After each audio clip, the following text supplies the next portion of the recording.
10 minutes. Under 10 minutes before we start, guys.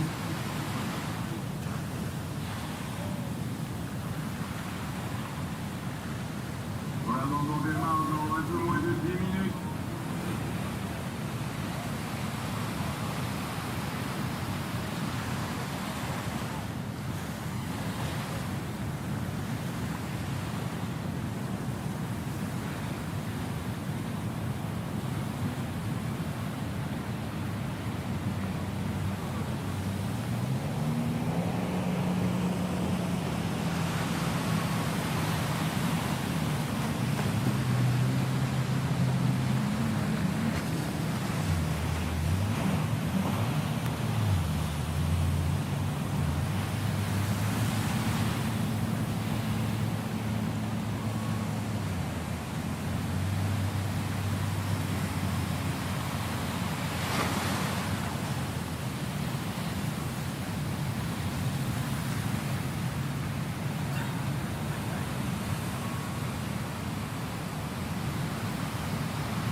You're Aloha, good morning and welcome to paradise. Things are getting busy already in the channel as we have a big finals day upon us. Isabella Nichols into the quarters for the second time this season, looking to capitalize on some crucial points ahead of the postseason.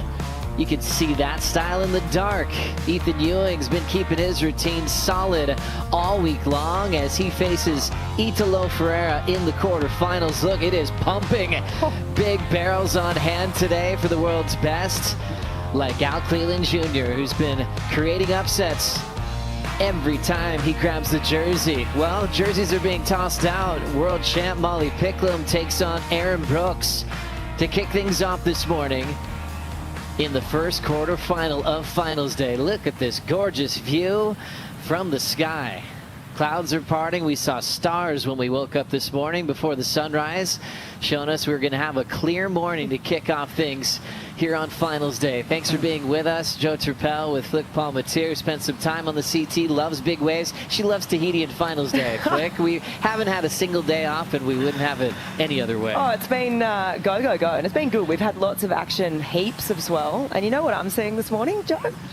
What's that? Blue sky. I love it. Hallelujah. Yeah, we've been praising the sun when it's come out. It's been raining constantly. We saw the conditions just get pretty radical yesterday. Katie Sidmer spoke to it where it was really hard to see.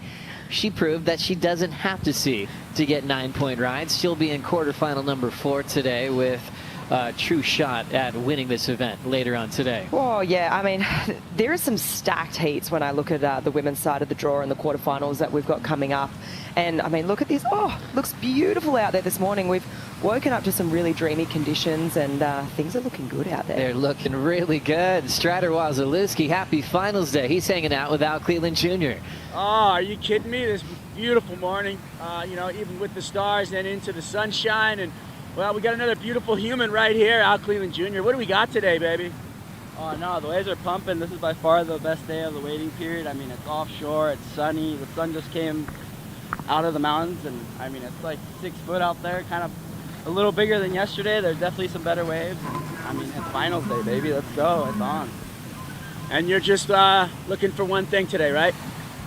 Yeah, I'm looking to get barreled, you know, get a couple opportunities, but yeah, just stoked to be a part of it and get to surf today because it's by far the best day. What about the wind? Wow, the wind, I mean, I forgot the wind existed like this. It's been, you know, southeast wind every day, raining, and to get a sunny day and offshore, and it's special. So thank you, Teahupo'o end of the road, for giving us this special day, and it's going to be a good one. And what about the WIN, the win? I mean, that's what we all look for, right? You can't get too ahead of yourself, but I mean, the waves are firing. There's definitely plenty of opportunity out there, and we're all going to be looking for that. So bring it on. Well, why not Alan Cleland Jr.? That's it. Why not, right? Let's give it a crack. It's definitely going to be fun. All right, we'll let you get back to it. Hang out with Snake, get some information, and good luck. Thank you, Strider. Thank you, Al Cleland Jr. He's trying to just keep his game face on, trying to keep it one heat at a time. Al Cleland Jr. will be in quarter 1 with Seth Moniz, 2 guys that are turning in their best results so far this season. Yeah, when I look at these quarters, all I think is, you know, there's sort of 3 different storylines unfolding. You've got Al, Seth, Ramsey, all looking to, you know, keep that World Tour dream alive and sort of inch up on the rankings. Quarter 2, you got Italo taking on Ethan. I mean, Italo's trying to hold on to that yellow jersey. And then you've got Ramsey and George. Quarter 3, George really trying to back up that win that he had over in Margaret River. And Ramsey looking to gain on the rankings. I mean, a win here would be massive for him. And then quarter final 4, 2 of the most informed men of the whole event. I am looking forward to that one. Obviously, Jack and Griff too, looking to make some gains on the rankings too, with so many of those top men out of the draw. We are starting with women's first. Aaron Brooks, Molly Picklum. You saw them get their jerseys tossed to them. Molly's trying to go 2 in a row with event wins here in Tahiti. Isabella Nichols has been creating major moments for herself, including eliminating a favorite in Vahine Fierro. She's got a surfer from the Basque part of Spain, Nadia Aristarbe, who's been on fire at this event, but also on fire this year in her rookie season on tour. Here we go. Let's get things started. 35-minute heats scored on their top 2. Canada's Aaron Brooks, the goofy foot, into her 2nd season on the championship tour. takes on the reigning world champion Molly Picklum from the Central Coast of New South Wales, representing Australia and representing one of the best backhand tube riding techniques on the planet.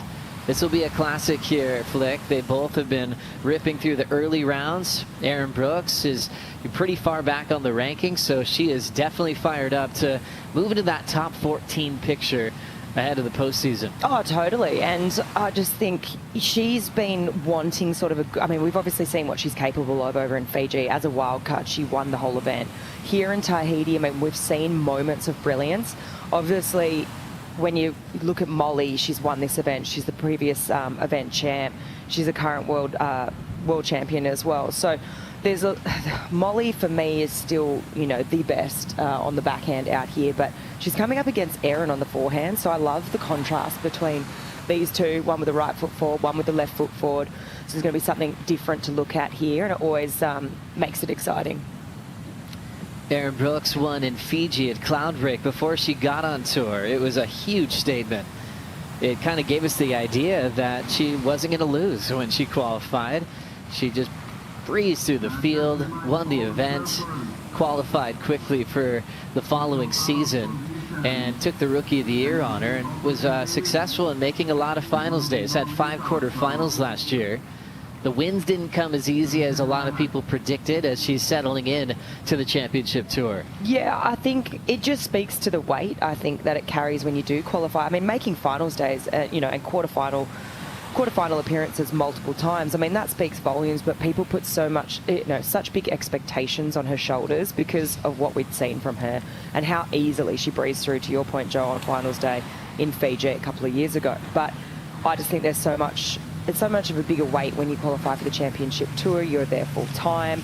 When she was surfing in Fiji, there was no expectation, right? She was just like, yeah, I'm having fun, I'm getting tubed, and I mean, I can play spoil really to people here, as opposed to now it's serious. I mean, you know, you're in the big leagues, and I think that carries a lot more weight, and we have seen that this year for her. I mean, this year probably has definitely not gone the way it's planned. She thought it would be planned for her.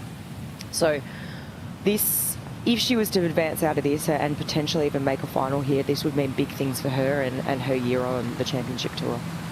Great crew of the Teach and Water Patrol, keeping tabs on all of our surfers throughout this event, doing just such an incredible job through those giant days, protecting everyone in the channel, even providing taxi rides for the world's best when they need to go in and out of the water. There's 4 impact drivers on hand, from Vitea to Thierry to Ari Moana, Taiao, Arsene will all be out there watching the world's best.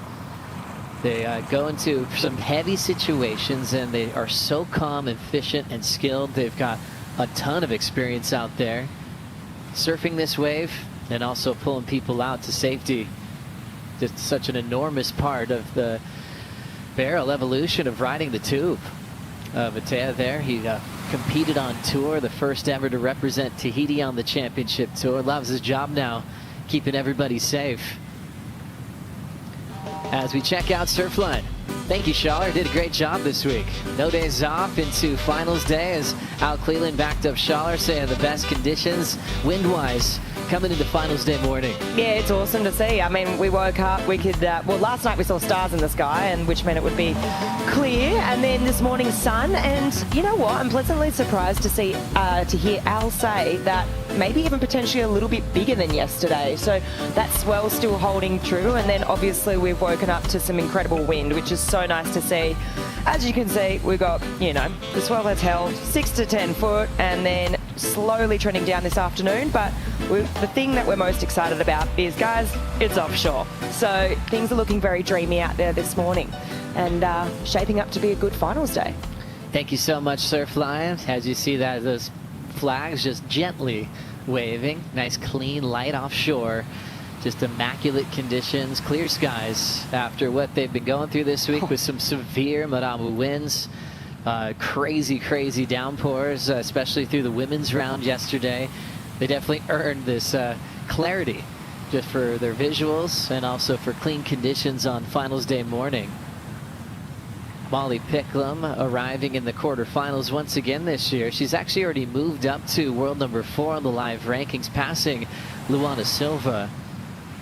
Started off strong, in her world title defense by making her way into her second final at Bells in her career. She's made a total of 5 previous quarterfinals. She's just converted 2 into the semifinals and beyond. But there's a lot of room ahead of Molly Picklum as she represents the highest seed remaining here on finals day. Yeah, I think, we had this sort of mid-season break and then coming into this back half of the year and you start to think about, surfers that are going to do well. And Molly Picklum definitely comes to mind on the women's side. She excels in waves like this when we know what she's capable of. The South Pacific, she won here last year. She won a world title over in Fiji, which is where the next event is, in just, a week's time. So I think the back half of the year is shaping up to be looking pretty good for Molly Picklum. Yeah, it really is. She'll have some great feelings coming her way when she returns to Cloudbreak, to get that feeling again when she clinched the world title over Caroline Marks last season. And she'll get to it and probably enjoy it a little more. All you want to do is get more waves at Cloudbreak, but nobody out. As they sit and wait for their first wave, let's say hi and happy finals day to our good friend Chris Cote, who's dancing, believe it or not, out there in the channel. Yeah, Rana, I'm dancing because today looks like it's going to be epic. Your little kind of spiritual temperature check. It is absolute perfect conditions out here in the channel. It's a little quiet, everyone kind of nervously watching things kind of line up. But one thing that I got early in the report today is the ICUV index is going to be high. So get your sunglasses ready. This could be one of those classic days in the channel where everybody's out here partying, having a good time, watching finals day. And I can't wait to see how this thing unfolds. 2 incredible tube riders in the water. Already seen some really good, perfect barrels ridden. Today, it's gonna be awesome. Right there with you. Hang on tight, Chris Cote. Man, those guys have been doing the hard yards out there in the channel with some wild, bumpy, aggressive conditions. Staying on a boat all day in those conditions is no easy feat. So hats off to Chris Cote and our entire camera crew and production crew that have been holding steady through all these wild wind squalls as we got a rider up, our opening ride of finals day morning. It's a fast, speedy one for Aaron Brooks.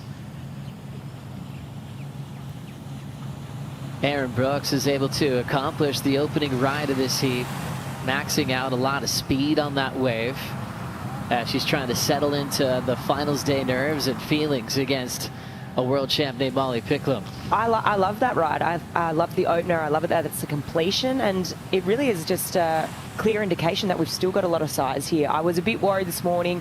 The ocean maybe sounded a little bit quieter, but it hasn't slowed down. I'm loving that first tube. Kind of a bit of a meatier section there. She kind of had to wait for a little bit. Nice, really easy takeoff for, chokes when you think about it on the scale of things. And then she has the foresight down the line here. So she sees eyes off this section here, gets in the tube, bit of a double arm drag stall there. And look, in the scheme of the heat, with the caliber of surfer that's out there and her opponent, Molly, I'm assuming this is going to be a nice opener, but you've got to be thinking that Molly's going to send it. So things, probably the ante is going to be, the ante's going up in this heat. That's my foresight. We got our first wave on the board. Loving it. Strider Wazalewski, Aaron Brooks always likes getting that quick start. Well, that wave, had a great read from her. Her, entry was, jumbled. The outside ledge was kind of like almost doing it, and then it backed off just enough for her to get under the hood and get a really great ride out of it. So looks like she's spinning and looking again. Nope. So, she's out there on a 5.8 whiplash right now. She broke her favorite 5.10, and then she's got another 5.8 and a 6.0 out here as a backup. So we got, plenty of boards in the channel, but her favorite board, that one was sent off to the graveyard. So didn't look like that 5.8 looked really good under her feet though. So I think she's doing well with what she's got under her feet. She's looking really comfortable. Molly this morning, saw her on the boat. She was bent over and was draining her head. She had been smashed, as she put it, and she was all the water. She was just compressed, and so she was just bent over, just draining all the water out of her head from this morning's session. So she took some gas out here this morning, as every surfer does out here at Teahupo'o.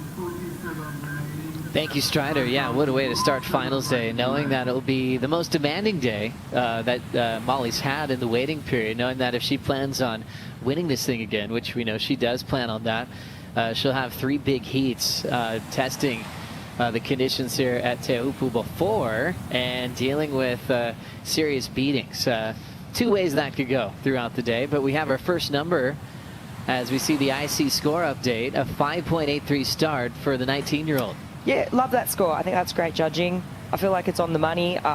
It's a good completion, but obviously leaving things reserved. This is finals day. We've got, we're coming down to the most informed women of the event so far, thinking that they're really going to push the limits of what this scale has. So, yeah, a little bit reserved, and it's also the first heat of the morning. We've got to just, let things settle a little bit, see where the level's at.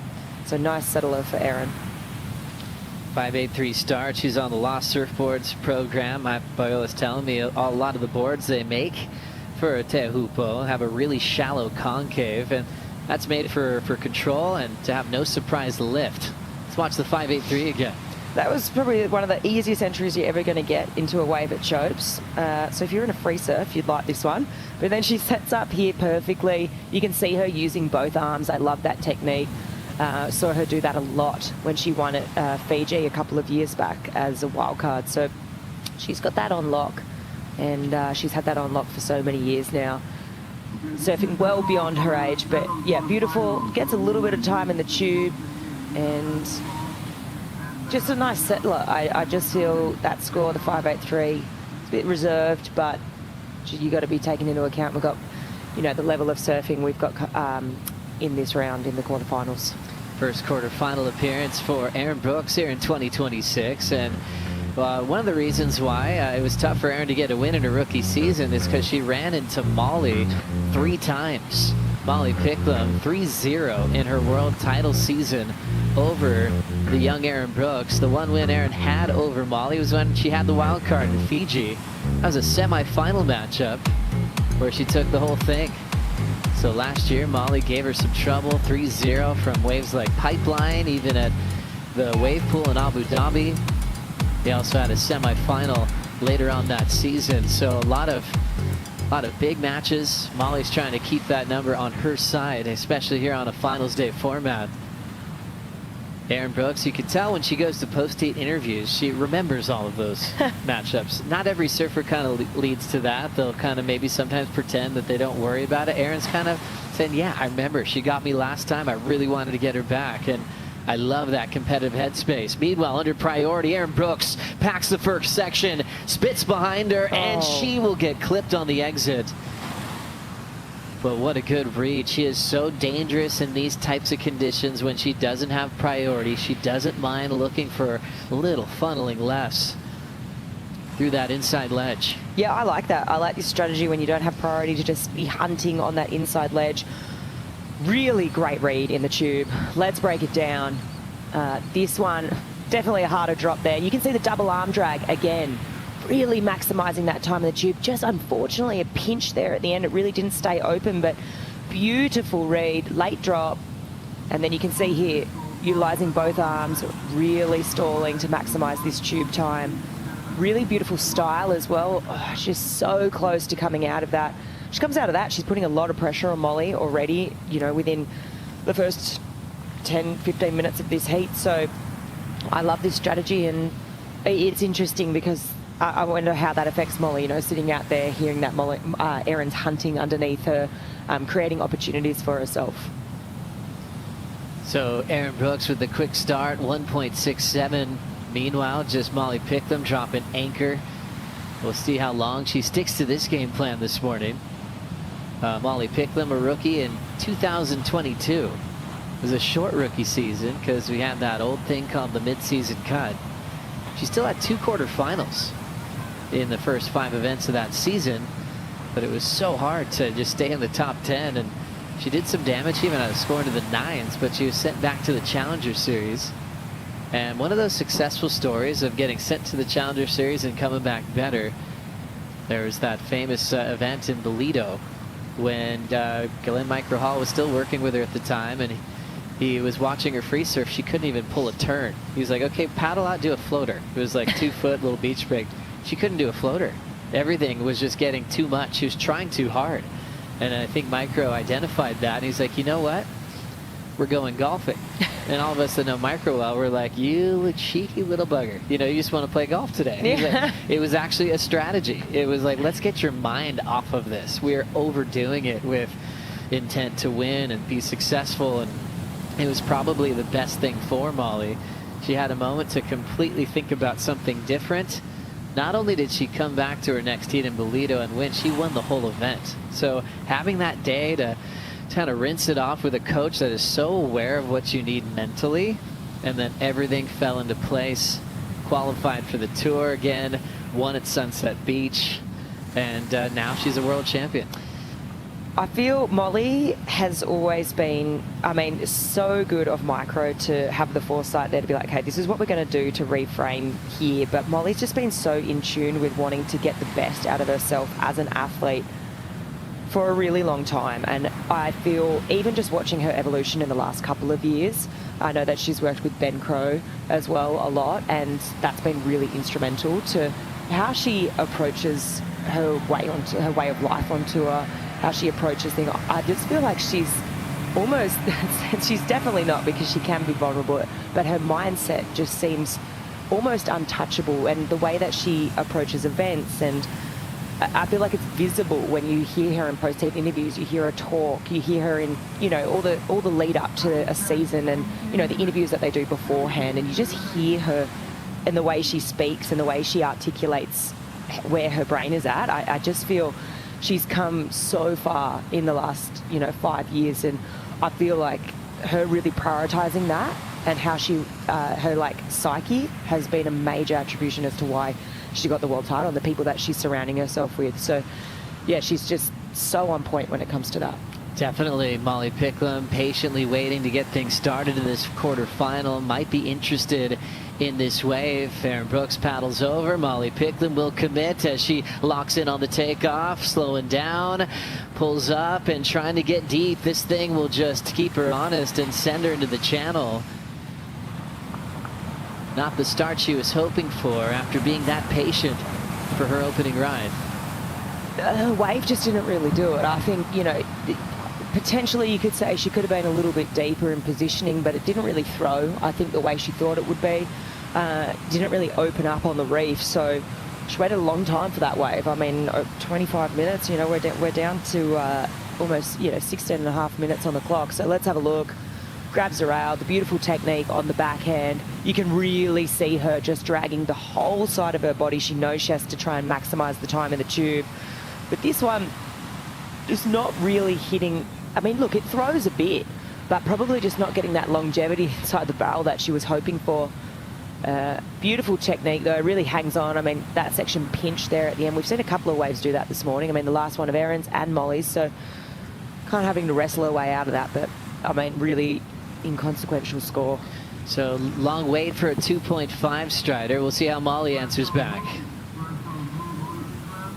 Yeah, she's going to have to reset. She really needs to, put herself a little deeper. I don't know if it's, you guys are talking a lot about headspace this morning, and when I looked over at her and she was talking about, how she got smashed this morning, there was a little bit of that loopy eye going that, you're like, well, I did get pounded this morning, and, maybe that's in her head. I'm not sure, but, she's got to get deeper into that bowl and really find herself, behind that section. And it's the ones that look like they're going to close out on you, the best waves you're going to get out of it. So there's still some in-between sets. Now there's a big set coming. They have to move over. And even this West Bowl right here in front of us that we're watching right now is just, you could get inside of that and pushed out by the foam ball. So the reset for her is going to happen, and for Erin, she's obviously feeling comfortable, but she's identified her game plan, definitely sitting back deep on that inside ledge and getting those ones that are running through.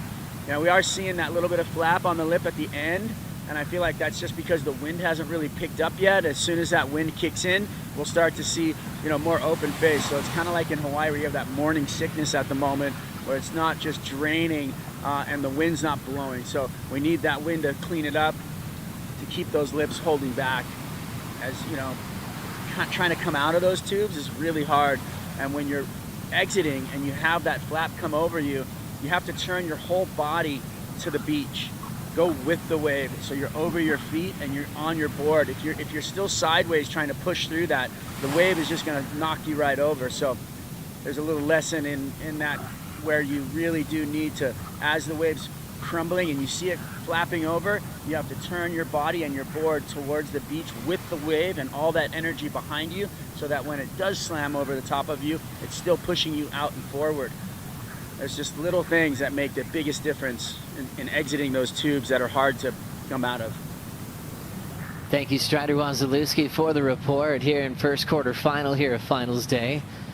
Strider did a lot of strike missions through the 90s, early 2000s, got some of the waves of his life here at the end of the road. Towing, paddling, everything was going down back then, and still loving his view as an analyst from the channel. Aaron Brooks, Molly Picklum. A great matchup. The first time we've seen this matchup this year in 2026, and it's the first quarter final for Aaron Brooks, who's now moved up one spot to 17th in the world on the live rankings. And she opted for a quick start. It's kind of been her role, you know, from the early rounds of this contest, round 1 and 2. She's kind of just been getting started, looking at these fun-sized tubes, and she's so fast. She can speed up and really run through sections, kind of like how we saw Miguel Pupo do yesterday. She can really step on the gas when she needs to. Yeah, I think she's also been super adaptable. I think back to that early round 1, she drew Tia Zabrowski, and, you know, things were really challenging that day. Yeah, she managed to find a couple of little pits, but she also was not hesitant to go straight to turns and open her mind to that, because that was a really challenging day. And then, you know, we rewind to yesterday with Carissa, and, you know, just how, you know, much she was hunting around the reef, where she was finding her waves. Carissa's, as we see Molly having a little look.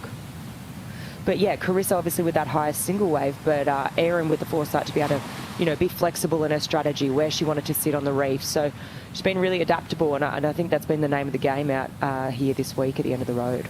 Aaron Brooks just keeping Molly honest there, being really smart with where she's just kind of hanging out with priority just underneath Molly Picklum. So Molly has to do a little bit of guesswork if Aaron's going to want to use priority or not with 12:10 to go. Smart positioning for Aaron Brooks in her second season on tour.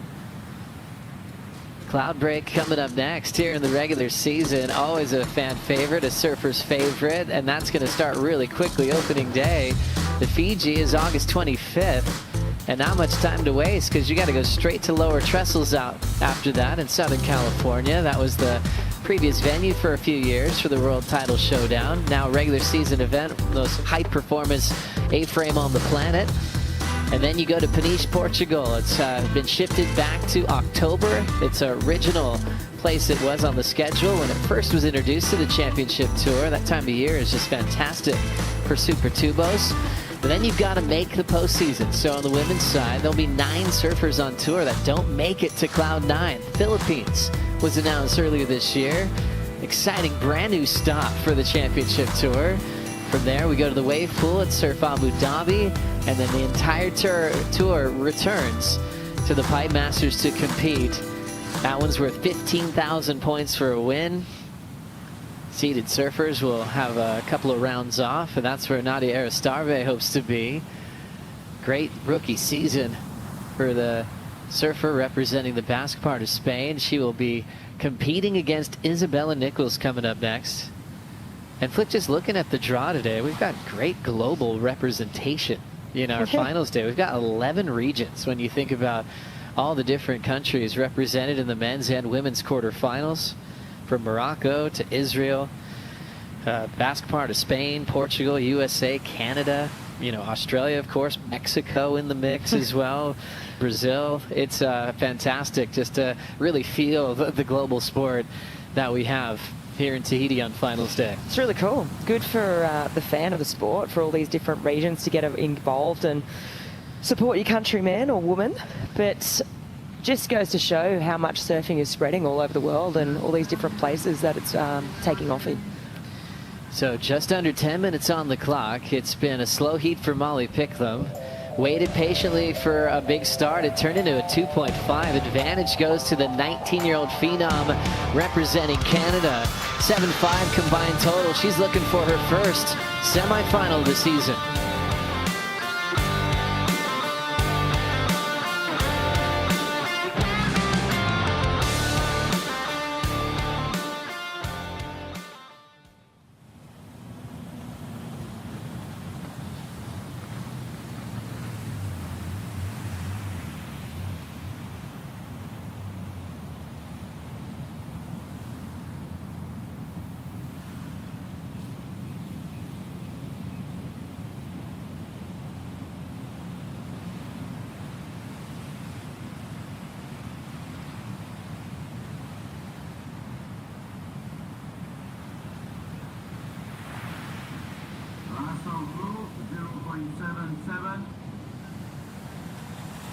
Longest chasing of 5.01. 8 minutes and 57 remaining. First priority red.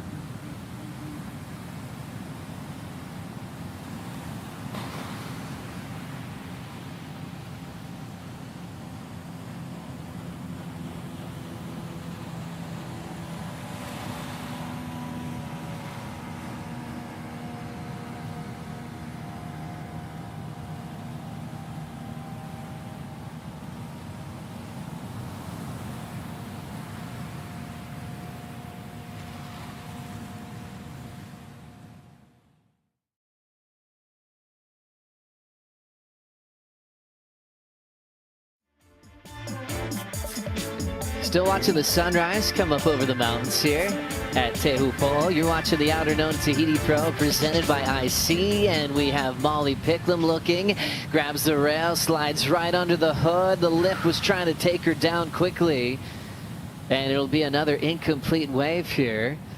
Unfortunately, her first was just a 2.5, and that'll keep her in the second position. The world champ chasing a 5.01. Erin Brooks getting a little bit closer to the semifinals. Yeah, this one here just a little bit smaller on that inside ledge. You can see she didn't quite get up and underneath it. I mean, that one really stayed open the whole way. When I really rewind on that one, just getting guillotined to the head. So she couldn't quite, probably a couple more strokes, get into that little bit earlier. It was a good wave really underneath Erin, but yeah, a little bit of a mistake there. Let's see Erin. Erin Brooks is not going to waste time on this one. She's got a jump start. The thing's going to blow her out. An easy make for Erin Brooks. And now she's not carrying a 1.67 anymore. And she just built her position significantly over the defending event champion. That was a good wave. That was a really good wave. She was really deep in the tube. You could see she came from behind it. And really great wave selection. She waited with priority for a long time for this one. So easy takeoff. But then here you can see she really backdoored that section. So she comes from behind it. She see her board just was actually on the foam ball there for quite a second. So judges are going to like that wave. I feel it's better than her first. So she's going to be putting quite a lot of pressure onto the current world champ. Strider Erin Brooks is putting together a great heat so far.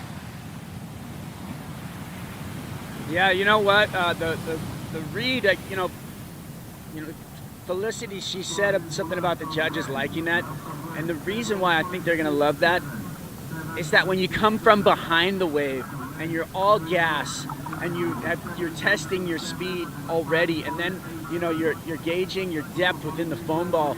There's so much going into that read and understanding when to hit that gas pedal, when to sit back over your board and ride over that foam ball, and then get back onto the gas pedal to make it out of the barrel after you get over the foam ball. There's just so much going into what looks like just a fun, perfect barrel with the sunshine on it. There's just the calculations, you have to go through in your head so much as it's happening in real time that you have to almost stop time to really get your brain wrapped around it. But really, really amazing work from Erin right there. I mean, that was a beautiful wave, and holding Molly off and capitalizing and putting herself way out in front now. So she's in a very comfortable situation. Not that Molly can't come back, because we've seen people turn heats in 1 minute here, literally coming out of the barrel, kicking out, getting a West Bowl, getting another score. So it's always doable here in Tahiti. But right now, she's up against it, so we'll see what happens. Thank you, Strider. IC score update, 7.67 for Erin Brooks. Now has Molly Picklum comboed for the win, and we've passed the 5-minute warning. When you talk about having to be clutch, she's going to have to be incredibly clutch, because she can't do it in one wave now. It is Molly Picklum, and she does have one clutch heat win earlier this season, and that was back in El Salvador in the quarterfinals, where she got the score to turn it and turned in a semifinal finish back at Punta Ronca.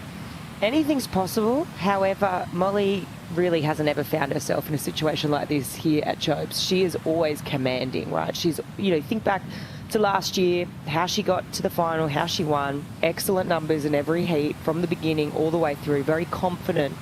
So this is a very interesting situation that she finds herself in. And I mean, look, good thing for her, she has got the P next to her name, so she's got priority. She's going to get a roll of the dice if a set's going to come through, for sure. But then she's got to come back out and sort of hassle one underneath the priority of Erin Brooks. So it's an interesting situation for her to find herself in here.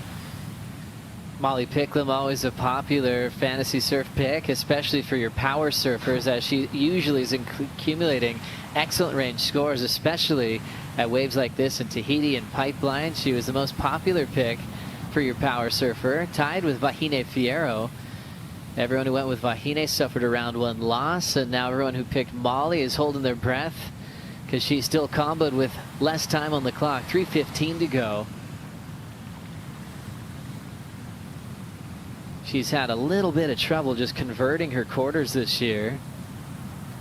Just 2 wins in 5 quarterfinals in 2026 for Molly Picklum. And the less time on the clock, just the mountain to climb is getting pretty steep now. Erin Brooks just controlling things with a quick start of a 5.83. And with how fast she can go from behind the section, earned herself a 7.67 to almost put this thing away early. Looks like we might have a set here. Molly's looking kind of interested, but yeah, I mean, you've got to give it to Erin, especially being on the forehand and being able to navigate through those, you know, smaller, tinier, not tinier tubes, but it's not tiny, but you're able to contort your body in a way that sometimes is more difficult when you're on your backside. But she's also had a great wave selection out here this morning too, so it's almost getting in the realm of, I had to say it, but almost impossible right now. It's an interesting start to finals day. Like Strider witnessed a bad wipeout for Molly before her heat started. You just imagine a pro skateboarder that have one more run to practice and they just face plant. And then they're like, wait, you're on, you know, and you got to kind of unrattle yourself and put yourself in your game face after just taking beatings. So for Molly, she started off slow, but her game plan was probably to get some bombs because we saw quite a few of those in the free surf. And after a long wait, she opened with a 2.5 and has just been on her heels ever since. Down to 90 seconds. The surfers that might be a little okay with this result would be, you know, Gabby Bryan, Carissa Moore, Sawyer Lindblad. The surfers ahead of Molly on the rankings because they know what Picklum's capable of, and they'd be happy that she would be taking more points heading into Cloud Break. Oh, totally. I think there's always someone that's going to win from a result like this. Looks like Molly might have a crack here. Nope.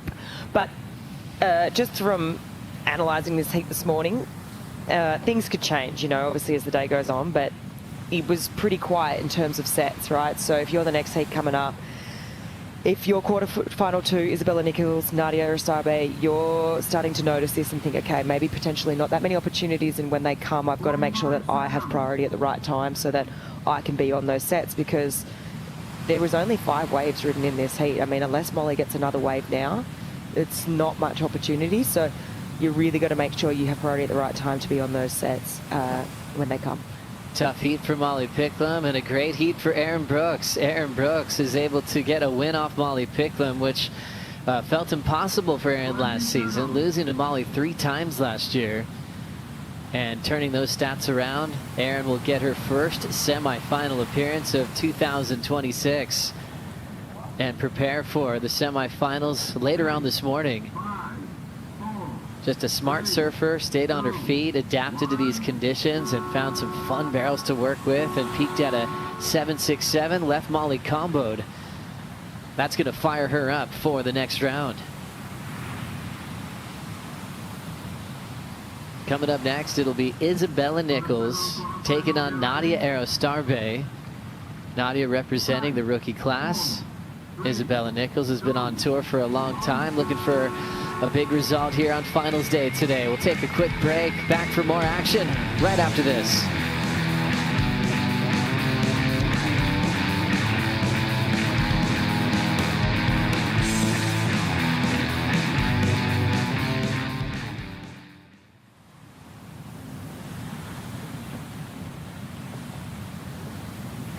So we just had the second quarterfinal for the women in the red from Australia, Isabella Nichols, and blue from Spain, Nadia Aristabe. Just remind you, 75 minutes each. And so it's really big congratulations to Erin Brooks, advancing to semi-final. Voilà donc à l'instant qualification de la Canadienne Erin Brooks qui passe donc en demi-finale. Et la série qui vient de commencer le deuxième quart de finale entre l'Australienne Isabella Nichols à la Portugaise Nadia Gonçalves.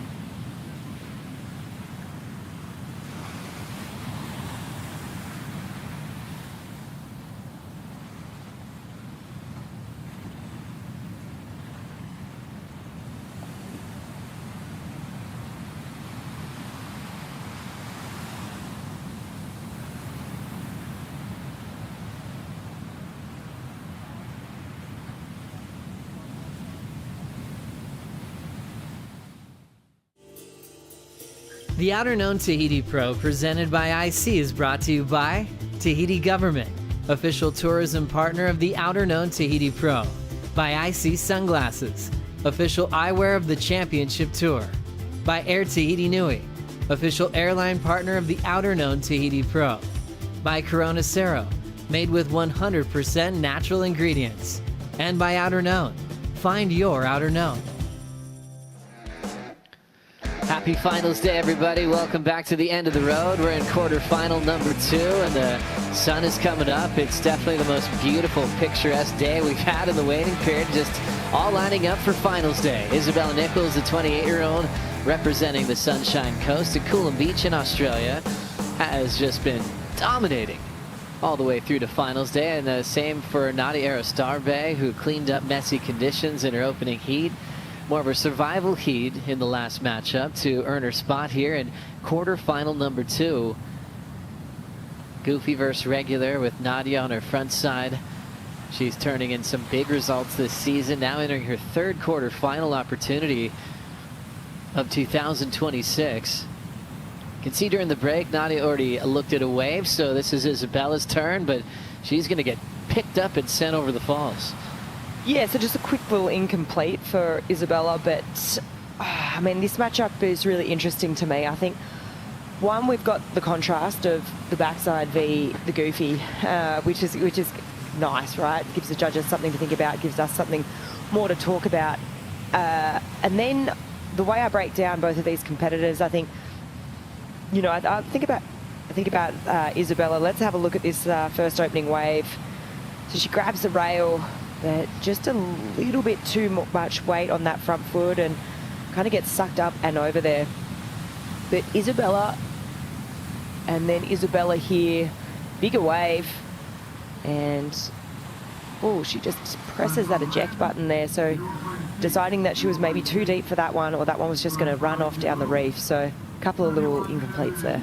Might as well get started. Take a look. Nadia on the first wave just had to jump. Isabella on the back end and just got sent real low and then sucked up and over. Even the waves that appear smaller still have the power of Teahupo'o, and the shallow reef is always really present. You can just look down and see just about everything, even without your snorkel mask on, which can be very intimidating, especially when you're taking off on a clear day.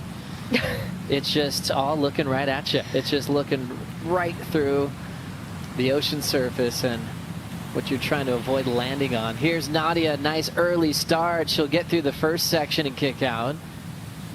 So after having to jump off, she's surfing an active game. Already 2 waves ridden. That proved to be the most effective yesterday. Just staying busy out there. Yeah, I think just hunting around the reef and really utilising every part of it. We've obviously seen, you know, waves breaking further up the reef, more southerly direction, those more west bowl ones yesterday too. Look, just a quick little shampoo there, in and out. I mean, she's going to want more than that for sure. But yeah, this one here you can see just ducking under the hood at a quick in and out. So that's going to be a really small score. She's going to go back out the bat and race.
Now hitting the 27-minute mark, Nadia Starve with a 2 and a .43. Isabella Nichols holds down priority and chasing a 1.84 to get the matchup with Erin Brooks. Isabella Nichols built a really cool relationship with Erin Brooks on the Challenger Series, and it's almost like big sis, little sis, that really spent a lot of good years together, had some finals together on the Challenger Series.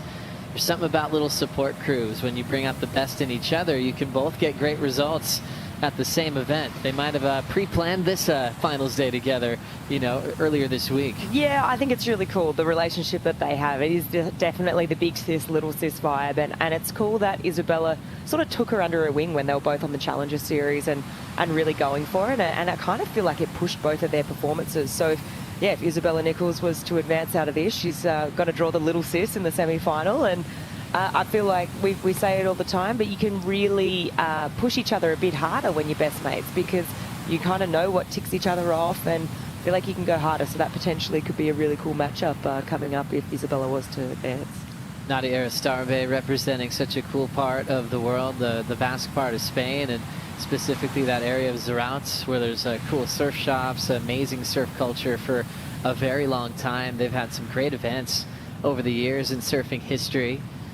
And, you know, when Aritz Aramburu would be on tour or even get wild cards in this event, as we know, Aritz is one of the best barrel riders on the planet. He'd create upsets in the world title race and push guys like Mick Fanning when they're looking for world title points. Whenever he would have heats, they'd have huge watch parties in Zarautz, big screens, and they would just, no matter what time it was, they would just stay up cheering on Aritz from back home. Nadia gets the same kind of support back home. A lot of little individual parties going on right now in Zarautz as we have a rider up. This is Isabella Nichols playing with some open face, unable to really even attack with turns, so she ends up kicking out, which will be another small score. Yeah, I just kind of come down to wave selection a bit there. That one just not really probably throwing the way she wanted it to, so sort of maybe a little bit of a mistake there, especially when you consider how slow it is today. And I'm only reflecting on the first heat. That's all we've got to kind of go by. But things are a little bit slow out there. So I think your use of priority and what you do when you have it and when you don't is really important. So potentially a little bit of a mistake there.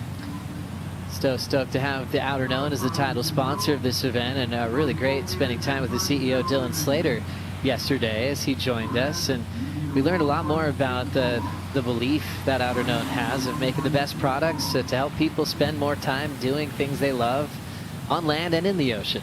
You know, simple as that. Designing long-lasting, timeless, versatile apparel, and just really prioritizing responsible materials and sourcing. You know, that's been just a big part of Kelly Slater on who he is, no matter what he signs up with. And it makes sense that he brought that to the brand at Outerknown, working to leave the smallest impact on the planet and make a real big impact on the people's ability to find their Outerknown.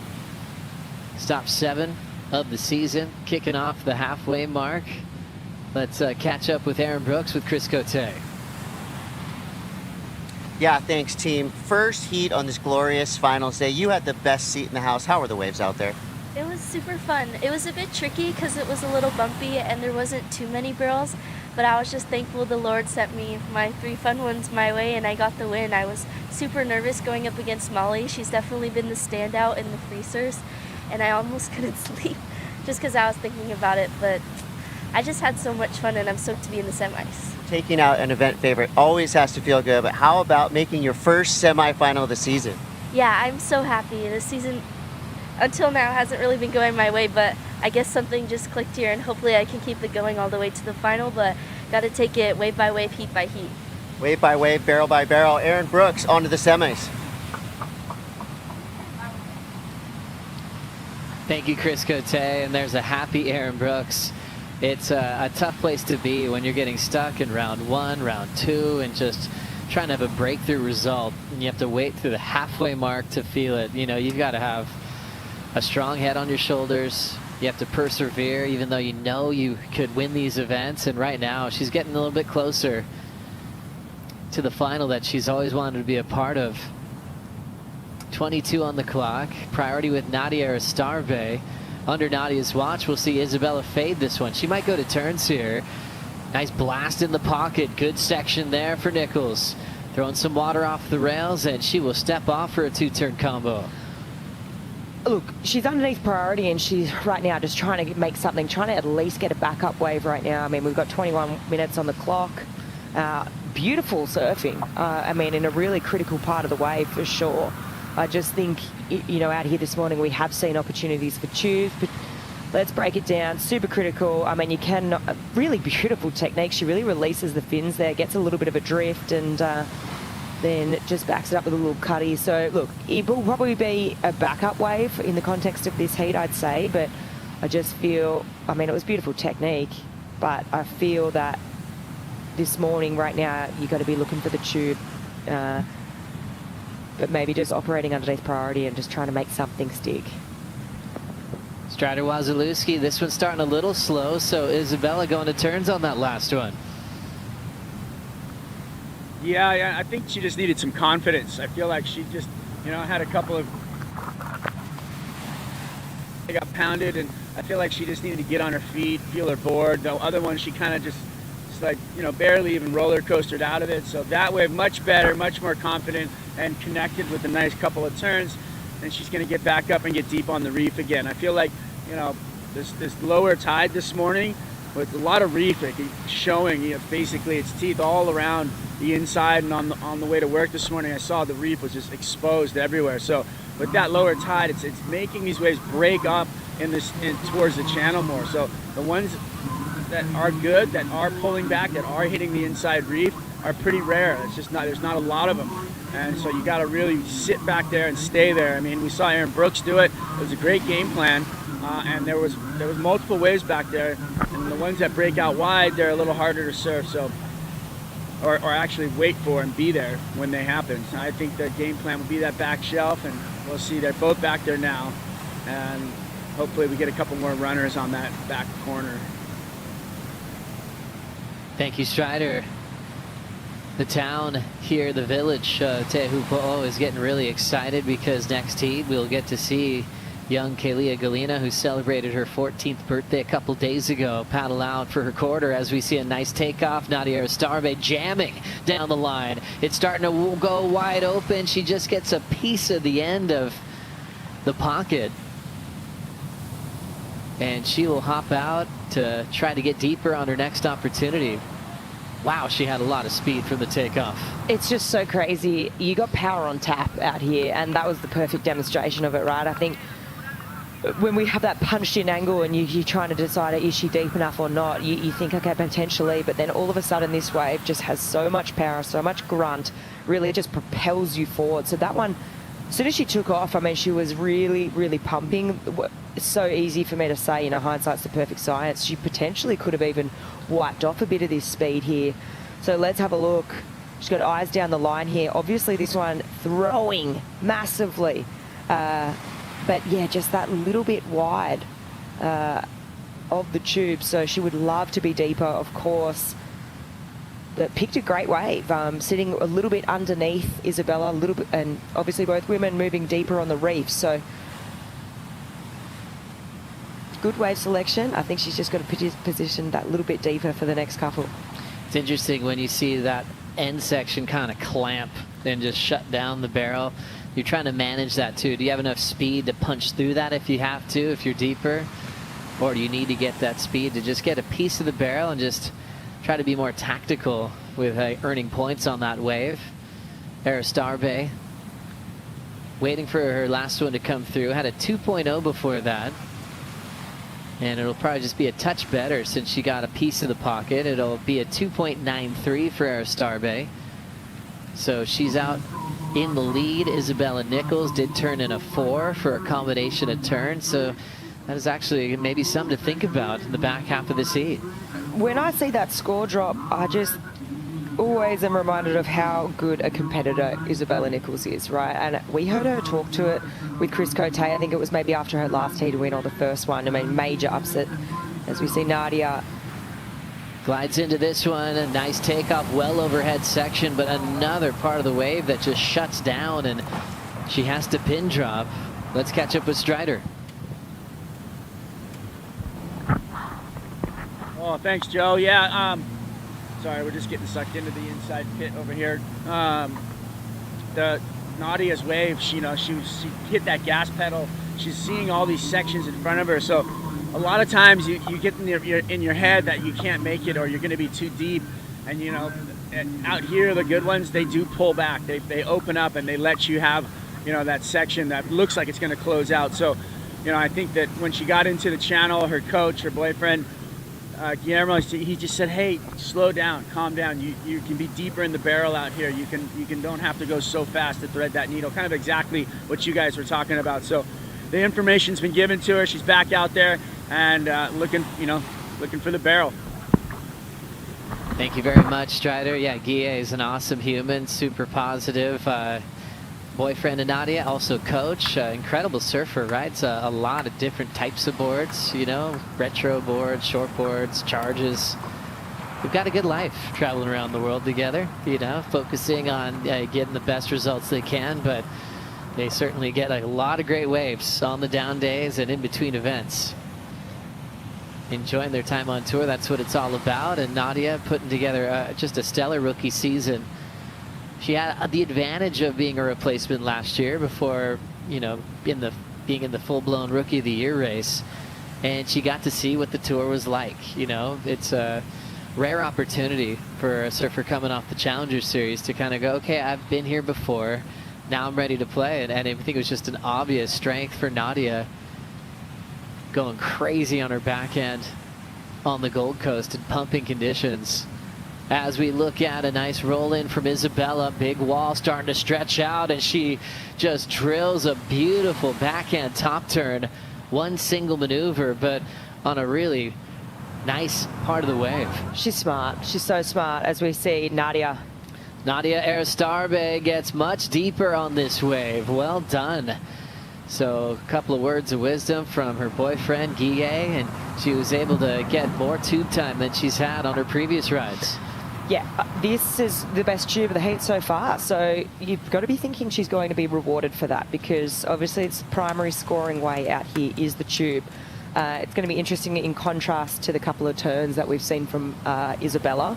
We know she's locked in a 4 for that. You've got to be thinking this is going to be higher, considering the barrel is the primary scoring out here. So two different ways to look at it right now. Isabella opting for turns out here. Let's break down this one single maneuver. beautiful setup in such a critical part of the wave. It's so fun when you do turns out here because you get so much power on you know, the come down out of your turns. Just one big carve down sometimes feels so good out here because you just get so much referral back from your board, from the wave. And I mean, it was a good looking turn, but in contrast, here we have a tube, and Nadia obviously listening to the boyfriend and coach here because she has slowed things down. She's maximised a so more tube time. So it's going to be interesting because Bella's wave was big. It was a critical section, the one turn, but then you got the primary scoring way, which is the barrel of Nadia, and she was smaller wave, but deeper in the tube. So Nadia's obviously got barrels on the brain, and Isabella Nichols at the moment is looking for turns. This is always an interesting part of the judging scale on days like today when there's big turns going down, but also some tubes as well. Judges lean towards barrel rides typically, but sometimes there's small little tubes that could be outdone by a giant turn out the back, and we'll just wait to see how they react to that last situation. Aristarbe, the goofy foot, is showing how nice an advantage it is on a day like today to gather speed. Kind of your awareness and your visuals on your front side are nice. There's been years here in Tahiti history where it almost feels like a goofy foot type day when you've got a bit more south. You can actually take off a lot deeper, beat serious sections, and then pack the tube and get as deep as you can. We've had KK win just numerous times on her front side. Obviously had the advantage of being frontside, but also just she was fearless. So she was always a weapon, no matter what swell direction it was out here. As we look at the scores in, so the one turn for Isabella, 3.83. The barrel for Nadia Aristarbe, a 4.33. So Nadia gets the nod by pulling into the pit here. Now 12:10 to go and waves on the way. Priority is with our surfer from the Basque part of Spain. Will they get out to that ledge in time? They're going to have to punch through. That thing is going to drain. What a perfect wave. But just snuck up on them out the back. Snuck up on them, and then also hard to find the exit on that one. It was cool. We got to see, you know, wow. I mean, how are you going to position for that thing? I mean, that was one of the biggest sets we've seen all morning. That one staying open. Makeable. That was makeable. That was a good looking wave, but so hard to position for something like that when that's the first set we've seen in the morning, right? So we've had 2 35-minute heats, and in that time we've had one big set like that. So there's no way you're going to be positioning out there on that outside ledge for that. It's just so tricky to be there. But as we see, just, I mean, how beautiful and / scary does that look? But yeah, both women making it underneath that one, and good looking wave there. Just have to mind surf that one. Great conditions this morning for finals day, but yeah, not every wave is perfect and stand hollow all the way down the inside section of the reef. So another one of those days that your experience is going to pay off, knowing where to be at the right time. We'll see if it will be the most active surfers getting through their matchups to the quarterfinals this morning. Nadia Aristarbe, 4.33 and a 2.93, knows this is a really close heat. Isabella is out in front with a 3.83 and a 4.0. Talking about 7-point totals at the moment. Anat Leilior taking the deep breaths. She knows she's got the trials champ coming up next. We'll be right back.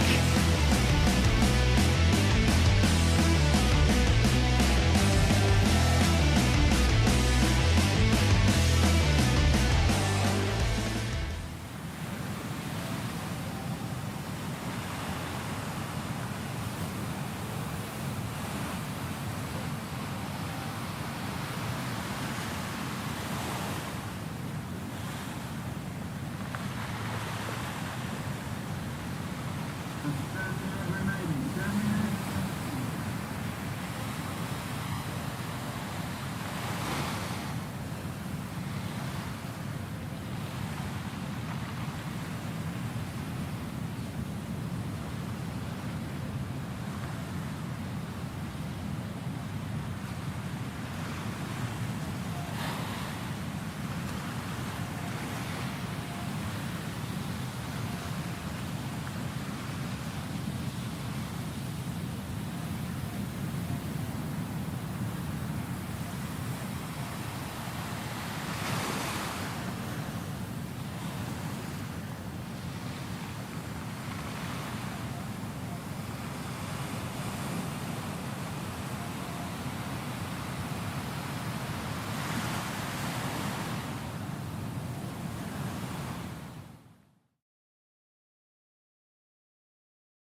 Happy finals day, everybody. Glorious morning, clear skies. We had a lot of stars in the sky when we woke up on dark.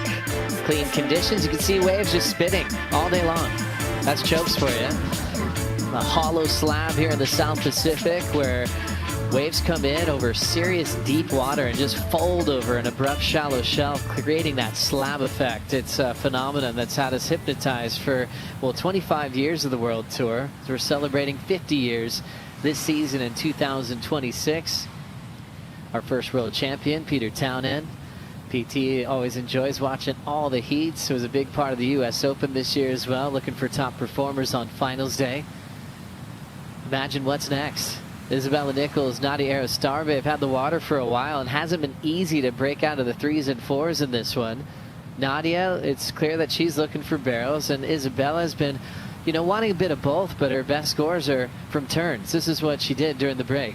Yeah, so let's see, going to turns again, but just sticks the nose on that one. This wave's incredibly, you know, steep and shallow, and the board just, whoa, man. Those ones hurt when you go head first straight into the ocean. You kind of end up with a little bit of whiplash after that. Can't move your head for the next day, so still opting to go for turns there.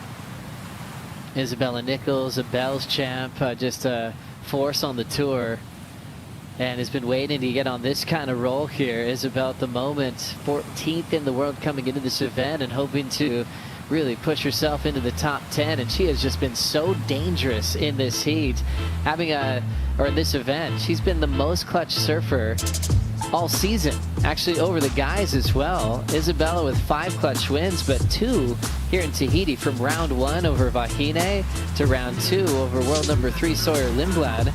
She had 2 clutch wins as well back at Bells Beach in round 2 and the quarters, and also picking up a win in the last 5 minutes in round 1 in Rio de Janeiro.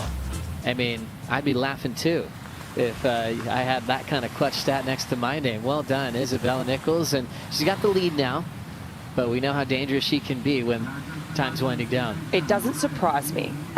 We sort of started talking about it before, but she has said to Chris Cote on the boat in post-heat interviews throughout this event so far that she is a competitor and she loves the game and she loves that side of it. And when you can change the fear of the time clicking down and, you know, the fears associated with that, we're like, oh my goodness, I don't have much time. But when you change that and reframe that to, I love this game, I love what I'm looking at, I've only got 5 minutes, let's see if I can make this happen. So she's so smart too. I mean, she's also been studying on the side of also being on the championship tour, and I just feel like she's such a student of this game. And when you love that element of it, you know, you've obviously got surfers who just want to surf and just, you know, that's all how they want to win. They just want to take off on waves and they don't want to do this competitive side of it. But when you have both come together with Isabella, you know, you've obviously got the surfer and then you've got the competitor itself. It does not surprise me, those stats, when we see that. When, you know, it comes down to crunch time and you've only got 5 minutes on the clock, she revels in that.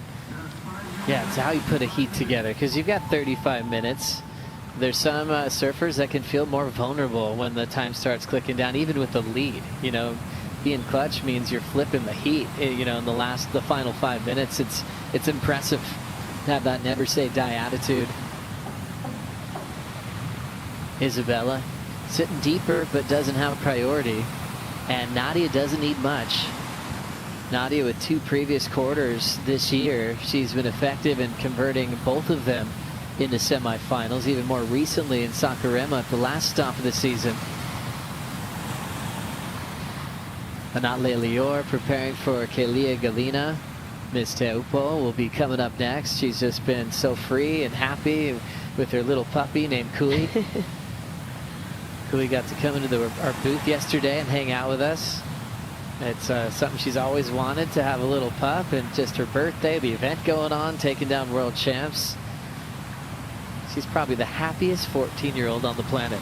Oh, and I think when she looks at today, she's going to be pretty stoked, because these are the days that I envision her waking up with all her friends here at the end of the road, and they're like, yes, we're going to spend all day at shows, and we're going to spend all day out there. We're not coming in. We're taking snacks. They're on the boat, on the whatever, however we're getting out there, and we're surfing all day. So I think it's just like more and more playing into her favor, and just with the skills she's got, and she's tiny. The waves are just sort of suited to, you know, that compact little style fitting into these tubes. So looking forward to that matchup. And then on the other hand of that, we've got a Nut who's super fired up with this result.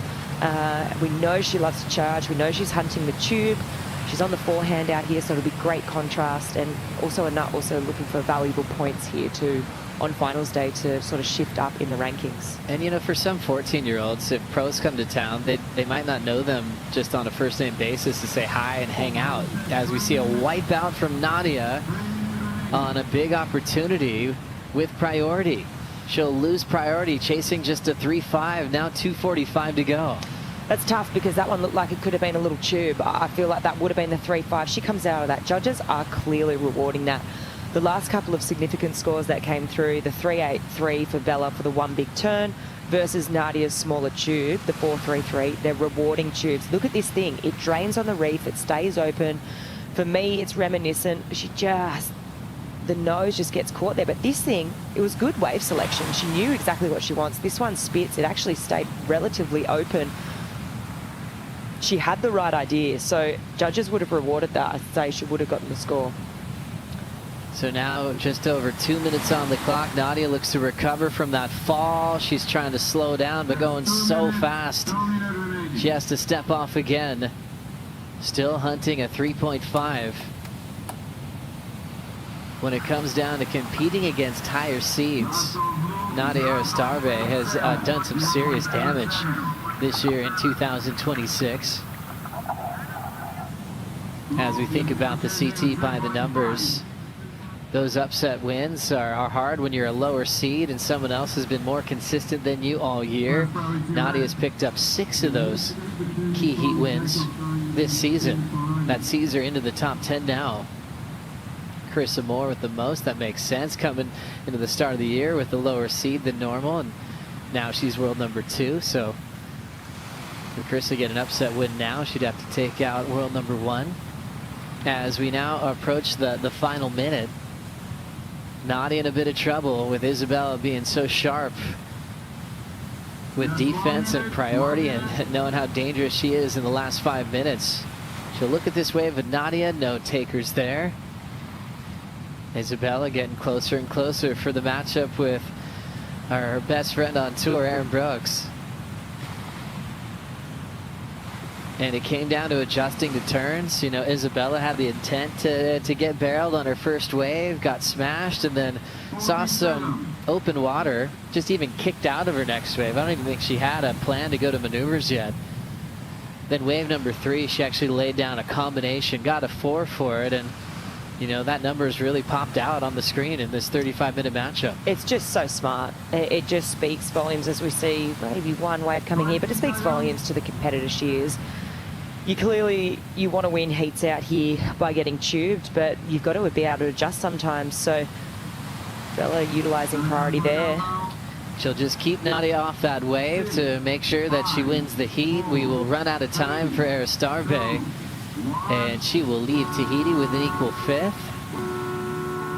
and prepare for Fiji and Cloudbreak coming up next. Isabella into the semifinals here on finals day to take on Aaron Brooks. Made the adjustment to go to maneuvers and it paid off. That DHD looking solid. Molly Picklum and Nathan Hedge backing the Australians, and Isabella Nichols in that one, applauding that heat victory. The Water Patrol will take Isabella to the channel, and she'll get ready for her semifinal. Back half of the draw to work out. Israel's Anat Leilior taking on the local trials champ, Kalia Galina, 14 years old. Can she do it again? We'll bring in Kaipo Guerrero and Jesse Mendez for the call right after this.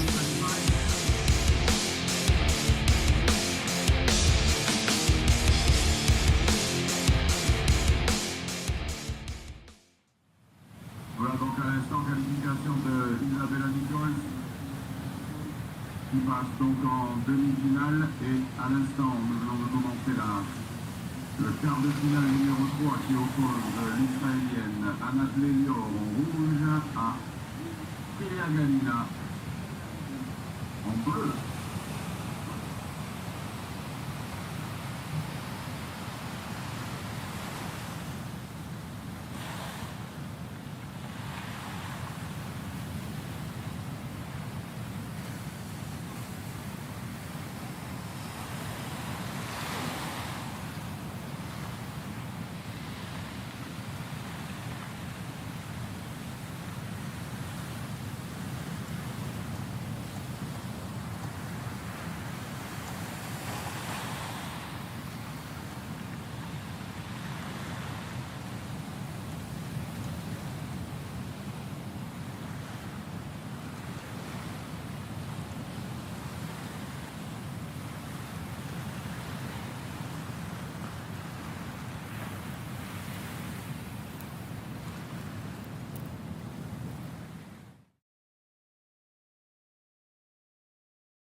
Isabella Nichols, after a win over Nadia Arostabe, Nichols on to the semifinals.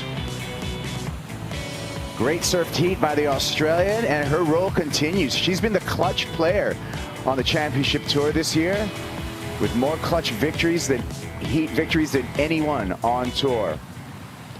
It's finals day here, and welcome to the set, Kaipagura, along with Jesse Mendez. And we've been through the storm, Jesse.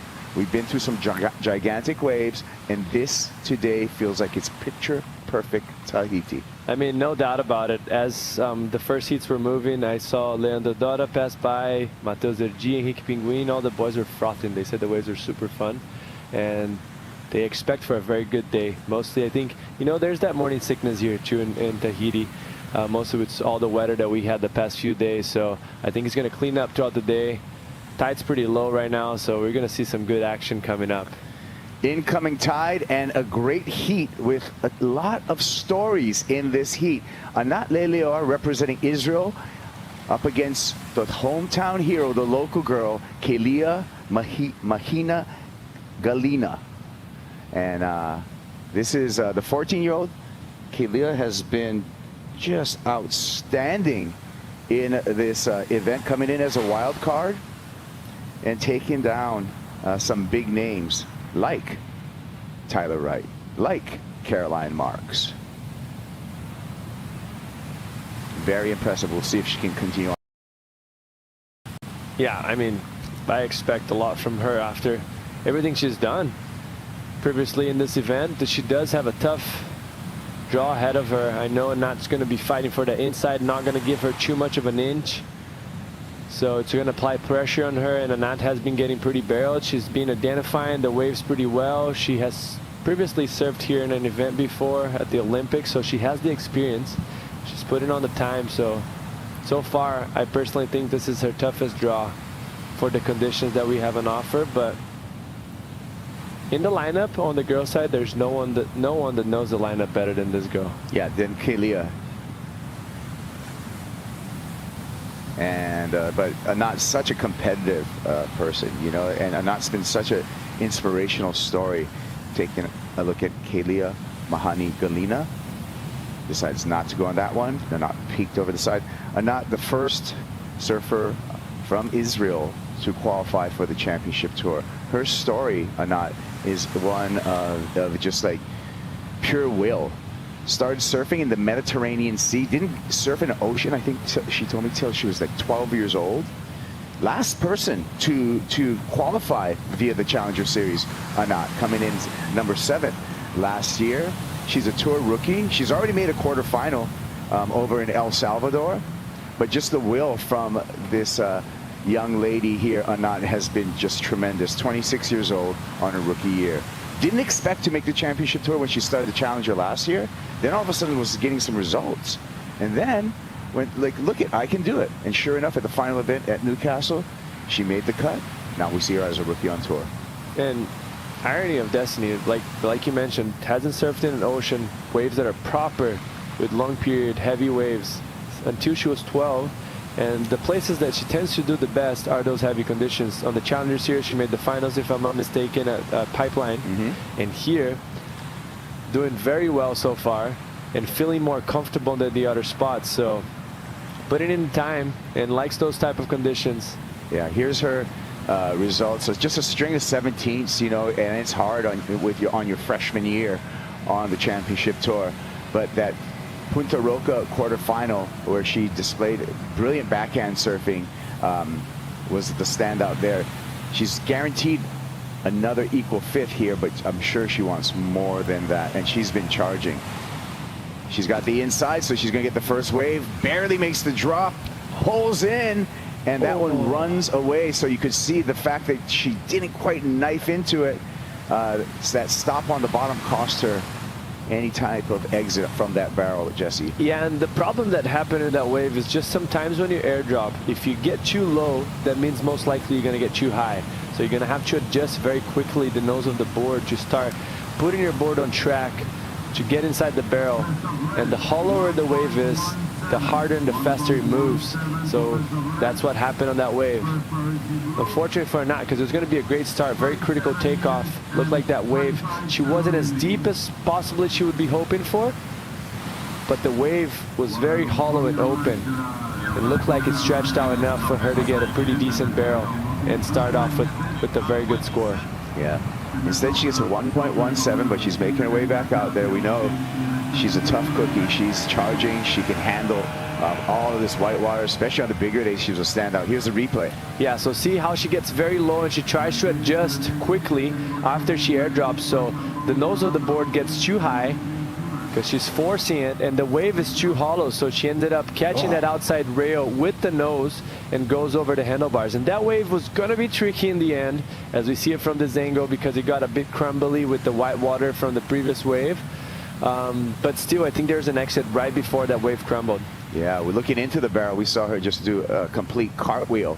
Striders in the channel, what did you see? Yeah, I was just going to talk to the cartwheel she did. That was crazy to watch. The way that, you know, you guys spoke to it, the late drop kind of tended to push her.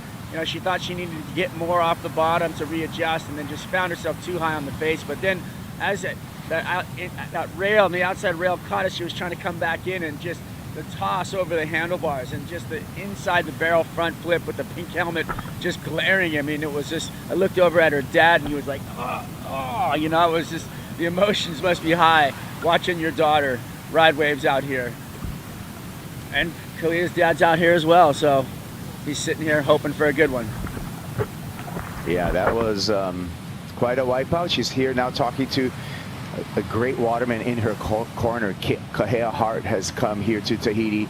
Kahea spending a lot of time here in Tahiti, coming up as a surfer, an incredible surfer himself, a great coach. His coaching program is some of the best amongst anyone in the world. He has these coaching camps for both kids and adults. And so Anat has some really good, knowledgeable people in her corner. Isabella Nichols on to the semifinals. Let's hear from Isabella with Chris Cote. Yeah, thanks, Kaipo. Bella, nicely done. You didn't have to lean into your clutch performances of the past. Just a good, clean heat victory, but not without stress out there, right? No, it's definitely stressful. I feel like, yeah, I've come up against like 3 goofy footers in a row, and I feel like being on your forehand out here is definitely, it makes it a little bit easier to like read the waves and find a little bit of a cover up. But yeah, by no means was I safe that whole heat. My strategy obviously was to get some turns on the board and then look for a barrel. It's kind of, it's a little embarrassing, you know, getting through heats, doing turns out here at chokes when you want to be getting tubed. But again, like that's surfing. Like sometimes you just have to play it smart and play into your strengths. And I'm just so grateful to be here and grateful to make another heat. Whatever you're doing is working. I'm told you're a bit of a superstitious person. Have you been keeping everything the same every single morning to prepare for these heats? I have, yeah. I'm very superstitious. I feel like a lot of athletes are. We're a little bit weird like that. I have Islan with me every morning at 10 to 6 on the boat. I'm riding the same board. I'm brushing my teeth the same way, eating the same food. I don't know, I could go on, the list is long. But yeah, I'm just keeping everything the same. Now, you know, we've got more than 1 heat a day, so the routine is gonna have to change a little bit. So I'll go home, do some breathing, and then come back out, reset, and it should be a fun heat with Erin. Try to finish this exactly the same way we did last time. Good luck moving through. Thank you. Yeah, I think that's what we did. There you go. Isabella Nichols, powered by Bonsoy, supported by Eileen Voss. That's a great combination there. We saw under priority Anat Lelior get a bit of a pit ride, getting some momentum, trying to build some momentum right now, Jesse. I mean, you kind of have to, right? Like you see it under priority, so you kind of position yourself a little bit away from your opponent, getting that west blow. Wasn't able to get too deep, but still, you know, shaking it off that wipeout, first of all, getting yourself your score on the board. Right here, you can see a little bit of a chandelier. So when you're approaching the barrel and you're seeing that chandelier coming in, it's harder for you to stall and put yourself in a deeper spot, because your brain is tricking you, telling you it's kind of too risky. So you just kind of got to trust the instinct and put both arms in, slow yourself down, but still it's going to be a small score, but it's something for her to put on the board. Yeah, I feel Anat sees that she has such a huge opportunity in front of her right now. You know, if she can make the semis, make the finals, this is going to be a huge turn event for the tour rookie. She came into Tahiti number 17 on the rankings. She's up one spot to number 16. She will continue to climb those rankings if she's able to get through this round into the semifinals. Remember, semifinals guaranteed 6,065 points. That's a huge gap. Mostly on the woman's side, you have like a shrink down system with less people, so those third places and above really make a big difference than quarterfinals. So important heat for her. And also, not to mention, Bella was talking about being on her forehand here. There is an advantage to it. Obviously, it's easier for you to drive through your front foot, generate speed, read the barrel. By no means Kelia, Caitlin Simmers, and Yolanda gonna be easy for her to match, to draw. Yeah. But if conditions get tricky, gets a little bit crumbly, maybe the wind creeps in, there's always an advantage being on your forehand. And for Kelia, I feel this is going to be a test for a youngster, just for a 14-year-old, because in her other matchups against Tyler Wright, against Caroline Marks, Kelia got a really quick start and having that, that confidence, already knowing that you're in the lead in the heat. This is a heat that she's going to have to come back from behind in. Yeah, and I almost felt like Caroline Marks could have gave her a little bit more pressure. I don't know if she was feeling because she was, just a little girl and she felt bad, but that first exchange, Kelia looked over her shoulders. Caroline kind of had the chance to push a little bit more and go when she would have been on that first one. Kelia took advantage. But here, Anat is not going to give her an inch. She knows the opportunity that is in front of her, the chance that she gets to serve Teahupo'o another time. She gets to improve on her rankings, which is pretty low right now. It's an open door. She's not going to give her opponent room to breathe. Yes, ultra competitive, and you can tell right here by the positioning.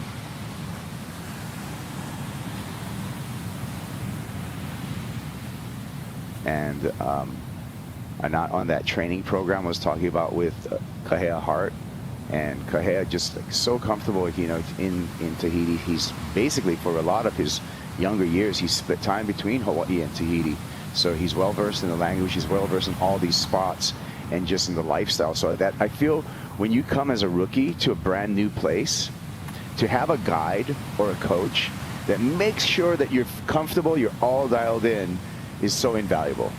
Yeah, and all the knowledge that you get with it makes you feel more comfortable. He can pass on all the trouble that he's been through to clear the path a little bit more. So you see Kahea on your screen here has been coming here for how many years, Kaipo? He's been coming here for quite a bit. Obviously has the Hawaii experience as well, which very similar waters and heaviness to it. Here we go.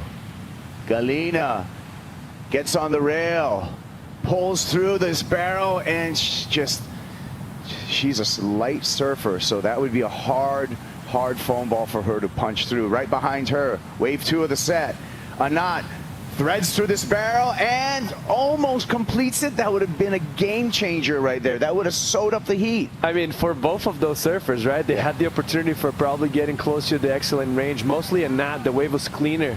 Kelia was able to get very deep, but that chandelier just not being able to muscle through it, which is very heavy out there, mostly for a girl that, I don't know, she's so small, so easy to get buckled off. But a great exchange for us. Let's see the paddle battle here. All right, Strider, we got a paddle battle. 100% after both of the ladies went down on their waves. They're just stroking to get back out there. We got Blue on the outside looking like she's in the lead, but we got Red on the inside looking like she wants it. She's going to kick and scream. She's going to kick it harder. And they're both neck and neck at the moment, but Blue is out front, and out front is Blue. We're going to get out to the outside. We got to wait for them to get out there. And Nat taking the lead, and Nat kind of trying to take the corner, and Nat's got the corner. Red in the lead. Looks like she's going to take it down on the outside right now, but let's go inside there. We on the outside. Let's see if she can get it. There she's kicking and screaming. Blue back in the lead. Wow, it could be the Blue all the way. Wow, this is going to be a fun one to finish out. They're not done yet, and we'll see how it ends up. Oh yeah, we've heard it before. The Strata-Wasilewski horse race inspired paddle battle call. I'm so surprised that Kelia is actually being able to keep it up with a knot. And it's still not established. But just the effort that she's putting it on right there, I'm very surprised. I thought she was going to get smoked and long gone. In a tie, generally the surfer that rode the first wave is going to get the priority, and that is exactly the case. So if it's a tie generally and there's a series of waves, the surfer who rode the first wave generally gets that priority over the surfer who rode the second wave if they tie to the peak. And that's exactly what the priority judge decided. Yeah, it's just reading the rules and identifying, because that was definitely a tie. There's nothing like they're both of the surfers' nose was very close to each other. And to your point, Jesse, what a hustle by Kelia to make sure that she had that tie and stayed there and got that priority. I'm actually very surprised, shocked. Yeah. That I'm not. Great effort. Great effort. Well, let's go to Chris Cote. Yeah, thanks, Skypo. Pretty rad. So during that paddle battle, you had all these boats cheering, and not just for Miss Chopo, they're cheering for Anat as well. So it's super rad. As you can see in the channel, you got a bunch of surfers who are out of the contest that are just hanging out, watching finals day unfold. They're just like us. They're surf fans like you and me. So pretty cool to see, and it's awesome to see this early in the morning, all these boats out here giving their all, giving it up for the surfers out there in the water. What a beautiful, beautiful finals day. I agree. And a unique aspect to this stop, stop number 7 on the championship tour, is that you have the gallery out in the water, out in the channel. I anticipate such a beautiful day after having some survival days at sea that group of boats and surfers will grow throughout the day. We're going to see a ton of people in the flotilla. Lelior, under priority, got inside of Kelia. Kelia, with the local eye, just let her go. It's crazy. That's what I was just going to mention. Like, she didn't even flinch to look at that wave. She knew exactly what the wave was going to do. And this is just reaction for her. It looks like she's paddling for this one. Oh, coming through. Dragging the body in the tube stance. Nice. Controlled so far. Wants to get out, comes out, hanging on for everything. Just wanted that completion. But again, just getting knocked off her feet. Yeah, and she's just moved herself into that very shallow path where all the water is moving out from the reef, so it becomes a river. As you can see it right there, no water whatsoever. She has to bail the board. Yeah. She's in such a sketchy spot to be.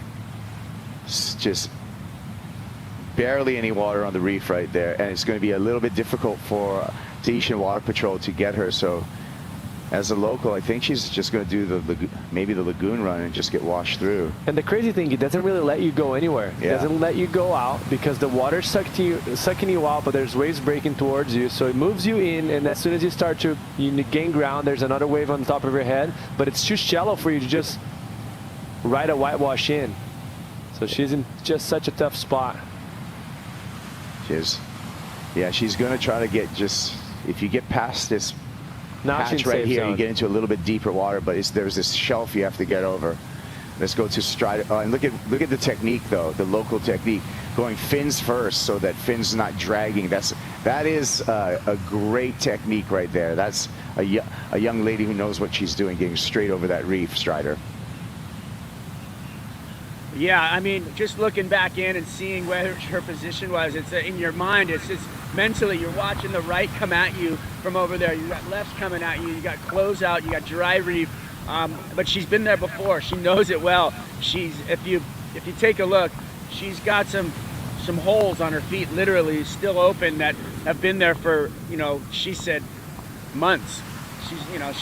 She's connected with the reef so many times that she's just managing the cuts and making sure they don't get infected. So she's been in there. She knows what she's doing. Outside, let's take a look at Anat right now, though. She's coming off the bottom, pulling into the barrel.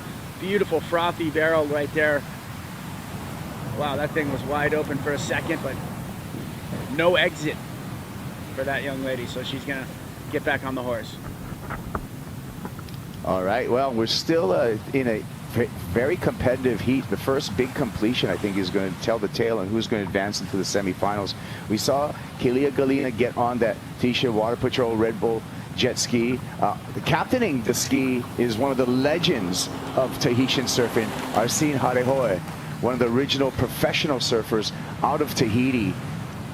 And so that's a Tahitian surf royalty right there, helping out our broadcast and our water safety. Good to see him out there, and I'm sure he knows the fastest path back out. You can see him just on the throttle. And we know the wind's dying today. It's just oily glass on the channel, so it makes it even better for them to just charge through it. Yeah, these guys, pure watermen. I mean, when you spend more time on the water than you do on the roadways in Tahiti, you get some really, really good ocean skills, and these guys are able to navigate the reefs and the passes, Not the a battle. channels. Oh, but this one, Kalia is just going to take it over. Yeah, maybe a board change. Well, no, she's paddling past Dad Ryan. And just fixated on gaining priority right now. 11 minutes, 15 seconds on the countdown. It's Anat is getting opportunity. I feel a little bit of sense of urgency, almost like I want to do it so bad that I can't complete the wave. Like this last one was a bit trickier because it got very clampy, but the previous one, the one right behind Kealia, that exchange that they had, she was coming out of the barrel, and you could see that she wasn't embracing the moment, and it was wanting to get ahead of herself, and she started to stand up when she was still needed to be compact and just embracing through that little last of chandelier. And that shows me a little bit of anxiety, like wants to do it so badly. Here's the replay for the last wave of Kelia. This wave is just so crumbly. She tries to manage, she lays on the board right there, and that's what kind of put herself in a very bad position towards the right, which is everyone's nightmare here. And on the paddle back out to the channel with Strider. What do you got, Strider? Well, I got a lot of words of encouragement and comfort from her dad Ryan and from Simon, who's basically giving her the coaching information from the channel and just saying you've got the talent, you've got what it takes to make the waves. This next wave is going to be a completion, and you're going to take the lead. It was just pure positive reinforcement from her corner, and she's obviously knows the reef and just got to get back out there deep enough to get into one of those things and thread the needle. She's had a hard time finding it so far, but I feel like she's been too far this way, kind of into the channel. I think she needs to be a little deeper up on the reef, but I'm gonna stay out of that conversation because she's the princess out here at the moment, so I know she can do it. Thanks, Strider. Next heat, quarterfinal number 4, is going to feature Yolanda Hopkins up against Katie Simmers. That's one that the crowd in the channel is going to stick around for. Earlier, Chris Cote was able to catch up with Yolanda. Yolanda, you ready for this? I'm so psyched. I've just seen so many good waves already. I'm profit. The only thing I gotta do is just calm down and catch my waves. But it definitely loads of opportunity this morning here. I think Molly and Aaron's heat was a little bit slow, but I think it's definitely like getting a bit more consistent. And I'm going against Katie. We were actually chatting before the contest started. I was like, oh, I told her if we both do good, we're gonna go against each other, and it's gonna be a sick heat. I think it would be one to watch. I think it's gonna be sick. We're ready for it. We're excited. Good luck out there. Well, there you go, Yolanda Hopkins. She's ready for quarterfinal number 4. Katie Simmers, she's ready for quarterfinal number 4. Finals day, I hope that you're ready. We're going to be back with more action from the end of the road. It's finals day at the Outerknown Tahiti Pro, presented by IC.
less than 10 minutes by bike to get to the local secret waterfall. I won't tell you where.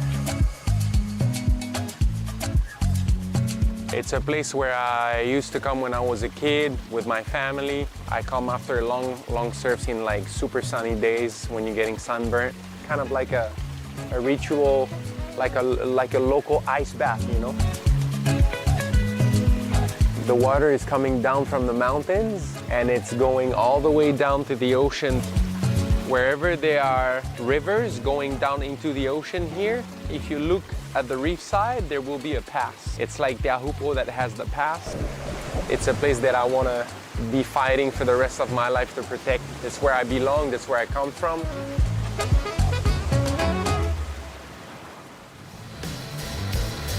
Oh, here we go. Kelia Galina trying to come back in this quarterfinal number 3 against Anat Lelior. Miss Teahupo'o on a good one here, getting back in the game. And that's just what the young Tahitian needed behind her, getting drained herself, answering back. Anat Lelior. So right when Kelia looks like she was going to gain the lead, she did momentarily gain the lead. Anat just came through with a better, longer barrel right behind her. Nice exchange by the two. Yeah, it was a great exchange, but it's clear that Anat has been on the better waves in this heat. You can see here, this is a smaller wave in size and a bit more crumbly, so she has to work herself in that barrel, which she does it so perfectly. Look at that style, the positioning of her body, but the barrel is very tight and a bit wobbly. She comes out, mix it up with some turns, but nothing so critical, so that score is going to be on the smaller side. You need a little bit of more energy in the reef in order for the barrel to get a bit wider and more risky. And here on the other side, second wave of the set, or not even the set, but second wave of this exchange, definitely a bit cleaner because the first wave took all that noise out. And the second one came a little bit bigger, so it was just in that perfect zone and coming out with priority. So a win-win there for Anat. I see the score line for Anat Lelior, and is coming in at a 6.33. We're going to throw out a 6.5 and a 6.0 and average out the remaining for that number. Lelior continues to attack here, pulls into this one, tries to travel, tries to bust through. Not going to happen for the Israeli surfer, but she does have a big lead over Kelia Galina. Galina with the opportunity with priority, but a really tight clock, just 3 minutes and 40 seconds. Well, door open those two, Kaipo. 5.68 for someone like Kelia. Like, she's been having a shocker in her standards, you know, if you think about it. So, but she's... And to add to the shocker. Yes. That would add to the shocker right there. That's not what you want. That's going to eat up time. Luckily, she didn't get pushed too far in. Yeah, she's just out the back, so she'll be fine. She needs just a clean face. If she gets a wave similar to what Anat just had, and it was one of those easy ones, like, you know, like very clean in the face, easy roll in, she's probably going to maximize the tube time better than anyone because she knows how to read the wave so well, and she'll be looking good to get a decent score, so you can't count her out. Yeah, she needs to just pray for the mana, for that power to come from Pere'ure, from Teahupo'o. Here needs a 5.68 to advance, and this is when things come all down to the ocean, Jesse. Yeah, it really does. And after, if the ocean provides, it's just a little bit of breathing and making sure you're not getting ahead of yourself, keeping it simple, clear path in front of you. You've done this your whole life, literally, for her. That's the spot that she probably most surfed in her entire life. Started surfing out here when she was 4 years old. That's when she got her start out here. Then took the Instagram handle of Miss Teahupo'o. And Dad Ryan's been so encouraging. She's put in so much time. And I've just, in our visits here, you know, our annual visits here to Tahiti, just watching the growth of Kelia has been astounding. Only 14, just had her birthday. There's Dad Ryan in the channel. With Simon. He's in the corner of a few guys as well. I think Ethan Ewan I've seen. Yeah. And those Both of the surfers know this wave so well. And there's those two. Both of those guys, you know, transplanted here from, you know, to Tahiti, made a lifestyle over here, and they've been just a wealth of knowledge and really welcoming, you know, every time we come here. Looks like there's a few waves approaching, and kind of looks like here we go. Decent sized wave. Let's see if he has the shape needed. Oh, they're going over it. And that's the view right there that tells the tale.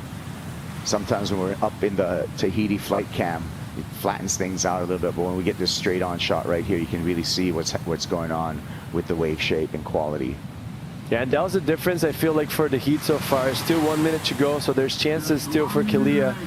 But to the point that we got, until this point, and not just played a way better heat. Like the first wave was decent, she felt, and then the third, fourth, and the last one that she got the 6.33. So just showing the heat IQ, obviously, of a professional surfer that qualified herself for the tour. Yeah, paying off. And this is, you know, really a great start for finals day for the surfer from Tel Aviv, Anat Leilior. Big opportunity in front of her. I feel that she's almost feeling that she, at this point, that she can win this thing. No doubt. Like I mentioned, like it's tricky today. There's a lot of chandelier. You see Kelia was having trouble coming out of those barrels, muscling through. So she's going on the semifinals against a regular footer. But time will tell. Let's see if Kelia can get up in time. Here we go. One last chance. Nice little pit right there. Wants to stall a little bit more. That wave, just my gut feeling is that it doesn't have the 5+ ride in it. 5.68 is the requirement. Yeah, it's long gone. She's not going to get the score. And this is just for a good feeling. That's after the hooter, so that's not going to count. But it doesn't matter. Inconsequential, Anat Leilior on to the semifinals. And Kelia Galina should be very, very proud. She made an impact on the entire surf world with what she's been able to do out here. Congratulations, Ho'omaikai, Kelia Galina. Great, great job, and look forward to seeing the progress in the future of this incredible young surfer. We'll take a break right now. We'll come back. Quarterfinal 4 out on the water. Yolanda Hopkins will be joining Katie Simmers when we return to the end of the road.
This new generation never goes outside. This new generation is lazy. This new generation needs to wake up. Wake up.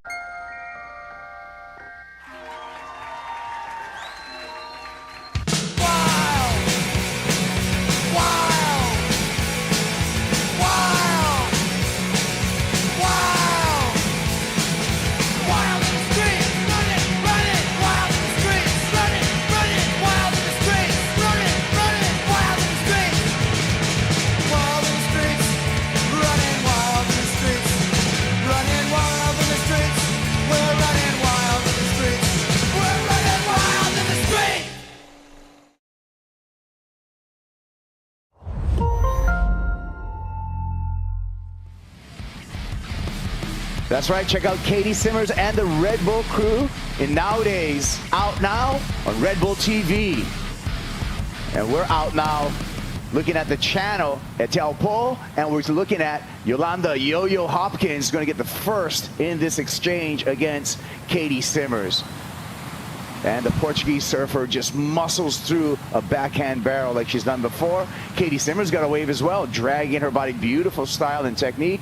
So nice exchange between the two surfers in quarterfinal number 4. Kaipagura along with Jesse Mendez on the call. Yeah, you can see it, the second wave of the set being always a little bit cleaner, but this one was so similar. Both surfers pretty well positioned. It's not going to be a massive score, but yet good way to start off the heat. Yolanda had a little bit of a crumble. Kayleen had probably a deeper barrel for Yolanda, but had a bit of a crumble, so it wasn't a clean exit. She had to muscle through it, and Kayleen, cleaner wave, but maybe not as deep, but super similar rides for both of the surfers. Yeah, I'm digging Katie's equipment in this. She's been riding quads from Chris Boris, but just the added flavor, airbrushed by OG legend Peter St. Pierre in the legendary Moonlight Glassing, put those boards together over in Encinitas. St. Pierre, a Leucadia legend, and that funkadelic kind of 70s airbrush looks so good, man. I'm like, it's a piece of art right there. Oh! Over the falls she goes, Yolanda Hopkins. Well, there's no question whether Yo-Yo charges or not. I mean, that was long gone a few days ago. Even on the training sessions, I heard she was going big. Looks like a broken board for her. Oh. Fatum, the board's sponsor that she has. Let's get to Strider in the channel. He had a front row seat in what went down. It was kind of like a high dive, pin drop, just straight from the top out into the air and just straight down. Unfortunately, though, the board broke, and but the wave was looking like it had what it needed, and it had a nice little bowl on it, but she was just over the back of the lip. She needed to be underneath it in order to actually make it down the face and get into it. So ejecting and breaking the board, unfortunately, but she's on a swim. She's getting back over to dad or coach and getting the board under her. And she took her leash off as well. So that other double halves and on the inside, they're gone. The water patrol will grab those, but now she's on a new board. Leash is on, and she's gonna go back out. Eats boards like a big plate of Poisson crew every single day. Smashes them. She did well to get herself out of that, because it's kind of one of those very delayed pin drops that you can kind of land with your board or very close to it, and right there she was able to severe get away. breakage. That's just right through like nothing. Our broken board count this year has to be in the 20s probably. Simmers drops into this one smooth as always, sets up for the barrel, tucks in there, stays hydrodynamic, but is not able to come out. Looked like she was on her way out, just the board got sucked a little too high and she went down. Yeah, she was on her way for an excellent score. Deepest barrel we've seen it so far this morning. It's gonna get that one in the head, a little bit of tax to pay. She doesn't mind it, does she, though? She just not huge in stature, but huge in heart. Katie Simmers, 2 times a finalist here in Tahiti. She came a runner-up in 23 to Caroline Marks, and then just last year a runner-up position to Molly Picklum. Here's a view of what could have been a brilliant barrel ride. Yeah, nice delay for her. Sets herself in the perfect spot, goes through that fumble, and I think she got a little bit of a lift. Probably we'll be able to see it better in this angle here. Delays herself, sets herself in the perfect spot. Great track, high and tight, and right here she goes through that fumble. She gets the lift from the tail and just goes over the handlebar. Needed to transfer a little bit more weight on the back foot, or just centered on the board instead of putting on the weight on the front foot, which is pretty normal for you to do it in a barrel because you want to drive through it. You don't have too much space to weave on the small barrel like that. But on that transition, just going over the handlebars with the extra weight on the front foot.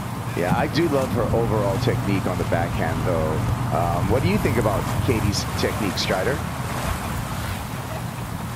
I think, you know, Jesse nailed it. It was just a point I was going to make. When you're in the barrel like that and you're looking out and you think you need more speed to get out of it, a lot of times you put too much weight on that front foot. And what happens is you just get too front loaded, and then the board just gets tipped up from the back, and you basically overdo it.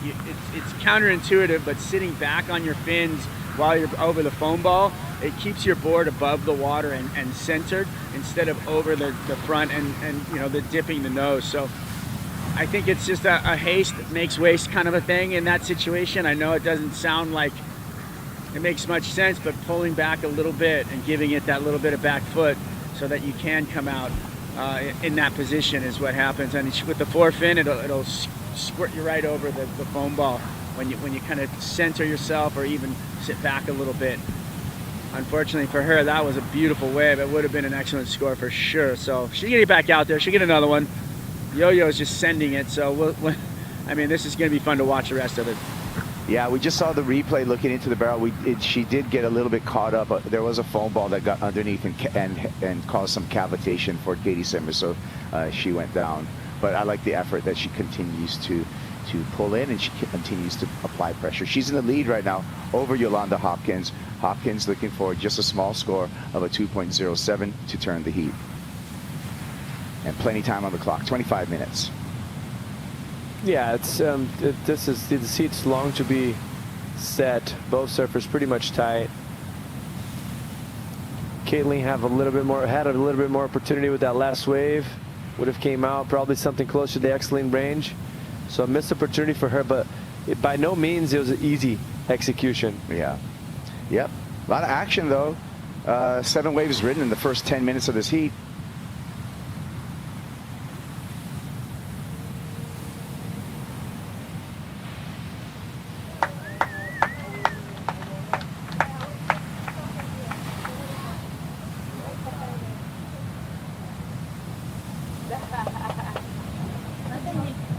Get the best and the worst out of it. Yeah. You have a puppy, you have a quarterfinal. Oh my God, and you don't have a broken helmet. I sleep with it. How you do? Actually, Yolanda's right over there. Really? Yeah.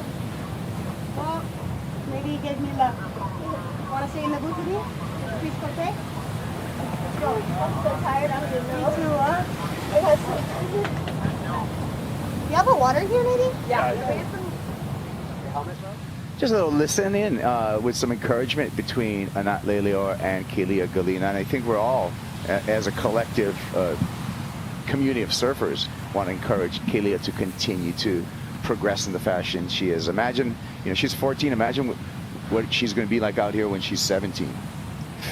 I mean, it's scary for all those girls that are going to still be fighting for titles. That's for sure. Yeah, Tahitian surfing, I mean, bright future. Vahina Fierro, you know, Tia Zabrowski, Kelia Galina, and there's people behind it. Kohai Fierro, also, Aileen Voss. There's so many talented surfers.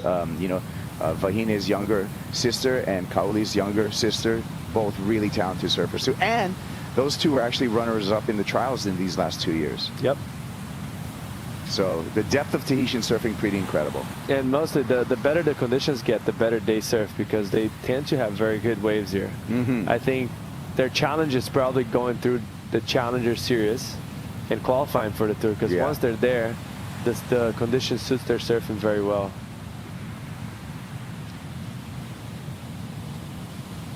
And the flotilla continues to grow out in Teahupo'o, Hawaii, the channel here. Here we go. Yo-Yo going for it, pulls in, and that one just runs off. But the Portuguese surfer not backing down to any of the waves out here. Yeah, and great effort for her. Very critical takeoff. That wave just kind of ran away. And even if she was a little bit better position, you could see that it clamped right on the end. It would be hard to manage to make it out anyways, but beautiful takeoff, airdrop to holding that rail, making sure she gets underneath and tucked in, and right here you can see it running, and right there in the end you can see it how it clamped. You even notice the foam going higher than the previous places. You can see the impact that he created. So it's going to be very hard for her to muscle through that section. Yeah. But I love just the repetitive effort that Yolanda's giving. You know, sooner or later, one of those barrels I feel is going to let her out. She's ridden 5 waves so far, and she's, you know, not taking this easy. She, even under priority, she's just going on anything that comes through. Katie Simmers, meanwhile, her task to better her low of a 2.23 that she has as her scoreline and make that need a little bit greater for Yolanda Hopkins. Tahiti Flight Cam giving us this eye in the sky. You can see the reef. You can see the way the wave hits the reef and how it just sucks right below sea level. Incoming tide right now, Jesse. So what do you see happening with the incoming tide? Well, with the size that we have today, it's probably going to help those sets move in a little bit more and just hit the inside shelf, which we had that awkward size yesterday, but still very nice day for surfing. We had some beautiful rides. Then today it feels a little bit smaller, but still the sets are creeping in, have that in-between outside-inside ledge. So with the tide coming in, filling in, it's probably going to bring those sets to the inside ledge and be a little bit more open. So that's what I'm expecting. And I feel like there has been already a little bit of a cleaner lineup than the previous first heats. And that's all because of all the rain that we had yesterday, you know, the morning sickness, it takes a little bit for the ocean to clean up. As the wind starts to blow offshore a bit stronger, it's probably going to help move all that noise out, and we're just probably going to see improvement. So I hope the theory that I have in mind is going to help us out. I hope so. I hope so too. Well, on her best results so far in her rookie year, Israel's Anat Lelior on to the semifinals, and Chris Cote had a chance to catch up with Anat on the interview boat. Chris. Anat surfing your way into the semifinals, but you definitely had to earn it in that one. Yeah, I totally had to psych myself into it after every wipeout I had. I mean, I couldn't see Kalia's wave, so I was like, every time, okay, she had a 9 now, I have to do a 10 after. So it was just like kind of like keeping my faith in my surfing and keeping my faith in the ocean. And so many people have reminded me of how strong the mana is around here, and just, you know, you gotta embrace it and just be patient and follow your instincts. In a unique situation, going up against a wild card that has been on an absolute roll, you're looking over, seeing Miss Chopo in your heat, and even though she's just 14, still intimidating, I can imagine. Oh yeah, Kalia is the GOAT over here. I mean, everybody's saying Steph is the GOAT, but Kalia is the GOAT of all time of this wave. Her and her father have been super nice to me as well. I mean, from 2 years ago to now. And I'm just stoked to share a heat with her. I just shared with her that I was extremely nervous about the heat with her. I mean, even more than the heat with Gabriela and more. And yeah, I'm just stoked. The people here are so nice, Milton and all the guys around here. I'm just stoked to get in the blessings from everybody, and you know, I'm gonna try to keep going. Now we get desensitized a little bit. The waves have dropped, but it's still plenty gnarly out there. I know you made a promise to your sister Noah that you would always wear a helmet out there, and I bet you're thankful you did in that heat. Oh, for sure. I mean, I had this small thought of maybe after my helmet broke a little bit after my first wave. I was like, okay, maybe I'll just put it down. I was like, no, my sister is watching. I have to sit down, fix my helmet, and then go back out there. And I'm glad I did, because you know, I mean, the smaller it gets, the more dangerous it is, because there's not a lot of water. And today in the morning, the tide was so low, we could see like islands of reef. So yeah, I'm still, you know, I'm not from here. I need to be humble to how strong the wave over here is. And again, just trusting my faith, trusting myself, trusting my ability to keep going. And we just saw in the middle of the heat, when I kept falling, I saw the Israeli flag. Some guys, you know, from their own money, got on one of the boats and raised the flag for me, yelled my name and everything. So it means the world to me. Like I told you before, the country that I'm representing is one of a kind, and I guess I am one of a kind. Like we all are, but I truly feel special every time I see my people around the world. Let's let this one marinate. Anat Lelior, semi-finalist. Let's go, guys. Well, you know, we said with Yolanda Hopkins, she's going to just keep on plugging away. She's just been charging. Sooner or later, one of those barrels is going to let her out, and it happened right now. And it's one of those beauty of waves that you can actually ask for. It couldn't be better. You could see it. It was underneath. It doubled up. He had the energy. It was very clean, like I mentioned. It felt like it was cleaning up because of that wind offshore starting to blow a little bit stronger. She was in the perfect position for the wave, just in front of the foam bowl where she's risky, but not too risky to the point that it could cost her missing an opportunity of such a for her. Yeah, that is when that tenacity that she has been displayed in this heat, going over and over again, taking some beatings, but she's rewarded with a 7.5. And here's the IC scoreline. One judge gave it an 8-point ride. Well, obviously that one judge going excellent. I think what kept that wave from being excellent is just the commitment of slowing herself down and getting a little bit deeper. Easing off the bottom, stalling here. Barrel hunting. Katie Simmers deep in the chasm of Teahupo'o, but just gets caught up again. That foam ball just mowed her over yet again. And that's the borderline that I was mentioning to you. Looks like she's waving or maybe telling the skis that she's all right. Let's have a look at that. Be patient. Red Bull Jet Ski, Tahiti Water Patrol on the pickup. This drill we've seen over and over again. The ski driver backs in. The grabber gets her on the rescue sled, yells go, and it's time to take looks off like into she the hit channel. something. I'll check on what's going on with Katie Simmers. Looks like she's knocking some water out of her ear. Well, she's responding to the water patrol right now, but they are really at a slow pace. So we're going to find out what's going on there. But we're going to see Yolanda Hopkins correct after catching on the bottom, and goes incomplete there. But she'll still maintain control of the lineup. They're likely to get back out there. So let's take a look. Yeah, something happened for sure. Well, we can get maybe Strider in the channel to give us a report in a little bit after he gets the download.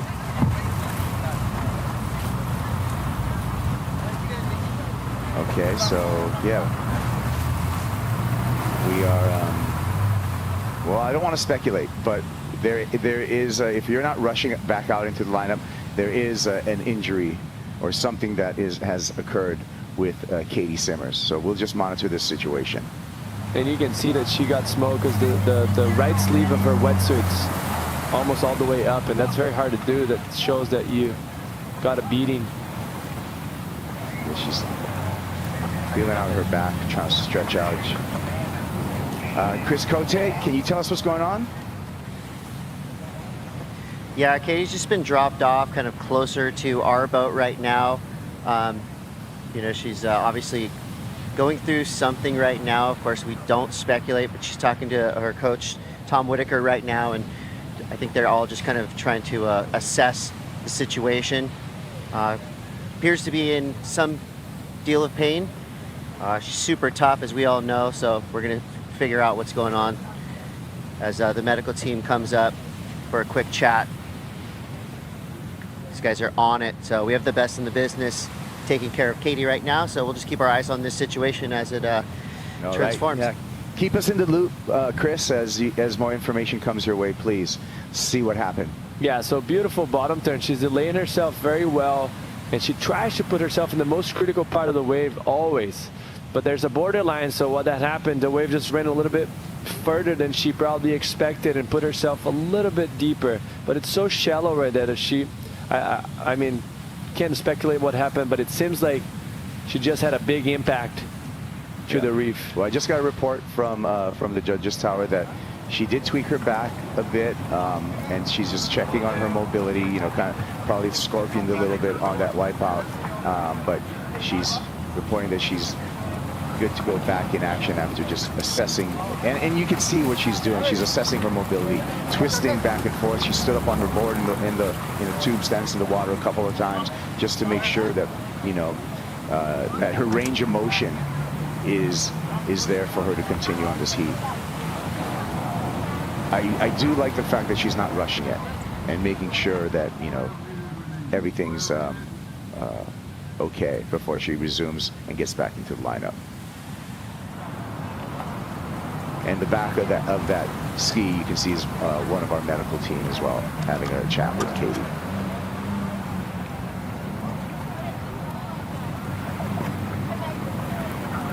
Jesse, you can describe what's a wipeout like out here. I mean, it's horrible. You don't want to be part of it, but you can't run from it as well. If you're putting yourself, and it really is violent, no matter the size. Obviously, the bigger it gets, the more violent, and you lose sense of what's north and south a lot of times. But the smaller ones are scary because it's so shallow. On a day like today, it's going to be in the inside ledge. You're literally 3 foot deep of water, if not smaller. In the situation that she was right there, it was so shallow. Beautiful positioning from Caitlin Simmers, but the wave gets pretty tight in that first section, and then it opens up, so it didn't give her too much room to drive through and generate speed. So sometimes you just fall and go straight to the bottom. There's some air pockets inside a barrel when it's doing its thing, so sometimes it just goes straight to the bottom, and it's bruises. You hit the bottom hard, sometimes you hit the board. Yeah. I mean, I can attest there's those times that you talk about, those air pockets, even on, you know, more tame days, smaller days, that there's no water and it's like getting slammed on a sidewalk or something. Oh, straight up. Just straight to something. There's no liquid cushion, it's straight to a hard surface. You know? And sometimes a hard, sharp surface too. Most of the time a hard surface, but it also uneven as well. It's not just like a sidewalk that is flat. So like it's not the best place to be, that's for sure.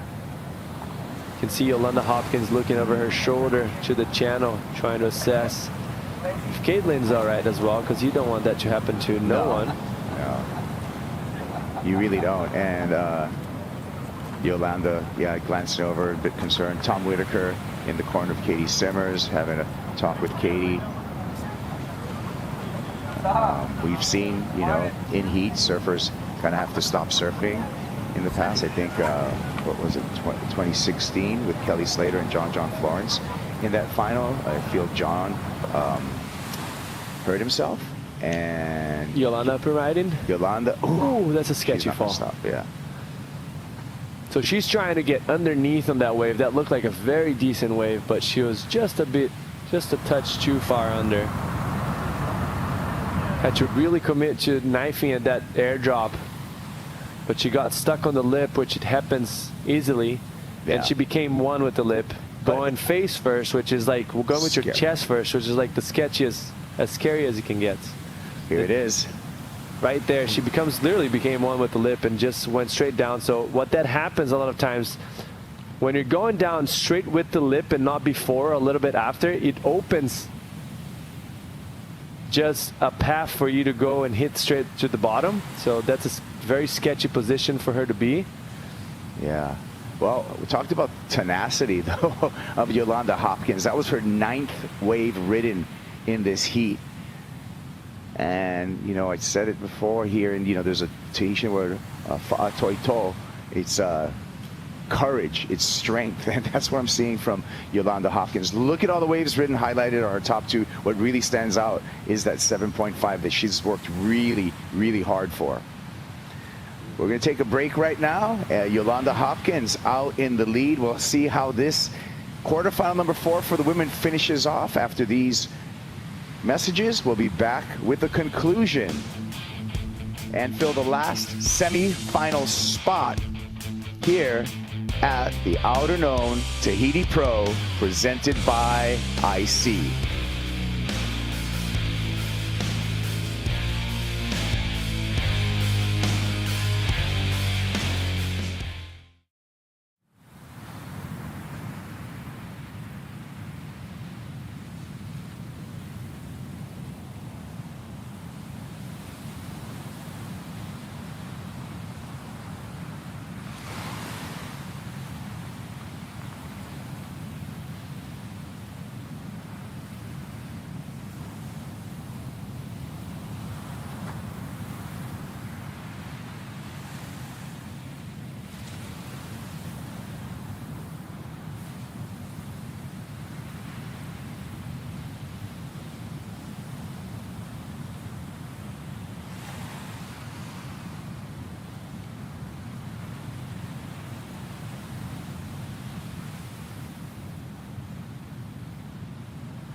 The improvements of reef restoration goes beyond the ecological impact.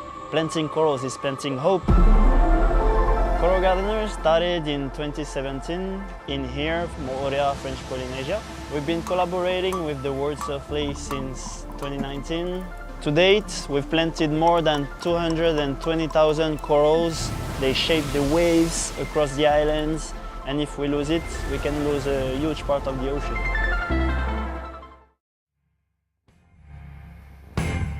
Yeah, a great collaboration that the World Surf League has had with coral gardeners for the restoration of coral reefs throughout French Polynesia. Great job by coral gardeners.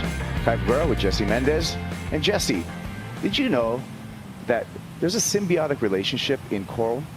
Coral is a living organism. The coral polyps have a symbiotic relationship with algae called the zooxanthellae that help them both grow together. I had no clue about that. Yeah, Thank and they you build for the little lesson. colonies, and that's why that's like their apartment buildings, the coral, that the polyps, and with the help of the zooxanthellae build. Interesting. And that's why I want to keep them alive, because they protect us and they help the dynamic ecosystem around the ocean. It all starts with coral, crustaceans, fish, other invertebrates, all kinds of stuff down there that all have to work together under the sea. Very interesting.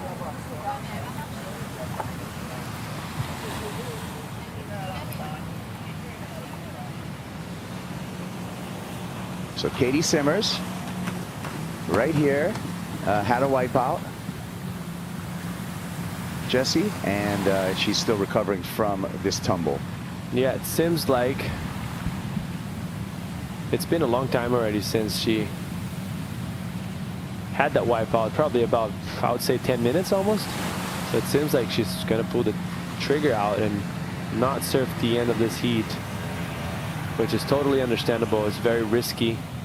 If you're 100%, there's a lot of risk involved. If you're not 100%, it's even more dangerous. So hopefully she's okay.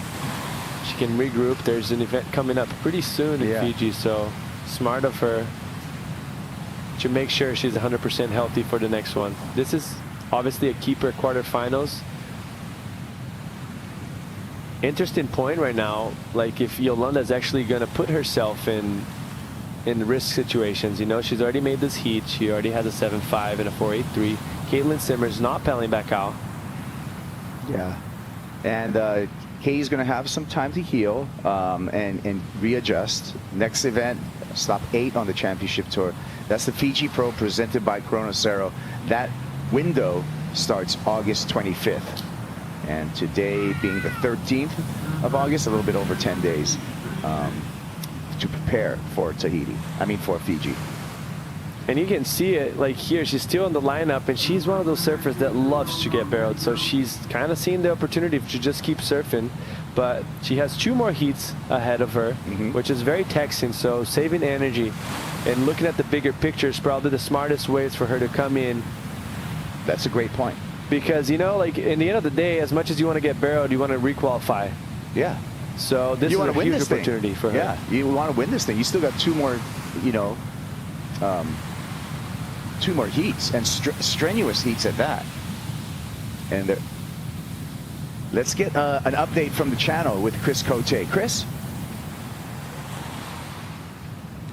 Yeah, thanks guys. Just had a talk with the head paramedic out here, and basically saying, look, the first indications is that Katie's going to be fine, but they're going to take her into the medical tent just for some further checks.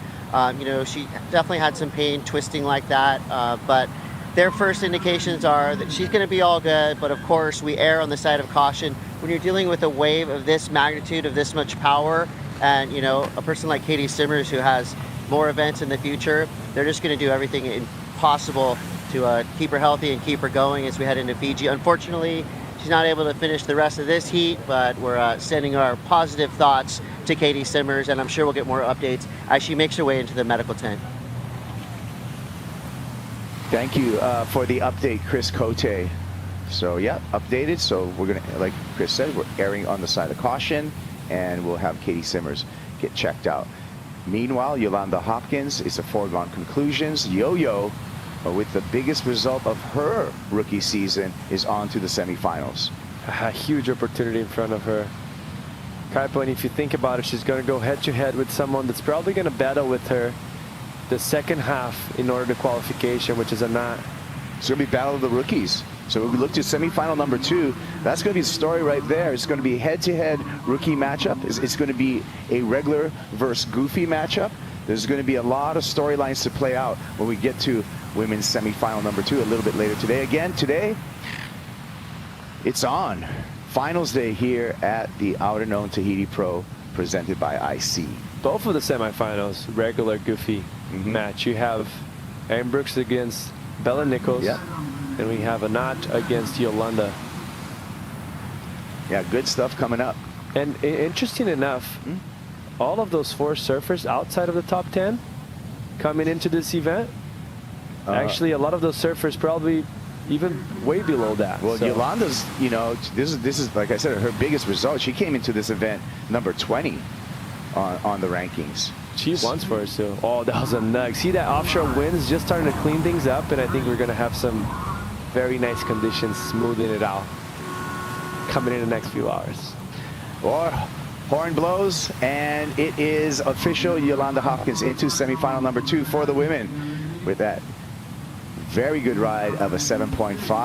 We're going to be moving on right now, and we got more action here. Finals day at the end of the road when we return. Quarterfinal number 1 for the men. Alan Cleland Jr. up against Seth Moniz. Yolanda Hopkins in the barrel and out to the semifinals.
The Outerknown Tahiti Pro, presented by IC, is brought to you by Yamaha, official watercraft partner of the Outerknown Tahiti Pro, by Banca Tahiti, official bank partner of the Outerknown Tahiti Pro, by Vini, official telecommunications partner of the Outerknown Tahiti Pro, and by Mofi, empowering you to live a life untethered.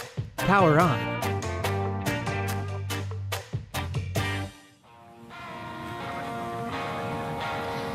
It is finals day. Seth Moniz, Al Cleland Jr. are going to enjoy this lineup. They've been 2 of the most barreled guys the last couple of days as they're looking for a spot into the semifinals. And look at this beautiful day continuing here. It's been real light offshore, groomed conditions. Still some great sets in front of us to set up the semifinals for the men. Where's the winner coming from today? Al Cleland, Seth at the top of the list. Italo Ferrer and Ethan Ewing. This has been an elite matchup for several years, even a couple of times in the final 5. That one's going to be exciting. Italo, past champ as well. 2 surfers inside the top 10. Ramzi Boukian from Morocco, showing why this is his pet event. He's been absolutely fearless. And George Pitar's first trip to Tahiti, well, he's making it count. And then another showstopper at the bottom of the draw. Jack Robinson trying to defend his title here in Tahiti. Got past Kelly yesterday, and Griffin's been accumulating the most points of the draw. Perfect 10-point ride on the foam ball and 2 8s yesterday against Miguel Pupo. We'll see if he has some more big numbers left for us on finals day. The bracket's really interesting because there's so many different narratives there and storylines, right? You've obviously, you touched on it, past champs. You've got obviously that crazy rivalry between Jack and Griff in the last quarter, and then you've got some underdogs that are really fighting for a chance to sort of keep that World Tour dream alive. So really interesting way for potentially this to play out today. Al Cleland Jr. arrives in the quarterfinals for the second time this season. He did make the quarters in El Salvador. Seth's been really busy through his heats. How cool was that? Fade into the pocket, then gets shacked, comes out, throwing some variety on the way. He's been packing tubes here at Chopes. Well done. You could tell he's fired up and inspired. Still coached by the entertaining, insightful Doug Silva. That's his second wave of the matchup. Took a look at a wave to start and now gets a completion. Let's check in with Strider. Wow, Joe, how cool was that? Just like, I was thinking, you know, he was paddling deep into the bowl, and I thought he was going to just grab from the top and stall and just, you know, put himself right into it from the beginning. Instead, he just blew my mind with this fade and this beautiful snap into the bowl, like literally was angled back at the beach and then turned into it. That was just the coolest line. It was so unique, and I mean, I don't know if the score is going to go crazy, but the style was insane, and the lines that he drew right there were beautiful. So Seth just, you know, making a difference. You know, Al usually has a different line as well, which is something I was looking forward to in this heat, but Seth doing it first. Love it. Really enjoyed that creativity too, Strider, from Seth. It just shows he can get into that comfy backhand tube stance in a lot of different ways. He can free fall out of the sky and slide right into it. He can do a little fade, kind of cutty to like slam on the brakes and then jam under the lip. And that result on screen, just a reminder that he's one of the best barrel riders in the world. Runner-up to Kelly Slater in 2022 at the Pipe Masters.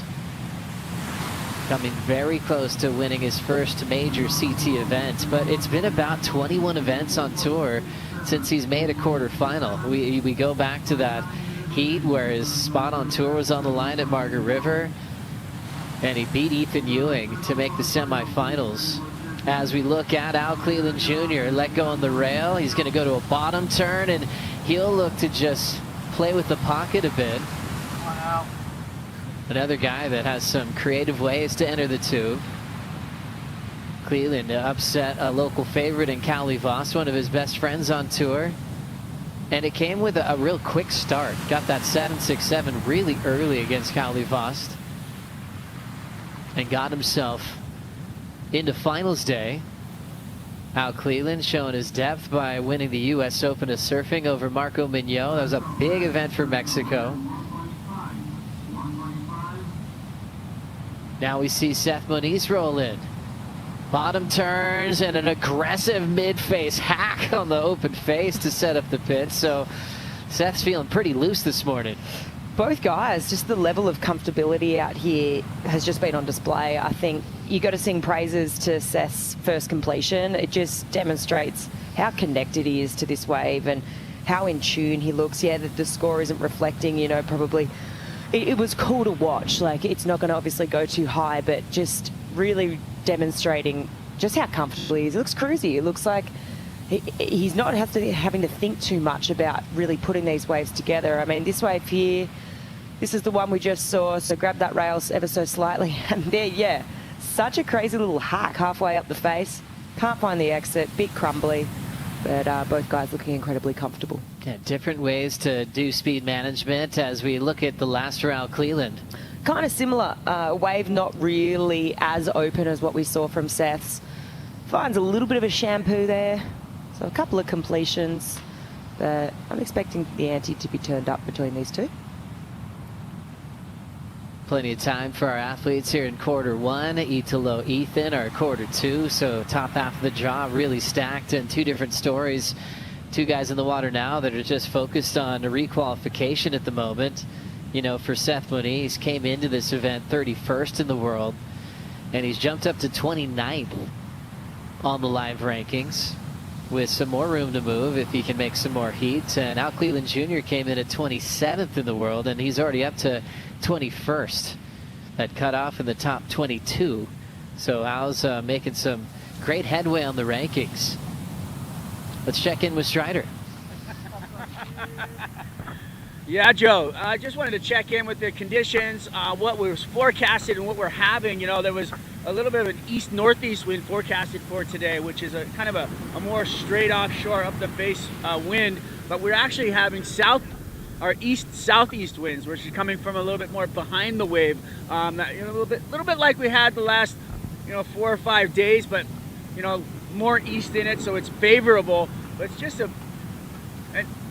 question of where we are in the ocean. I mean, we're a little tiny dot in the middle of the Pacific Ocean, so anything is possible. Things can change on a dime, and you really have to be able to adapt and understand what's going to happen with the conditions, because you got swells that could be coming in from different directions. You got wind coming from different directions, and rightfully so. We're out here in the middle of the Pacific Ocean on this little dot, on this little piece of reef in the middle of basically nowhere, so surrounded by nothing but weather and waves.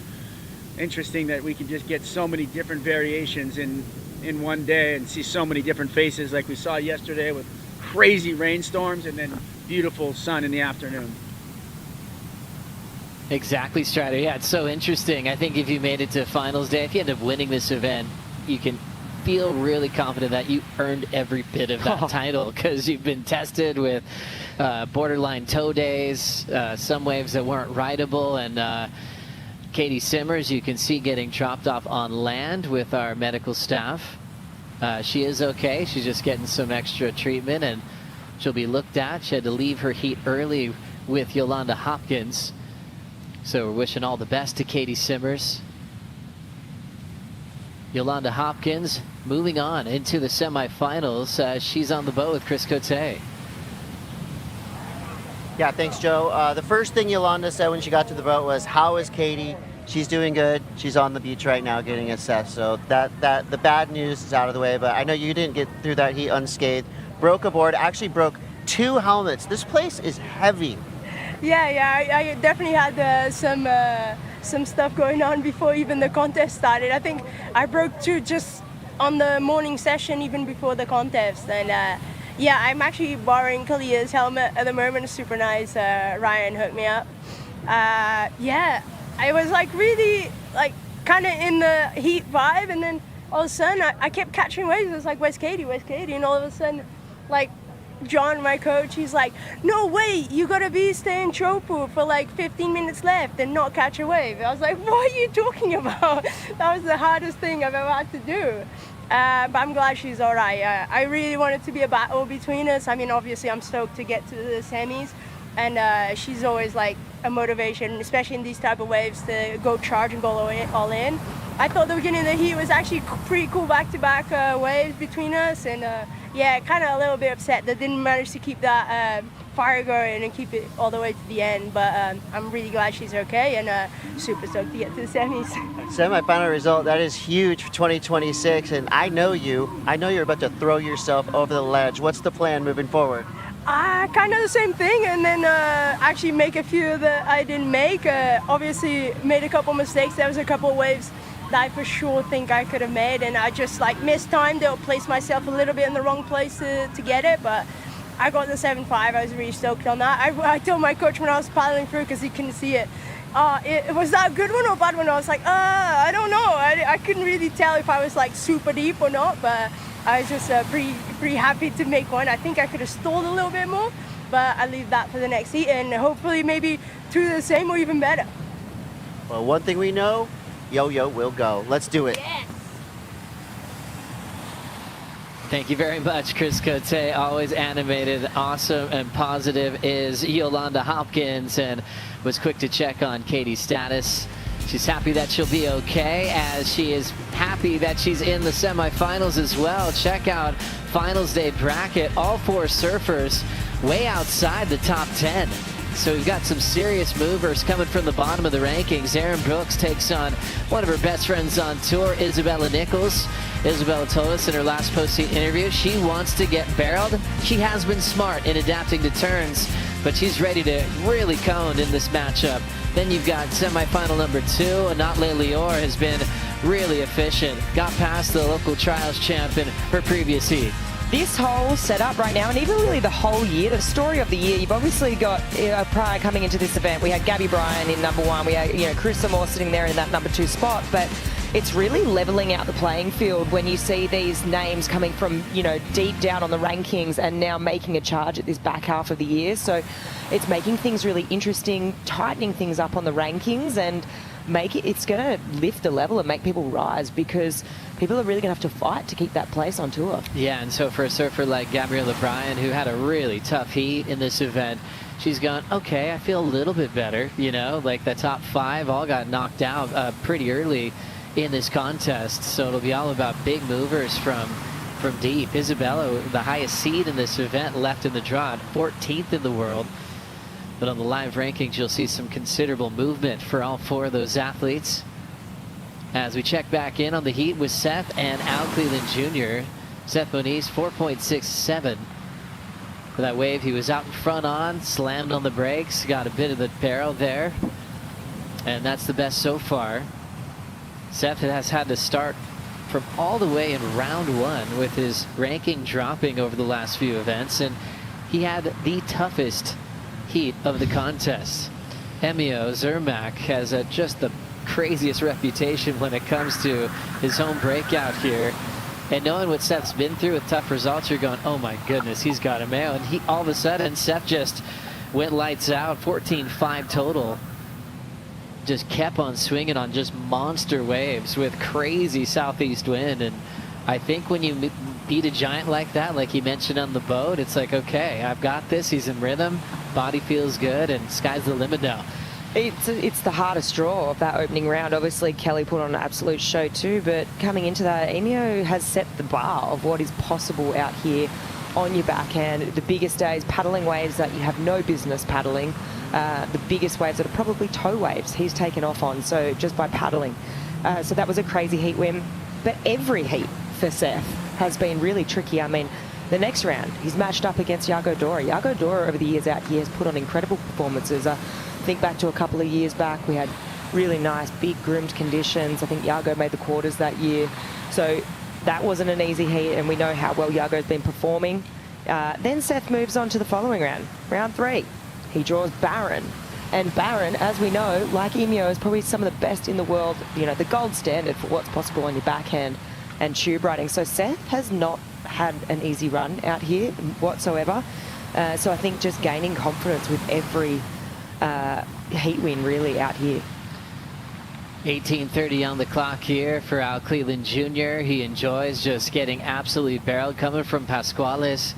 A big, powerful beach break. He talks about the early years of trying to figure out how he was going to charge the place and being intimidated by it all. And soon when you're staring at something all day long, you end up getting part of the mix. And he's always been dangerous when it comes to events like at Pipeline. Remember eliminating Jack Robinson when they got the call up late to the championship tour. It just makes him feel extra comfortable the crazier things get in the water. Working closely with Jake the Snake Patterson. And Snake's just the funnest guy to hang out with in between heats. Has such a sharp surfing mind and reminds all the people he work with that you better enjoy this dream tour. Bottom turn, there's another classic stall to get barreled. Seth Moniz really moving, gets the exit. Well done for the Hawaiian. 1.0's long gone. And extra style points, making it look so easy and effortless, adding just a little extra to how he's pulling into these barrels. Really loving his approach in these conditions today. Oh, that was all about the setup into that tube. The stall, the way he just delayed time to really maximize the time in the barrel. That was really beautiful to watch. He's got such a good read on it. We've seen, a few people this morning just sort of outrunning that tube, but on the backhand, he's managed to, just speaks to obviously the level of comfortability, the experience he has, but really this all comes positioning, yes, but then it's all about the setup.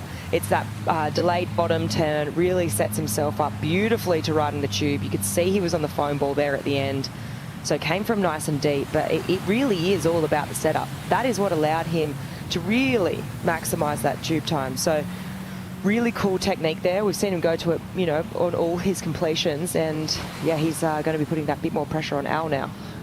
Loving what Seth's doing right now, adding another score to his top 2. Next wave's going unridden, but Strider's staring right into it. Oh, wow. Wow, yeah, just it's like a cartoon episode out here watching these waves, just the way that they stand up on the reef and they go completely square and then they just run off. Just a note on Seth's wave, you know, Seth, obviously his read was perfect, everything he did to get into that wave, and I believe you know, Al he had priority, but look at Seth just whipping it again, pulling it up underneath. Seth is just in a crazy rhythm right now. Yeah, he paddled by and he said, I was on the foam ball, I thought I was gonna fall, and I made it, and that's why I'm gonna get a good score. He literally identified the whole thing as he processed it, paddling by, and it was just a really cool moment to hear an athlete, see an athlete just understand and identify exactly what they needed, how they needed to do it, and the element of surprise, even for themselves, means that they know they're going to get a great score. Thank you, Strider. Seth is on a roll. Just got another wave with just a late decision that Al was out of position for. You see some surfers trying to survive chokes. Seth's playing with it right now. He's just messing around on the foam ball, doing these classic little stalls to burn off speed. I see the score drop down. Seth was spot on in his own analysis. Being on the foam ball, you earn big points. A 7.83 on the IC score update. Al Cleland finds himself comboed with just a 1.5, a wave he went up and down on, and he might consider repositioning at the moment. Yeah, I think so. And now hearing the 7.83 drop for Seth, you've got to be thinking, okay, I need something at least substantial. You've got something in that good range, erring off to the excellent range, really, just to keep a pace with Al. So I don't think he's really thinking, I need a 3.66 to break the combo. I mean, this is finals day, right? So he's going to be thinking, it's go big or go home. That's the kind of mentality Al does have. So he's got that going for him. I think right now he's probably going to be hunting something pretty special just to keep it pace with Seth. I loved that scoring. I love the way that Seth's just hunting around the reef too, really maximising every little section of it. He found that one on the paddle back out, just in, you know, that little bit wider, a little bit further in than ours, are just being open to all opportunities. Last score for Seth, his late decision when he found himself in position, paddling back to the lineup after the 7.83. Turns into a keeper again. It'll be his low score of a 5.83. And that's what increased Al's combo to 13.66 total as we check it out again. Yeah, really cool. On the paddle back out, this one demonstrating another technique there too. Inside the tube, this guy's just got all the tricks. Take off, this one grabs the rail straight away, but right here you can see him pull that rail up. So difficult and so technical to do inside the tube whilst holding your rail. Kind of like a little hip swivel. And it's really difficult to, or a hula hoop, so to say. It's like that kind of motion. It's really difficult to do.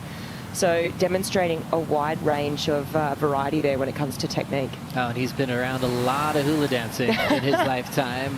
His whole family loves to dance. Actually, in his yard, he used to let his sister Kaylia lead these really fun hula classes in his backyard, and all the local kids would go down there and learn how to dance, and Seth would often stop by and check it all out. Really proud of his Hawaiian heritage, and he had some beautiful words to share with all the local people in New Zealand, and sharing his indigenous heritage with the world and that spirit of aloha.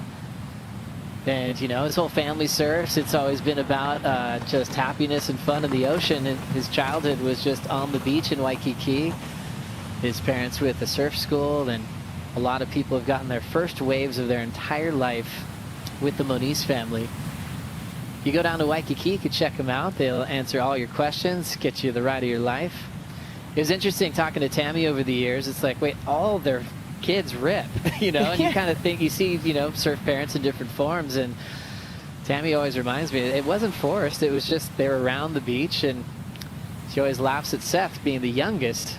You know, he would just start paddling out on his own. They'd be like, look at baby Seth. He's already ready to go. He'd be underwater, and an older sibling would pick him up and be like, what did you do? How'd you get out here? He just was so ready to join his older siblings riding waves. It's kind of funny. I can speak for this a little bit myself. I mean, I got 4 younger brothers, and I'm the oldest of 5, and it's kind of like the care factor with the oldest is like, whoa, whoa, whoa, don't go out there, don't go out there, like that's really dangerous. And then as the more kids come into the water, it's like, yeah, you'll be right, go on then, trot along. And then they turn into this. I love it. Seth, what a run he's had at this event. Definitely one of the best contests he's had on the championship tour, and he's had quite a few years against the world's best. As we reflect back to round 2, he was the Mophie Charger contender of the event, kicking things off with a big 8.17 as we reflect on how big it was, Flick. Oh my gosh, it's just plain scary. It's scary, it's haunted. I mean, that was unbelievable that day. We only managed to run 3 heats. I'm glad we did get to see this kind of surfing. I feel like people really push themselves these days, you know, to really surf outside their skin that day, and it was awesome to see. Really, for me, it's when I think about that Mophie Charger of the event contender, it goes down between Seth and Kelly, because those two were, you know, phenomenal that day. It's going to be fun to break that all down on the Corona Sarah Post Show, all the Mophie Charger contenders of every day of competition, and see who ends up on top at the end of the day. Hats off to Yago Dora, who's part of that heat as well. That was fantastic to see him charge as well and really push Seth Moniz. Well, we're in the quarters now. Seth's getting creative. He's having fun in his playground here at Chopes. Al needs to break a combo. We'll be right back.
Well, looks like our camera operators might switch to the iPhone to capture all the action. That entire piece was captured on the iPhone. Look, our own camera operator, Jono, has just made the switch. The iPhone 17 Pro Max was featured in that last piece you saw. That's incredible. Using the drone, putting a water housing on, and with that advanced optical digital zoom, that was incredible vision. Big shout out to Sam Smith and our team for putting that together. All that was captured throughout our week here in our waiting period at the Outerknown Tahiti Pro, presented by IC. Pretty amazing what you can do with your iPhone. Hey, I've got that exact orange iPhone 17 Pro Max sitting right here, Joey. It's Lucky. possible for me to capture exactly that. Okay, I'm gonna watch your Instagram quick. I'm waiting for a big reel. You're gonna have Sam Smith help you out. Oh, he's going to there. need to give me some tips. I need a housing. I need some skill. I need some technical abilities. But I think you got it. I don't know. I've got the product. Day off tomorrow. Game on. Sam Smith has been swimming alongside the best surfers in the world for many, many years. Long time. He's been capturing vision from not just the channel here at Chopes, but all over the planet on the championship tour. And it looks like he's made a switch with Strider, giving him the camera housing, and he's made an adjustment to his iPhone 17 Pro Max. Good job, Sam. Those boys have a lot of fun out there. And that's always been part of surfing. You want to get coverage. You want to see your clips. And if you got an iPhone, you can do it all there. Love that. That's something so unique about our sport, because it's just the culture is like, get shots, get covers, make a surf movie, show your friends about your surf trip and your travels around the world. It's a pretty special lifestyle to live, and you want to share it and also have memories, over the years of remembering these great trips to the end of the road. Oh, that and the fact that it just fits in your pocket. How good. 5:15 on the clock. Al Cleland Jr. is still just having that 1.5 next to his name. That is going to force him to be very clutch. Like we've broken down here at Chopes in the past, we've had some unbelievable recoveries from combo when things start pumping and you could get 2 waves in a short period of time, but it's still a very rare scenario to survive a comeback like that. Dancing around priority, you got to hope you have room against your competitor. And for Al, he knows he needs to feel a little bit safer on the rankings. He is 21st on the live, but that's so close to that cutoff mark. Impressed, though, with what he's turned in this week. A fresh quiver from Timmy Patterson Surfboards. He's got doubles of a lot of sizes. Brought 2 511s, 2 6.0s, 2 6.2s, 2 6.3s, 2 6.5s. So kind of doubles in everything. The theory there, you break one, you've got another good backup. And we've had some events where guys are pushed into a corner after a long week and they're using a board maybe they wouldn't have chosen first, but they're just running out of equipment. But Al's been working with Timmy and the crew for a long time now. And he'll hopefully put that board to test if he gets a shot. It's fun to hang out with. I'd rather see him pack barrels than sit out the back, though. Let's go. Totally. A set needs to come through right now. Otherwise, it's becoming impossible territory. I mean, he needs a set, and I think it's just crazy when you look at, obviously, he's only got the 1 score, and I mean, Seth right now, he's sitting out there with, 6 waves to his name, and it's really been the Seth show. If there's not a set in the next sort of 30 seconds, I'm thinking it's going to become pretty difficult. Seth hoping to return to the semifinals. He's done that in the past. Real crazy, almost brown water event with a lot of weather that we had back in his rookie season, where he finished with an equal 3rd. But he's still putting pressure on Al. Little wave popping up. Cleland does have priority. And he is going to think about it, and he ends up holding back. Let's check in with Strider. Thank you, Joey. Yeah, just a note, I really saw a couple of those bigger outside waves, and I think he was just kind of thinking that those big sets were going to come during this heat. But we got to remember, I think this swell is on a decline, and really, Seth was basically under priority cleaning up house on those waves that he got his scores on. I mean, those are really good waves, and just watching Al make the decision not to take them, it was just like, kind of like a little bit of a frustration almost, because, Seth was just making money on those waves. And beautiful style, tube riding and threading the needle. And I think, obviously now it's put Al on his back foot, waiting for those bigger sets. Did not work out. So that inside ledge, still the spot. Let's see if we can get a couple throughout the end here. Thank you very much, Strider. Yeah, he would have had a solid game plan with Jake the Snake Patterson before he paddled out, and maybe just caught, drop an anchor a bit too long, as Seth kept incredibly busy and built to a 7.83 as his high mark of the matchup. Snake, with such an amazing surf mind, was already coaching when he was still on tour with his good friends like Richie Lovett. He just would break down heats, and he kind of turned into one of the great coaches of the tour. One year Snake was in the event, he dropped in, the channel was screaming, and he just kind of styled his way out, going, well, they're screaming for me, just got like an 8. But Glendon Ringrose actually took off behind him, and people were losing it because they both got barreled and made it. So Snake gets an 8, Ringa gets a 10. With Snake's kind of surfing mind and thinking about the rules, Snake got an interference, and he's like, how did I get an interference? I didn't hinder the scoring potential because Ringa still got a 10, a classic from back in the day. 50 seconds to go, though, and now needing 2 waves for Al. He is going to be knocked out here in the quarterfinals, but turning in an equal 5th, his second quarterfinal of the season, and moving up a lot of spots on the rankings before heading to Cloudbreak. Sorry, Joe, I left you to hang out to dry there. I was just trying to work out what you were saying when you were, and then the penny dropped as you moved the conversation on. I got it there in the end. Happens to me all the time, Flick. Paddling for that one, it would be Seth, but yeah, this thing is all over as he will move into his first semifinal since Margaret River a couple of years back. He has been the guy to watch since round 1. I think it's easy to say Seth has caught the most barrels out of anybody in the field. And you can see the next heat getting ready to go. That'll be Italo Ferreira and Ethan Ewing. And we'll see if their observations from the last heat will influence their strategy. We expect Italo to be the most active, and we expect Ethan to sit and wait for the best waves. We'll see if they stick to that with the conditions we have today on finals day. Al just copping that second one straight square on the head there. So just not the way you want the heat to go, and then not the ending you hope for either. Just absolutely getting licked on the inside there.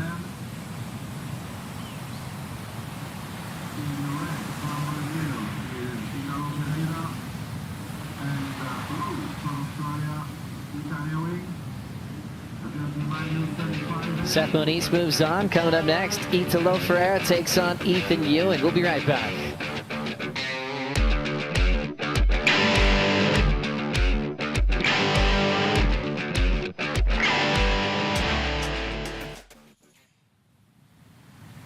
And for the greatest is congratulations to Seth Moniz, advancing to semifinals.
Flashing back to Italo Ferreira's big wins here at Teahupo'o 2024, just a couple of years back. Actually rode an epoxy this entire event, and he was locked in. Had a warm-up session before the event started that had toe sets, so he pushed himself to the limits even before round one started. Oh, the conditions we had for this event were insane. I remember this one so well, just like almost not a drop of water out of place. Italo positioning himself so deep too, getting some of the longest tubes we've seen. He matched up against John in the final, right? So if you're going to get a win out here and you get one over John, that's pretty incredible. What a record we have here. Looking back over the years, Mark Akalupo winning in 1999. Surfing World was like, wait, is this wave actually doable? There's a couple QSs that went down before that. 97, Andy won one of them, and then Kobe Aberton won in 98. Then it got called up as a championship tour upgrade. Kelly Slater won his first. He was actually a wild card that year because he was taking a few years off the tour. Waves like this coming to the schedule were inspiring the GOATs to come back on full time. A guy named Andy was also another huge influence on Kelly, having a true rival to push him for several years in the world title race. Love looking back in history at all the greats that came here. Bobby Martinez, multiple-time champ. Used to love coming here to Tahiti, bring good friends with him from Santa Barbara out here to enjoy it and shadow him in those later years that he was on tour. Medina, multiple-time champ as well. Jack Robinson, Kelly Slater, of course, and Andy getting a couple. Italo and Ethan, heavily influenced by guys like that. Here comes the opening ride. It will be the Brazilian getting the quick start. Gets a nice look inside the pit and a make to kick off quarterfinal number 2. Yeah, I like it. Nice positioning too, really deep on the reef. Kind of looks like Ethan maybe having a little look, but yeah, nice and deep. Oh, Italo's going to swing again. Italo now managing the West Bowl and just got a little off balance on his toe side rail and couldn't recover from that. So just awkward footwork, and that'll take away just a quick potential combination and a long hold down as well, Flick. Yeah, he kind of came up for one little breath and then just got sucked back down into like a little whirlpool, but we already know he's a really active surfer. He loves to hunt around the lineup, and if he had made that wave, I mean, he just got that sucked up that little bit too high. If he'd made that second wave on the paddle back out, I mean, that's in the space of less than 5 minutes. He's already got 2 completions on the board. You're really potentially even putting some, you know, good numbers. Let's have a look at the first one. So nice and deep, and comes from behind this section. I'm assuming he's stalling there to maximize some time with the tube.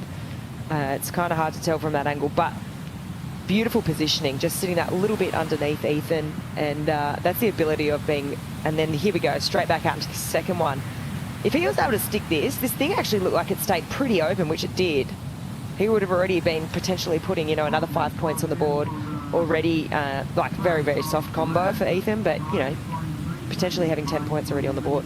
So the intention is good. Strider, as expected, we've got Italo already running around the lineup. He is just amazing. The flow he finds in the ocean, the amount of waves he catches. You know, they say you don't really get what you're after. You get what the ocean gives you. And that man is just gifted constantly with waves. So, you know, of course you're going to take him. They come in front of you, he's going to go.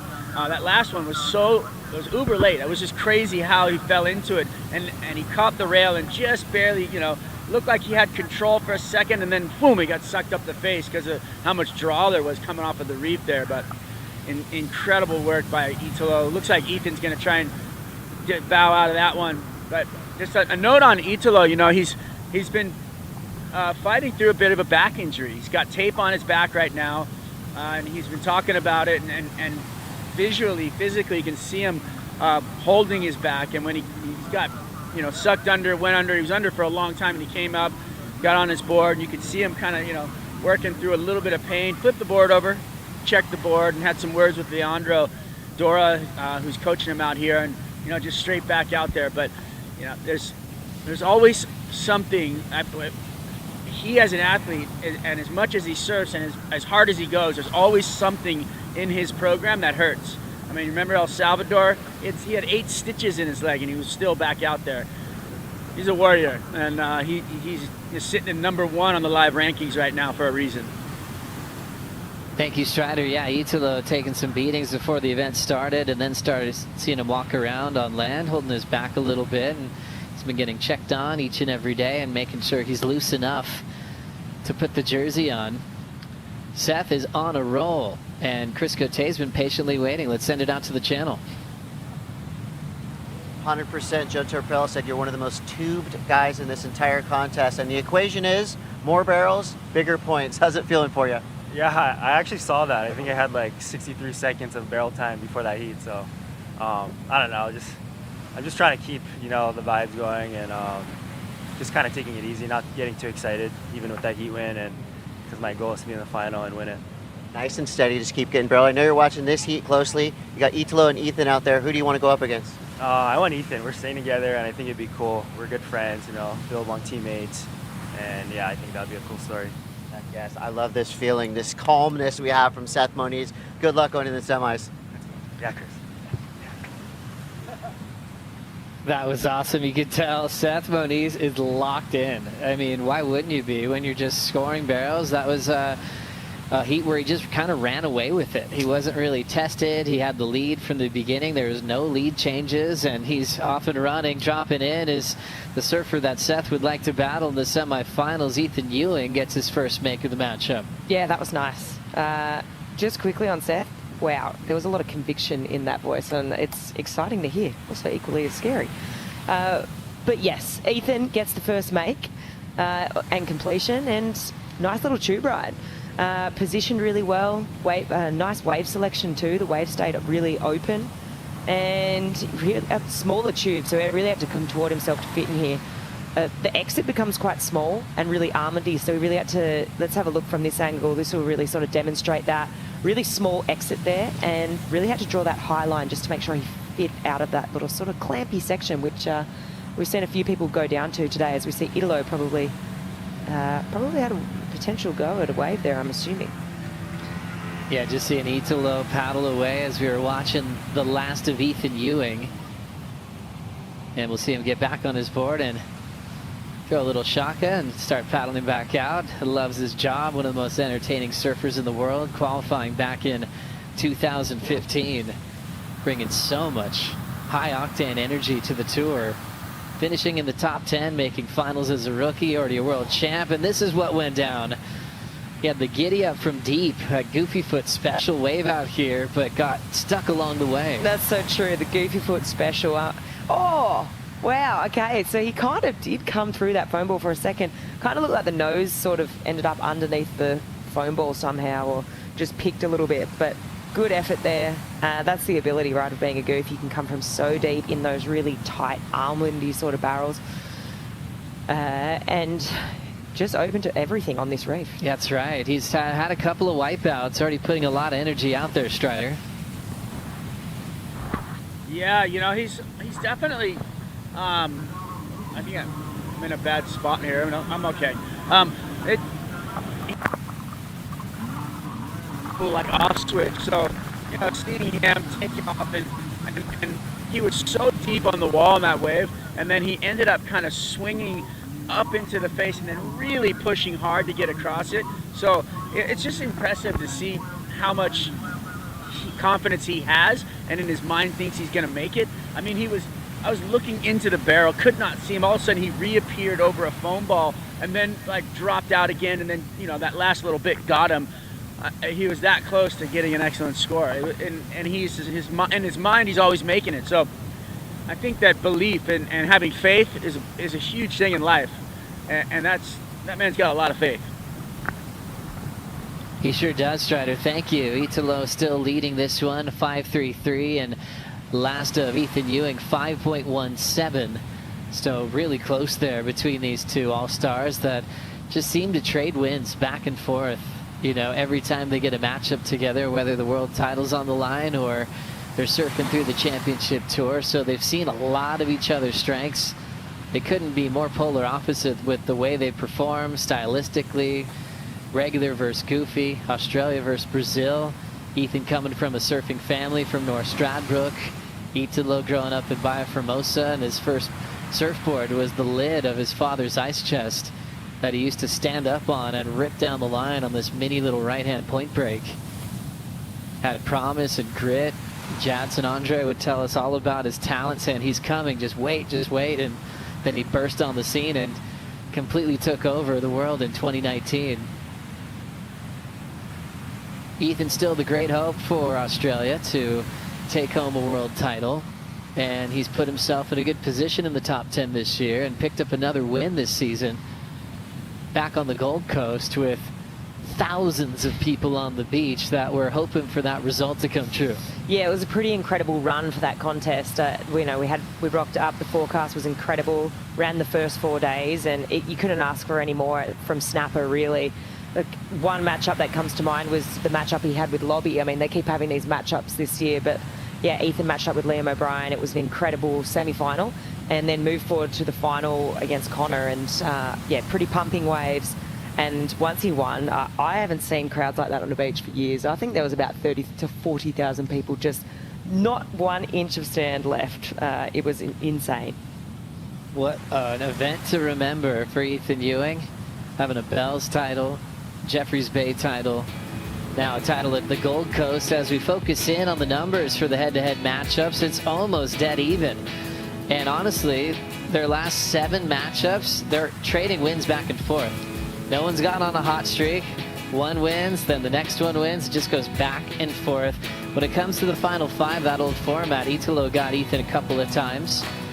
And that 17.5 total that you see in it by Ethan's name happened in their last matchup on the Goldie, when Ethan went all the way to win. And we see a little shootout gunning for the exit was Italo Ferreira, using the advantage of being on his front side and being the fastest surfer on tour, coming from deep and just jamming. Different type of approach there, trying to wipe off some speed, similar to like a Seth type stall, but Ethan goes down. Wow, Italo, that was insane. He came from so deep on the reef, flying through that tube. It's we were speaking about it all week, but the power of this wave, you know, it almost looked like he wasn't going to get out of that tube. It was just so deep, but it's Italo. He's one of the fastest surfers on the championship tour. But the power of this wave alone, I feel like if you can kind of match the speed, which he does here, I mean, look how deep on the reef he is. He's traveled through 2 sections there, really meaty sections, and then even enough speed to come around this section and absolutely crank a massive turn. So this is going to be a great score. Highest wave of the heat so far. He's traveled through multiple sections there. You could just see from that angle right then that he was on the foam ball right as he exited out of that section. So just demonstrating how deep he was. And judges love to see that. They love to see you really struggling to make it. And then behind him, I mean, Ethan, he tries that little kick stall and he kind of knows, I feel like there, he's like, oh, that's not it. But yeah, judges, back to Italo's score. They love to see you racing, really fighting for the exit. So it's going to be a good score. Italo Ferreira was able to ride a replica of the board that he won on a couple of years in the early rounds of competition. In his first heat, specifically in round 2, it was 6.5 EPS, so pretty rare for people to ride epoxies on this wave. He has a whole mix of a quiver of EPS and also PU, and actually majority polyurethane boards at this event, which has kind of been a unique shift for Italo this year. Typically on the polyurethane, or the epoxies I should say, 99% of the time in the past, but they made that change at Raglan, and I think he's being more thoughtful about the riding some more PUs. As we look at the IC score update, a 7.17 for last of Italo, extending his lead on Ethan Ewing. It's a great score. We knew it would be the best wave of the heat, just multiple sections that he travelled through, and yeah, it came from super deep on the reef. I mean, he is having a look at waves on all different parts of the reef. I mean, you know, he took off right underneath the first. Let's go back to the first wave, the 533, right underneath on that inside ledge. Then straight on the paddle back out, open to another opportunity on the West Bowl. This one goes super deep on the reef again, and really, unless you're a goof, I mean, or an absolute wizard in the tube or a shaman, it's incredibly difficult to make it out of something like that on your backhand, because with that right foot forward, you just have the ability to generate so much speed and keep that throughout the entirety of the tube ride. So really difficult wave to surf if you're on your backside, but yeah, Italo really hunting and finding these waves out there. They're the absolute gems. 18 minutes. Italo can't sit still. He's just going to keep circling with or without priority. He could find different parts of the reef to attack because of his speed. And because of being a goofy footer as well, you can see him moving really high up the reef. So he can maybe think about different waves that Ethan might not be considering. on this swell direction. Talking to Dorian earlier this week, he was like, man, your scoring potential, it's like 70% just starting with positioning before you even get to your feet. And you've got to be able to know where to sit at the right time, depending on swell angles and what is available. Well, we mentioned Ethan's win on the Goldie, but Italo also picked up a great victory this year. The first time ever the tour went to Manu Bay in New Zealand. All the goofy footers were so thrilled to be there. He had a board made there while he was in New Zealand, and it was a polyurethane board. It was something that Leandro Dora and Italo have been talking about. He felt some nice spice out of it, got a couple of models made in 24 hours, and it was enough to go all the way. Pretty incredible, right? He's got that turn so on lock, better than anyone else on the championship tour, that air. And really cool. I mean, I loved seeing it as a goof, you know, on the championship tour, going to a left and a performance left too. So something different and a bit more spice to the tour. It's cool. Got the win over Morgan Sidlick as we look back, and it's fun to have those events where there's an element of surprise of wondering what the wave's like, who's going to be a favorite. Got another one of those new events popping up this year in the Philippines at Cloud 9, where we'll start making predictions based on what we know about the wave, but it'll be a first for our competitors on the championship tour level. Italo, 717.533, has already overtaken the rankings lead off Leo Fioravanti. Leo went down to his good friend Ramsey back in round 2. And every round that Italo successfully makes it through, he's starting to create a little bit of distance between himself and the Italian. Major things on the rankings. I mean, you got Leo, you got Iago, Miggy, Gabby, all out. So heaps of room for movement. We've got Ethan underneath Gabby, George Patar still in, Griff, Jack even further down in the rankings. And yeah, things are really going to shake up in this South Pacific region, I feel, you know, as even if we think to Fiji and who's going to perform well out there. Running after this one from deep and then grabbing the rail is Ethan Ewing. We're already seeing the spit, and he comes out behind it, showing that he was deep as he could have been. Good read from the backhander. The Australian chasing a 7.33. The guy that broke his back out here in a practice session in the lead up before an event a couple of years ago. Had to recover from that, a little PTSD, and he's put in the time, and it shows. It's one thing to do it on the forehand, to thread these really long, tight tubes, but on the backhand, it's a whole different skill set and really, really technical. Right here, I mean, we can't quite see just how much he's probably changing that rail, but I'm sure he's pumping inside that tube because that one ran off so fast. It was super technical. To your point, Joe came out after the spit, demonstrates how how deep he was in that tube. So one thing to do, and here we go again. Fade takeoff, pulls up and under. Ewing will make it without a problem. Just a super short, compact tube, which will probably be a throwaway, but he's feeling it now with 2 quick makes. We'll check in with Strider. Yeah, beautiful work. Really great wave selection right there. We know he's sitting there waiting. He's got Simon in his corner. He's a bodyboarder that surfs this wave. I mean, he's been out here since I can remember. So he's got so much knowledge. And, you know, he was Kalia's coach, basically. Oh, shoot, look at this one. Oh, Italo deep in the pit. Big, huge, frothy thing. Wow, that was a beautiful work. Grabs the rail. He's happy. Big smile on his face kicking out of that one. There you go. Backs up that 5. That 5 is gone. But Ethan's wave just had the pedal to the metal. It was all board control and speed for him in that wave. For Ethan, it wasn't any movement up and down, but it was just back and forth on the rail to make sure that he stayed behind the curtain the entire time. But that wave of Italo was beautiful. Thank you, Strider. Yeah, that guy just got blown out of a cannon, and he just all he had to do was relax. You know, Italo likes to really jam and get moving and get all the fast twitch muscles going. He just put himself in the pit and let the wave just engulf him. That will be the best number of the heat. Ethan Ewing will get his best number too, so things are building in the second quarterfinal. Just based off the size and the sheer factor that that wave was the heaviest wave we've seen in a long time, and positioning, because that's what this wave's all about. This is going to be a great number. A really, really good number. And this hack, I mean, it was all about the tube, but for me, just on a perso level, that hack is going to feel so good coming out of that tube with all that speed. But yeah, it's going to be hard to match something like this because if you think about the frequency that we've seen these waves coming through, it's not that much. So even in the last few heats, I mean, how many sets have we seen like that? Al sat out there waiting for one the whole time and not really one came through. So think about that and then trying to keep a pace with something like that, knowing that they're not coming through that much, it's going to be pretty hard. This is always a classic. These two in the water always push each other to the limits. Anticipating great numbers from both of them, expecting Ethan's best and also expecting Italo's best. Numbers coming through for Ethan Ewing as 6.77. His low score now is a 5.17, and now we'll wait for the last of Italo to see where his lead will go. He's out in front. We still got 11:40 to go. We'll give you the update on the scores and the situation of this quarterfinal right after this.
A lot of fun, a lot of time spent in the ocean.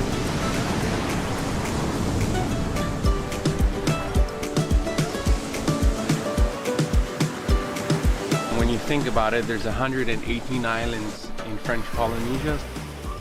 It's kind of hard to like go from Tahiti all the way to the other side of the world to try and score waves that you can probably find here. You can be in the ocean right there when you come out of your house. The best wave in the world right in front. Teahupo'o gave me my best moments of my life. The ocean is like my second mother because however I'm feeling, when I'm sad, when I'm happy, it's always an option for me to go to the ocean and relax. Pretty good growing up at the end of the road.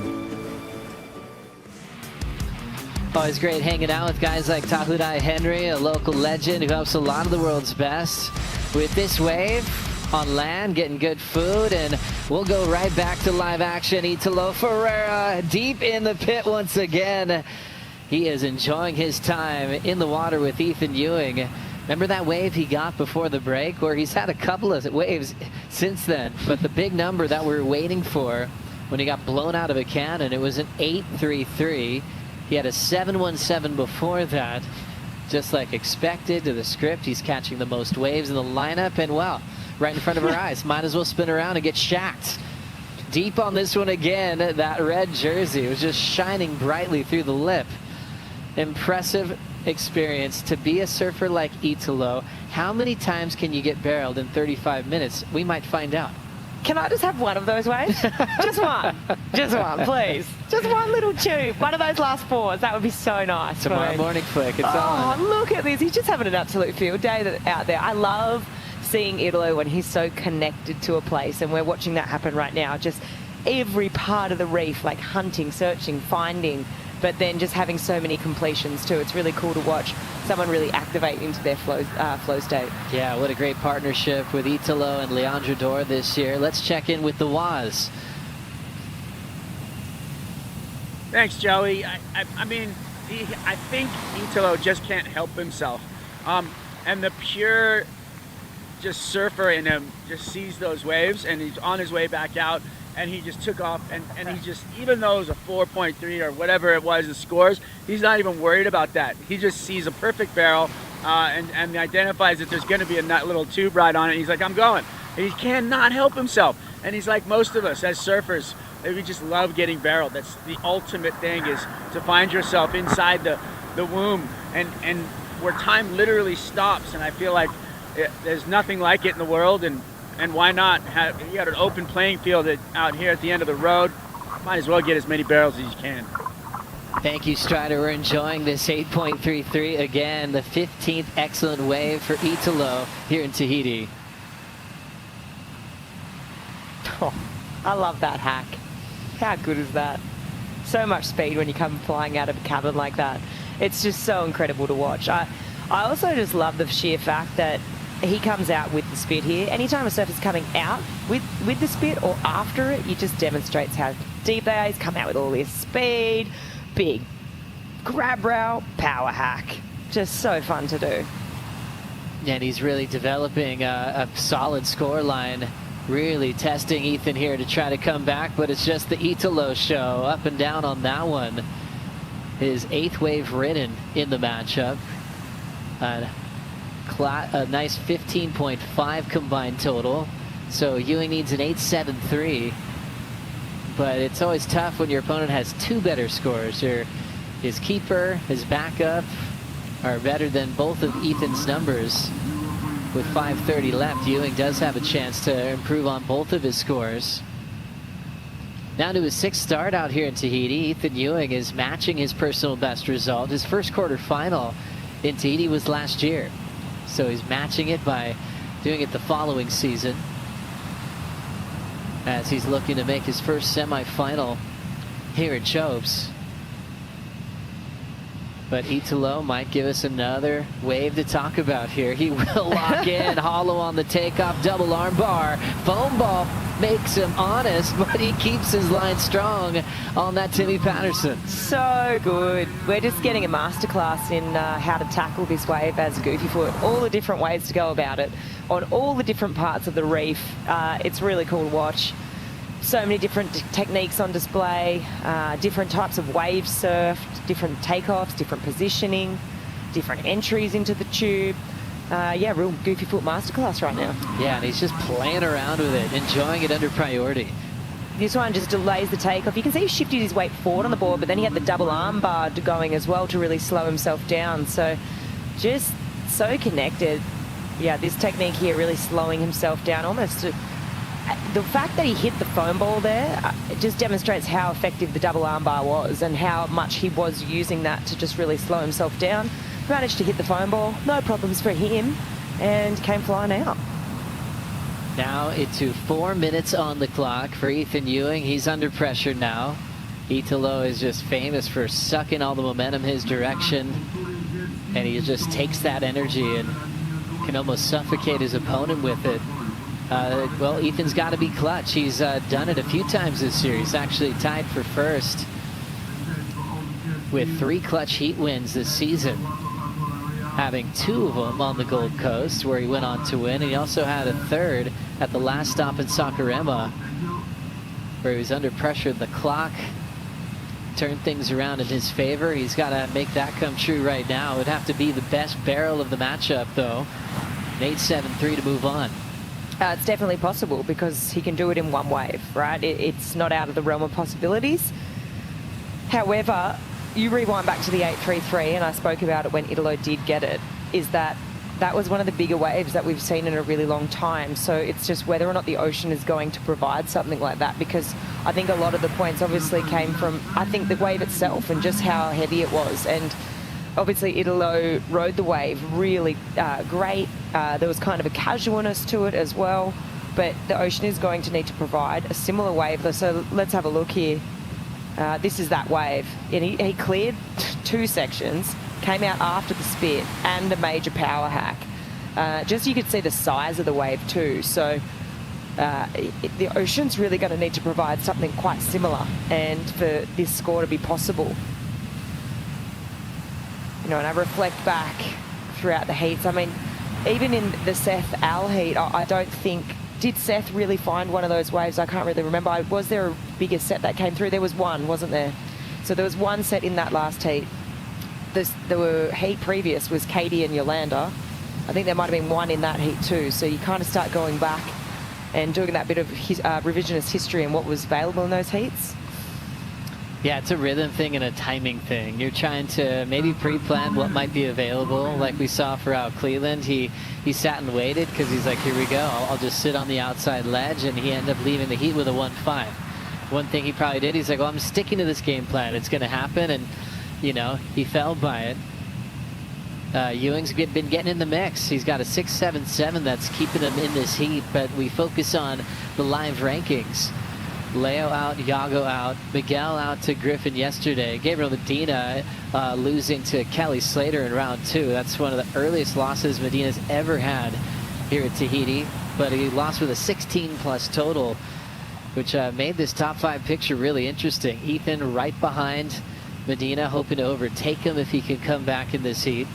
And Italo's just trying to build a ton of points to separate himself from the rest of the tour. Here he comes again. Of course he'll pack this. Of course he'll go over the foam ball, and he'll step off. Doesn't matter if it's a beach break, a point break, or chokes. If there's a wave, Italo's going to ride it. It's pretty nuts if you factor in the fact that he has, you know, got this niggling injury with his back too. Just to see how comfortable he is, the frequency of the waves that he's catching. Most people, you know, who may be nursing some sort of an injury may be a little bit more reserved, but it just speaks volumes to the kind of character that Italo is, and it doesn't matter even if he has an injury, he'll still just keep showing up as himself and, you know, keep that wave count high, because, you know, you might be a bit tentative, really, if you are nursing something like that. So it doesn't seem to be really slowing him down. You can see next heat already positioned down the lineup. You can paddle out with 3 minutes remaining in the heat ahead of yours. You just got to stay out of the way before they count you in. And we will count this one out. Italo Ferreira having a field day out there, feasting on the barrels. Teahupo'o counting wave number 4 and 5 as his keepers. Got his 15th excellent number here at Chopes with that 833. And then just kept getting barreled underneath Ethan's priority for fun. Just got a ton of throwaway pits to stay in rhythm. He will have the matchup with Seth Moniz in semifinal number 1 today on finals day. And now we'll set up the back half of the draw. Ramsey Bukiam versus George Pitar, and then Jack Robinson versus Griffin Colapinto. We'll bring in Kaipo and Jesse for the call right after this.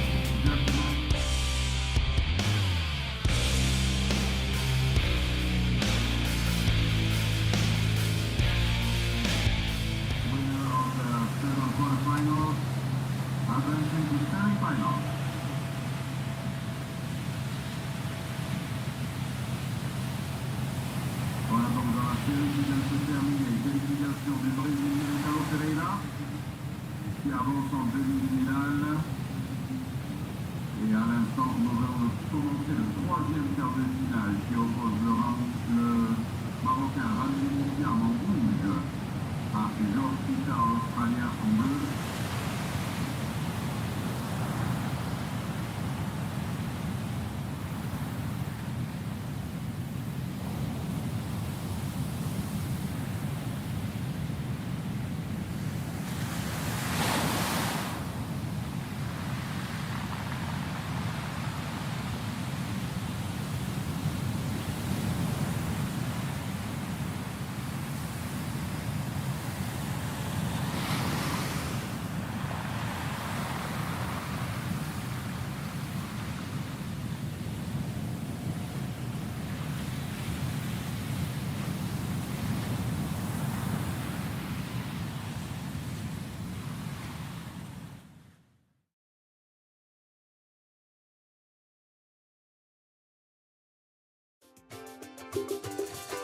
The Outerknown Tahiti Pro, presented by IC, is brought to you by Tahiti Government, official tourism partner of the Outerknown Tahiti Pro. By Yeti, built for the wild. By IC Sunglasses, official eyewear of the Championship Tour. By Corona Cero, made with 100% natural ingredients. And by Outerknown, find your Outerknown.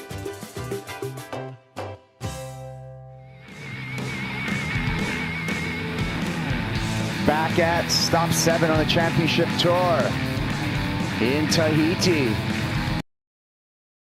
And it's a beautiful day here out in the channel.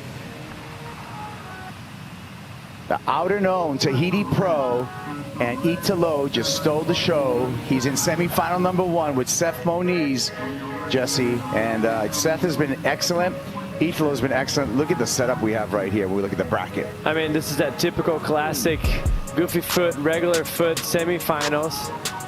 Seth is on a roll. Italo's definitely catching up as well. He's been very consistent throughout the event, but he's kind of going under the radar, which is very dangerous. Those guys like to peak on the semifinals and finals and taking the bite, you know? It seems like no one knows. No one's paying attention to them, and all of a sudden they take the win. Yeah, well, you want to peak on finals day, and today is finals day, Kaipaguro. Jesse Mendez on the call here. We're into quarterfinal number 3 to set up semifinal number 2 for the men, inching towards crowning a champion for both the men and the women here at the end of the road. Got a great setup here. Ramsey Bukhayam up against George Pitar, and Ramsey just starts off with a deep barrel for the Rockin' Moroccan. Wow, that was super deep. That was a smaller wave in size, but way up the point. He was able to navigate through the fumble, which for a second I thought he wasn't going to come out of that. As we check out our heat, Ramsey, 33 years old, 32 years old, I'm sorry, from Morocco, from Morocco, excuse me. George Pitar, 23 years old, and his first time competing here in Tahiti, and he's had a lot of success so far in this comp, finding his way to the quarterfinals. And as Ramsey, this is going to be the best result so far of the year for Ramsey. Yeah, and it's a great way for him to put himself back in contender for qualification. You know, maybe with the 3rd place finish or better. 5th, obviously, it's a great result, but the 3rd and up, it really makes a big difference. Yeah, there he is with 52 on the jersey, and there's the IC scoreline, 717 start for Ramsey. Fair enough. It's a smaller wave in size, but he drove through that barrel from way behind, way up the point, and that's the advantage goofy footers, right foot forward, are going to have on a day like today, that it's a bit smaller. Looks like Ramsey's taking a note out of Italo's playbook, just trying to stay busy out there. We saw that successful for Italo Ferreira in quarterfinal number 2. Pitar with priority, and looks like George is going to activate here. The Australian drops in, airdrops, gets a nice funnel there. Second section for Pitar, but that one runs away on him. That was borderline, a very good wave. That wave just held a little bit back more. Looks like Ramsey up and riding. Ramsey pumps through that section. Arm drags, foam ball comes out, and that is another great ride for Morocco's Ramsey Bukhayam. And he looks like he's just charged up right now, looking to make a way into the semifinals. He didn't make it into the semifinals. He got a 3rd in Tahiti with in a semifinal against Italo Ferreira a couple years back. Oh, Strider in the channel wants in on the conversation. What do you got, Strider? I almost got my legs chopped off, I think, right there. I mean, he was coming out of that barrel going so fast, and we were just watching him thread the needle, and he just was just perfectly positioned. I mean, that was incredible. The speed that he gained out the end of that wave was just beautiful. Came flying out of the barrel right around us, but just board control, speed control, everything about the technique right there inside the tube. That first wave, just riding over the foam ball, spit, and then coming out after it. Really, really looking like he's in the flow out here right now. Ramsey looking solid. The Rockin' Moroccan, as you said there, Kipes. Thanks for the reporting, Strider. And we're going to be waiting for that next score for Ramsey. Start with the 717. What's your thought on the last score? Is going to go better? I think it's going to be around the same situation. It was a bigger wave in size. It was super deep on that wave. What the judges like to see, he started himself by speeding it up. We can check it here on a replay. First bump, second one, and then he slowed himself down right there. You can see both of the hands applied to the wall of the wave, making sure he maximized the tube time and also get the depth that he needed. So looking great there for Ramsey. Beautiful technique and a bigger wave in size. So we should be seeing a very healthy score for Ramsey, probably better than 717. And just skimming the water camera of Sam Smith there on the exit, and it does feel like it should be an excellent score for Ramsey as we're waiting for those scores. Like you said, maybe a point higher or so for Ramsey compared to that 717, just because of the depth and the size of that waves. Yeah, the intensity, the judges want to see degree of difficulty, and that was what it was. And there it goes. 8.17 and a 7.17 and 15.34 two-wave heat total. A healthy heat total for Ramsey. Great start for Ramsey. I want to see the score line, and there you go. All 8s across the board, so unanimous that was an excellent wave. It was, yeah, probably clear in their heads, right? They identified that, like, the first wave set the tone of the heat, the 717. Probably a little bit deeper than the 817, but just there. But the intensity that he had to go through that west bow on a set wave, there's more difficulty to drive through that barrel.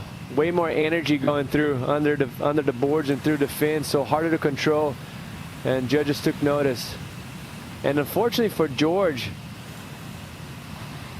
that first wave had glimpse of excellence. Yeah. Like the first section was super throaty, almost like Jack Robbo's waves yesterday. But this one just came a little bit bigger and more stretched out. So he ran a bit too much from him, and he clamped on the end. So have that wave pulled back a slight foot, you would have hit that inside ledge and held for him pretty nicely. As you see it right here, that wave bottoms out underneath him. He gets covered right here. He starts to put on the gas, does the 1-2 pump, set himself up, but that section was a little bit higher and tighter, not giving him the opportunity to go through it. Ramsey on the other side, just a beautiful open pit for him, going through the fumble, halfway through it and coming out pretty clean. And he's up and riding again. Here goes Ramsey deep on that one and just kicks out. So he'll lose priority and give that priority to George Pitar. Getting a message from JS Surfboards, Tractor, who Ramsey rides for. His personal dims, he's 6'1" and 198 pounds or 90 kilos. He's riding he has a Golden Child, the short one, the 6'2.5", and then the step-up model from JS, the FMN3, and those models going from all the way from a 6'3.5" on up in 1-inch increments to a 6'8" for Ramsey. That's what Ramsey's on.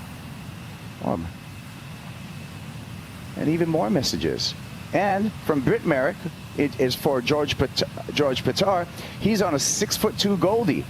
There's a 6'2" Goldie in action for Pitar, and he's almost able to come out of that, looking for the doggy door, looking for a backdoor exit right there, and unable to find it. Looks coming very, very close.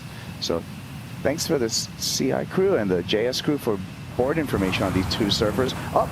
Well, and speaking of boards, George is going to need a new one. We're up on the board count once again. There's been a lot of broken boards, like you mentioned before, Kaipo. Oh my! And for us, it's kind of good news, you know. Like that means the waves are heavy and guys are getting barreled and girls. So yeah, there's the consequences for it. Well, that 6'2" Goldie model is in pieces right now, and hopefully he has an identical backup out in the channel. Strider.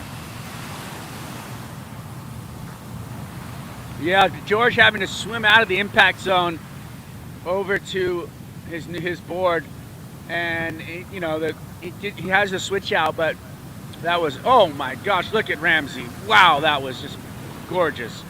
Oh no, over the handlebars at the end. So George is back, you know, just paddling back out, but he's going to get a little bit of a paddle battle right here to get back out there and get priority for George, but George got completely waxed on that wave. When he came out of the barrel, the lip flexed literally right on top of his head and on his back, and then just went right through the board at the same time. So boys are having a paddle battle right now, paddling out. The channel is screaming at them, and they want to see a battle, which they're getting right now. So Ramsey looks like he's out in front right now, but George is trying to, put it back together after getting a beat down like that and then going straight into a paddle battle. That's a lot of work for an athlete, and I think that Ramsey's going to probably come away with the win here. Tahiti flight cam from above, we can see the distance. Ramsey is in front of George. No call yet, and there it comes through as priority 2, Ramsey Bukiam. Yeah, he had the inside there, and he had a little bit of a gap between the two. Both kind of gassed from like a few waves back-to-back ridden, which it felt like Ramsey was on his way to another excellent wave, but just falling off in the very end. And you could see the frustration, right? Yeah.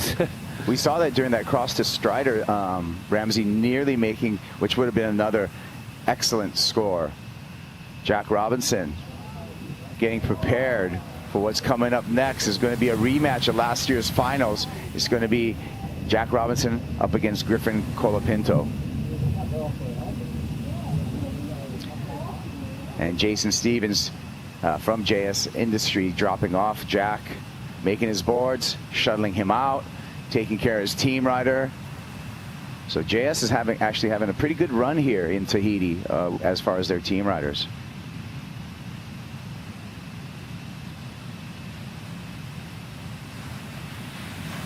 "21 minutes and 20 seconds on the clock as we wait for the next exchange with between Ramsey and George Patar. Ramsey with heat control, big numbers, as well as priority as we are a third of the way through this heat.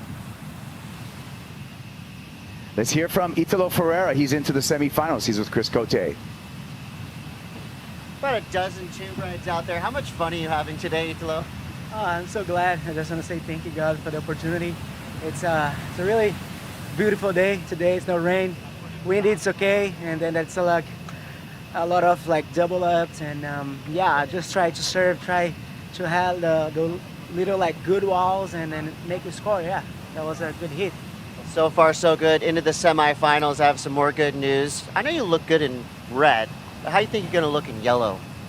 Yellow's good. Yeah, I like gold as well. So yeah, but it's a long journey, you know. We have a lot of Fiji, California, so it's event by event, you know, like hit by hit, wave by wave. That's what I'm looking for, you know, like try to stay deep, try to like make it happen, you know.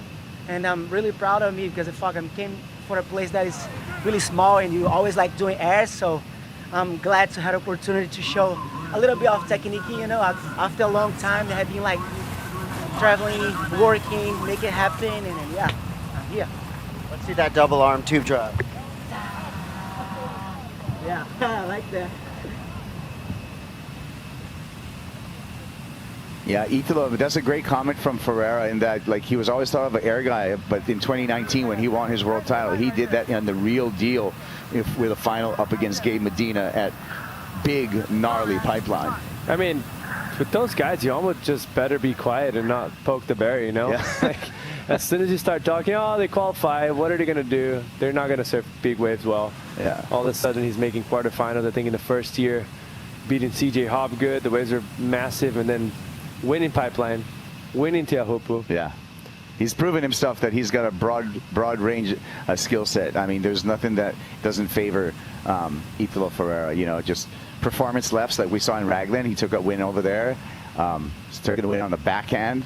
He's just all over the place. This happened during the interview. Had a couple exchanges starting with Ramsey. I mean, this is a beautiful wave. Look how throaty that wave is. And those are the ones that I'm talking to you about, Kaipo, that they have the size, but they hold themselves up to go and break in the inside ledge.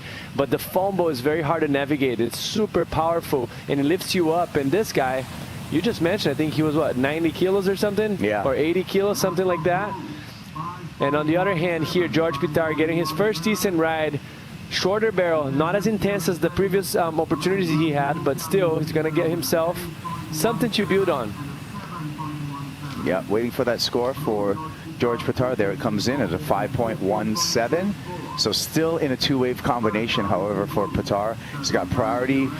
Ample time on the clock, but he needs 2 waves is going to be the challenge for the surfer from Manly. I think two positive things. It builds confidence a bit. You know, you get rid of those falls that you had before, which they had nothing to do with the surfing. It was more about the wave selection, which I thought they're great. Just a little bit of bad luck. Those waves didn't held it as nicely as Ramsey's. Ramsey had a little bit of more of a finesse selection on the waves. And on the other side too, he broke his board. So that's a way for him to feel it out, how the new board's looking, how it's feeling. Sometimes it's a brand new board that he never even tried it. So yeah, I could be wrong. He may have surfed this board before, but it's just a guess. It could happen. So it's good for him to put his foot on the wax and feel it out. Strider, what do you have for us? Just a note, like on that wave that George caught, you know, that last one, he got a mid-range score, and those waves that are hitting that outside ledge there, they're just not big enough. They don't have enough draw off the reef right now to go completely square. So even though that wave was larger in height, it didn't have the squareness and the barrel that you have on this inside ledge and the waves that Ramsey is catching are in here. They might be shorter, but they're definitely hollower and thicker and more square, and that's just that's what the panel's looking for. The critical heaviest part of the section, and you in that pit just deep as possible. Ramsey paddling by, he's dirty on himself. He said, I've had 2 9.5s under my belt that I've fallen on. I can't fall again coming out of the barrel. But he's identified those waves. How well he's doing that is just amazing, and he knows what it's going to take. And George seems to be thinking he's going to be catching a bigger one on this corner, because that's where he's camped out there. But now maybe he'll get back in there, move over, and try and get some of those long running throaty ones. Oh, thanks, Strider.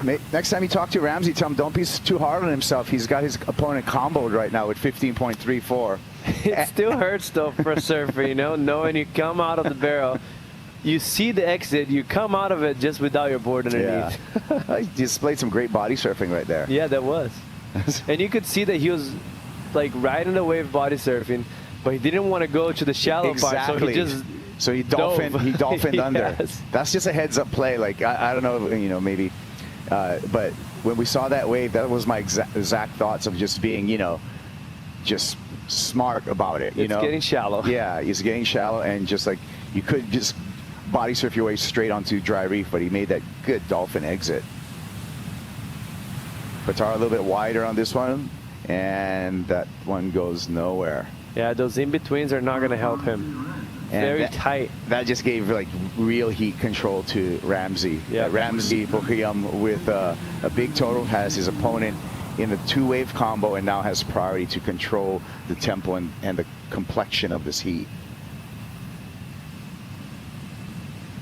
We'll see how that affects George's positioning. He was already sitting wider, choosing to surf a different part of the reef. He's been surfing that wave the whole event. He had against Alejo a few of those, and I can't recall who he had in round 2. He had Cole. He had Cole Hauschman. Yep. So yeah, he was surfing those waves. More of like a West Bow Peak. They're a little bit easier to predict as far as the depth, like how you got to move through the wave and weave through the wave. But on a day like today, being smaller in size, the problem is how to predict if they're going to be open up enough in order for you to come out of the barrel clean. And that's what happened so far with him. The waves had size, but not enough for the outside ledge. The inside ledge too big, so they'll crumble. And the waves that Ramsey is surfing is very favorable for goofy footers, because they kind of stretch down the line. They're very easy to very hard to navigate. You got to kind of pump down the line early. So it takes a lot of experience. It's his first time here. I'm sure he hasn't surfed this size so many times, so many reps. If you see a guy like Kelly, he'll find those. Jack Robson will find those with no problem. Even Griffin would find. But maybe he hasn't having a little bit of trouble identifying those waves. So that's why he probably chose to stick to what he knows best. Yeah. Well, Ramsey in control right now at the 13-minute mark. We're going to exit for a little bit. We'll be back with the conclusion of this quarterfinal 3. Ramsey on the board. He can body surf too.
WSL1 Ocean is a global initiative to inspire our surf community to protect and conserve our one ocean to preserve the future of our sport. We're going to do a huge beach cleanup. On ocean coral restoration. Planting some native plants, learning about how the plants really affect our coral reefs here. And even if you aren't a surfer, you know, the ocean benefits everybody in the world. It's critical to our entire ecosystem. To protect all these beautiful places and the ocean, and you know, it's huge, and I'm super stoked to be down here. We are trying to restore our coastal ecosystems to make them clean, fishable, swimmable, drinkable, and enjoyable for everybody that comes to visit. The first step is inspiring people to get out there and experience it, and then the next step is to be like, hey, this is pretty cool, right? Let's protect this.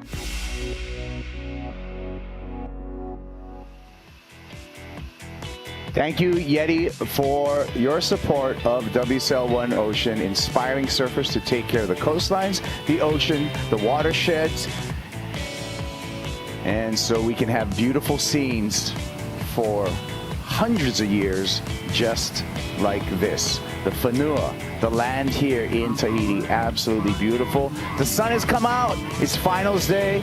Thank you for joining us, Kaipuguro, along with Jesse Mendez here. And we're in quarterfinal number 3 with Ramsey Bukiam up against George Patar. Ramsey with a chokehold on this particular heat.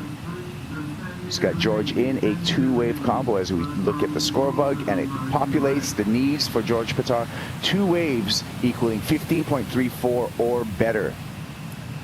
Well, George's advantage now, if he has any, is just a priority. Felt like in this break, seemed like Ramsey caught a wave, lost priority, didn't capitalize at 5.1. So now George has to ride away to break himself out of combination. Yeah, and George, I mean, I'm telling you, sophomore year on the championship tour, to have to get back on the tour after falling off through the Challenger Series. Came in here, number 8 in the world. Live ranking, he's up to number 7 in the world right now, so having a great year. Took a big win over in Western Australia, George, and so, you know, I mean, I think, and he actually showed now that he's very, very versatile with at least the quarterfinal finish, your first time in Tahiti. That's a great accomplishment. That's definitely a great accomplishment. Good effort for George. Yeah, looking back to Margaret River and George Patar in a final at main break up against Gabe Medina. This was a chess game right here. There was big lulls. You had to be on the right ones. The swell was decreasing, but George put it all together for a win. Yeah, and that one split decision that got into priority and gave himself the best wave of the heat, which, if I'm not mistaken, something close to a 9-point ride. Gave him the win over Gabriel, one of the most fierce surfers in the last 15 years. Big chair up the long stairs, and the maiden CT win for North Staines' George Pitar. Great year on the tour. This is certainly going to help his cause in the rankings, a quarterfinal finish. 4,745 points, I believe, for He's quarterfinal scratching finish. for this West Bowl right here. Here we go. Pitar, tries to pull high there and just gets axed. Yeah, and that's the problem of those waves. There's going to be a few of them that are going to open up and be probably the best wave of the heat, but it's a big gamble. I would say probably 1 every 5 waves would have that nice open of those sets that are kind of that in-between size, so it's too risky almost. And you get just axed on the head. They look with a great shape. They come in with such a good shape, but just don't have enough energy or too much energy for the inside ledge and not enough for the outside. Yeah. Strider, what do you have for us?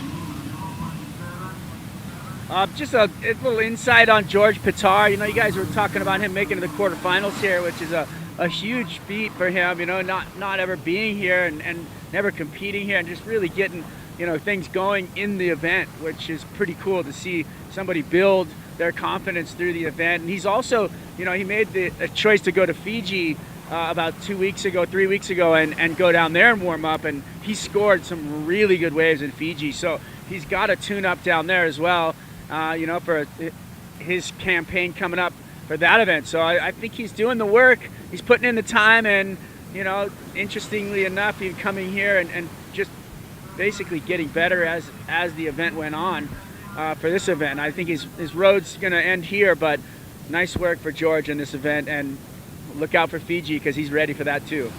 George also made a trip to the south shore of Oahu, hanging out there, got some south swells, and did some backhand practice at some epic ala moana bowls. George Pitar, like I said, up 1 spot to number 7 right now. Great hour. All of the surfers out of competition. So next guy who with an opportunity really is going to be Griffin Colapinto.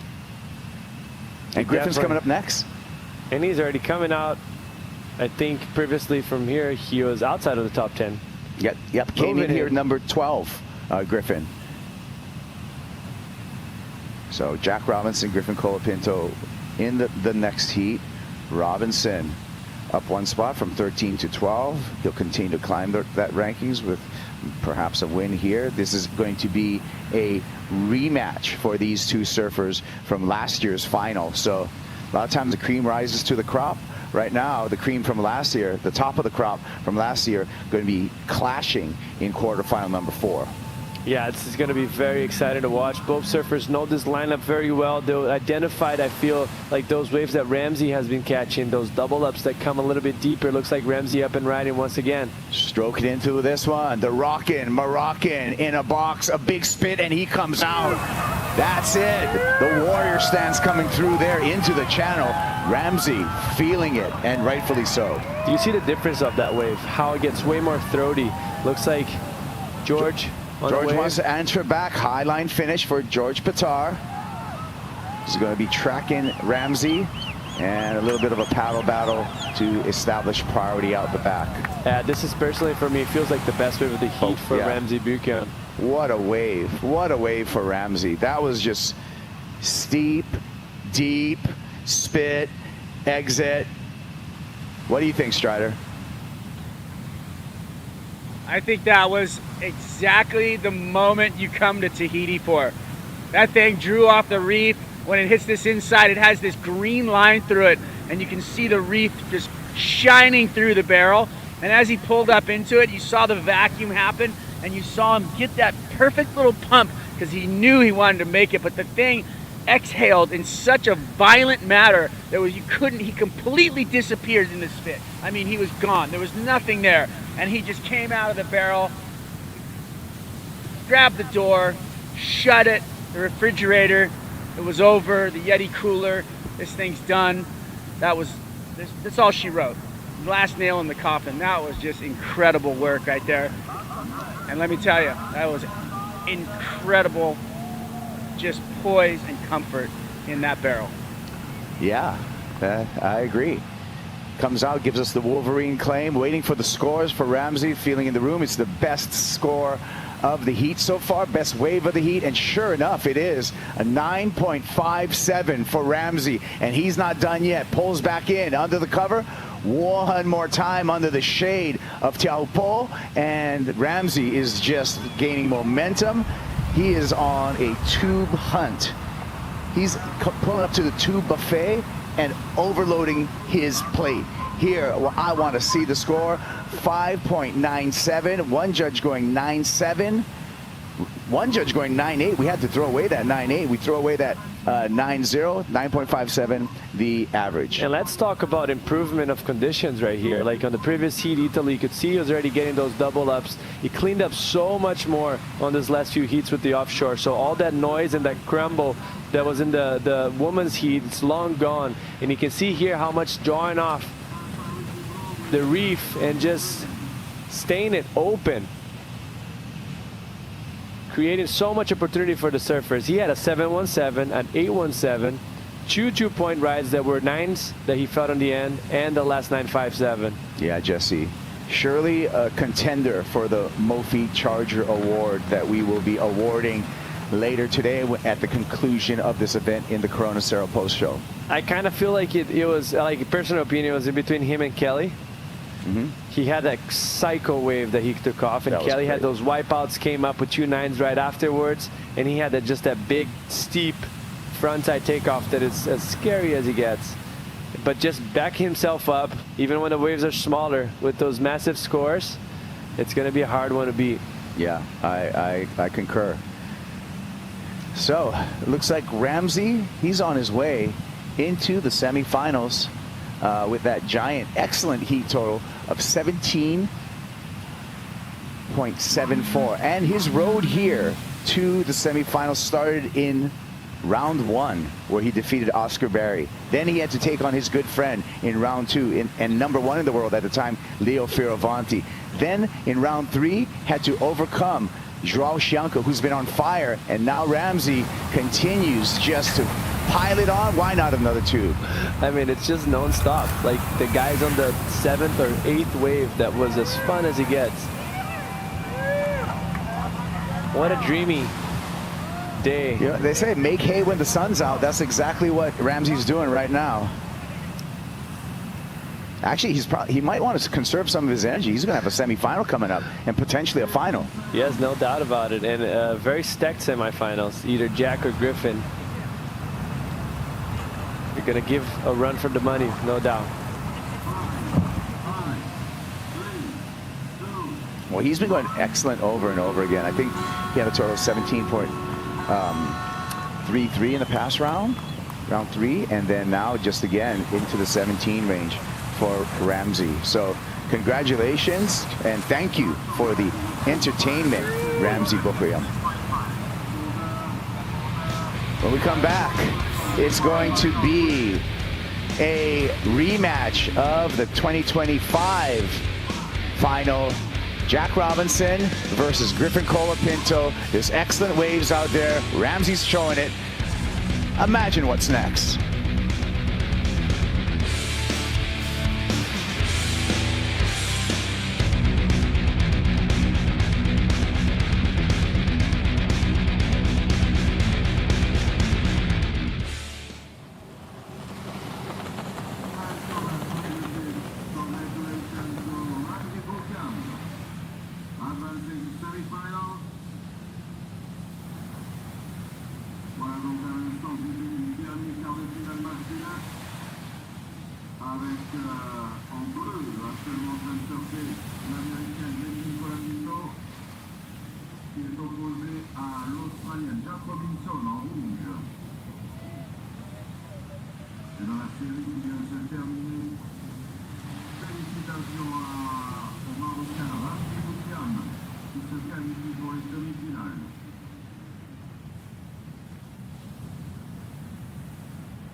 Looking back at last year, the final here at the end of the road, Jack Robinson coming up against Griffin Colapinto in a hotly contested final tube duel at Teahupo'o. At the end, it was Jack Robinson with the win. I mean, he's a wave magnet out here. He knows exactly where he's at in the lineup. He's able to find those waves that are in the second shelf, in the inside ledge. Just so rad. And extra mana right here. Eric Arakawa aboard with the AI spray.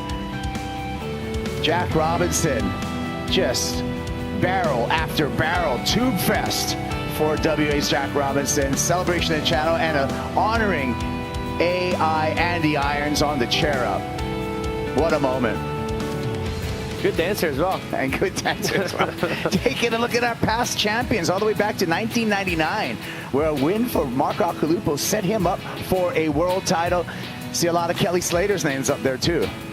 Definitely domination from Kelly, pretty much.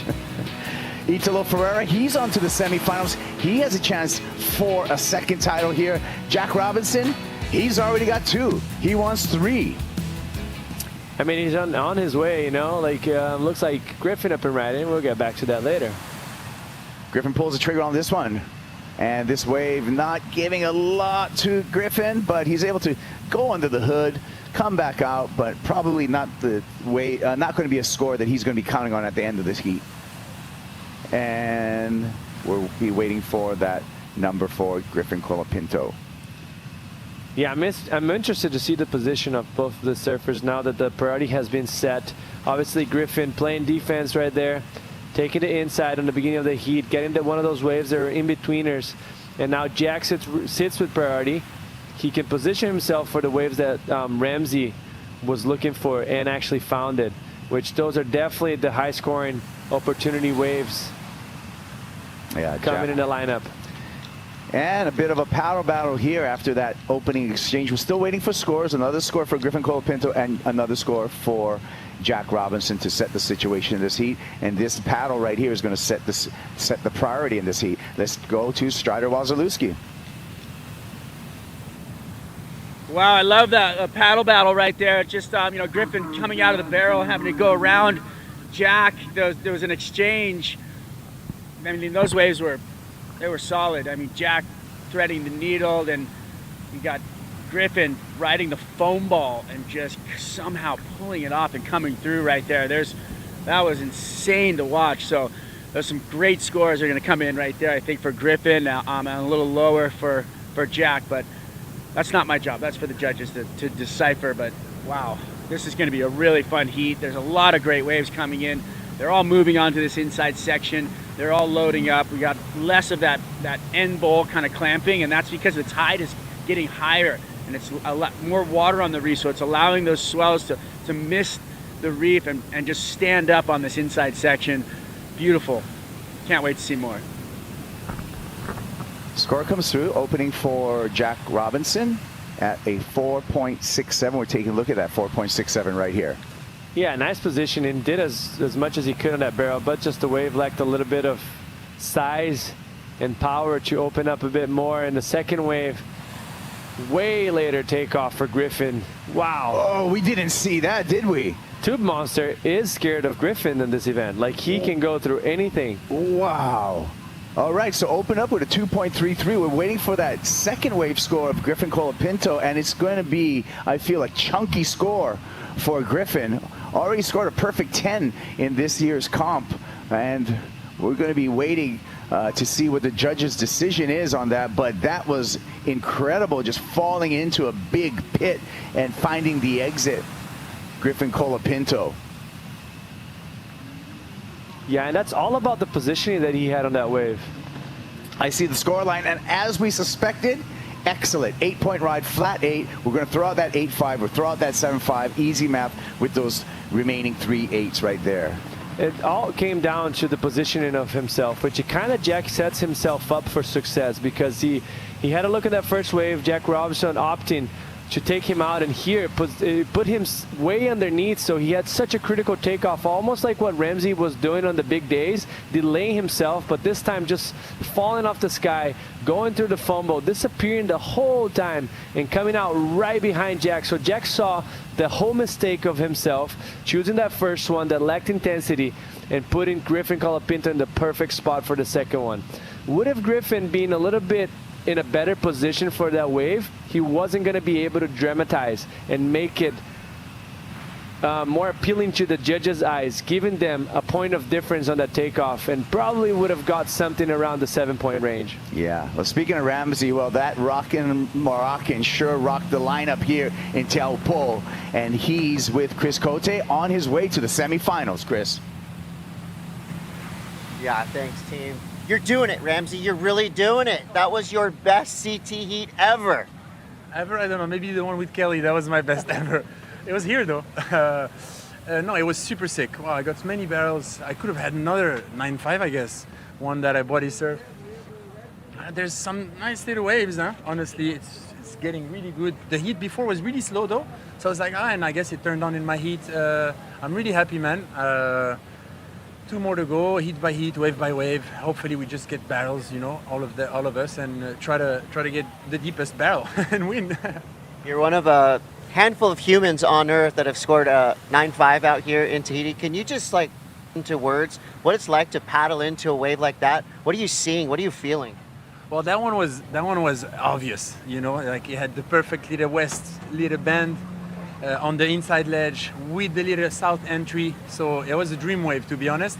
I try to take off really deep. I like to do that, so I get a big pump, and then I can control my speed in there and come from behind. I guess, yeah, I just felt like some wind, and my board lifted up there, and I knew the speed was coming to push me out. So yeah, felt nice. Hopefully a few more like that. Let's keep it rolling, brother. Good luck. Thank you, guys. Huh?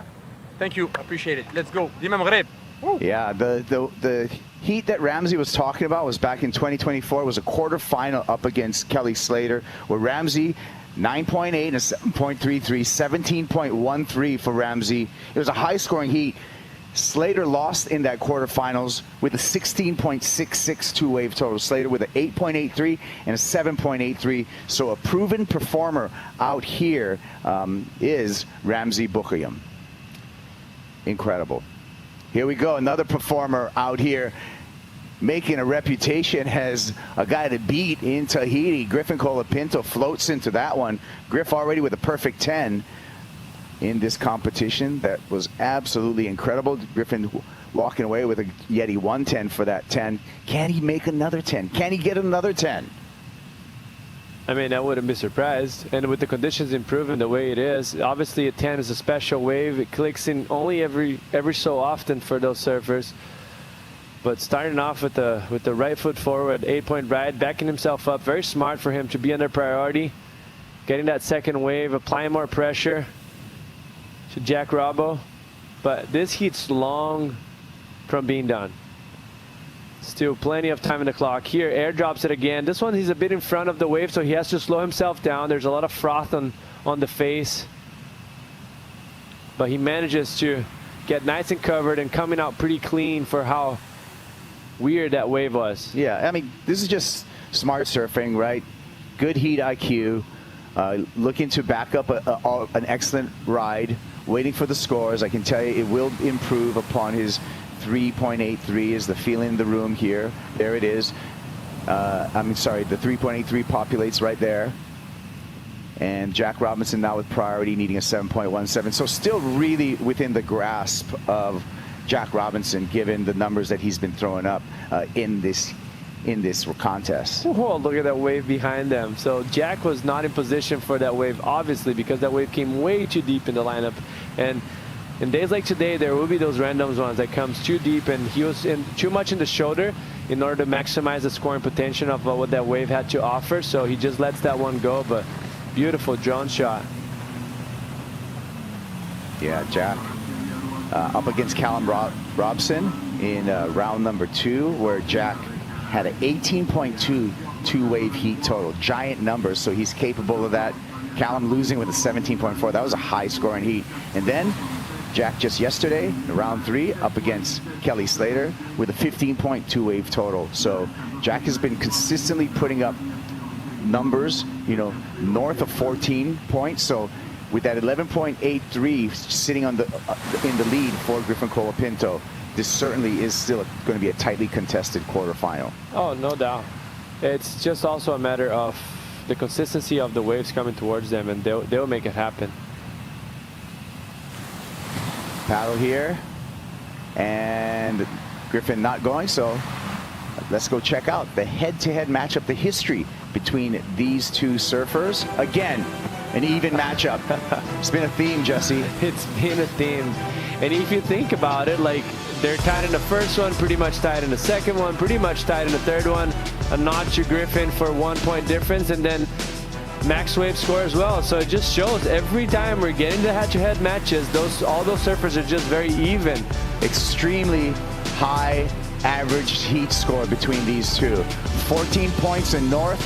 That is a high average heat score. That means these guys are top performance. Last matchup was last year's final where Jack walked away with a win, and you know Griffin wants to get one back right now. Currently in the lead, Griffin Colapinto. And they need that some sense of urgency coming into this event outside of the top 10. Those guys are world title threats. Really? And they know that, so they need to catch up. Unusual year, right? And you said it. Jack, number 13 on the rankings coming into Tahiti. Griff, number 12 on the rankings coming into Tahiti. Jack up 1 spot to 12 with this quarterfinal appearance. Griff up 3 spots to number 9 right now, so he's inside the top 10 with the quarterfinal appearance. But Griff, if he continues on this roll, has got blue sky ahead of him to gather even more points. Because difference between this 4,745 points and a third place finish, a semifinal finish, guaranteed 6,085 points. So big differentiation between those. No doubt. And also a quarterfinal finish, it's a very solid, but for world title contenders, it's on the slower scale. Like it's like almost a throwaway for them. So they need those thirds and firsts in order to catch up. You see Italo already had one already this year, and he's on his way on the semifinal. So if they want to catch up to those surfers that are in the top right now, they're looking for wins. Yeah, and you know, we're going to get closer and we're going to study the math a little bit more while we near the end of the season for the Pipe Masters. Well, it would be weighted at 1.5 all the points, 15,000 points for the win there. So that's going to enable really someone, you know, in that top 8 seeded into that round of 16 there at Pipeline. I got to see where we're at with the numbers, but I feel like number 8 could still take a world title there with those extra weighted points over there at Pipeline. Yeah, it's the first time having that, so it's going to be new for everyone. Hard to expect what's going to happen, but yeah, it's definitely a plus, mostly for surfers that like those conditions, right? Like, it's a wave of consequence. There's a lot on the line. A guy like Seth, I'm thinking as well, it's a guy that, like, for his qualification scenario, it's a dream, and you know? And it's in Hawaii, at the world's most famous wave, the birthplace of surfing, Sport of Kings. Aloha, we want more. I think Strider had a conversation with Griffin Colapinto. I got to throw to Strider. Is that what happened, Strider?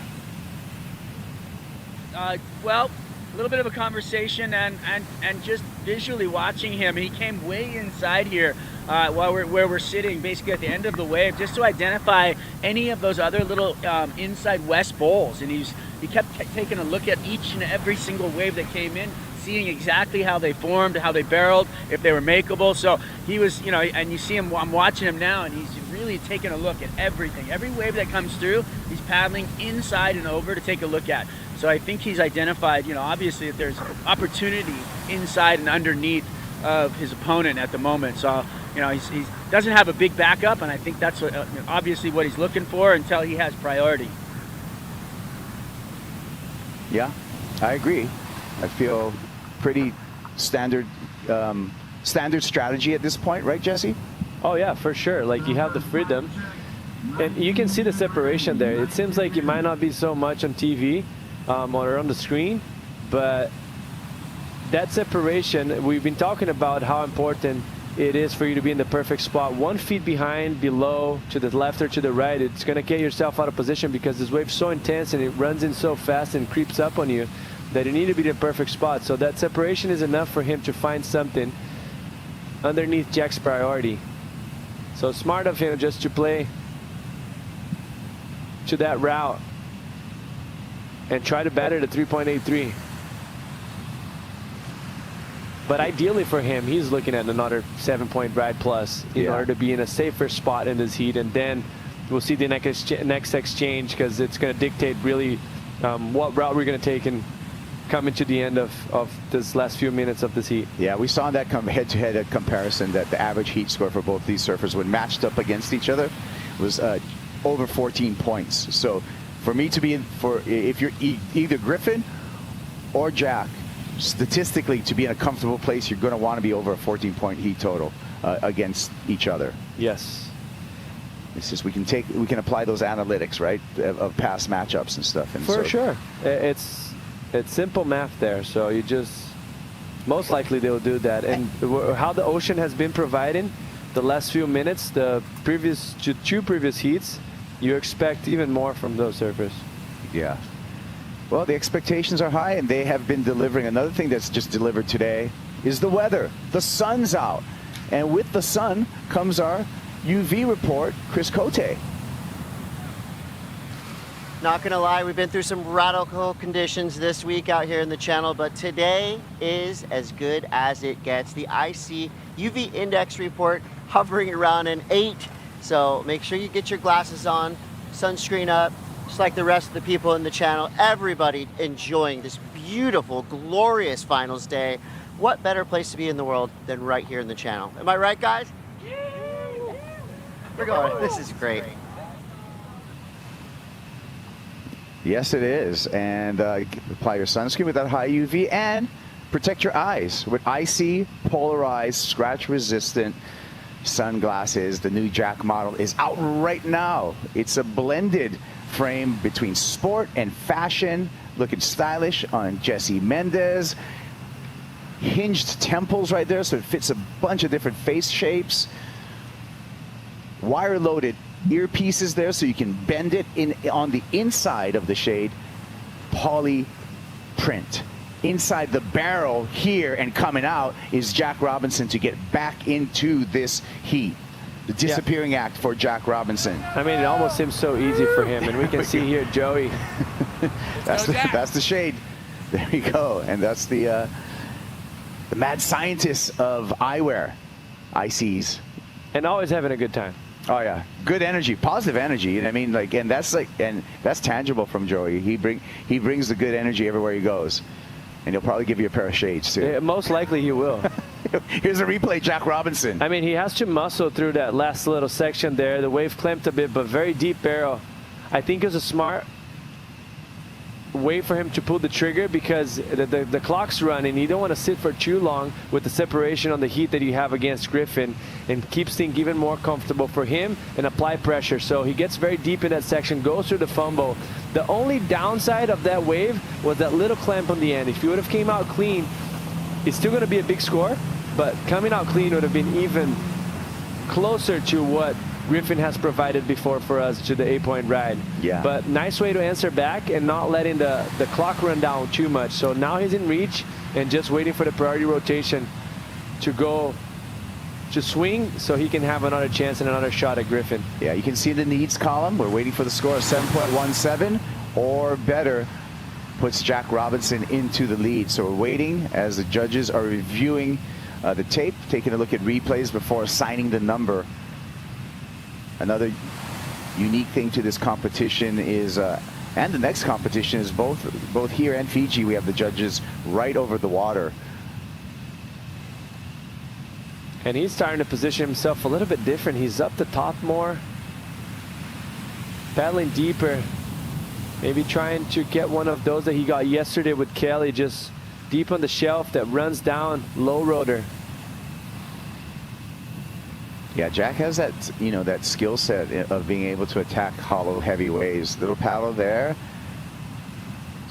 Perhaps trying to bait Griffin into taking that wave. Looked like a psychological warfare right there for a little bit. And definitely took Griffin out of position. but not that that wave was a keeper.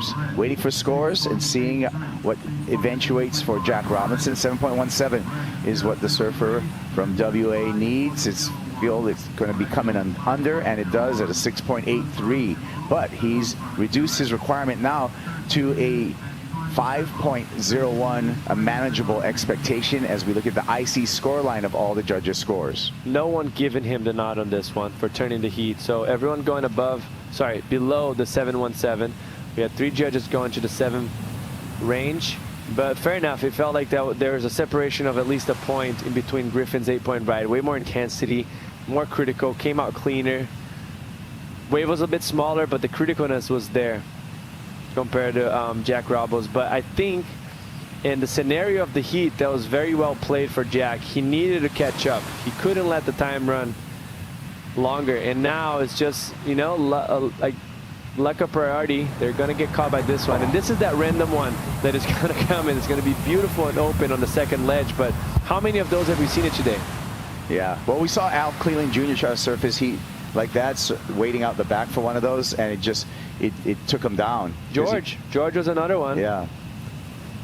So it looks like you're just going to have to pay to play. You know what I mean? Every once in a while, those are going to come through, and you're going to take them on the head. Griffin's happy to take as many on the head as he needs because he's in the lead right now. Wants to take that clock down. We're taking a break right now. More action here. Griffin Colapinto, he's already gone excellent. This is an 8-point ride. We got more of this coming your way right after this.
Has competition, in your opinion, made you a better surfer or just a better competitor? Better under pressure, I think. Just like when you have to pull something out of the toolbox, that's what a time limit does to you, I think. You see the scores going down and you want to conform to the criteria. But then there's also the time when like you don't really think about that. You just like if you need a score or something, I feel like you got to dig into the bag of tricks. Like you see it with guys on tour like Yago and all these guys like right.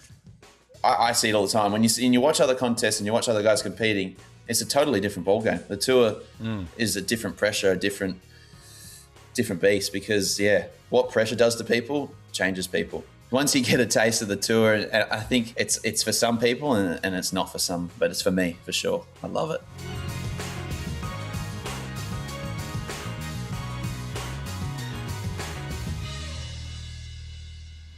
Check out the Lineup podcast wherever you consume your podcast. Latest one out with Jack Robinson. And everybody's out in the channel here at Teahupo'o. Channel's filling up the flotilla as we move through finals day here at the Outerknown Tahiti Pro presented by IC. Good days to wear your ICs too because the sun is out and the action is hot. Teahupo'o along with Jesse Mendez, Griffin Colapinto out in the lead. You can see the scoring on top of your screen. Griffin with an excellent score of an 8-point ride to put a lot of pressure on Jack Robinson. However, Jack with priority and an opportunity, just needs a mid-range score. Yeah, let's see what happened here, which caused Griffin to lose priority. You see Jack having a look, and Griffin pulls the trigger, which it looks like a wave that's going to be the in-between size. As you can see, he pulls in, but it just doesn't have the section in front, doesn't get hollow enough, but beautiful technique. Lay back into it. Super stylish, no hands, but coming up short on battering his 3.83, so leaving the door open now. I'm feeling the layback. Judges aren't feeling the layback at all. I mean, it's very stylish. It's stylish. It's cool. I know it's not going to get the points. It's technical as well. Haven't seen many laybacks in a long time. I can't really call it last time we saw it on a heat. It's a throwback. Yeah. Well, throwback maneuver. Strider, what do you got for us? I just wanted to comment on the stylish mistake that Griffin Colapinto just made. I mean, you know, he was sold that wave, and, you know, it was stylish of what he did, but as he paddled by, he knew he had made a mistake by taking the wave, so he's vulnerable at the moment. You know, Jack only needs a 5, a mid-range, so, you know, Griffin's searching for something to better his backup, but yeah, he's pretty dirty on himself at the moment for doing that, so hopefully it's not going to play into the psyche of him, and he can, you know, push through and find himself a better backup wave, but he definitely identified and understood that he had just made a mistake. Yeah, I'm thinking back. Did Griffin have priority? Yeah, he had priority. He had priority. Yeah. He did that. Okay. So he got sold. Remember, like as Jack got the 6.83 we were talking about, now he needs the shift of priority. And he got that. Okay. And he got it. Cool. And Griffin not capitalizing on the 3.83, which is massive gain for Jack. So feels like there's a momentum shift here. Jack kept himself composed. But we've seen that happen with Griffin on the previous heat against Miguel Pupo, and everything turned out his way again. So we'll see. Like, sometimes it's just, you know, your event. But if he could go back, I'm sure he wouldn't take that risk again. Yeah. I mean, Griffin, that matchup between Griffin and Miguel, another high-scoring matchup. You know, Miguel with the 15.17, that was a big heat total, and Griffin coming through with a 16.67 to take the win and earn his spot in this quarterfinal. So Griffin, we'll see if he can hang on, but like you said, Jesse, and you pointed out, he's putting himself in a very vulnerable position. It's not with in Jack his hands. just needing a 5-point ride. It's not in his hands anymore. He might have another chance, obviously, but it's been pretty slow so far, so we should see some waves approaching. But the problem is you don't want to see those big ones approaching, because the big ones for today, because they're most likely going to be a burger. So you want the in-betweens. And so far in this heat, we've seen it only won the 8-point ride, and then Jack kind of manufactured that 8.6, that 6.83. But I mean, it's due time for us to see something come up with substance in the lineup. It's been quite a wait for this heat.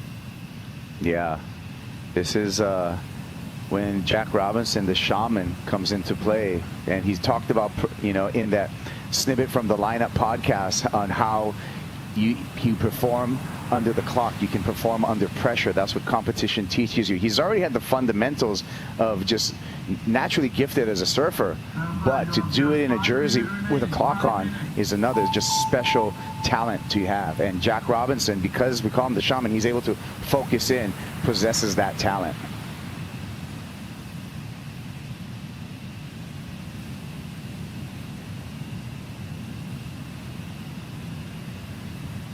Jack Robinson is able to perform under pressure, like we said before. We take a look at the clutch stat for Jack Robinson. That means turning a heat within the last 5 minutes. He's done it twice this year, once in Raglan and once in El Salvador, looking to do it a third time here with 4 minutes and 20 seconds on the clock, Jesse. It's about time. If I could pick a place for him to do it out of these 3 spots, this chance that he has in front of him, New Zealand and El Salvador, this is the place where Jack shines the most.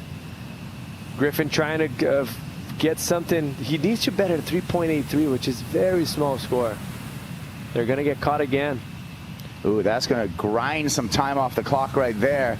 And Jack Robinson's going to want to hold on to his board to make sure that he can stay out in the lineup. The wash through right here would be really detrimental to Jack Robinson to try to get that mid-range score. There he is. strong duck diver, strong paddler. So maintaining position out there, down to 3 minutes and 35 seconds, Jesse. So we already had 2 sets in the last 5 minutes that went a little bit too big. You want the in-between, so they're positioned themselves, as you can see, because they got caught by this wave. He's probably going to move in a little bit closer to the shore once all this white water cleans up from that last set that went through the lineup. Looks like Griffin up and riding. Griffin under priority, looking at a long line in front of him, takes a high line through there, gets eaten up by the foam ball. He's going to remain with 11.832 wave total. Jack Robinson down to under 3 minutes remaining for Jack Robo. Needs a 5. Yeah, that might have been almost a blessing for Jack to not be in position for that wave, because he would have had to pull the trigger. It looked like a great wave. Griffin was deep in it, but he just clamped in the end. Maybe Jack would have read different and muscled through that section, but he looked pretty sticky. And it's a nightmare when that happens. As you see it on your screen, nice line there for Griff. Gets as deep as possible, but the wave just clamps in front of him, and he goes over the falls. That's the worst feeling. You're trying to just catch a little bit of a breath before you get pounded. But here we're going to see it better. Look, that wave just disappeared in front of him. He almost muscled through it. Jack needing some mana right now. Looks at that one, decides not to go. He'll hang on to priority because Griffin is not back out of the peak, but he's going to have to run a 2-minute drill right now. Wide shot from our Tahiti flight cam, illustrating again the positioning in the lineup by Jack Robinson. The kick as he goes over that first wave of the set. He sees something. It looks like he's pretty excited about what he could happen. Spinning. Looking, no go, too deep on the reef. That one's going to run away. Oh, that's another one that came just very deep. I feel like Ramsey was on all of those. Had such a good positioning. Maybe a second one. Turns away from the second wave of the set. It's getting sketchy for Jack now. It's been rare for 3 good waves to come through. And Jack, you can see, just punches through there as we fly by the lineup and check out the whole flotilla coming out here for finals day action.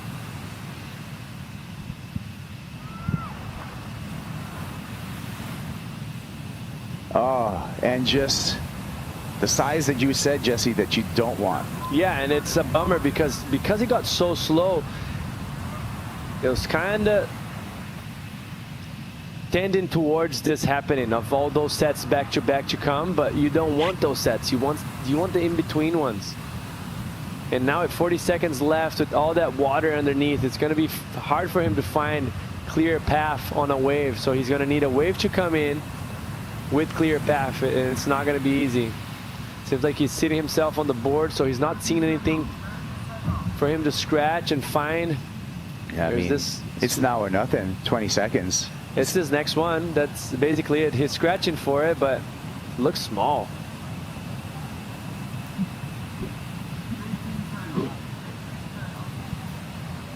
And with paddling over that one, the clock is going to expire. And Jack Robinson, our defending champ, will be leaving Tahiti with an equal 5th. Frustrating for Jack Robinson, not getting a second, not getting another chance. Only 2 waves ridden. However, Griffin Colapinto continues to roll through the field, and he's going to roll straight into the semifinals. So congratulations to Griffin Colapinto. He's going to be matched up against Ramsey in semifinal number 2. And speaking of semifinals, we got semifinals for the women coming your way when we return. Aaron Brooks, Isabella Nichols battling for a spot in the final here at the end of the road.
The Outerknown Tahiti Pro, presented by IC, is brought to you by Tahiti Government, official tourism partner of the Outerknown Tahiti Pro, by IC Sunglasses, official eyewear of the Championship Tour, by Air Tahiti Nui, official airline partner of the Outerknown Tahiti Pro, by Corona Cero, made with 100% natural ingredients, and by Outerknown.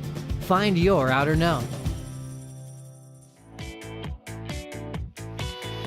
Griffin Colapinto just won the rematch of last year's final. This year, it was early in the quarterfinals, and he takes out Jack Robinson in a very close decision. Allows some great happy words from his coach and one of his best friends in the whole world, Tommy Whitaker. And he'll be moving on to the semifinals. We are chipping away here on finals day. Seth Muniz takes on Italo Ferreira in semifinal number 1. Seth wanting to move up the rankings into a better position to requalify, and he's dealing with Italo, who's running things on the rankings. World number 1, getting a lot of points throughout this event.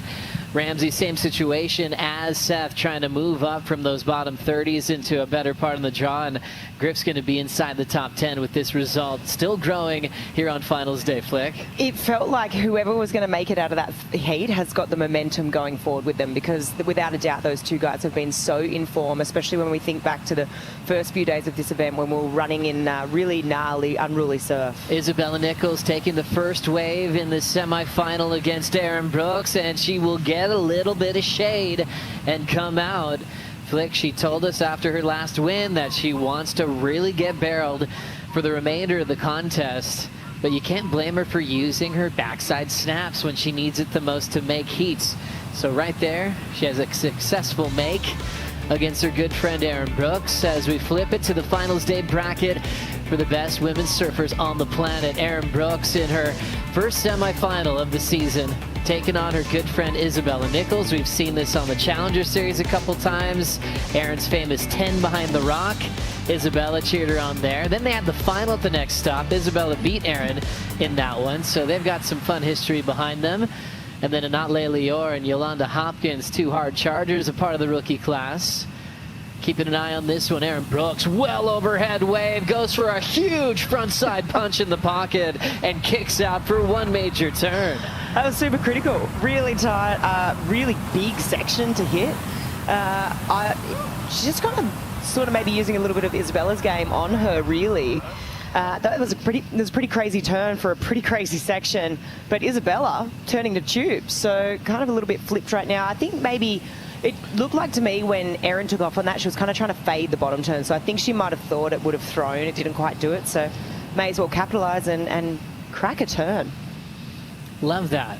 Really good timing.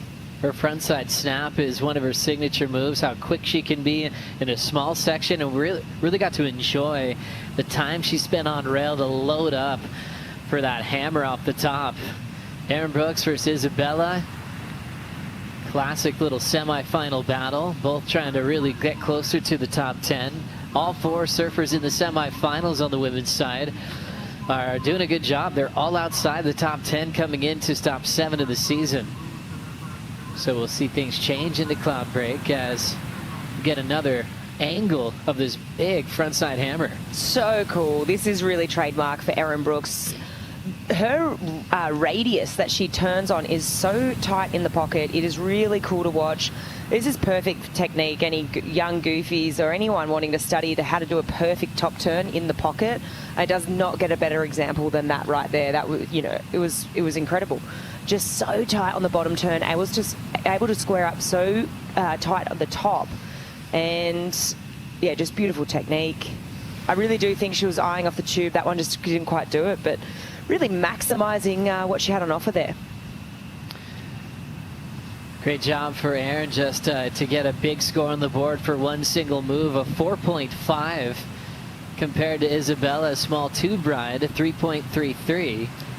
It's the first time we've seen a turn rewarded more than what we've seen the tube, so that's pretty interesting. Obviously, if I think of it, judges are trying to really reward the criticalness of the turn and the size of the wave, but this is the first time I've seen this all event in the heat that we've called together. And when you see a 4.5 for a maneuver, it was enormous. It's got to be huge to make up some ground. Yeah, since it is a barrel riding contest, Erin had to really hit that section perfectly to turn it into a decent number.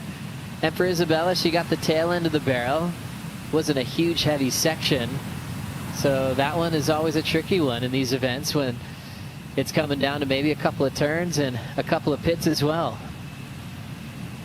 Now starting to move towards the outside position, and they'll wear that one on the head. Isabella's already achieved a lot in her career, coming on the tour in the shortened season back in 2021. And I think kind of surprised herself with her early success, talking about surfing with her heroes that year, like Steph Gilmore and Carissa Moore, and then just fell right into place as a permanent fixture on the championship tour. Yeah, she's such a competent surfer, and I think she's done a lot of work on herself too, and her surfing. And it's been really cool to watch the evolution of Bella over the last few years, and really what it's taken for her to have her best year on the championship tour last year is incredible to watch. I think she's worked on elements of her surfing. She's tidied things up in the competitive strategy side of things, and I feel that she's also been really working on her boards with DHD. I feel like that was a big narrative throughout last year when we saw her get that win at Bells and talk about the board that she was on, and then from there on, once she had a taste of that victory, she just kept going. And yeah, it was awesome to watch. For me this year, then you think he had such a great year competitively. She finished number 6 in the world, just outside that top 5. And then coming on tour this year, thinking she started off with a good result at Bells this year at the beginning, a 3rd. And then those results just haven't quite followed. So she's got to be thinking, what's going on here?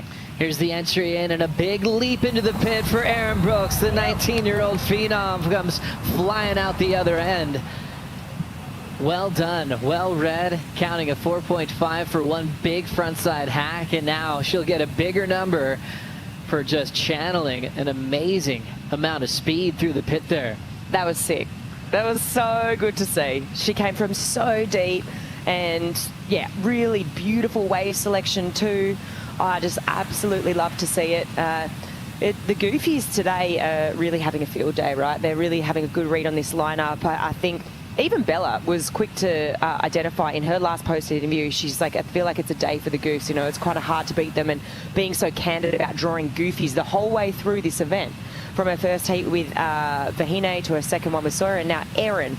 And this is why today Goofies are absolutely deadly. We saw Italo in the last quarter for the men's. We saw Ramsey as well go to town as well in heat quarterfinal 3 for the men's. So Goofies today are looking pretty deadly. Erin Brooks especially. Last year she was stopped early and you could tell she wanted more. This year she might end up going all the way if she keeps getting waves like this. I see the score update, and one of the biggest numbers of the event, a 9-point ride for Erin Brooks. Now to a 13.5 total out front. Whew. It's massive, massive, massive score, and totally justified. Such a good wave. The wave itself had, you know, some size to it, some serious height, steepness. There was, you know, thickness to the barrel. It stayed open the whole way, and talk about putting some serious pressure onto Isabella. Let's relive it again. So you can see her driving through the tube right here. She's so deep. She's completely covered. She's probably weaved through that barrel, made a couple of adjustments throughout. So really technical tube there. Could that be the Mophie Charger contender? We'll find out. Erin Brooks into the 9s just with her speed and awareness of this reef, knowing how to maximize the scoring potential based on her positioning alone, and knowing how fast she can transition. Setting the pace on this one, a backside tube attempt from Isabella Nichols. She has to stand up right now. She's just a little bit too far in front. So she'll go all the way to the inside reef and eject. That pin drop technique is good to just punch free real quick so you don't get sent over the reef. As we'll have a chance to catch up with Griff and Colapinto with Chris Cote. Yeah, thanks so much, Joe. Griff, you and Jack always seem to bring out the best in each other. What an epic quarterfinal heat. Yeah, that was really exciting going into it. And again, we were just watching guys get spit out of barrels. Ramsey was going full gladiator mode, came out of the barrel, like abs out, freaking that thing. And I was just so fired up. And Jack's just, he's so fun to compete against because he just brings so much energy and like excitement to it. So yeah, I think I want to say we were what 2-2 going into that heat on the head-to-head. So it felt good to get one up there. No doubt. And I saw you when you came into the boat. You took a minute reflecting, kind of bringing everything back down. What were you thinking about when you were laying down over here? I wasn't really thinking about much. I was just kind of like resting because that heat we were just like in and out, paddling for waves, not going, paddling, not going. Like we were just hunting, and I was stoked I started off so good with that 8, and then I mean nothing else really came after. What do we do to stay in the flow state for the semis? I think just stay determined, you know, stay focused on the dream. Stay determined, stay focused. Yeah. Let's go, Griff. Yeah. Cheers, Griffin trying to just control his energy on a big finals day. It's 3 big matchups that you're hoping to be a part of if you go to the final.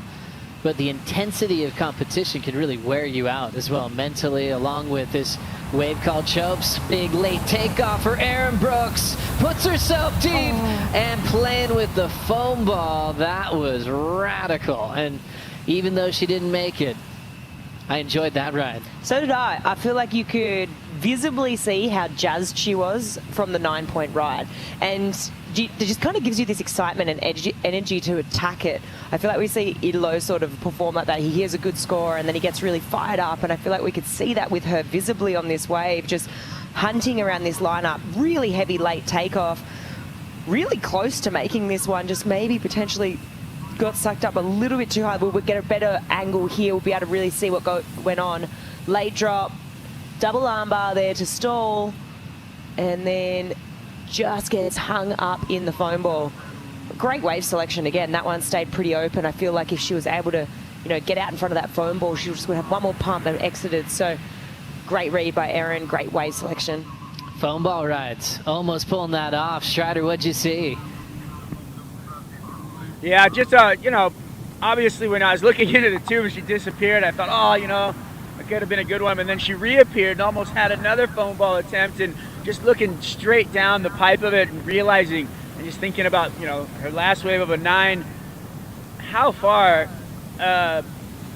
these ladies have grown in their ability to ride the tube. I mean, it's just unbelievable how much the sport has grown within the women's field, and watching them and their technical ability inside the tube and what they're doing now, even from Erin's big hack off the top there. I mean, what Katie did yesterday, dropping out of the sky and finding that barrel, I'm really impressed with the ladies, and they continue to push the level of their sport up and up and up, and I can't wait to see where it goes. Thank you so much, Strider. Similar to Carissa Moore, Erin Brooks works with a lot of great professional surfers to learn what she can about them throughout her career. Erin Brooks signed up for that type of act real early, just calling legends of the sport and saying, can you work with me? And I think everyone wants to, because they see her work ethic. They show up and they know that she's going to absorb every bit of information that they deliver. So they actually feel honored to put in that much time, because she's going to match them and maybe even push them to go even harder. It's legends love that when there's someone so passionate about the game, just like they are about their career. Shane Dorian says, man, I can't find another surfer that puts in more time than Erin. Shane Beshin taught her fundamentals. Kehea Hart taught her how to really train hard for longevity. Kehea's in a knots corner as Anat Leilior grabs the jersey, and this will be a classic, a semi-final for the rookie class coming up next. This is big, and this is big for the rankings too. These two coming in, down that bottom half of the rankings. They really want these points. These two are not afraid. That's been sort of pretty clear to me all event. Just really absolutely going for it. The last quarterfinal with Anat, my goodness, she was absolutely going for it. She pulled in a couple of tubes. If she was to have come out of those, they would have been excellent numbers, but she just couldn't buy a wave out there to make. She ended up advancing through the quarter, obviously. She got a couple of nice waves. However, if she had made it out of a couple of the tubes she attempted, they would have been excellent rides. Yolanda, similar to, I mean, she had a really nice wave in her quarter, but these two women really charged. They're really getting after it. They're really hungry. They're really assertive. So I'm looking forward to seeing who comes out on top in that semi-final too. Fun one here coming up next for Israel. History in the making. Anat's been really barreled, but also has had a serious amount of wipeouts. You can tell that she doesn't mind paying to play here at Teahupo'o. And the chase is really to try to catch up to Nadia Aristarbe for the Rookie of the Year race. Nadia made the quarters at this event. Was the only rookie that was inside the top 10. And we know one rookie will make the final. We saw that happen at the last stop with Tia Zabrowski getting on a roll at Sakurema. Yeah, that was really cool. It meant big things for her year because she sort of came onto tour, you know, one of the youngest to ever do it, just 14 years old, right, when she qualified. And there's so much expectation, so much pressure, and big shoes, I think, that she probably thought she had to fill. And we'll get back to that point. Looks like Bella. Isabella Nichols grabs the rail, trying to wipe off some speed, doing well on her positioning, and she'll get puffed out with a nice gentle spit into the channel. And she is living up to what she planned on doing in this classic semifinal. Just kick-stalling a bit is Erin Brooks, and she will get herself behind the curtain for a moment. And then just a nice flyaway kick-out. Kick-outs can be classic here in Chopes. We've had highlight reels about how you kick out. See Erin's dad, Jeff, there. Always animated after a kick out, or a big wave, I should say, and then he just controls himself and locks back in for the remainder of the heat. He was just so willing to travel when Erin had the dream of becoming a pro surfer. They've been on the road together for a long time now.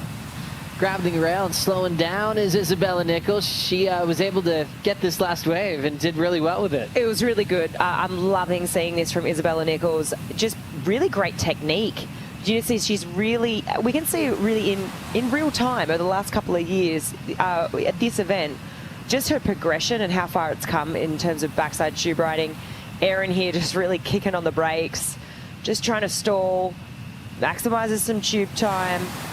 You know, that's, you know, you think back to her other keeper, it's a 4.5. That was for the one big turn. So you got to be thinking this is going to barrel, this is going to better that. This is a barrel. So putting a little bit more distance between herself and Bella. However, Bella's probably just locked in her best score too. So definitely feeling like we've got a heat on our hands. But I love seeing that from Isabella. We've really seen the evolution in her surfing, especially backside tubes, over the last couple of years. Last year she had a heat with Vahine. She ended up losing in the heat, but she had this breakthrough wave, and it was a 7.5. The big set came through, and I feel like she really surprised herself even from that wave. You know, it was like sort of a no-hand bottom turn into the tube. She grabbed the rail and, yeah, really rode out of this sort of bigger set wave, and you could really see her, just how proud she was of herself. And then I just love hearing how she talks in the post-heat interviews, how candid she is, and in knowing that, hey, I feel like I'm a bit embarrassed by getting through a heat with turns, but you can see how hungry she is to learn and to get tubed, and it's going to feel nice for her to get a couple locked away early in this heat. Really fun season for the world title race. We've had a bit of variety on the podium this year, and the whole story was the return of the biggest names of the sport. Steph Gilmore and Carissa Moore returning after a long hiatus, and joined by a lot of their good friends that have had longevity on tour, from Tyler Wright and also Sally Fitzgibbons having another successful comeback on the Challenger Series. Things started off with Gabriella Bryan kind of making us think, oh, everything's just sticking the way to what we've seen in the last couple of years. Then we had Lakey Peterson pick up a win at Margaret River. Steph Gilmore winning in front of a giant crowd, a moment we'll never forget on the Gold Coast. And then it was like Carissa's turn to then go back-to-back with 2 wins, something she's now done 6 times in her career. And then we had a really fresh feeling with a first win for Sawyer Lindblad, who got herself to number 3 in the world. Underlying in that, Lulu's had her best consistency without that major win, but making finals. And now all of a sudden, all those names I mentioned have been out of this event really early, and we'll have a fresh champion for 2026, someone getting their first win of the season. Yeah, that's cool to think about. It's really, really cool to think about. I think This whole year has been awesome. You know, we've obviously had this whole, you know, the Queens versus the Groms sort of thing on tour, or, you know, not the Groms, but the younger women. And, you know, how's this whole narrative going to play out? But it's been awesome to watch because it's fun. It gives us something really cool to talk about. If there's entertainment, we've seen some cool sound bites from certain people about, you know, how they're going to show up and blow up and take it to certain people. And we've seen people smash those expectations and sort of storylines and narratives as well. And I love to see it, and it kind of creates like a good, healthy, competitive environment. So true. 12:45 left in this one. Isabella got a 5 for her last barrel, but just always going to be chasing 9-point rides. Erin Brooks got her 9 on her second wave, a 4.5 on her start, which was one big frontside snap in the pocket. So giving us a little bit of everything so far. And the Canadian leads as she will. Watch Isabella take off. Setting the rail, looking to pull in. This one keeping her hunting, and she will go up and out. It's always a challenge on certain types of swell directions when you're really trying to barrel hunt and you're not, it's not quite opening up for you, but also when you're just flying with so much speed down the line. I think we started seeing less and less quads out here because they're almost going too fast for the wave. Watching this, wow, hugging the wall. A beautiful make for Erin Brooks. She will slide out on her way out. Everyone in the channel absolutely loving that one. That's the perfect example of how much speed you have when you come flying out of the tube. So much that sometimes just your body is moving at such a speed. It's like crazy. And when those fins engage again, you kind of just lose your balance. But that wave, my goodness, just such a cool read. Late takeoff, massive cabin, and she's most definitely going to be improving on this. Okay, let's have a look. You can see this double armbar and maximum. Oh my, her back foot just kind of slipped there, I think. What a great view. I think this is what Strider saw. Oh, wow. Yeah, definitely looking into that thing, she just didn't have to do much. The wave was just so perfect. When she dropped in, the wave actually had so much girth and it had like a boomerang on it. It just had the perfect line where it was just bending around the reef to create the space. And she just had to, all she had to do was make the drop and kind of set the line. And as she was standing in the tube, she was looking out. You could see her eye line going across to Bella, and Bella had her arm up and was like claiming the wave for Erin in a heat. It was a really cool moment. So, you know, great sportsmanship out of Bella, just to appreciate the tube time of her opponent, but Erin really pushing to excellence, looking beautiful out here. Thank you, Strider. And you can see how much room she has out there. I mean, she stands 5'2", and she had just like 2 stories of room inside that barrel, going really fast out the other end. It will end up improving her total, so she's not counting the frontside snap anymore. She's counting her low score of a 5.10, and just the element of her getting out of the barrel really quickly. Maintain control to get a completion. It's sometimes hard to see someone fall out of the barrel when they're almost to a score, and they end up with an incomplete number when they've done all the hard work, as we see Isabella up and out, and that'll hand priority to Erin Brooks. Yeah, I feel potentially a mistake at this point in the heat.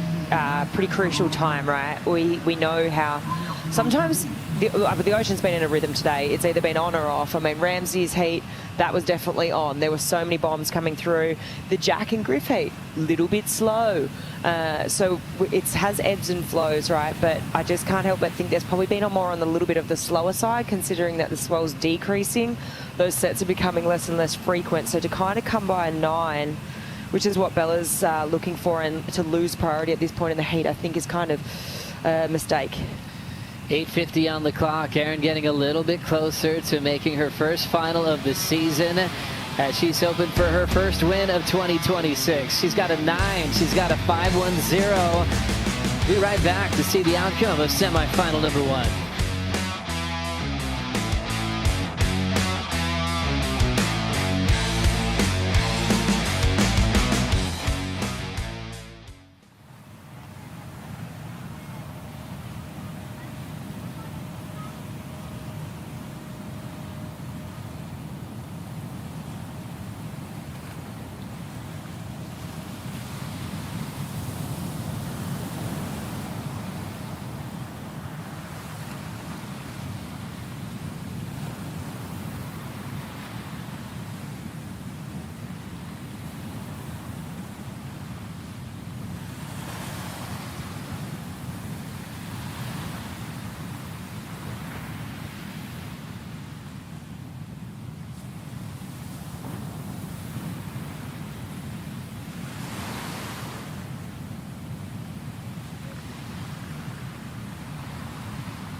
Welcome back to the end of the road. In this heat, Aaron Brooks became a Mophie Charger contender of the event. Grabbed that yellow jersey, went right down to business, driving through this section. So deep, coming flying out. Getting a 9-point ride for the efforts. Hard charging surfer representing Canada is just waiting for that moment to shine on finals day. Positioning is everything. Knows where to be to max out the scoring potential. And with that lightning fast speed, we never doubted her that she was going to make it. Good job to Erin being a Mophie Charger contender. I know that gets Chris Cote very excited when he sees waves like that. See all those boats in the channel? Chris is on one of them out there. What a lucky guy. Oh yeah, no, this is truly one of the coolest but also most remote offices that you can have on the planet, and I'm super hyped because we got Mophie Chargers on board. This means that I can get score updates, I can get all the behind the scenes information I need to actually sound like I know what I'm talking about. I promise I'm not out here scrolling on Instagram all day like a lot of you think. I'm working, and thankfully I have Mophie to keep me charged up, because obviously where am I going to plug my phone in? I got a Mophie, I don't need to. Thank you, Mophie. And thank you, Chris. What an all-star. Great human being, fun to hang out with, great surfer, great mind. And he enjoys his job, especially when he's seeing 9s from Aaron Brooks, Isabella Nichols, chasing big numbers, but she's worked so hard to get to the semifinal. You know she is not going to give up anytime soon.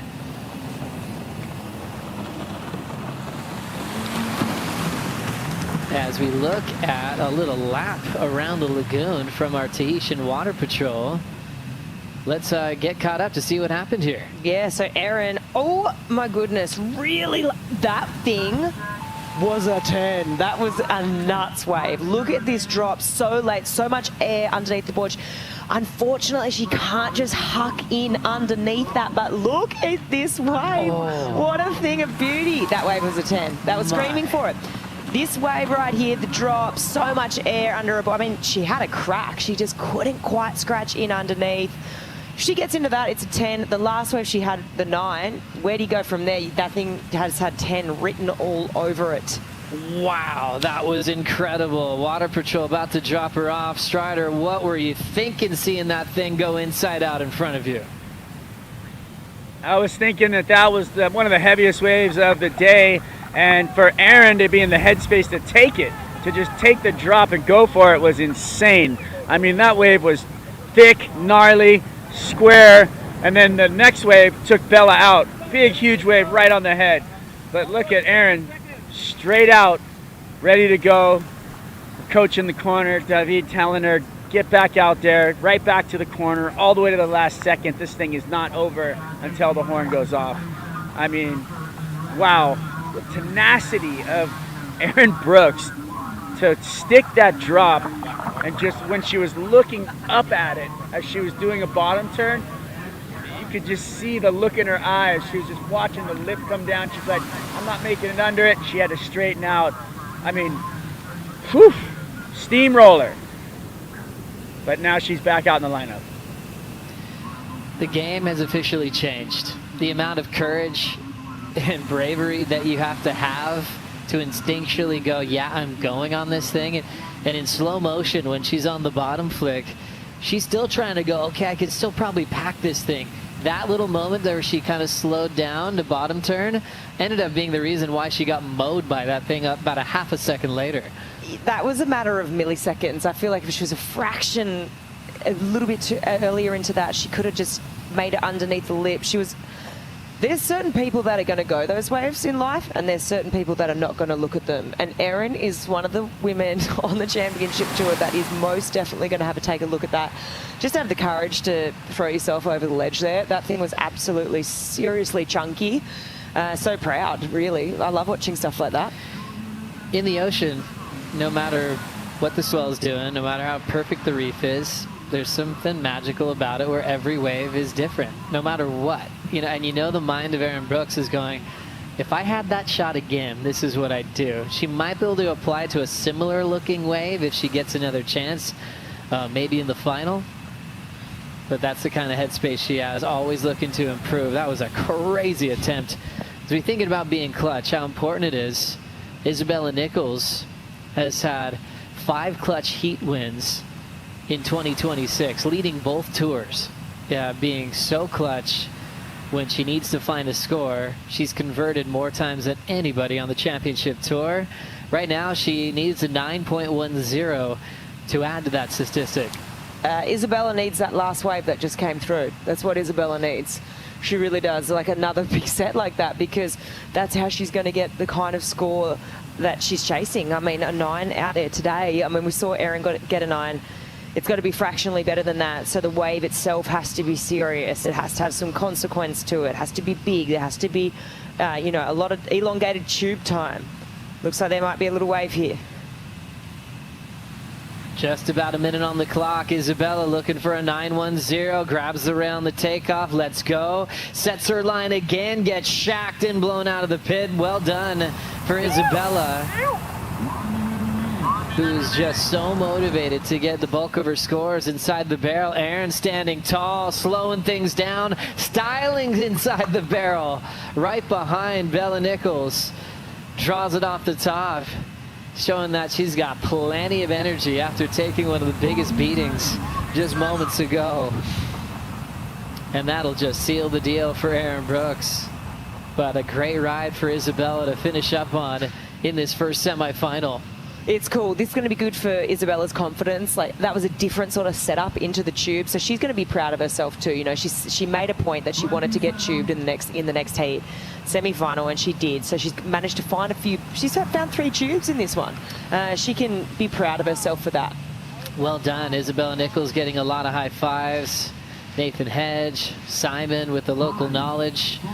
Erin Brooks working hard, getting a lot of nice information the last couple of years from Jake the Snake Patterson, and getting fired up from Strider on her last performance. Let's watch Isabella's wave. I love this. This was a different setup into the tube. She waited for it, little kick stall, came flying out. Good wave selection. It stayed nice and open. I just love this for her own personal growth when it comes to backside tube riding, and also confidence too. This performance in this heat compared to where she was at last year, incredible growth. Amazing. She has to be so proud of that, and that's how good it is to have these sort of waves on tour, because it forces this kind of growth, and it's the best thing for women surfing. Oh, the level has just gone through the roof. It's evident. Kind of the usual suspects knocked out early, and the whole tour showing their depth, you know, from surfers that are down towards the bottom of the rankings. Erin Brooks turning in a beautiful performance, as she will be so dangerous in the final here of the Outerknown Tahiti Pro, presented by IC. She's talked about the struggle of her second year on tour, just getting stuck in round 1 and round 2, and she's been really impressed with the tour. They're dropping 8s on her really quickly, and she's just had to walk away from just really tough losses. This one's just making up for it all, kicking off the back end of the season and a chance to win out here at Chopes. Great job to Isabella, her best career result here at Teahupo'o. Finishing up with just a really nice backside tube ride. But it was Erin Brooks with the 2 high scores, a 6.10 and a 9.0. And we'll see who will be joining them in the final. Rookie class is coming up next. Anatle Lior taking on Yolanda Hopkins. Israel versus Portugal. And we'll see who ends up on top. Be right back.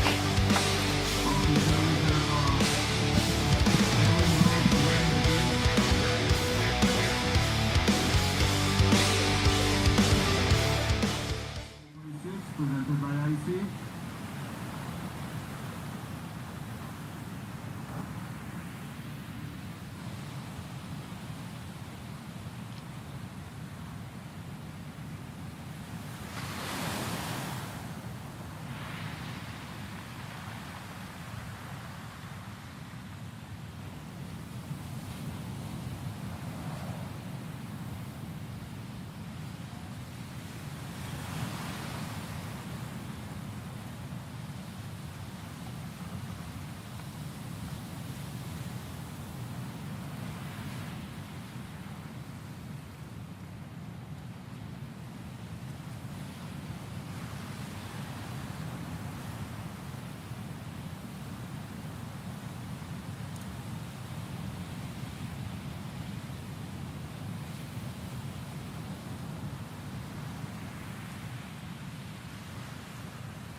The river going through the village. The sun is about to set.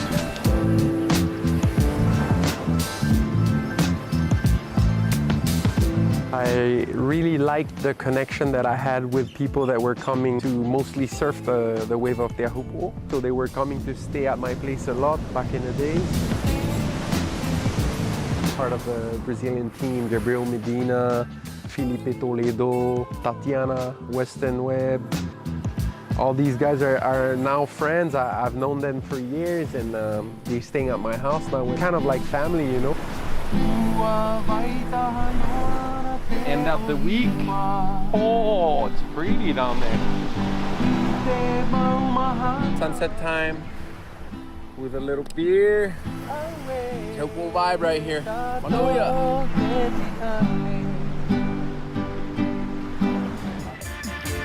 Welcome back to the end of the road and the beginning of something extraordinary. Happy finals day as we check out our first finalist road to that final. Got past defending event champ Molly Picklum in the quarterfinals. That was a huge victory for Aaron Brooks. Then got past one of her best friends on tour, Isabella Nichols, with a 9-point ride. Became a Mophie contender of the event for charging on that one. And she's going to wait to see who's in the bottom half of the draw, who's joining her. It could be Anat, it could be Yolanda. Anat taking out the local hero, Kalia Galina from the trials. And then earned her way to this matchup with Yo-Yo, who had the heat with Katie Simmers. If you're just joining us, Katie Simmers had to leave that heat early, holding her back, and she's all good, but just got taken down to the land to hang out with our medical staff for further instruction. But she's on a road to recovery. 2 surfers in the rookie class. This doesn't happen every season on the championship tour. The veterans try to make this will not happen. It's Anat's just dedication to charging, and Yo-Yo's kind of cut from the same cloth. That is good. That's a great way to put it. They're both cut from the same cloth, these 2 women. It's pretty nuts. I think they're both not too worried about what the consequences are of, you know, copping a psycho beating out here. I mean, Yo-Yo in the last couple of heats she's taken off some bombs, and here she goes again. Wow, oh my 2 straight waves that just smashed the rookie from Portugal. The difference is like the new breed on tour, with all the time they've spent working on this. Both Anat and Yo-Yo have been a part of the Olympic Games and have had specific training for this wave. With just being okay getting smoked out here. You know, in the early days of this event, it was like wipeout management and not being able to deal with this many beatings. They both have gone through a lot to earn their way in the semifinals. Oh, totally. I was messaging a bit back and forth the other day with Yo-Yo after one of her heats, and, you know, we're kind of just talking about her performance and things like that. And she was saying she's not scared about having these wipeouts because there was a safety briefing earlier on in the event, and she was like, no, I went to this. And surprisingly enough, she said, you know, they were simulating drills, but she was the only woman that went to it, you know, so which is quite crazy, I think. But she was like, I was there simulating these pickups and these drills with the Tahitian Water Patrol, and it was just so beneficial for me because I learnt so much. And then, therefore, if I have a bad wipeout, I know what arm to put up, I know the correct ways of getting on and off a ski, and I just thought that was quite interesting. So Yo-Yo really utilising all of the resources she has on offer. Well played, Yo-Yo. Showing up for that. I mean, how important, and you see how many pickups there have been, and knowing what to do at the right time. As we see Yolanda Hopkins go for 3 in a row. A trifecta of wipeouts to start off this heat. This is radical. She's underwater right now. Oh, there she goes. She's up. But she's going to potentially cop this one too on the head. There's a lot of energy expended right now. Like a lot. I know that they're cut from the same cloth, and I mean, obviously Anat right now being a lot more selective than Yolanda. Yolanda's last wave was good wave selection. That thing looked open, it looked like it was hollow, but there is a lot of energy expended when it comes to having a wipeout like that and in such quick succession. But I also just know I don't feel like it's going to phase her. She is just so hungry for a win. She's hungry to stay on tour. Another thing she also told me, oh my goodness. It's almost like she's repeating herself with a similar mistake on those wipeouts. Getting hung at the top and just getting in an awkward stance. The thing just hollows out, and she was going straight down. Did that back to back. Wowzers. I mean, I think now surely she's probably going to have a pretty good idea. I mean, you're your own, as a pro surfer, you're your own worst critic and you understand what's going on. So going to have a couple of words with her coach John as she paddles back out, and I'm sure he's going to be like, all right, we've had a few attempts now, let's try slow it down. Winner of the last heat was Aaron Brooks. He's already on the boat with Chris Cote. Wow, Aaron, incredible heat. Tell me about that 9-point ride. I was so happy to finally get a barrel that I was stoked on. I mean, in the heats before, I was just getting little fun runners, but that one actually made me smile, and just so excited to make my heat and be in my first final of the year. First final in a while, so I'm just all smiles right now.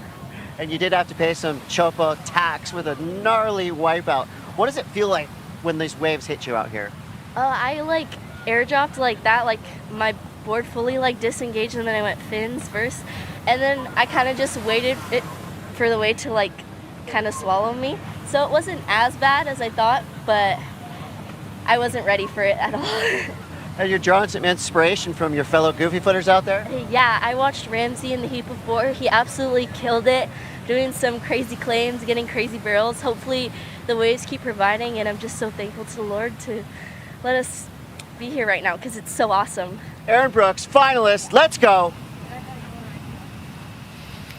Let's go. Cote's fired up. Aaron Brooks is fired up. Just a barrel that she's proud of. You know, that's the real surfer inside. You know, you can make heats. Yeah, that's great. And you love that. But along the way, when the waves are firing, you want to show the world what you're capable of. 9-point ride to go to the final. It's her first final since her wild card win a couple of years back at Cloud Break. So she's excited to be in that one. Dragging a little bit on the wall and getting a nice clean make is not Leilior. So a little scenario of opposites. Yolanda wiping out on a few and spending a lot of energy underwater, and Anat with her first wave, and it's a completion. Yeah, this is nice. You can see the double arm drag here, really utilizing, just making sure she can maximize the time in the tube. So nice little completion for her there. I know she's going to want more than this. The tubes, I'm telling you, that I saw her pack in the last quarter were pretty crazy. She was getting makes like this, and she was doing a fair few like this. This is what got her through her last quarter. But some of the waves that she took off on had serious size to them. She was just so unlucky with not finding an exit. Nice jump on that start for Yolanda, so she wasn't going to get hung up at the top too long. Smaller wave, it'll clamp on her. But probably felt good just to set the rail and get down the line a little bit.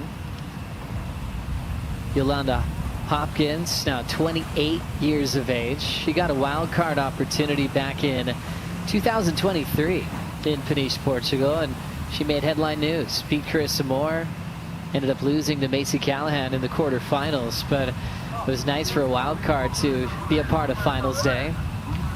And it just made her Challenger Series run a little bit more fired up, knowing that she could compete at the highest level. But since then, you know, it's been a while since she's matched that result. This is her personal best result in the making on tour. As we see the opening ride come in for our surfer from Tel Aviv, 4.67. And she's in position to go again. Anat Leilior grabbing the wall with two hands. Let's go of it. Looks like she was just a little too out front from our channel vision there.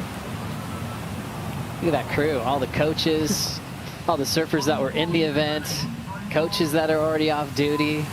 This is an event where people aren't trying to bail. They want to be a part of this magic and energy of finals day. It's just so epic being in the channel.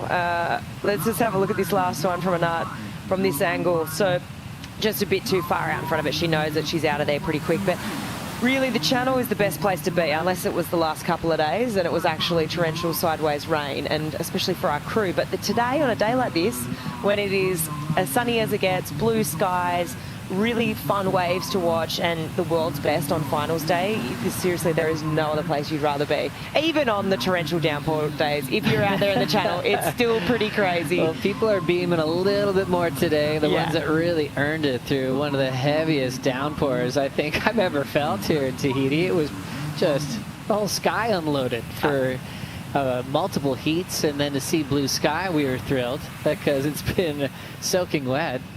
My bungalow's got a swimming pool out front of it now. That wasn't there when I arrived. I got upgraded to the overwater bungalow.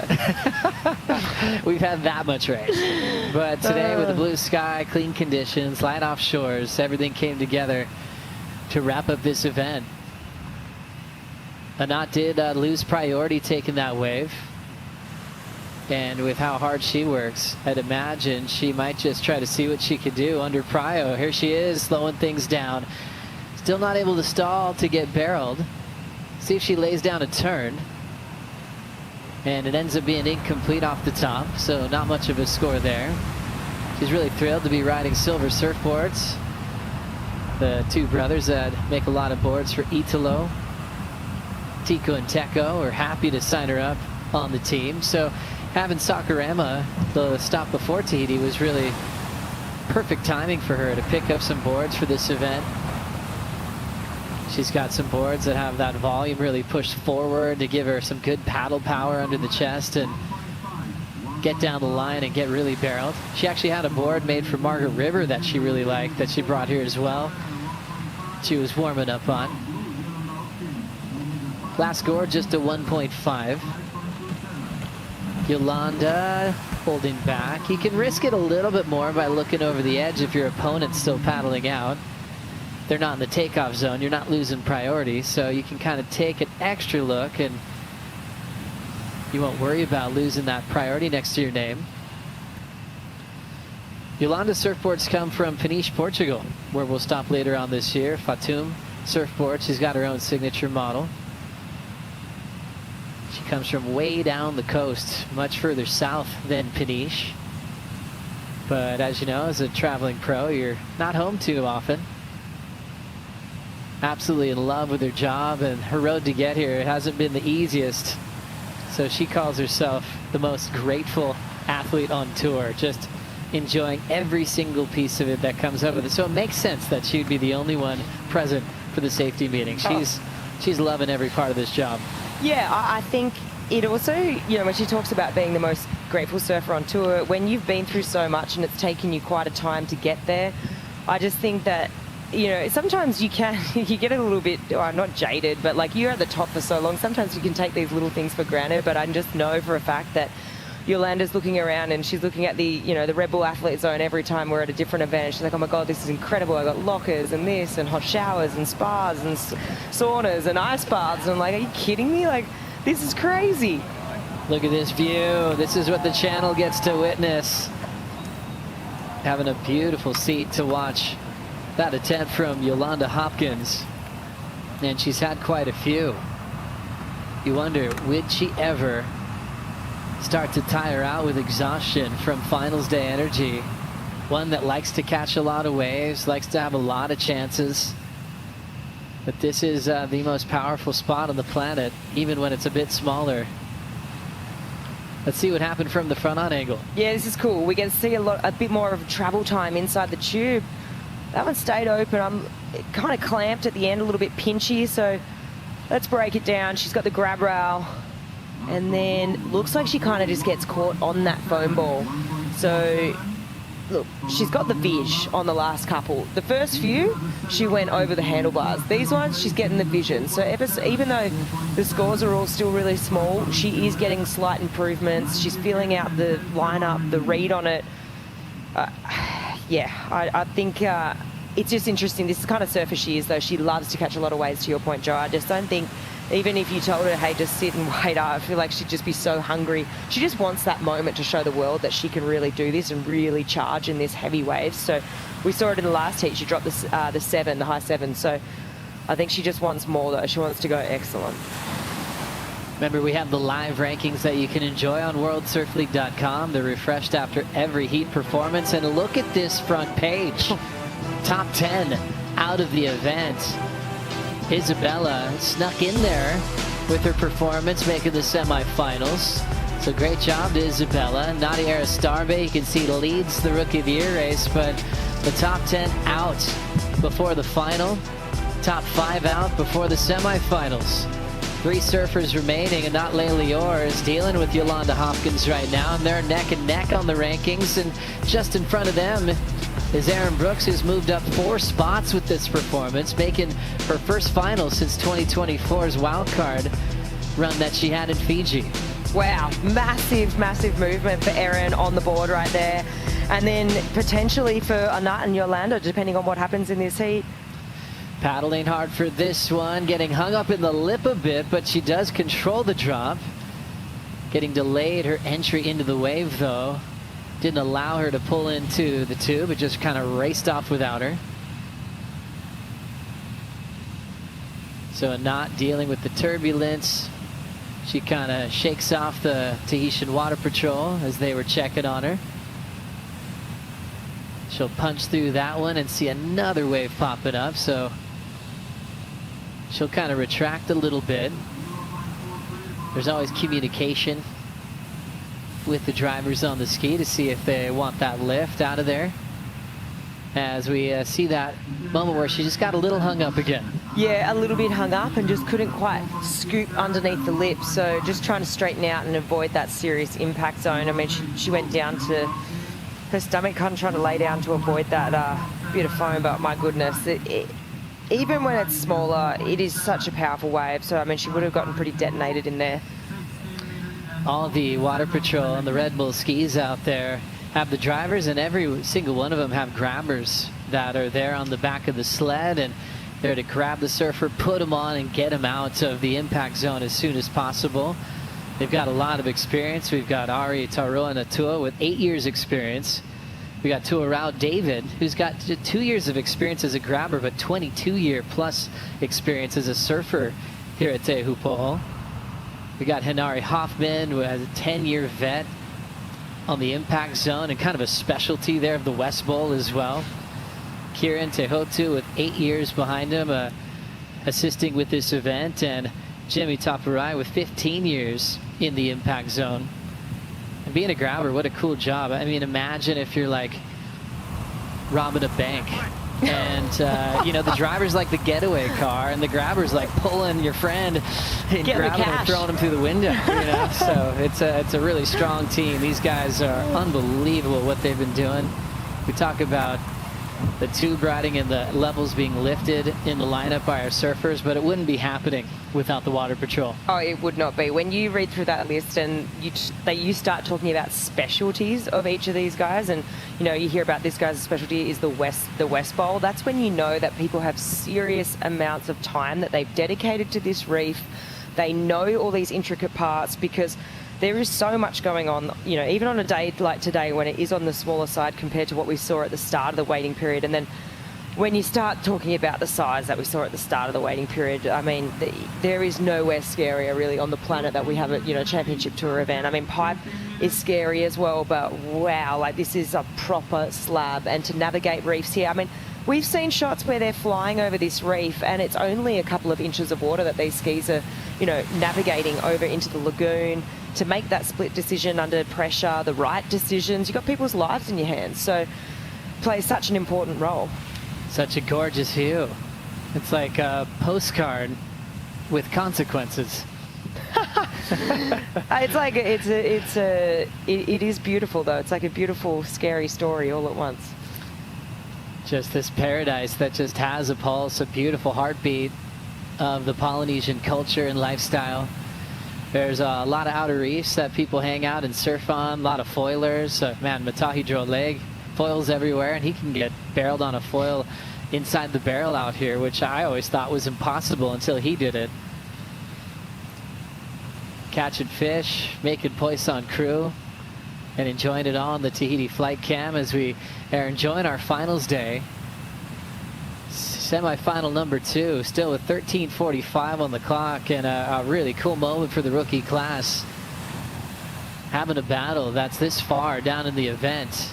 They've had a few in round 1, round 2, but a semi-final here at Chopes, this is a classic, showing what they're made of. All that Olympic prep behind them is incredible.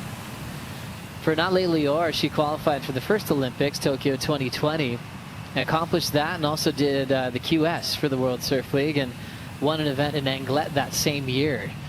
Had Isabella Nichols in that final, who was surfing in the European QS that season, and that gave Anat so much confidence, knowing how good Isabella Nichols is, a past world junior champ, and she was about to get on tour as well.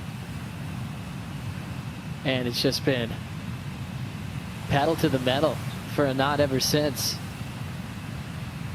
You see her 4.67. She has had a couple of waves where she's stood up and had to kick out without pulling into the barrel. I wouldn't be surprised if next year there'll be less of those waves where she's just going up and out. She'll start really reading the ones to be really efficient with her wave selection. Yeah, I think so for sure. I think the moment every surfer who's competing, you're analysing your heats, right? And you're seeing where you went wrong, where you went right.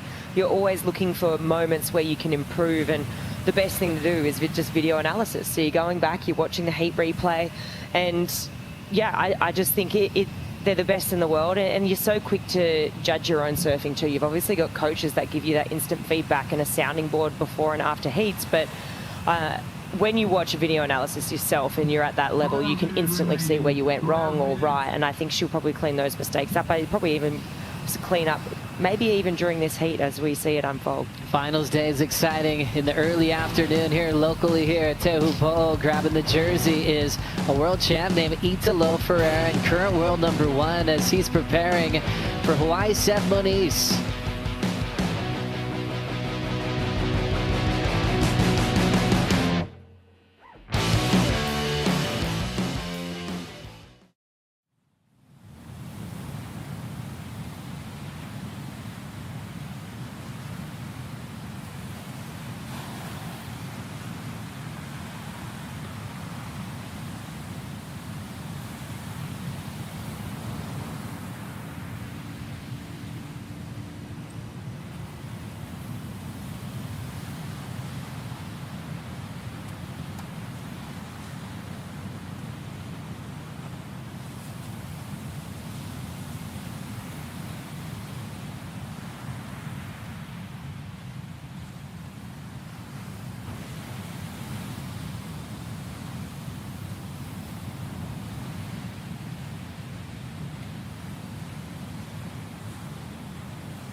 You're watching Finals Day here at the Outerknown Tahiti Pro, presented by IC, and what a view from the Tahiti flight cam. You can see this shallow reef that comes out of a really deep water, and the ocean just folds on itself to create this slabbing phenomenon that we've been enjoying on tour for 25 years. You can really feel the beauty of Tahiti as well. I think one of the most beautiful things about Tahitian culture is the mana, the spiritual energy and strength that lives in the people, in the land, and in the ocean. You know, the hospitality stands out, just the incredible warmth that you feel when you show up to the family that you stay with and they make you feel welcome and really make you feel part of their own, you know, and that connection to the ocean that they have is just all a part of it and creates this amazing experience that we have when we come here. Oh, you do even just have to sit in the channel, even walk around on the land, and you feel how spiritual and powerful this place is. You really feel that in your soul just looking around here. So the mana is very strong. And there is that just lineage of it and being respectful to your elders and ancestry. You know, it's like all the knowledge and the storytelling that gets passed down from generation to generation is alive and well. And Wahine tells the story of Teahupo'o so well about the first woman to surf here years ago. and how that affected the local chief in the area. She has it on her social media. And she was talking about that in the lead up to the event, watching this, and not Leilior. A couple of nice driving pumps to have a perfectly done little shootout to get rid of the 1.5. Just like we thought. She has just obviously noted this. She probably would have had some words with Kahea as she was paddling out through the channel, and she's recorrected. She's calibrating. She is realizing that she needs to position deeper. That was it. That's just happening in real time throughout this heat. Perfect example of this. Nice and deep. See how she's driving through this one as opposed to doing the double arm drag straight away. The double arm drag from the get-go is signifying your position 2 wide. This here, she has to pump straight away multiple times throughout this tube. So really demonstrating just how deep she is. I love that we see this in real time, the complete auto-correct of, okay, I'm going to position deeper on the next one. Really get a good complete, oh, that was awesome. I love that. Just for that angle right there, you could really see her adjusting a couple of times throughout the tube. So really awesome to see. What a great read for Not Leilior after being really patient in this heat. Much more patient than Yolanda to start. Now she's starting to take a couple of more looks at waves. She's under priority. She got a couple up and down and finally sat and waited and got an absolute drain pipe. Well done for Not Leilior. Wanting a piece of that final with Aaron Brooks. It had kind of a goofy foot kind of day underway this morning, and it's looking like it could potentially remain that way. Aaron and Goofy already in the final, but Not Leilior in the lead.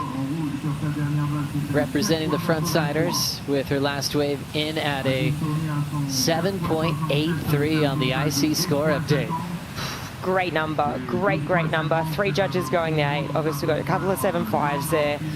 Throw out the low, throw out the high, and 7.83, I think it's great judging. I just love to see her calibrating throughout this heat and making these corrections herself and pushing herself as well. So great number for her. She's put Yolanda now in a soft combination. And yeah, I think now that she's locked in a 7.83, she's going to want to obviously improve on the 4.67. So I just think only better things are going to come now that she's had that positive feedback from that positioning. Every wave now is just going to get that bit better as we see a big set coming through the lineup. This one keeping them on their toes, having to punch through a solid one.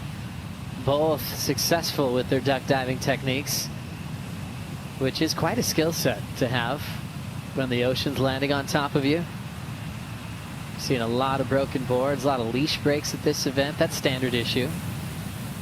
You don't use your comp cords out here. You definitely want those thicker Tahiti type leashes that can hang on for at least a little while under the power of choke. So there's only a matter of time where the wave's going to win. Oh, the comp cord's turning into a piece of dental floss out here real quick. It's serious. You need some serious chunk on your leash. But even then, still, just the power alone. I mean, it's not, we've seen leashes snap, boards broken. I mean, the board break tally would be an interesting stat. For sure. As we look at just a look over that wave, and you think sometimes, you know, the comp cord, the real light, thin leash, is designed to have less drag, you know, when you want to go quickly. I don't think drag is something you would want to run away from sometimes at Tahiti, you know. Obviously, the leash is not too much of an issue, but sometimes it's just a matter of how you slow down. I remember Owen Wright would never ride quads. He's like, I'm not trying to outrun the pit. I want to stay in there as long as I can, you know. So ideas of drag for some of these guys that don't want to go that fast and enjoy the foam ball. Taking off late, knifing it, controlling it. Yolanda Hopkins! Oh, she gets close. clamped at the end. But man, she's been working hard for waves like that. That was some good tube time. She would have got some good vid in that tube. Some nice vision. So it's going to feel good, but she's in this soft combo and now she's stuck inside. So 3:40 on the clock. It's looking pretty tough. I mean, she's not going to break this soft combo with this either. So things are looking tough. Yeah, and Yolanda still comboed for the win after Not Leilior got the 7.83, and just imagine what Yolanda's been going through. Just 7 waves ridden and several wipeouts trying to get really barreled. I love her commitment to charge out here. And she'll get pulled out of there. The communication is always the key point that they talk about every morning before the contest starts, and always listening to the drivers, and they know their signals, and they'll even let them know if they can keep their board attached to them. So 2:50 to go. They'll have about maybe 90 seconds here. They have certain routes they take, just depending on what the tide's doing. So all the drivers are experienced in knowing which routes they can take, and they're weaving through those little openings in the reef.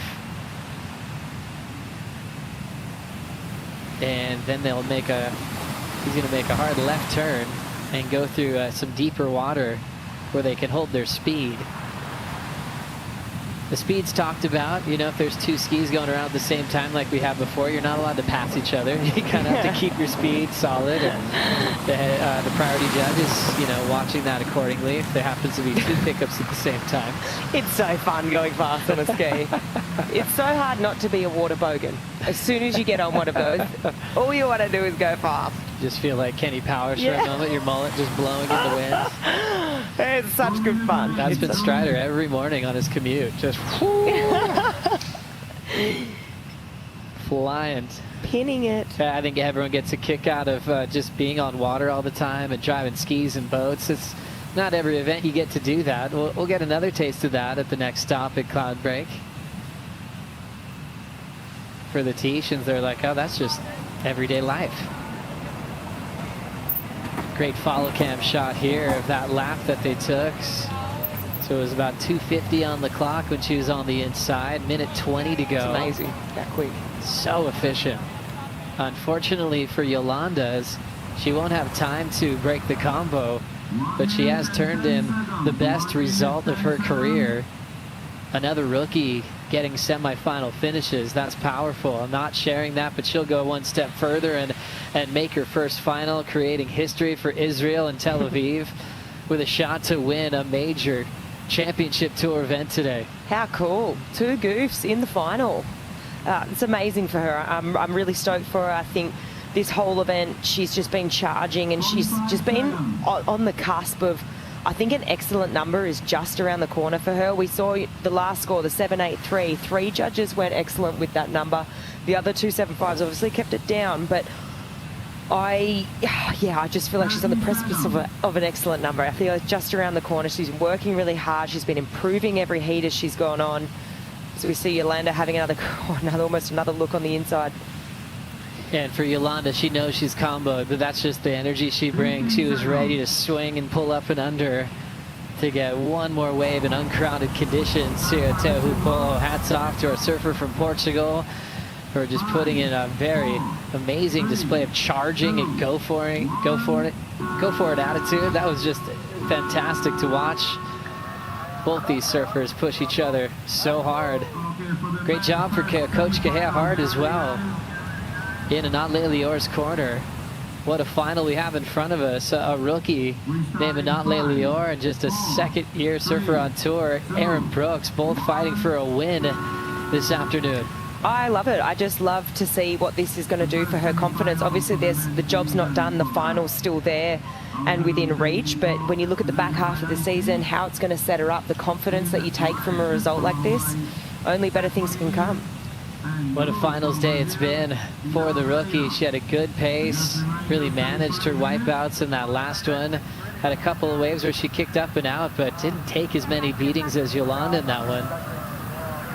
And peaked at the right time. Finals day bracket, it is really filling up, and we've got our finalists once again. They had to surf 3 heats today coming from the quarterfinals. On opposite sides of the draw, Erin past Molly, Isabella, she's preparing for Le Lior. But not Le Lior had Kalia Galina, trials champ, and the 14-year-old that took down world champs before, so that was a big one. Then just got past Yo-Yo in the rookie class, so not helping her cause in the Rookie of the Year race as she's trying to chase down Nadia Aerostarbe. And we'll find out who our winner is shortly. Now we've got to set up the men's final. Italo Ferreira takes on Seth Moniz, followed by Ramsey Bukiam and Griffin Colapinto. We'll bring in Kaipo Guerrero, Jesse Mendez, and Michelle Perez in for the call right after this. Imagine what's next.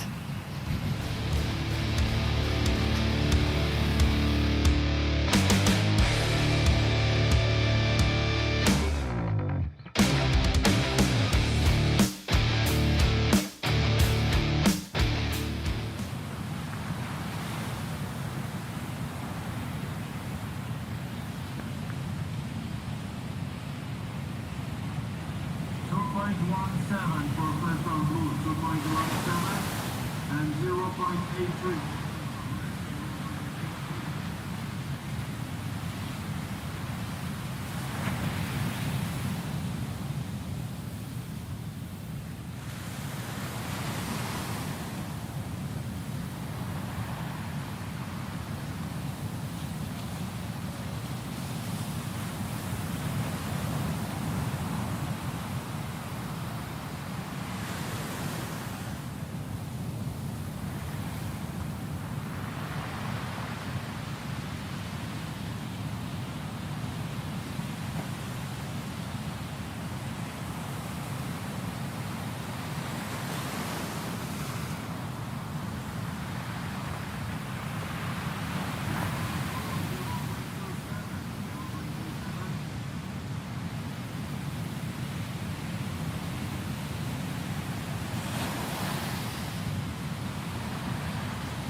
The Outerknown Tahiti Pro, presented by IC, is brought to you by Yamaha, official watercraft partner of the Outerknown Tahiti Pro.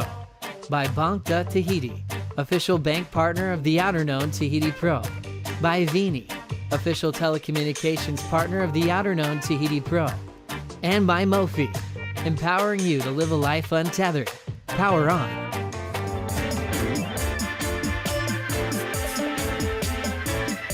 Welcome back to the Outerknown Tahiti Pro, presented by IC. Finals day here at Championship Tour stop number 7 in beautiful Tahiti. We have a wonderful day here, wonderful finals day, and we got an epic guest for you, Kuiper Girl, Jesse Mendez, and the Spartan, Michelle Borez. Thank you for joining us, Michelle. Yorana, everybody. Yorana. What you been up to?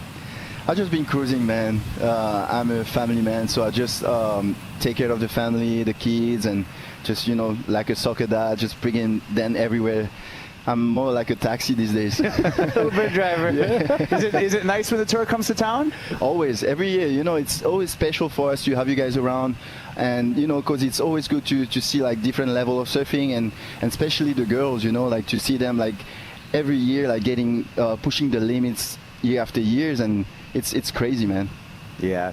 Well, we're in our men's semifinal, Michelle, so we can take a look at our brackets and how we got here. Some of the top performers in some epic days here in Teahupo'o. Check it out.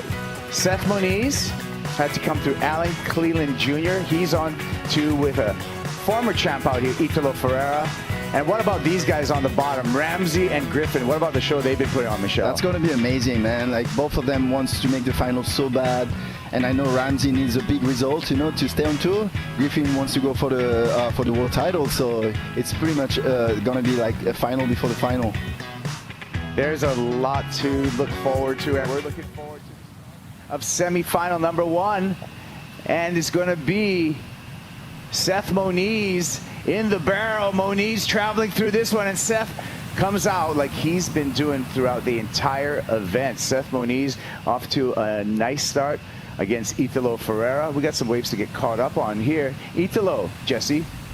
I mean, it's a beautiful wave for Italo. A little bit shorter, but he was able to get deep and max it up with a beautiful carve. Just wasn't able to keep the rail engaged throughout the whole turn, which it happens very easily. There's so much water moving and so much water pushing you away. But great effort for both of the surfers to start it off strong. Yeah, so waiting for some scores to catch you up on all the action here. 29 minutes left on the clock, 35-minute semifinals. We got the word that we're going to have 40-minute finals. You've been out on the channel most of the day today, Michelle? I've been watching from the channel, yes. Yeah. What have you been seeing out there? Just, you know, like there's 2 ways to sit out there. There's like all the south ones that comes one and then, and I saw Ramsey, that was his game plan before. He said like, I'm going to sit deeper, so I'm just going to put pressure on the other opponent. So to me, it was a good call, because the swell is south-southwest. So you can sit over there, and when you don't have the priority, just sit like closer to the west pole. Yeah, so these two guys, there's a Instagram account called the Vortex Heatcast that times all the tube times so far at this year's event. And so far, Seth Moniz is at the top of the list with 60 seconds combined total in the tube since they went. Of course, he surfed the extra round, right? He was in round 1. What do you think about that? No, but still, 60 seconds is quite a lot if you think about it. Like 2 waves each round. It's a very short wave. So he's maximizing every opportunity he has in front of him. Yeah, second is Griffin Colapinto with 42 seconds in the tube. Huge gap.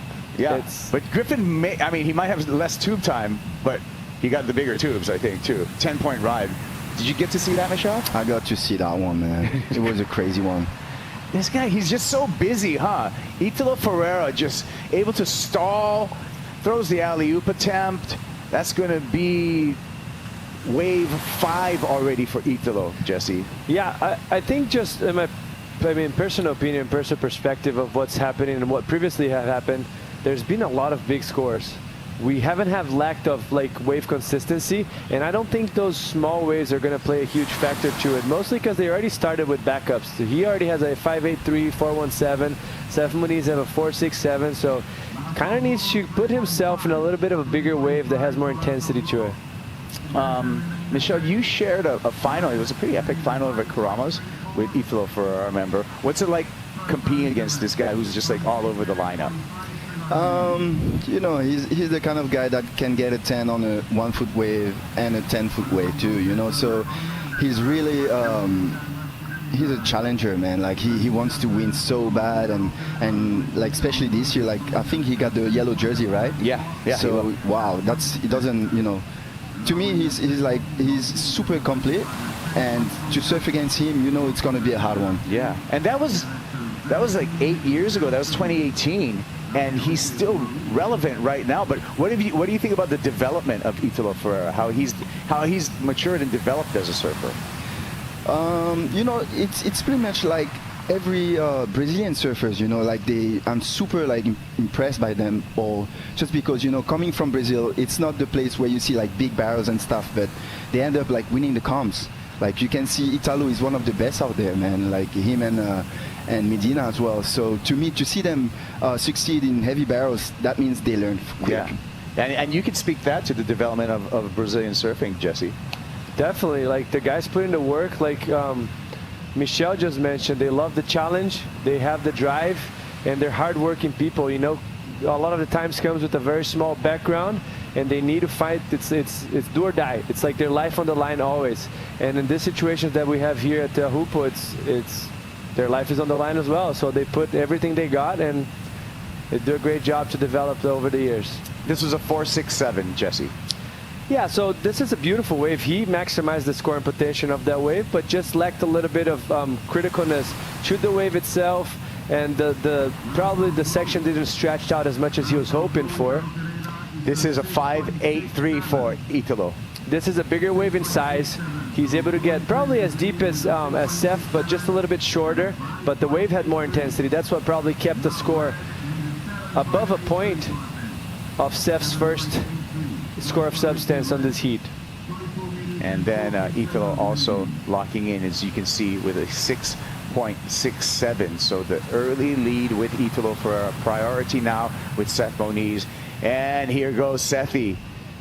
Yanks in this one really deep on this one. It spits and no exit for the Hawaiian surfer. I mean, those are the ones, I guess, right, Michelle? You know better than anyone that you're kind of looking for just a little bit better positioning on that wave. It would have been probably a massive score for him. Oh, for sure, for sure. Especially when you have priority, you can sit whatever you want. And Seth knows the place well, huh? And so, especially he was exactly waiting for that wave. But yeah, unfortunately, the wave kind of runs super quickly. But he's going to go back out there for sure. Yeah, I think you were on tour with Seth's rookie year 2019, and that was the last time actually that Seth made the semifinals. Was back in 2019 against Gabe Medina. Wow. Yeah. So been a long time coming. I feel like he's due for something. This right here we're reviewing, Jesse. This is the 6.67 for Italo Ferreira. Yeah, very critical takeoff for him under the hood and mix it up with a beautiful layback carve. And this is what kind of kept his positioning so well in the tube ride and made him get as deep as he was. So maximizing the tube time, the scoring potential, and kind of following Ramsey's steps. on delaying himself on the takeoff on her forehand and then putting on the gas pedal. Yeah, and that was the no-make. That was a 1.73 for Seth Moniz that we're catching up on the replay. Let's catch up with Strider Wazalewski out on the channel. Strider. Oh man, just have to comment on, you know, Italo and the way that last wave went down. You know, he was paddling out at Seth. Seth, you know, not really kind of looking at that wave, and then decided, you know what, I'm not going to go. And Italo just, it put him in such a late position, and I was going, how is he going to like pull this drop off? And he was so lightning fast to his feet. The twitch muscles are just amazing. So I feel like Seth not taking the wave gave him the opportunity to put him later, and I think it built on that score, and that's why we saw such a solid score come through, because he was, how critical the drop was and how late he was to get under the hood and into the tube and to execute the wave. So, you know, sometimes I guess your opponent stalls you out just enough so that you can get a big score. Yeah, and quick reaction time also for Italo Ferreira. And I see the score line, Jesse. There's a spread from all the judges. A couple gave him a 7. Yeah, but pretty even overall. You know, half-point difference. This is a pretty typical spread. Judges kind of agreeing with the scoring that you're supposed to go down, and I thought it was pretty fair to what we've previously seen. It definitely the most critical takeoff we've seen it, the deepest barrel, the longest, and getting rewarded. Pretty simple math there. Yeah. Well, heat control now with Italo Ferreira. He's got the lead. He's got priority. What do you think should be his next move, Michel? To Italo, you mean? Yeah. Just wait. Wait. Be patient. Be patient. Like, use that card right now. Like, he got like 20 minutes to get another an 8, maybe, you know. And Seth needs to put pressure on him to make him go on the wave. Maybe that looks like a closeout, and, you know, to question himself and maybe just try to go. You can get a 10 or 2 right there. But since you don't have priority, you better, you know, keep moving. And what do you think about their positioning right here? They're really deep right now. They both want to race. They want to get a 10. They know they're really deep, so. Yeah. Did I ask you, did you see Griffin's 10? I did. Yes, you did. Yeah, that was crazy, man. That's absolute one. Do you have any other memorable waves that you've seen out here in competition when you think back of all the years you've been competing here at home? I keep thinking about CJ Hopgood. Okay, good one. CJ Hopgood and Ace as well. Good one. Like when you think like the wave is over and he just popped up like that, get a 10, you know. To me, that's crazy, and sometimes we all say that if you make the barrel, that means you're not deep enough, right? Yeah. But then and then you have those ones that they just pop out of nowhere. Exactly. They just, the flotilla right here, very an interesting and a unique part of this whole experience. Got filled up here for finals day, and just the viewing here, the population actually, Michel, I mean, I feel this wave now. You know, for a while, we've seen it grow and grow and grow and grow in popularity. It's very popular now. I feel like you guys have to deal with some crowds now. Yes, especially, you know, that's the other side from the Olympics, which is good for the population that want to work from it. You know, there's a lot of people that can, you know, rent their boats and just do some, like, as you see, the Teahupo'o adventures and stuff, like, you know. So there's one way that you can work with them, and then, you know, there's the other population that wants to feel like home, you know. Yeah. They want to feel like, you know, when I go home, I want to be alone, you know. Yeah. So, yeah, that's the other side of it. Italo stalls for this one. Some room in the barrel. Stalls again. Gets a second section. And Italo is just playing this heat, Jesse, really well. Looking to improve upon his scoreline. I think he did that. He bettered that 5.83. Beautiful wave. The problem of this wave is just he couldn't get as deep as he was probably hoping for. And it's one of those waves that gets so wide and they keep pushing you out of the barrel. And you keep running towards the right, and you just can't really slow yourself down enough in order to get deep. If you do it, you're probably going to get fumbled and get pushed out. But kind of a big wave in size. Bottom turns beautifully here, slow himself down, gets deep in this first section, and then he keeps pushing him. And he has to run with the barrel, but the barrel just keeps running all the way to a closeout. He did well but lacked a little bit of depthness in that barrel. But nothing against him. I think just the angle that the wave came didn't provide.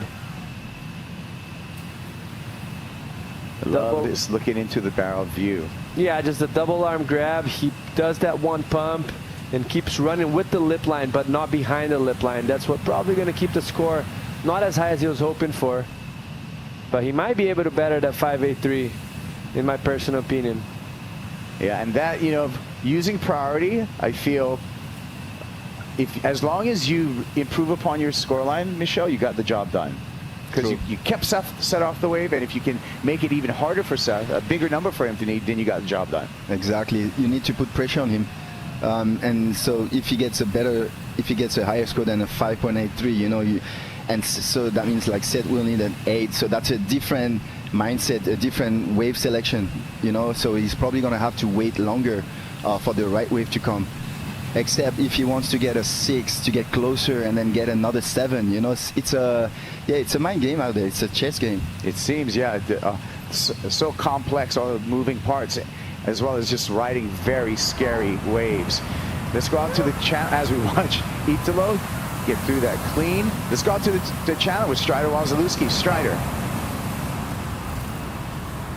Yeah, Italo, I think you just stopped to take a minute to enjoy the view right there. That was a surfer's moment, you know. Sometimes you throw the heat out the window and you just want to watch a wave, and he did that right there. It was really cool to watch. But watching him on that last inside nugget, that thing, you know, it stood up outside. It didn't have the barrel from the start, but the west bowl came into it, and it just, I mean, that was one of the widest barrels as it threw out that I've seen all day. It had this huge, just chunk section on the inside. It was so beautiful to watch, and it just makes me think about, you know, what you can get away with on the inside here, paddling back out. These west ones, they have massive potential as well. So, I mean, I'm sure Michel's done it quite a few times, just whipped it on that inside corner and just sat in the barrel, coming out right into the closeout section, because right as Italo was paddling back out, he was talking about how shallow it was. And now he's up again. The Energizer Bunny just won't stop.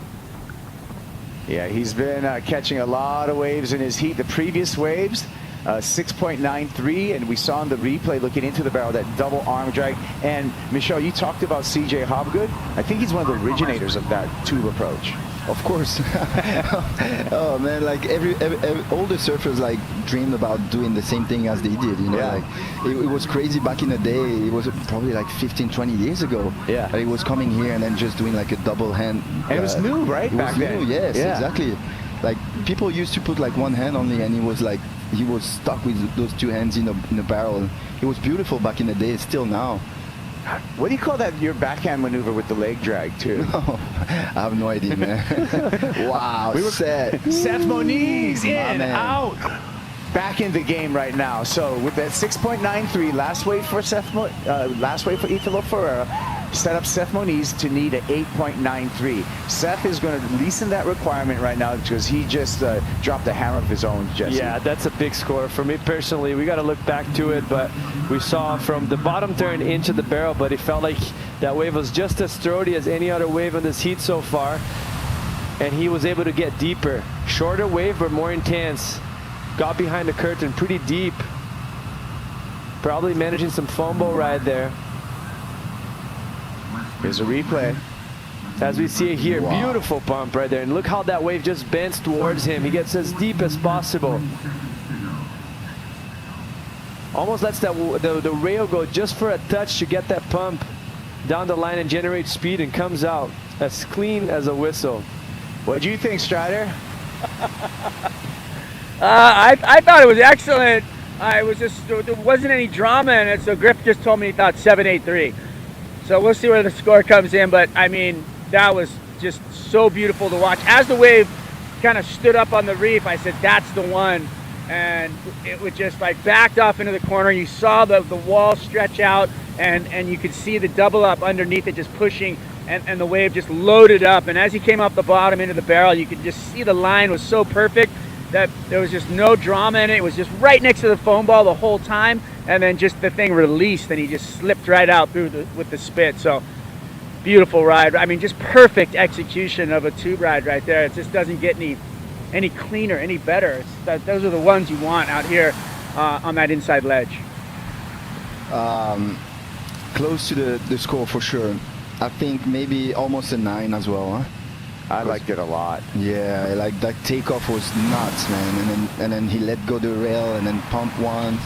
So to me, it was wow. That was technical, man. You know. So we're waiting for the score for Seth Moniz, and Griffin Colapinto told Strider, I think it's a 7.83. Griffin in the channel getting ready for his matchup with Ramzi Bukhayam. And the judges deliberating. We're waiting for the scores right now for Seth Moniz. And Griffin Colapinto's probably a pretty good judge from what I can tell as we unveil that score as a, let's IC, a 7.83. Griffin is spot on that one. Yeah, you got a future in judging, eh? Griffin, you win. That was actually incredible surfing and incredible judging in the channel. But I mean, if after all this time on the tour, I gotta say, both of you guys probably know. Michelle, I'll let you take this question. You guys know, you guys feel the number when you ride a wave, right? Yeah. Yeah, especially from watching the contest all day too, so you pretty much know how much the score will be. And Griffin got spot on. Yeah. He was he's the man. He is. Wow. Italo is still in the lead and still in the barrel, and coming out there, Italo Ferreira. Once again, that's going to be his 10th wave ridden, staying busy out there. He is in the lead over Seth Moniz, but with that 7.83 for Seth now needs just a 5.77, so the requirement has been reduced for Seth Moniz. We'll see if Italo was able to better his low of a 6.67, Jesse, on that last wave. Yeah, that was impressive. Very deep for Italo, and it seems like the swell is losing a little bit of energy, which is turning out to be very positive for us. We've seen so many waves on the inside ledge, and those are the ones that you're looking for today. Another one there for Italo. Smaller wave in size compared to the 693 to the 667, but just the depth of the barrel was there. Seth Moniz up and riding. Sethy dragging off the bottom, clears that first section, dragging some more to get some more tube time. Moniz looking to ditch his backup of a 4.67, a 5.77 puts him in the lead. Still waiting for two scores, actually, waiting for the last score for Italo Ferreira. Ferreira, wow, just so busy, so many barrel rides, and that Timmy Patterson board just looking so sharp on rail too, whether he's doing a turn or screaming into the barrel. Yeah, Italo can do anything on the wave, huh? He's so talented, man. Like, he's so fit as well. Like, you never know what he's gonna do too. He's unpredictable, and that's what everybody likes about Italo. Yeah. You never know what's gonna happen. Yeah, I agree. Let's go down to the channel with Strider. Just watching Italo paddle by, and his comments was, how was Seth's wave? He wants to know what happened. I guess they're always gauging things in your mind about your opponent, and I said it was pretty good. But I just wanted to comment on the entertainment value of this heat right now. It's just insane. Wave after wave, tube after tube, and just threading needles. And I mean, Griffin's calling out that score just before was that was Nostradamus stuff. That was just really, really fun to listen to. But here we go. Seth on a deep one. Looks like it's going to be a slab. Ooh, he's deep. He's real deep. He's too deep.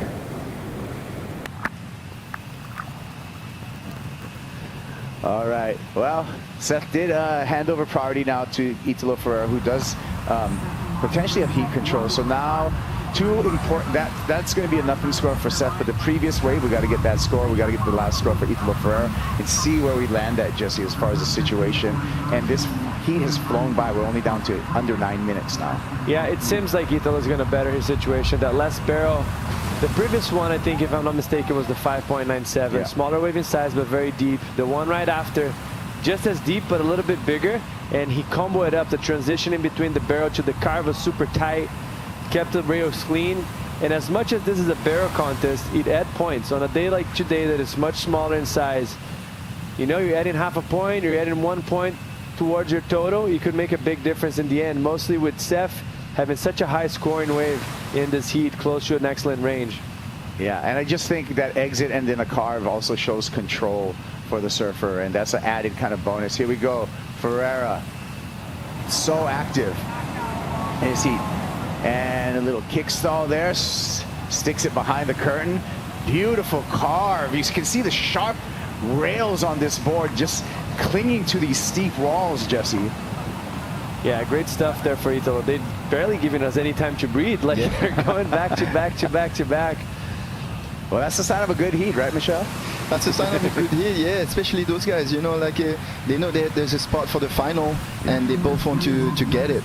And I feel like Italo is the one that, you know, probably wants it more because he's catching more waves. But like Seth is playing that card on the wave selection, like trying to get deeper and get the 9 or the 10. Yeah. So there's 2 game plan, and we'll see at the end who's gonna win that one. Yeah. Italo Ferreira, 2024 champ. He's going to go into the next event with that yellow leader's jersey in Fiji. Looks like he's going to control his way through the season. Top 8 at the Pipe Masters go into the round of 16, which is going to be new for this year. Gosh, Michelle, you're 2016 Pipe Master. What do you think about ending at Pipe again for the championship tour? That was a long time waiting, man. Like everybody loved to have all the best surfers surfing at Pipe for the trophy, for the world title trophy, you know. And I feel like by going back there, like it's gonna push all the surfers that love it. Oh, Seth is going.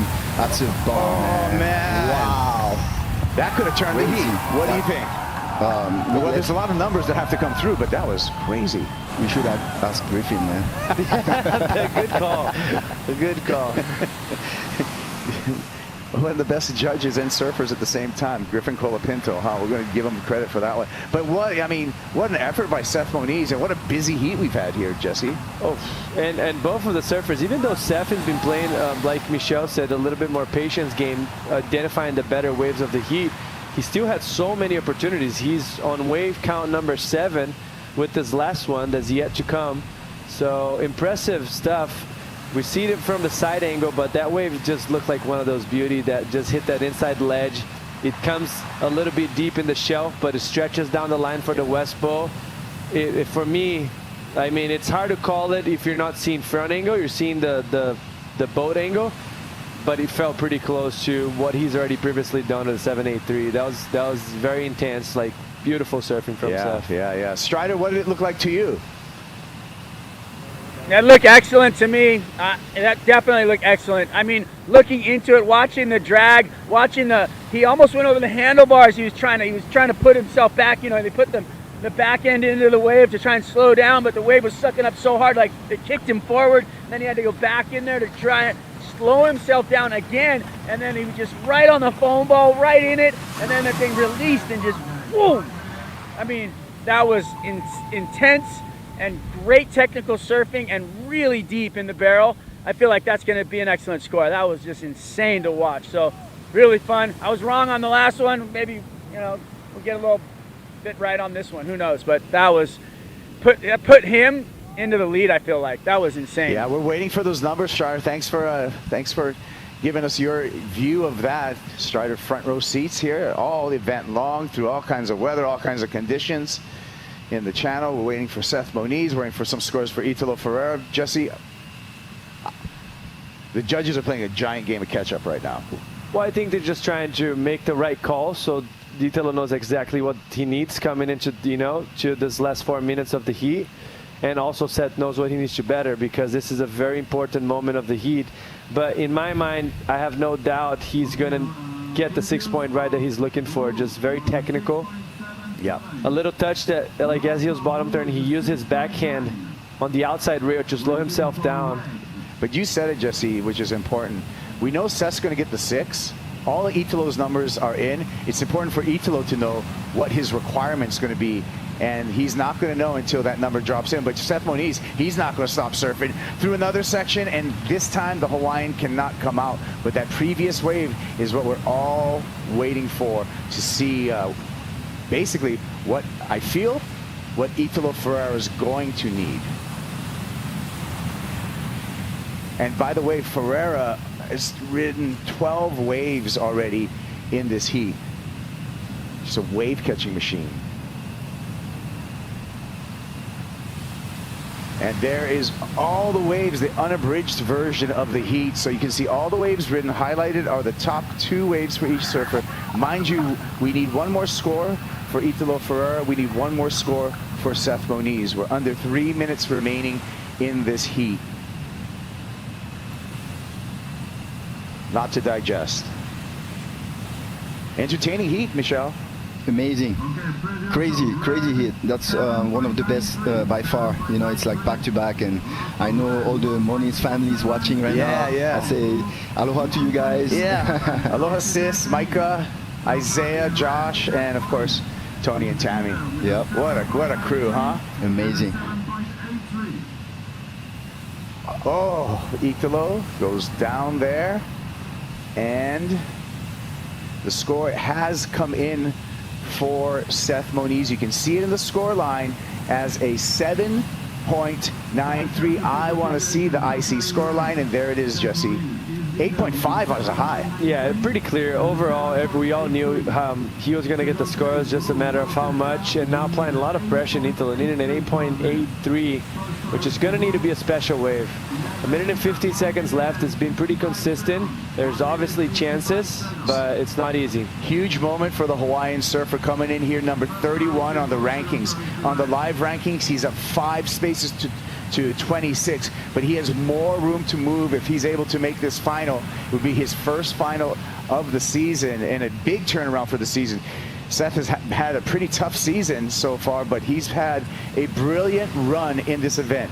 Went through Emil Zermatt, Yago Dora, Baron Mamiya, Alan Cleland Jr. And if he's able to be successful in this semifinal, he would have beat Italo Ferreira. That is probably the hardest bracket in the entire event that Seth Moniz has made it through, if he can hang on in this next 1 minute. 1 minute.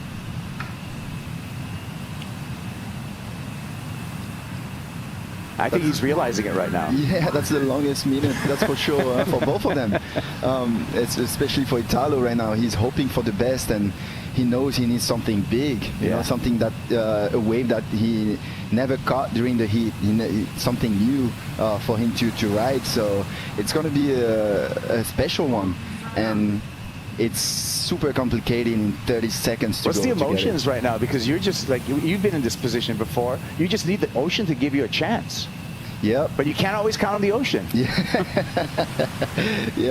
I mean, that was his game plan since the beginning, you know, like trying to catch many waves and Seth actually, obviously, like his game plan was working even better because he was waiting for the good ones, and especially at that time of the contest, you need to be on the right waves. I think you said that right at the beginning of the heat, the 2 different approaches. Last chance for Ferreira. Way behind in the barrel.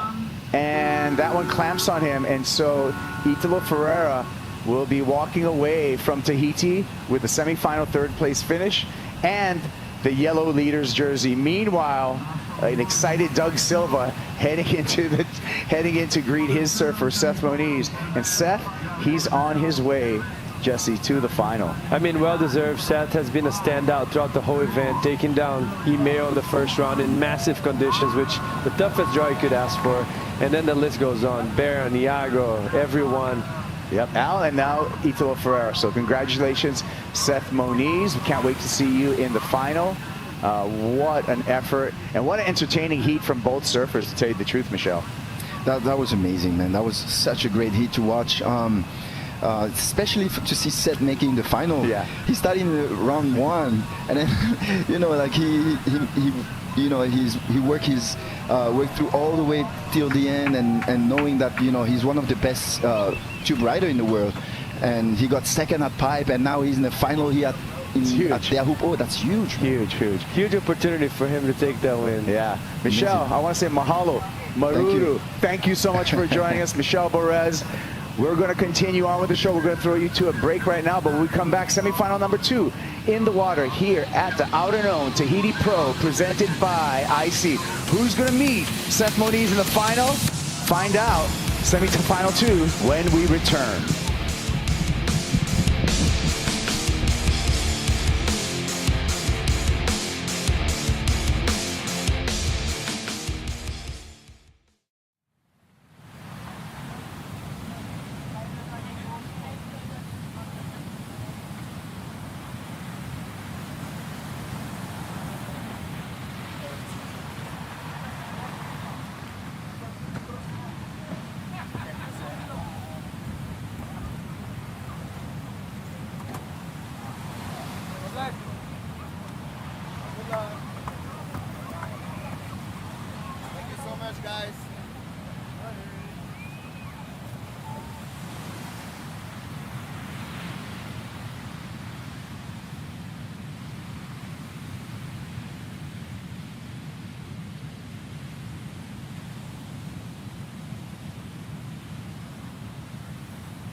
Outerknown Tahiti Pro, presented by IC, taking a look at our men's bracket, and we've just gone through semifinal number 1, where we see Seth Moniz overcome Italo Ferreira for a spot in the final.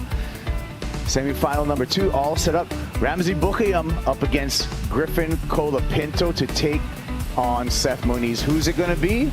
We're going to find out right now. Well, we had the first, both on the men's and women's sides, we had a goofy regular battle on both semifinals. This one taking the win with Seth Moniz, regular footer.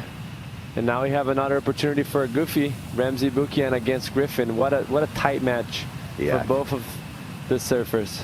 Yeah, Ramsey's been just with, outrageously big scores through this. The quarterfinals against George Pitar, 17.74 two-wave total for Ramsey, which was huge. Griffin Colapinto, he's gone even bigger. Got a perfect 10-point ride here at the 2026 Outerknown Tahiti Pro. Amazing stuff. Well, the Hawaiian on to the final. Seth Moniz, oh my God, congratulations. Let's hear from Seth. Vala'au, talk some story with Chris Cote. Oh, thanks, Kaipo. Straight up samurai style, literally going through one of the heaviest brackets we've ever seen in this contest. How do you keep doing it, Seth? I don't know, man. Just like, such a hard year for me. Harder to speak, but I'm just trying to stay focused right now, and I don't know, just drink some water, get back out there, not like thinking I want it or anything, like job's not done.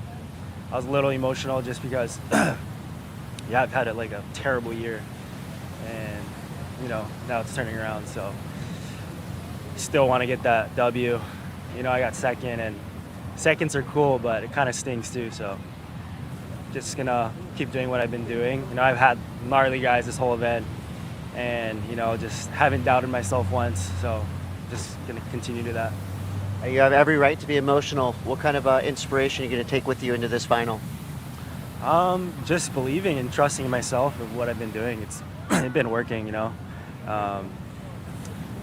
just trust the process, trust Dougie, the things he's telling me, the lineup we kind of we've been here for a while, so kind of dialed in this lineup pretty good. So I can kind of identify a good wave if it's above a 7 or not. So yeah, just gonna, we have 35 or 40 minutes to get 2 good waves, so let's do that one more time. One more time. Yes, Seth, finalist 2026 Outerknown Tahiti Pro, let's go. As we see coming back to live action, and a whipping backhand turn by Griffin Colapinto. Speaking of the finals will be 40 minutes. Cool, Ramsey right there was on his way traveling for a while. I was waiting for him to come out. It felt like you could see him driving through, and for a moment it got pretty small, and it seemed like he fell, but then he popped back up. So a couple of small scores probably on the board. Actually, the advantage is going to go to Griffin Colapinto as he completed his ride. Another look at first ride for Colapinto. Yeah, those waves are lovely when you take off. They're like half the size, and then you go into the West Bowl. This one not providing Griffin too much opportunity to get deep, but it's still a beautiful barrel and an impressive backside snap for him. As you can see, it takes off, takes his time. He knows it's going to grow down the line. He bottom turns, fades himself to slow it down, puts on the brakes, but just the wave wasn't one of those that were running down the line. But this massive turn right here was pretty sweet to add. Here's Ramsey. Yeah, Ramsey was just on a very small wave, but he barreled from the beginning, and he kept popping up, but just didn't have enough room for the big guy. Yeah.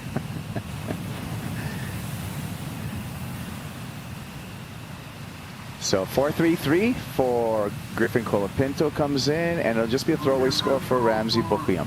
He is back out the back with priority, so he will have his choice of the next set coming through.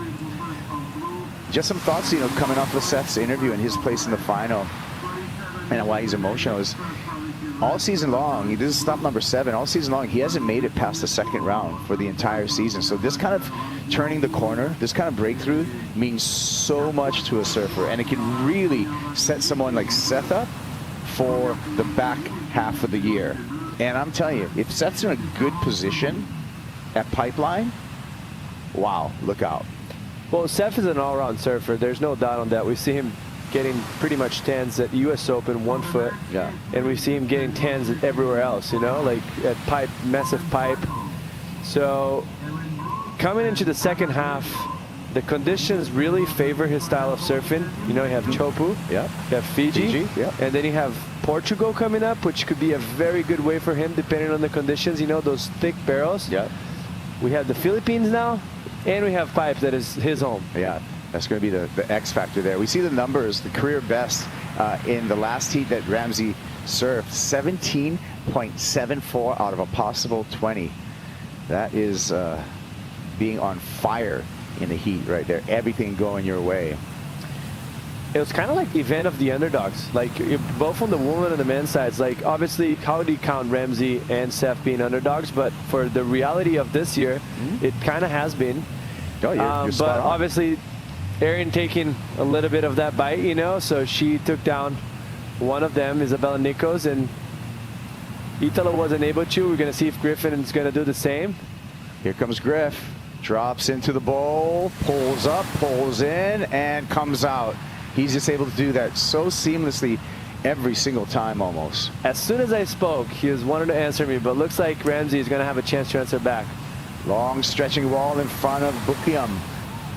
Buried in the barrel. Looking to fight his way past the foam ball, but the foam ball catches up on the fins and rails of that JS surfboard and takes him down. I'll tell you, this could cost a lot because that was probably a wave a little bit better than Griffin's previous one that we just saw on the screen, and it would be in a good answer to match, or even better, I would say, than Griffin's last one. But getting a 1.5 now, Griffin with the backup, with priority, and with a pretty solid score coming his way.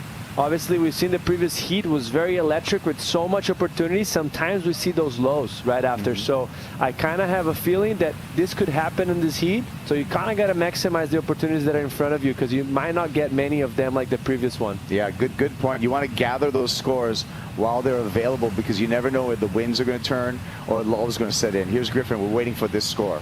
Yeah, like he delayed himself at a point. I thought he wasn't going to come out of it because he put himself in such a deep spot in a predictable wave, but then he made it a surprise factor out of it. So you can't even see him shooting straight on, and then he comes out nicely. This is going to be, the judges are going to love that wave. And on the other hand, Ramsey Bukian on what I feel like was a better wave in scoring potential, and he tries to do kind of the same thing as Griffin did, maximize. And you're in the semifinals, you kind of have to push yourself and push the boundaries, but I think that foam ball right there just kind of clamped him and held him and didn't let him come out and generate the speed he was hoping for.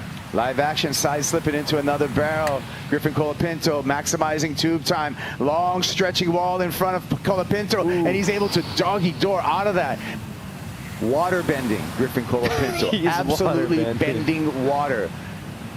Ramsey right behind him, drops in, pulls up high, drives through that first section, gets through that section and kicks out. Feeling good, wants to make a fast paddle back out and establish priority. Yeah, it seems like Ramsey will get priority. Both incredible tube rides. Completely the opposite, right? One getting just that west bow, intense, went over the foam ball. You could see him going almost over the handlebars. That just shows that he was navigating through the foam ball, and the tail of his board was getting lift from it, but he was able to hold on. He held on to that with 10-foot waves. Yeah. Obviously, he was going to hold on that one. And Griffin, polar opposite. One of those waves that starts slow and starts to grow down the line and pick up speed, but a lot of them usually tend to stay too tight to the pocket, the barrel, and you kind of just driving with the lip line. But this one is stretched out, and it was incredible. Probably the longest barrel we've seen it so far today. Incredible, Strider.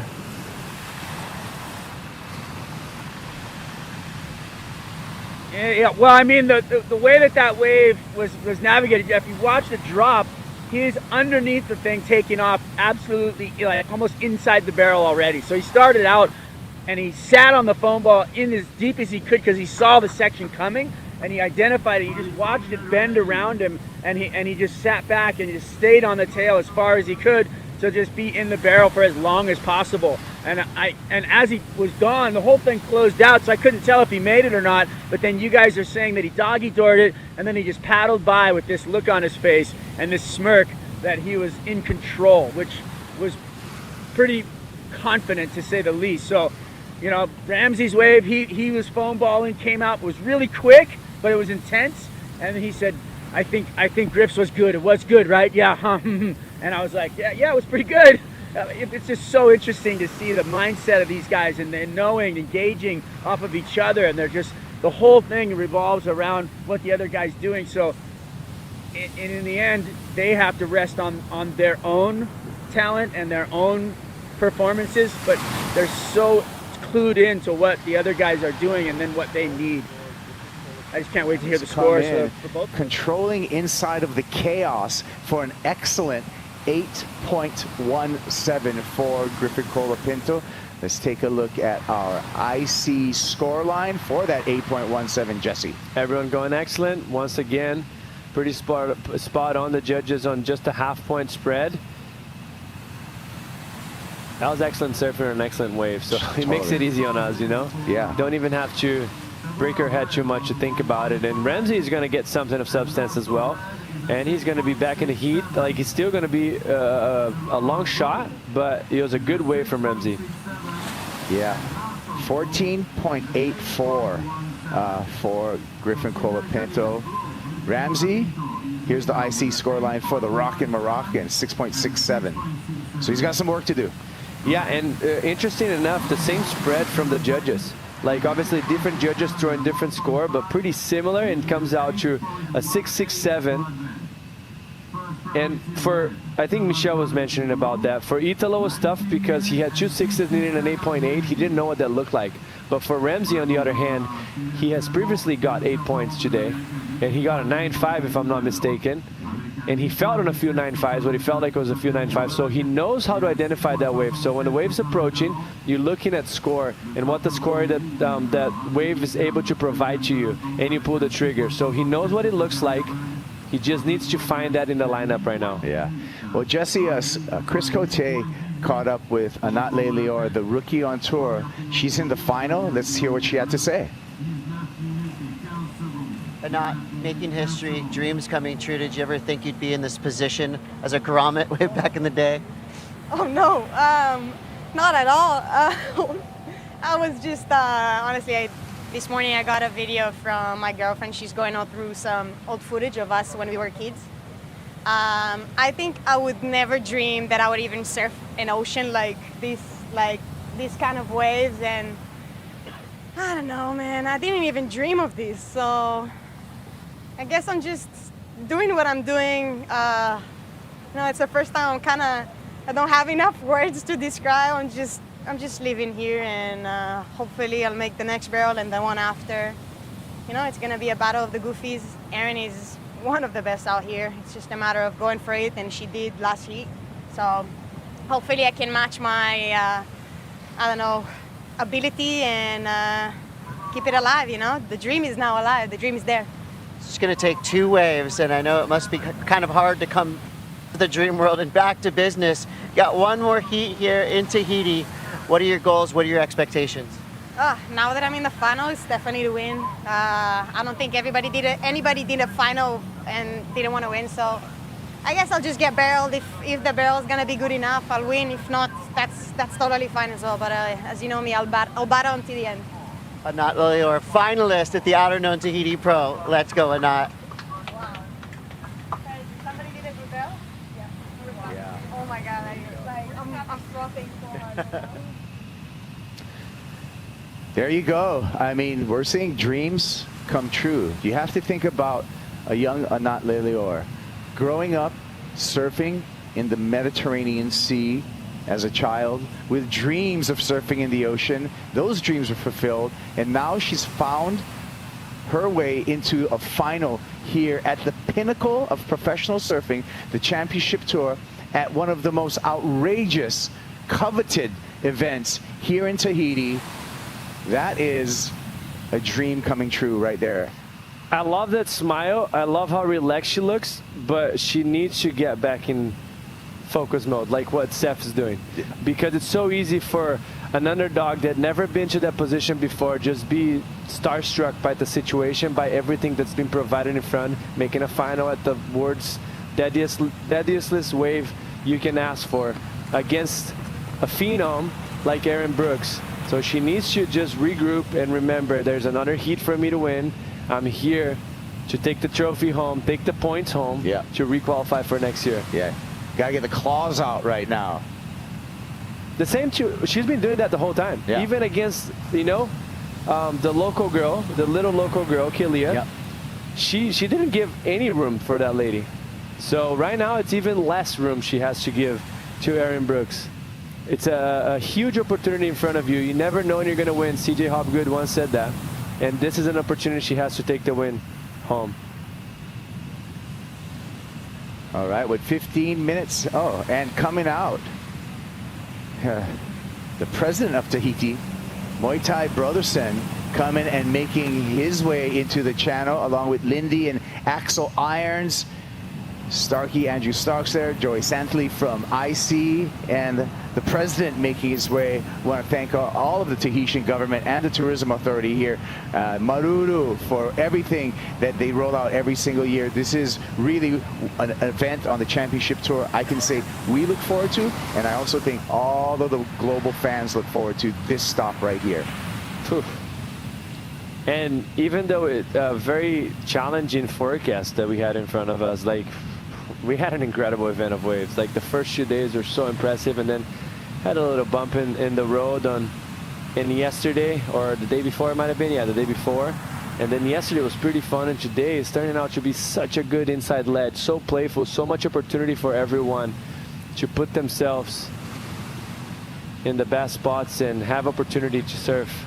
Yeah, we've seen some, you know, some really digging in deep from guys low on the rankings coming through multiple heats. We've seen just life or death situations out here at the end of the road. We've seen a perfect 10. We've seen rookies making their first final and fulfilling their childhood dreams in surfing. We've seen so many things in the past 6 days of competition, Jesse.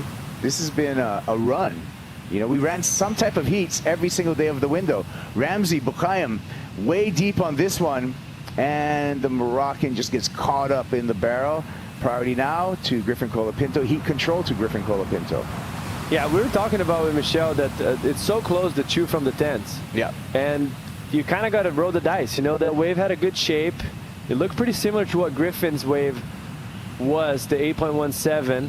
But just not holding itself enough, not hitting that inside shelf enough, so it ran a bit quicker. It stayed open, this one, but it ran too quick for him. So the transition in between the first section that slowed itself down to the second barrel on the west bow, it was too big of a gap, not allowing him. He could have probably made it if he started pumping from the beginning, but then he would have kept the score on the lower margin. So it doesn't even matter. You have to push yourself. You need an excellent score. Yeah. Good props to Ramsey to identify that and going big. You know, I listed all those amazing things for this event. I got to add another amazing thing to this event. Kelly Slater coming back at 54 and blowing everyone's mind. Putting a jersey back on and absolutely blowing everyone's mind with his performance. And yeah, it's just impressive to see him. What a great event. But we got more. We're setting up the finals here. Who's going to be in the final with Seth Moniz? We're going to find out. Conclusion, semifinal number 2 coming up after this.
Let's relive some of the epic moments. This year's Outerknown Tahiti Pro. Actually, a perfect moment. That's right, a perfect 10-point ride. Griffin Colapinto disappearing, coming out of the belly of a beast right here. I mean, a man's dream is another's nightmare, right? Like Rio had priority on that wave, just a little too deep. Didn't identify that that was actually a 10-point ride, and he was just bull riding. Horn somehow managing to make it happen. How that lump that he went through is impressive. Incredible moment, disappearing in the mist, reappearing, earning a 10 from every single one of the judges, and earning a Yeti 110 for that 10-point ride. And Griffin is currently in the driver's seat in semifinal number 2 over Ramzi Boukhayam. Griffin with a notable heat score of 14.84 and holding priority to control the clock and the time here in the final 10 minutes. What do you think Griffin's play right now is, Jesse? It's just got to be patient, kind of keep an eye on Ramzi. Wherever he goes, is probably going to keep a close distance to it, not letting him get too much away, but there's still 10 minutes to go, so. Here he goes on the priority, just seeking something. It's almost like a slow cook, you know? Like you're putting your opponent, you're not sitting on them, but you're also not keeping him too far. Griffin likes this one. Colapinto traveling, disappears and reappears once again. Looking to better a 6.67 in his scoreline. And that was, it looked like it was clutch from Griffin because it seemed like Ramzi had to scratch for that first wave way underneath, so he's getting caught by all those waves. Right, look at, yeah, we can see Ramzi on the paddle back out in some thick white water. Griffin Colapinto, he'll have the advantage of being in the channel, but look at, oh, he still made it. Look at Ramzi just powered through those waves, and he's going to regain priority and give himself a chance right here. Yeah, he only got caught by one, and for his advantage, he was very deep in the lineup, so what that does, as much as everywhere is very critical, the wave breaks first and tends to lose power quicker. The wave grows towards the west bow, and it's a way worse spot for you to get caught and get whipped all the way down. So he was able to manage that first one and be right by the lineup right after. Some replays here. Yeah, start with Ramzi. As you see, it's small wave, so he kicks out, and then Griffin is on the wave behind, which I doubt he got caught. He probably squeezed through, but then the wave behind what stopped him. As you can see, Griffin here on a very good spot. Perfect positioning, slow himself down. Beautiful ride from him. Comes out pretty clean. Probably a touch better than his 6.67 because this wave was more throaty. Very intense takeoff. Super deep and came out pretty clean on the channel. Great work applying pressure, even more pressure probably on Ramzi Boukhayam. Yep, and you can see the score came through in your score bug, a 7.23, 8.17. Now Griffin has a 15-point heat total. There's the spread from our judges, the IC score line.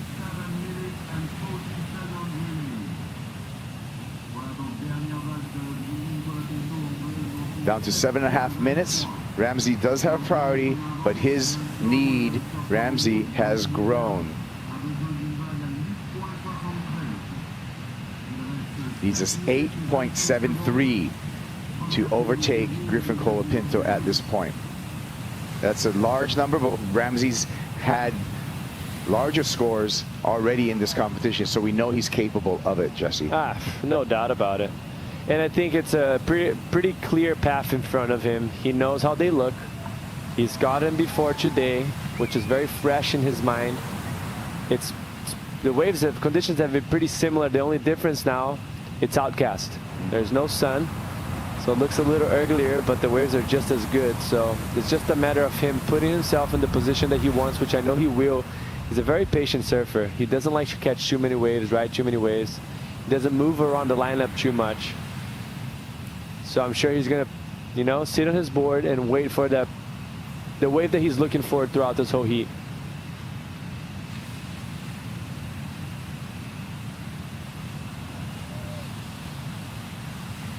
All right, a little bit of a lull in the action here, and we'll wait till another set hits the reef.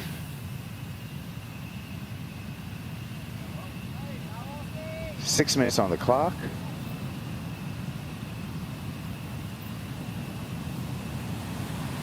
And the things get a little bit more hard for Ramsey. Tommy Whitaker's in the channel right there, who's in the corner of Griffin Colapinto.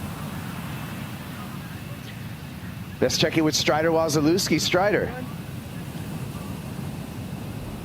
Just sitting out in the channel watching this and noticing the time running down and watching the, I don't know how he did it, but Ramsey got smoked by that set, and then the next thing I know, he's back out on the outside. I mean, everybody else that I've seen get pounded like that just has to do a tour, but I don't know. This is just, he's a beast, and he's never going to be out of it until this thing's over because he's so gnarly.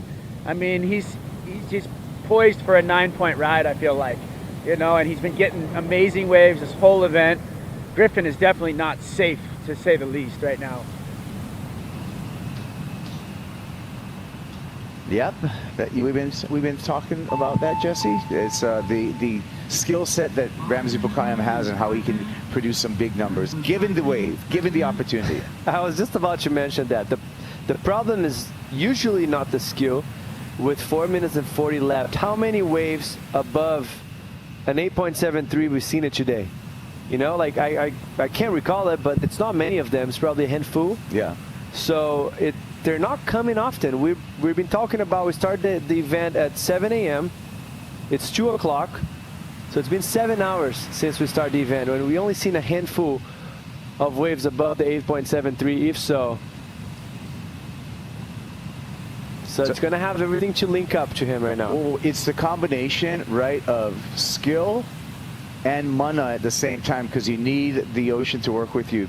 Big wall in front of Ramsey here. Looks like he's a bit too deep on the reef, and with that southerly aspect too, a little bit more crumbly down the line, sectiony. And that's always a problem. When you get those too southerly angled ones, it runs out to sea too much. You want the ones that bend. Yeah, and you mentioned it about this lineup. It's kind of counterintuitive in a way. Paddling deeper here sometimes is actually less energy and almost safer. To me, the danger ones are by the channel, those west ones. No doubt. It grows in size, it gets shallower, and there's way more energy. That's why it's so throaty and so hollow there. So if you're getting caught, pedal deep, always. This is a rule. In most of those places, to tell you the truth, like they tend to grow and the energy dissipates so shallow that as soon as the wave breaks, it loses power quickly because it gets to the point that it gets too shallow. So in Ramsey's situation there, as much as he got smoked, it could have been worse if he was wider. What do you think about him being that deep on the reef right now, needing an excellent score? I mean, I feel like he knows better than anyone. He's got so many good waves today, so I think the best chances for him to get an 8.73 will be there. He needs a deep barrel, a wave that runs down the line, a wave that gives the element of surprise. And you don't want the cute one that is predictable, nice and wide, and you just take off in the perfect place. You need the one that you drive through it. It looks like Griffin is up and riding. Griffin on the west ball, pulls in, and that one clamps on Griff. Gonna start calling him the waterbender, Colapinto.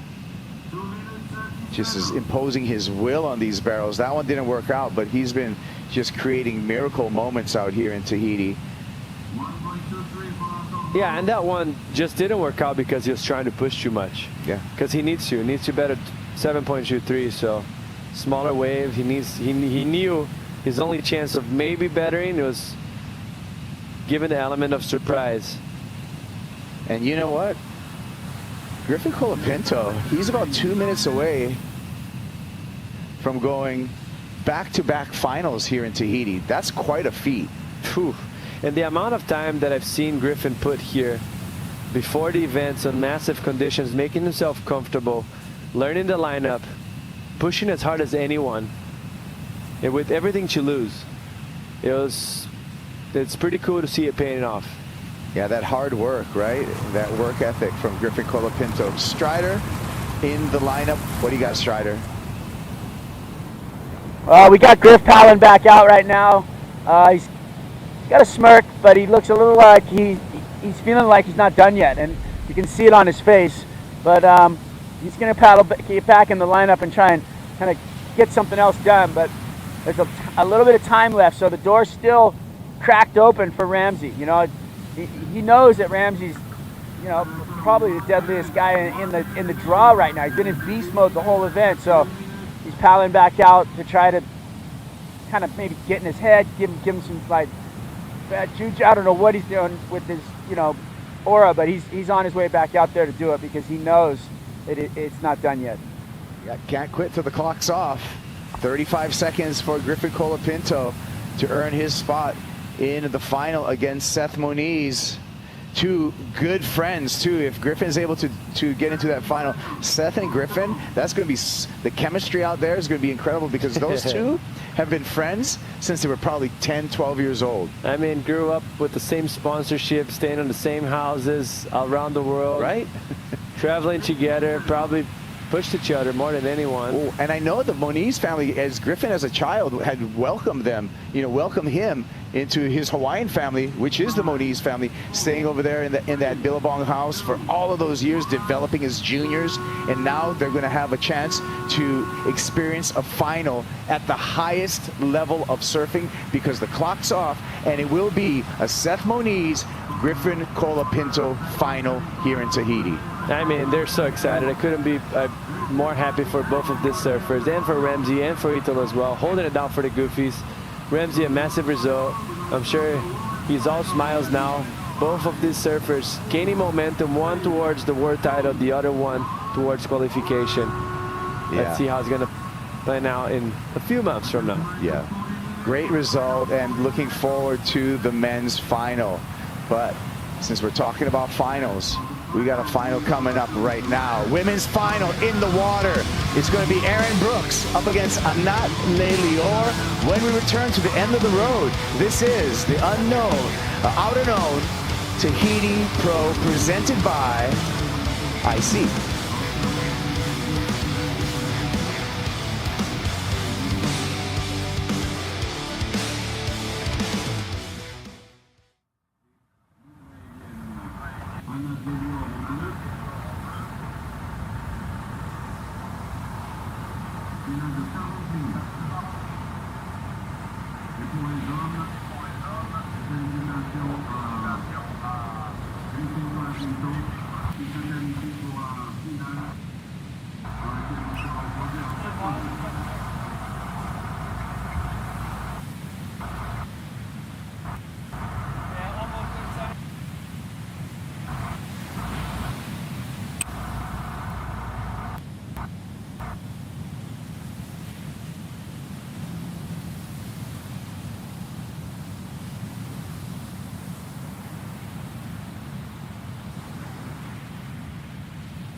There's a happy Griffin Colapinto right there, getting the news that he's Gonna hang out with one of his best friends in the whole world in the final. It's an absolute dream come true.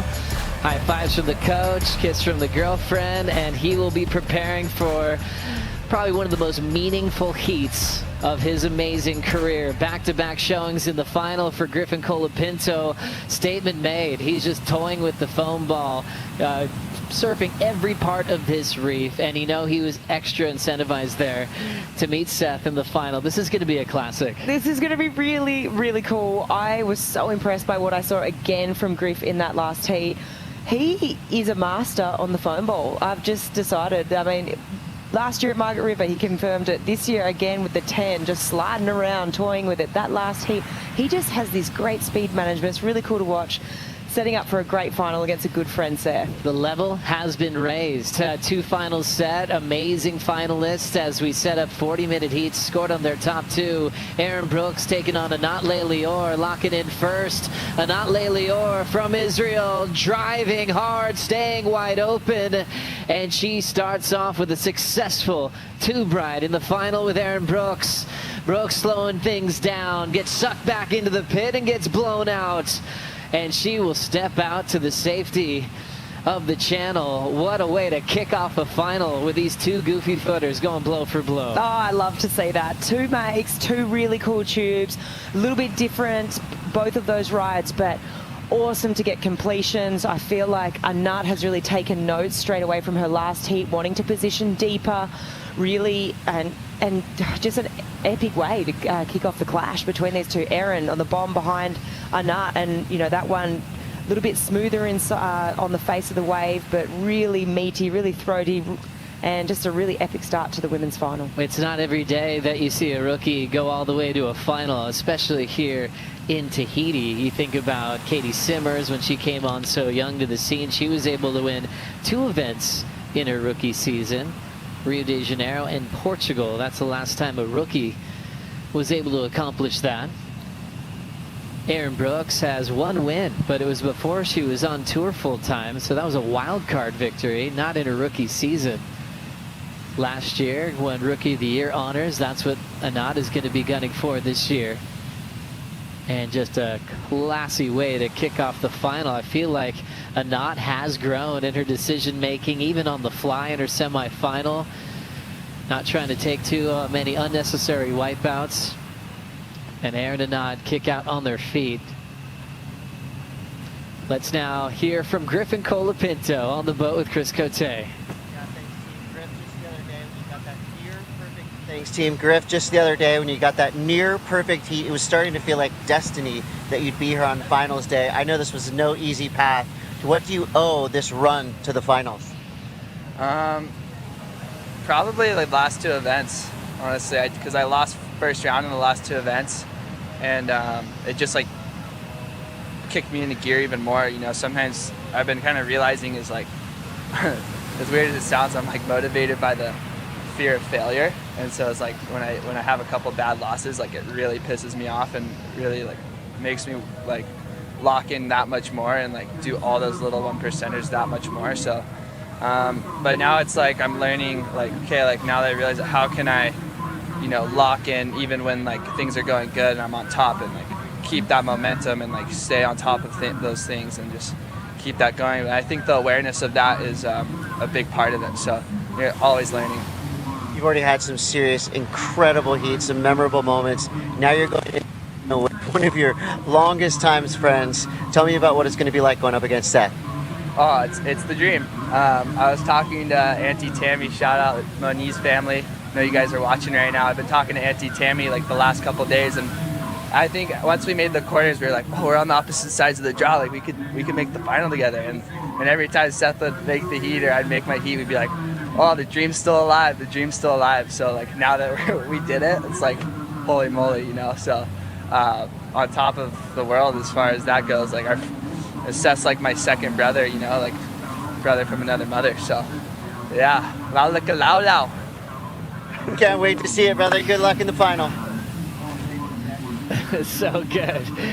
Griffin Colapinto and Seth Moniz have been just like brothers since they're just little grommets running around, not just the North Shore of Oahu, but globally. They've been on trips together. They've they kind of know each other inside and out as just humans, and the way they surf. A lot of love there between Seth and Griff. This one's going to be special. We'll have some time to kind of think about his game plan and see how scrappy it gets at the start. I mean, they're brothers, right? They can go for it. Oh, yeah, that's what we've seen in the past. The better you know someone, the harder you can go.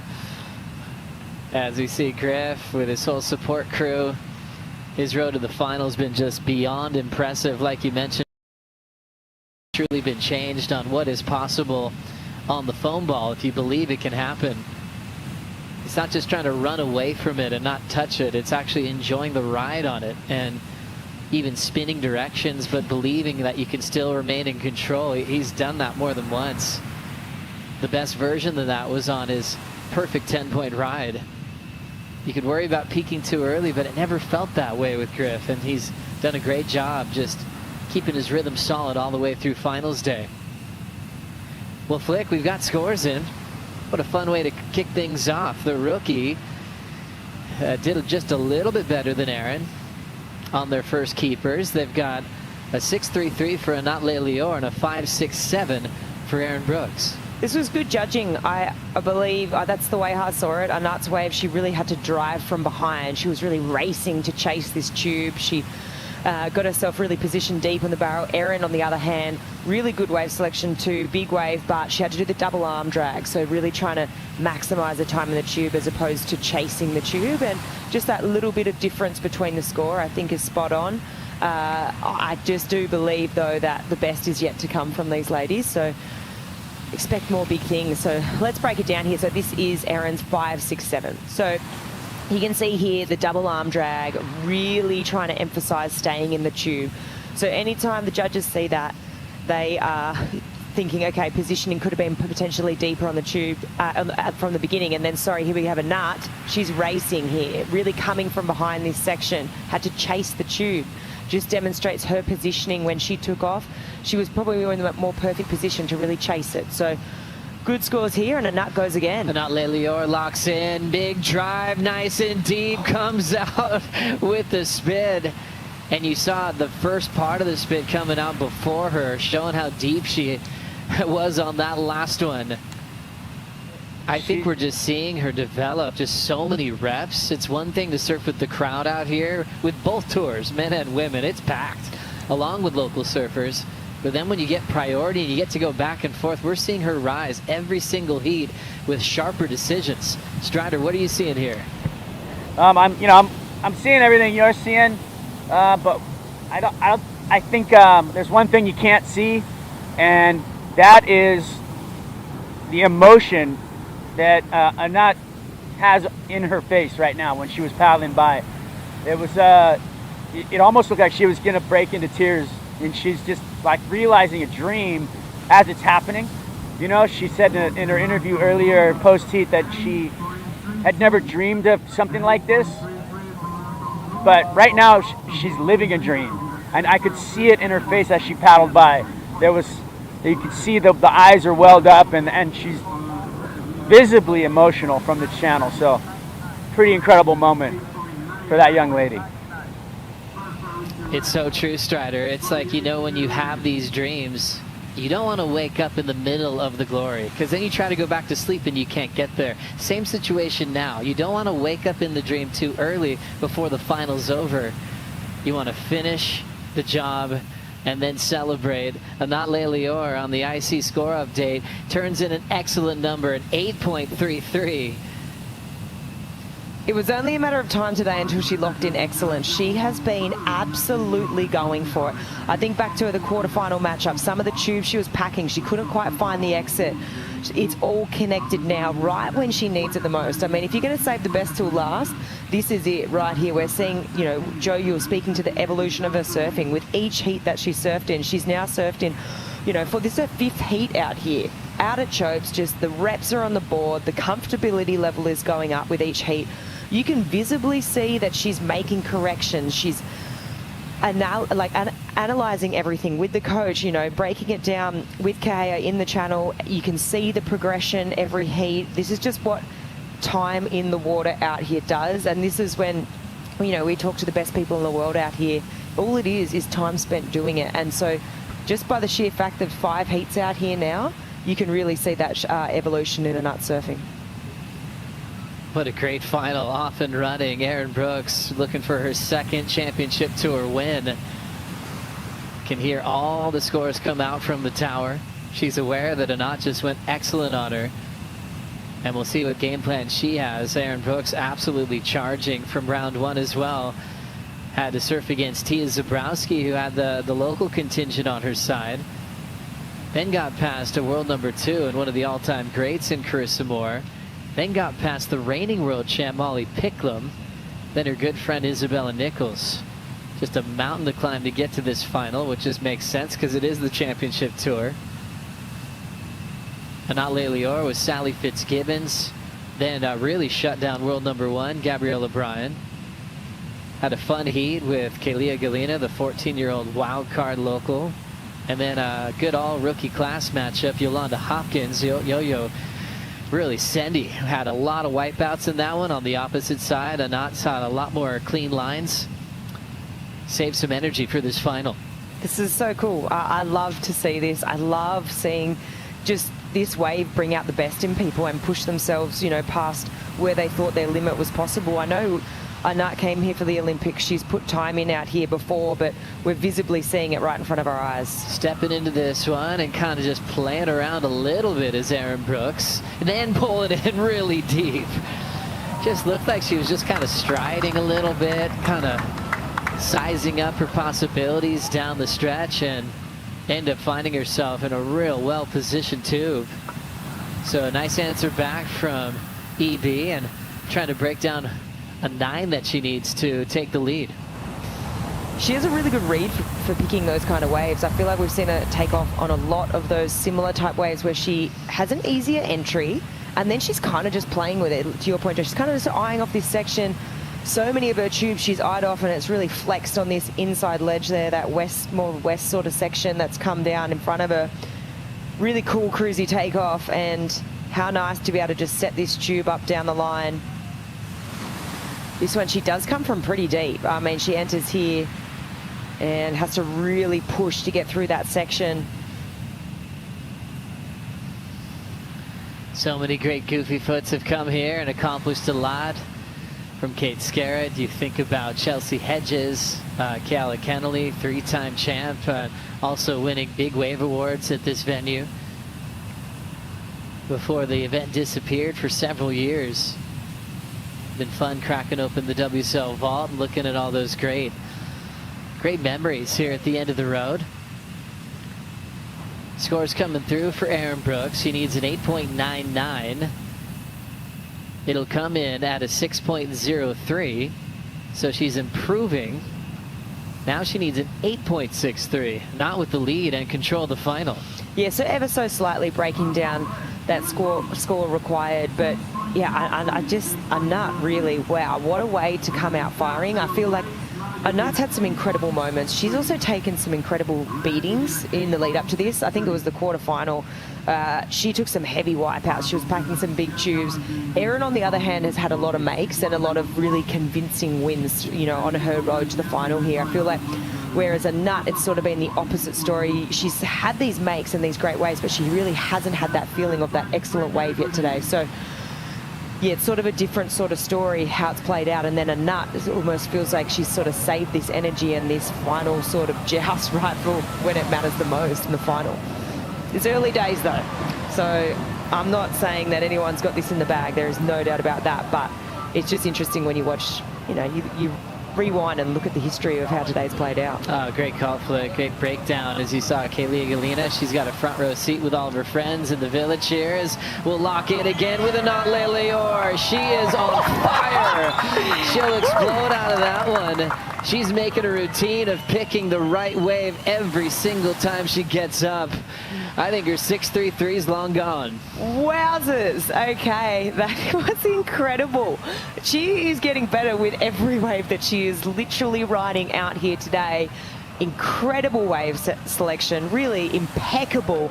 Look at this thing. It's got size, it's got grunt, it's got a really thick lip, and then she comes out with the spit. I mean, this is like one of the best feelings in the world, and I love to see the visible. I mean, Strider was commenting on the emotion before from her, and I mean, I love to see it.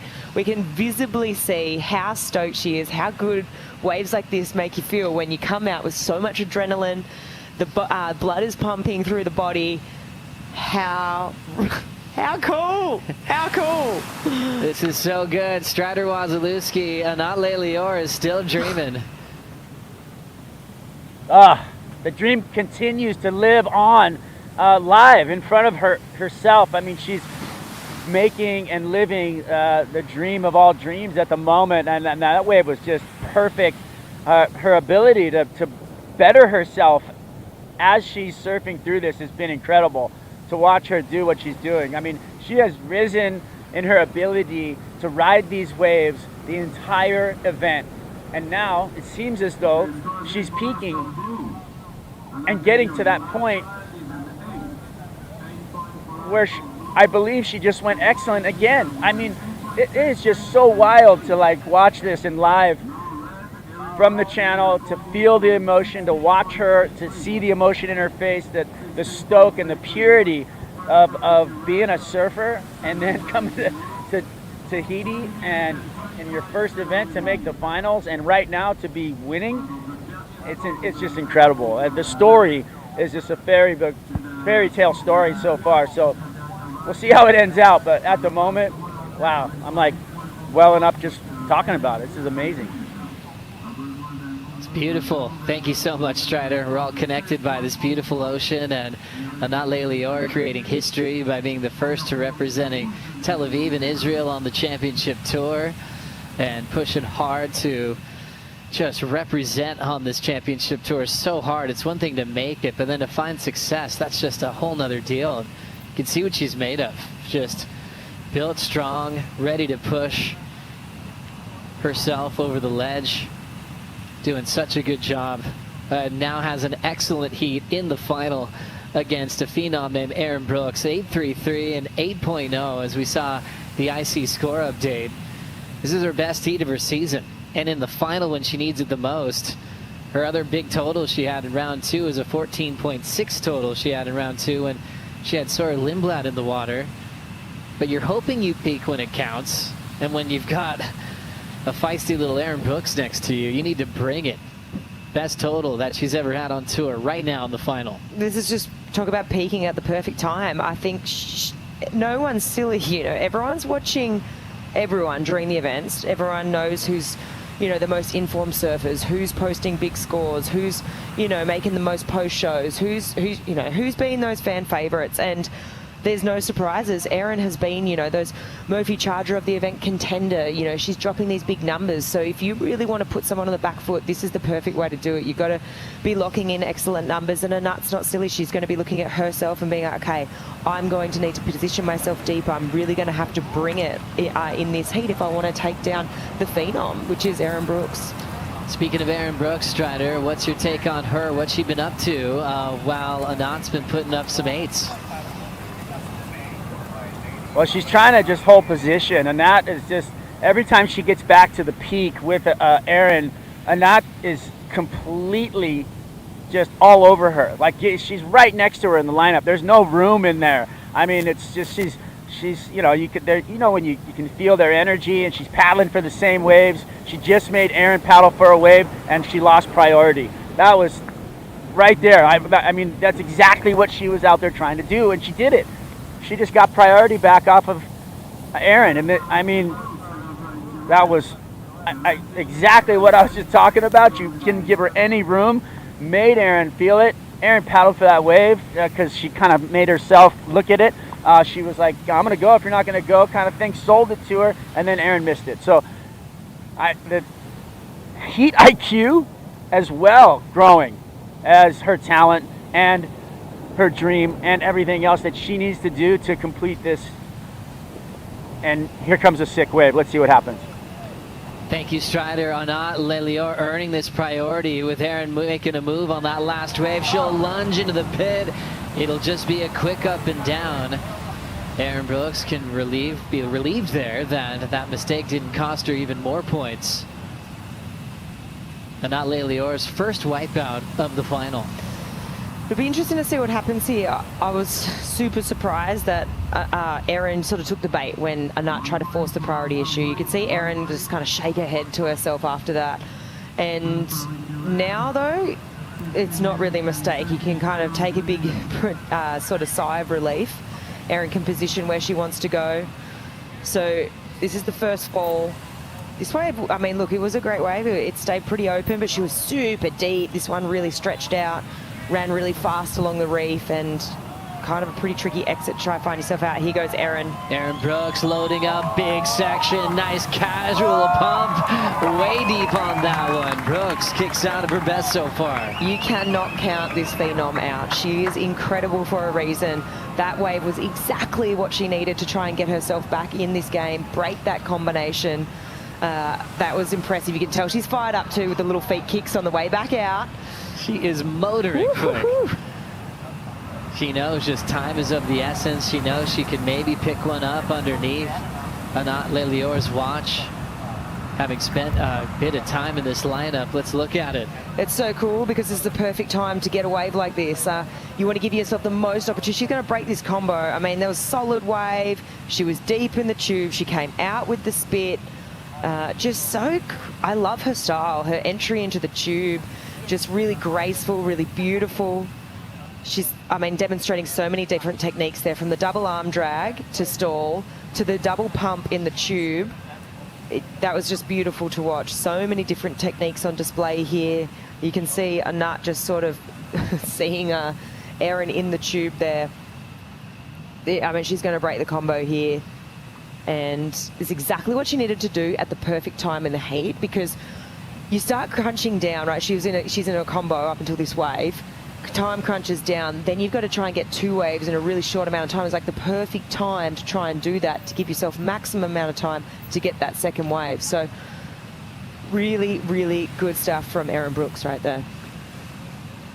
When you're at this venue, it makes it so fun because combinations can kind of be destroyed in just a matter of a few moments, where you could feel, you know, a lot of pressure if you're comboed at other venues on tour, but Erin's putting herself in a position to get right back in this heat strider. 100%. I mean, that was such a beautiful ride, and you know, she almost made it look too easy. It was so well performed, and all the technical side was there, and to be as deep as she was and coming out with the spit, I mean, I feel like it was matching one of the Nat's 8s maybe. I mean, right there, you know, it has to be, because that was the performance of a Nat. So, you know, they both got deep, they both were in the barrel when it spit, they both came out with it, and the size of the wave was comparable for both of them. So I feel like she's going to match one of Nat's 8s, and really this thing is just heating up. It's just getting, this final just got turned up a little bit. We got a little bit more flame underneath, and we're going to start cooking right now. We're going to get some butter going. We're going to get some steak in the pan. I can't wait. Well said, Strider. Let's eat. Feasting on this final. We've got a couple of finals to look forward to. This one's still with 13 on the clock. And it's just been raining excellence from both these goofy footers. I see the score update, 8-7 from Brooks. Late takeoff, pulling up and under. Anat Leilior trying to push herself and doing a very technical move to pull under the hood on the takeoff. That thing did clamp significantly in front of her. And now she's had two back-to-back wipeouts, dealing with the next set on the head.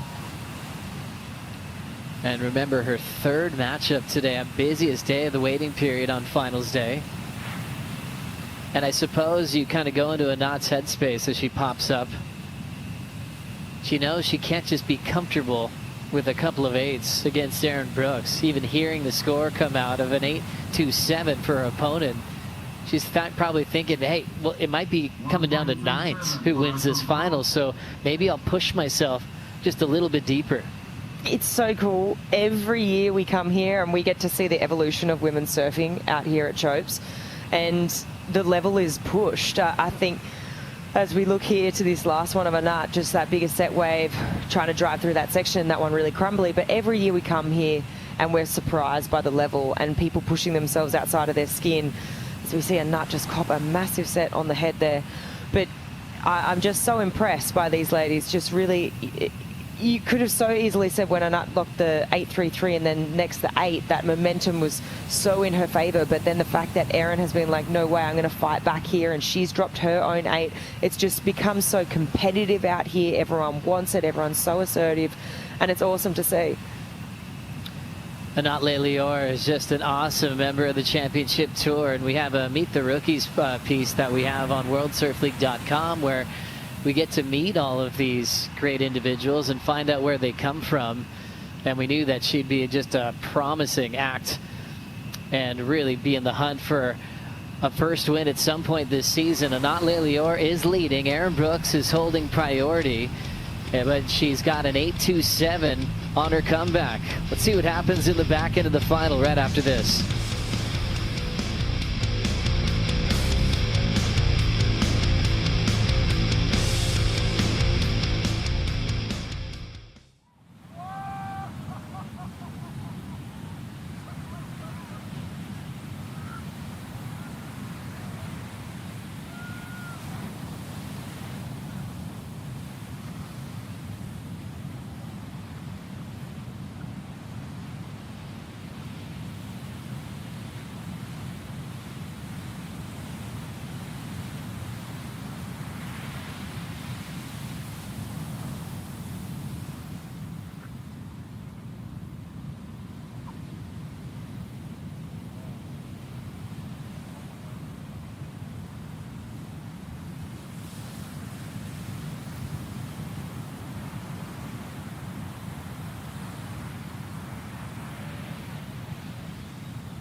The final continues as we see an airdrop from Erin Brooks. Pulls in super deep. Get chance here, and she will make it out. Impressive read from Erin Brooks, who has just flipped the script on Anat Leilior. A few minutes ago, Erin Brooks was comboed. Unbelievable comeback, still with 9 minutes on the clock. Wow, the volume just keeps getting turned up in this heat. That was absolutely nuts. That was probably my favourite wave of the heat so far. How did she find the exit on that tube? There was some serious length of ride there inside the barrel. Whoa, that was insane. Let's have a look. Just such a critical takeoff to get up underneath, and then this thing just keeps on giving, but it gets so tight, and the exit was so hard to find. She really muscled her way through that. What a drop, and such quick reflexes to really get up underneath the lip like that. And then she's on the foam ball here, toying with it the whole way, and then just does so well to stick on top of her board there, really maintain all that front foot weight and the pressure just to come bursting out. As we see the numbers coming in for Erin Brooks on a huge icy score update. Erin Brooks has the lead in 8.93. The competitors are all about keeping excellent scores. This is one of the highest scoring matchups we've had all season. Erin Brooks just taking her time and went back to back and turned in just 2 brilliant makes. And the scoring potential was all in the takeoff. Just a quick airdrop, and then the length of the barrel ride was nice. It did clamp at the end, where knots were shorter, more intense. Hard to separate these two at the moment. Erin's out front, and now with a big lead change, Anat Leilior is going, okay, what do I need to do? Priority, she'll be definitely trying to surf for 9s. Definitely. You called it, Joe, that they were going to be surfing for 9s, and they are now. So it's so cool to see how competitive this finals, the way it's all played out. I feel momentum sort of shifted about halfway through the heat when Anat sort of took off on a wave that potentially wasn't supposed to be a wave. It kind of was a little bit more crumbly side, and then Erin ended up with priority, and she's just kind of gone on an absolute tear with those last 2 waves. I just love to see, I've said it again, but the evolution of women's surfing out here, it's just so cool. What a competitive final. Both women absolutely not afraid to huck it, to really go after it. It doesn't matter how big the requirement is. It's not over until it's over. So Erin Brooks, you got to take it, hats off to her for her sort of cool, calm nature, even though she needed a combination of scores. She was chasing down a 16-point total. And then she did something like this. I mean, that takeoff, the transition from the takeoff and the stick into the tube was just such quick reflexes. Really, really great surfing. And to the point I was saying before, just speaks a lot to her mental resilience of kind of staying cool and calm under pressure, because when you're looking down the barrel of you're comboed with a 16-point total, it's kind of a tough pill to swallow in a final where you think, okay, I'm a goof out here, probably a little bit more favourable being on my right foot forward, and then you're staring down that total. That's a hard thing to do. So really well done by Erin Brooks. 5:25 on the clock. Big lean change for Erin Brooks, Strider. Wow. I mean, pure talent, phenom, whatever you want to call it, freak show. Just, I mean, the most incredible stuff you could ask for. This thing is so entertaining, and it's been so fun to watch. It looks like Anat's going to be taking off on this one. She's going to try and drive through this end section, but that thing's going to down in there for her. But such a touch on Erin Brooks and her faith in doing well and pushing on and always believing. She was paddling out after she got that 8.9, and one of the biggest sets of the day came in, and she paid dividends. She was underwater for so long, just getting ragdolled. All I saw was the board tombstoning, and she came up with a smile on her face. And I was like, wow, this is just incredible to see somebody take that big of a beating and just come up smiling. So my hats are off to these ladies, because they are absolutely charging. Thank you very much, Strider. You can see Anat Leilior still wide and paddling out after her wipeout. Set on the way. Erin Brooks holds her position as that thing opens wide. She was scratching to try to get out the back for that outside ledge. Still 4 minutes to see if Anat Leilior can make a comeback. She started off perfect in this final flick, making everything she was going for. Had the 6 early, then built to 2.8s, had Erin comboed, even forced Erin to lose priority. Erin didn't catch a wave. At that point, you're going, well, maybe Erin's kind of rattled by being comboed and now not having priority. Then Leilior has just been falling on every wave she's chosen since. Sometimes I always think, you know, wave selection can only be looked at in hindsight sometimes when you want to check out, you know, when you're up and down and going down on waves that you think might be good on the takeoff, but it's a clear difference from how Anat started off this final. Yeah, the momentum is definitely different. The first 3 waves, she had completions, she had tubes. I mean, she can't forget the 633, the opening wave too. So momentum's definitely shifted for her. I think she's really less than 3 minutes on the clock now. She's got to be hoping that something really big and scary comes through and she has the courage, which she does, to huck herself over that ledge. And she's going for a 9, she's going for a 10. That's all. This is now or never.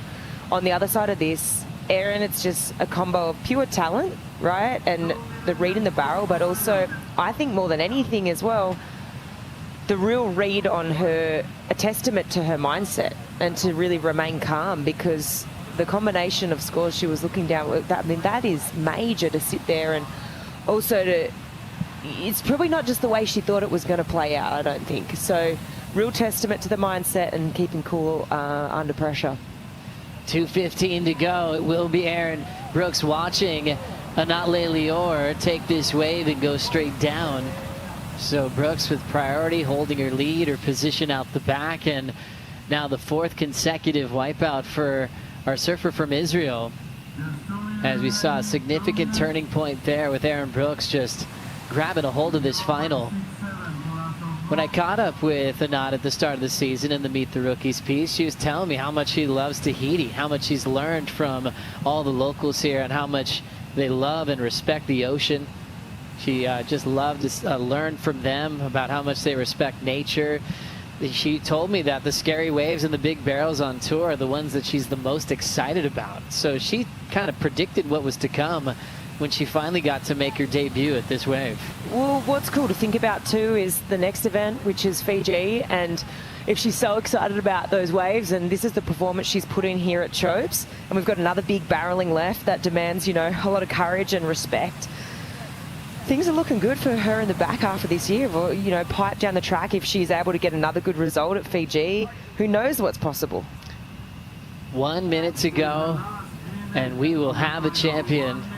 The two athletes sitting shoulder to shoulder out the back. Aaron's just going to shadow Anat Leilior and keep her off anything with scoring potential. Still incredibly close with what Anat is capable of.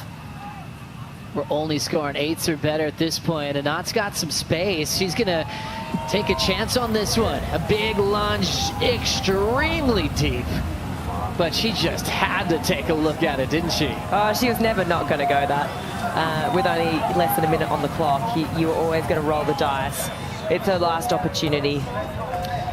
What a special moment for the rookie on tour, putting on quite a show from round 1 all the way to her first championship tour final in her rookie season, and not bringing her dad with her to cheer on in the sidelines. But as we come to a close, it is a breakthrough win for Aaron Brooks this season, and she is the champion of the Outerknown Tahiti Pro, presented by IC.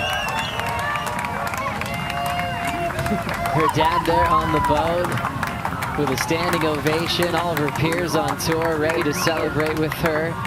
A year that was really a struggle for her this season just to make it out of round 2. And she now takes her 2nd championship tour win of her career, her first win since she's been here full time against the best of the world. It's so awesome. Now she's won 2 of the heaviest championship tour events on the schedule, Fiji and Chopes. Oh, such a good moment with Bella. You know how much this means to her. She started, this event at, I think it was number 18 on the rankings, so this is going to be massive for her. Let's hear from Aaron Brooks with Strider. Aaron Brooks, Outerknown Tahiti Pro, presented by IC champion. You just took it down. You are a phenom. You were insane. You came back from a combination situation to win this event. What a performance. Thank you so much. I'm just so thankful to God for sending me my ways, because I honestly thought I was out. I mean, in a combo like really early, I knew I had time, but it's super hard to get good waves, and it not really made me nervous. But I'm just so happy. I haven't had a win in so long, so it feels really good. Well, you performed amazing through the event, but you're right, Anat was on fire, and then you came back to really take this thing down. The emotion must be amazing. I mean, it's been a rough year, and to see this and the happiness on your face, it puts joy on everybody's heart. Thank you. Yeah, the season has been really hard. I've kind of lost out on every second round, every event, so to have a win gives me so much more confidence, because I was almost doubting myself. The girls are gotten so much better, and I was just really bummed on my results, but I'm happy with this one. Well, congratulations, Outerknown Tahiti Pro champ, presented by IC. You are women's champion. We're gonna let you go celebrate. Congratulations. So stoked. Thank you. Thanks, Strider. Aaron Brooks taking out the tour here in Tahiti. What a great champion. Showed us so many different angles of tube riding, from deep on the reef, short impactful ones off the West Pole, and absolutely sending it. She's a Mophie Charger contender and the champion of the Outerknown Tahiti Pro.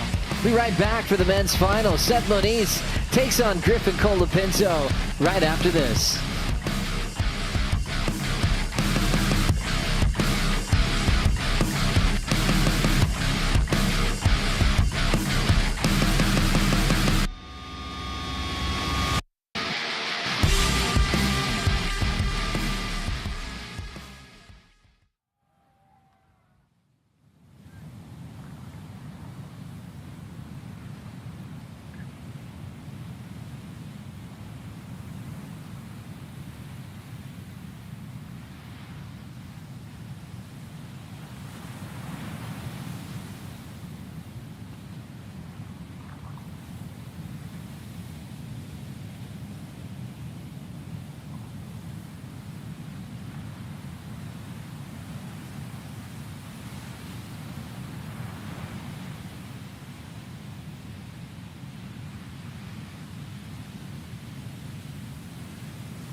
Attention surfers in the water, we have 1 minute mark to the start of this men's final.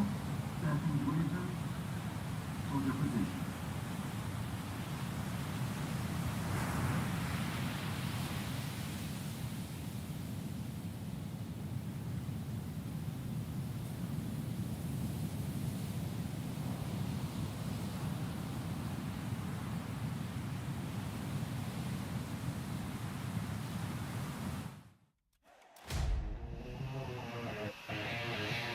There's a party already getting started here in Paradise. The Water Patrol talking to Erin Brooks, who hasn't stopped smiling and cheering. She had hugs from a lot of her best friends on tour. What a champion. Well deserved. Breaking combination back-to-back with high eights. What a final. Hats off to Anatole Lior, runner-up, her first final of her young career, still a rookie as she is flying up the rankings. Erin Brooks is all the way up to number 11 heading into Cloudbreak. Last time Erin was thinking about Cloudbreak, she won the thing as a wild card as we set up for the men's final. Joe Turpel with a championship tour shredder. Jesse Mendez. This is a classic. Hawaii versus USA. These two guys have grown up together. They're best of friends. They call each other brothers. This is a dream come true for these two. I mean, they pushed themselves since day one. They had the same sponsorships when they were growing up. Griffin going to Hawaii every winter. Obviously, Seth going for U.S. champs and all of that in San Clemente as well. Pushed themselves up to this point, and it's going to be so fun to watch because both are incredible tube riders and the waves are firing. Their road to the final has just been insane. You know, for Seth, he's the guy that surfed all the way from round one. And Mayo Zermatt has just got the craziest reputation on his home break. That was just a giant win for Seth, and it catapulted him all the way to the final. Yago Dora, the world champ, that was pumping in that heat as well. Italo Ferreira recently today is one of his best friends as well, Baron Mamiya, representing Hawaii, one of the best slab specialists on tour. Every heat has just been enormous, and you know, before the final was the first time we really saw Seth really let go of some emotion on the boat with Chris Cote. And I liked how he held it back, because you can't be starstruck by being on a final. You gotta, you know, settle back, tied it up again, and go to work. Like, you're going against Griffin Colapinto. He's not going to give you an inch. He has been there before, and he has won. You haven't yet, so you need to be game face. And he understood that, let it go just for a bit, but kept the emotions in. She let it all out in the final. These two guys have made movies together as well. The trilogy series that was continuing with their sponsors at the time, and man, it was classic hearing them talk about each other, see how competitive they were without the jersey on. Seth even hurt himself trying so hard to outdo Griff and Ethan in that one. But yeah, they go through ups and downs together in life, highs and lows of the tour, and you know, Seth's first one to congratulate Griffin when he's runner-up in the world and achieving all these major event wins. And for Seth, I mean, he came out hot on tour. You know, we're talking a good solid Rookie of the Year run, and he made the final at Pipe in a huge way against Kelly 2022. But the results have become a little bit harder to find. I think that's why that emotion was really letting go. And he mentioned it. He's like, this year has been just hard, you know, and to find himself get on a roll and in pumping conditions here in Tahiti, you could tell means the world to him. It's his nature. So it's just a reflection of what he dreamed his entire life happening in front of him. It's where he feels the most comfortable and where he translates to do his best surfing.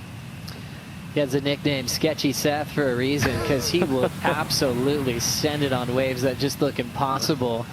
But as we've seen from round by round, it's just backed with style, you know, and it's not repetitive either. If he's out in front of a wave, he'll do a snap to stall and still get a lot of points. Once you outrun the barrel, or if you're in front of it, it's hard to achieve big numbers if you have to get sucked back in. But the way he's done it, he's put himself so deep and had some longevity in the pit.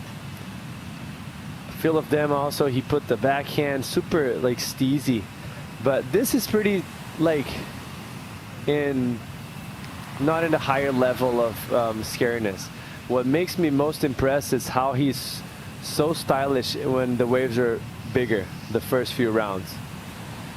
Feels so comfortable on top of the board. Oh, for sure. And you just think about the comfort factor of making a final. You know, for Griffin, he was in the final here last year. He's kind of been there, and he knows what it's like to come close and just not get the result. So he's got a huge goal on top of him now. It's one thing to make back-to-back finals on this tour. Statement made.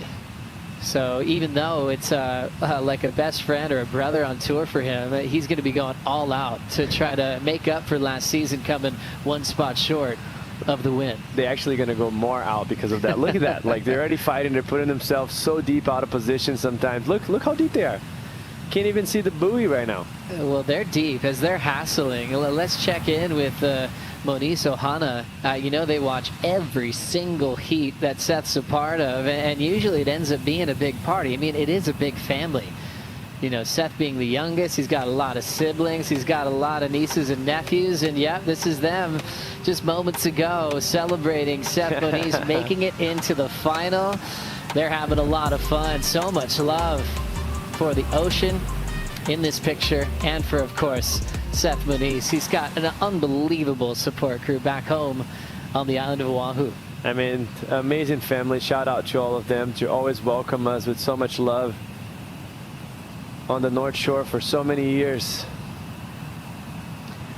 Yeah, they're awesome, man. Tony Moniz spent several years competing on the championship tour and was always just seemed fearless in giant waves too, competing in the Eddie Aikau event, and now the Moniz brothers are taking a part of that. The youngest ones with Josh and Seth taking on some giant days over at Waimea Bay. And it's so important to Seth with his Hawaiian culture as well, being a part of events like that. Yeah, the younger it got on the siblings, the crazier they got. So Josh and Seth definitely holding it down, those massive pipe waves, with so much grace and style. So things are getting interesting out there. These guys just pushing each other real deep on the reef. Doesn't look like they're chatting too much now, so they're probably just letting each other do their thing and stay focused with a big final on the line. A little energy now as we see Griffin Colapinto start moving a little bit down towards the inside and more towards the west. Well, now they're retracting back up the reef again. So they're going to be doing that. They're like, obviously Griffin doesn't want Seth to be in the perfect spot for it. And I've mentioned about the buoy, which was on the right of your screen, just popped up for a second. It kind of where I situate myself looking at the screen to see how deep they are in the lineup, because obviously I'm watching the same as you guys at home on the screen, and they just keep pushing themselves. They're going to be playing that game. They're going to put themselves out of position, and then they're going to start to paddle back towards when sets start to creep in. And then they're going to push themselves back again. But the crazy thing, we have no restarts today. So that was already made a plan on the beginning of the day that we're not going to run any restarts. So the clock's going to run out. I hope someone already gets a wave so we can kind of settle in and see the show goes down like the women's heat previously with massive totals. Oh yeah, Aaron and Anat just put on a show, just both scoring 8-point rides.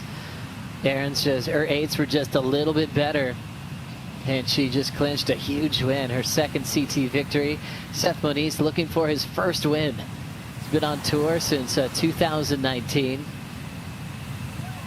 Had a lot of success kind of making it up towards the quarters that year, and a semifinal here in Tahiti as well when it was giant. And Griff, as we know, has been all over the world title race, you know, since he's been on tour, participating in the WSL Final 5, and he came the closest to a world title last year, where he was runner-up to Yago Dora.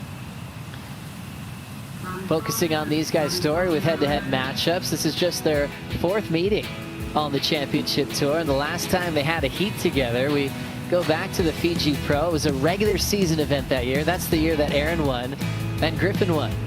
They met in the round of 16, and Griff ended up going all the way. This is probably the first head-to-head match today that I've seen any yesterday that is not tied. So, but Tev does have the chance to tie it up. So it's been very competitive here. You can see it. All those surfers are capable of winning in any condition, but I gotta say, if there's a condition that Seth would pick to go against Griffin, it's barreling left. Well, The message we did read that you just mentioned, Jesse, about no heat restarts, that was maybe for the regular rounds. This is the last heat of the contest and there's still some daylight. There is talk about giving it a fresh clock in another minute. Is Griffin going to let that happen? Well, no. We're just going to get started. They might be going off the original copy that we got this morning, and Griffin will get barreled and hop out, so this final will continue on. I wouldn't doubt that was strategic for Griffin. Some people like the clock to run down. They feel good under pressure. They don't want even extra time for a guy like Seth that is so talented, has been so on point on waves for a restart. So now everything's set. You can see Seth's going to start paddling towards the positioning that he would hope to get. With priority that he's not going to have the push of Griffin putting him out of position in this wave here. Just a nice little drainer for Griffin. Kicks out. It's going to be a small score. So most likely a throwaway score, but priority's been established, so now Seth can paddle back down the reef and really just sit where he wants to. So I'd say Seth would get the advantage, having Griff take just a small, what will be a 3.5 score. Good news for us, now the heat's on. They'll start to establish hopefully a little bit of rhythm and get some energy going in this final. Griffin's just been at the top of the charts for just massive numbers. What he called the best heat of his life came true a few rounds ago, where he had the 10 and 9.6, his best total he's had since he's been on the championship tour. In the matchup he had with Rio Waida, Rio surfed well. He had an 8 in that one, but he got kind of lost in the shuffle when the guy is just dancing on the foam ball next to you, and it's actually a wave under Rio's priority where he got the perfect 10. It stings, and Rio mentioned that on social media, saying that he couldn't really figure it out that that was a wave that had a scoring potential of a 10-point ride, so it hurts. Those ones really hurt. But Griffin was able to make magic out of that wave, actually. He came here at a young age. He'd get a part of the trials back in the day. His original sponsor that he had would throw on this event in the past, and so he'd just come on over, do the trials, surf for a while. And he was one of those guys that wasn't like, okay, my heat's over, I'm flying home. He'd stick around. You know, he's got that pure surfer in him, where he's also looking for the wave of his life that I think will never end in a surfer's lifetime. But Griffin kind of lives by that. He was actually getting questioned a lot when he was surfing on those like borderline toe days and taking a lot of wipeouts, and you know, he's in the middle of a world title race, and when he answered it, he was like, hey, I might get the wave of my life. And he put that meaning of that as just as important as winning the event. And I think that's as soulful answer as you could get. It takes guts for you to put yourself in those situations, and I 100% recall surfing with him plenty of those days, and he was sanding as hard as anyone. And a lot of times just going over the falls, trying to figure out the wave, and soon enough, he got it dialed, and he's one of the deadliest surfers we have on tour right now in these conditions. And props to him, nothing but props to him, because he grew up in a place that you can't get barrel pretty much. Yeah, like there's barely any barrels in San Clemente, and if there is barrels, it's going to be a 2 to 3 foot barrel. Here, completely different story.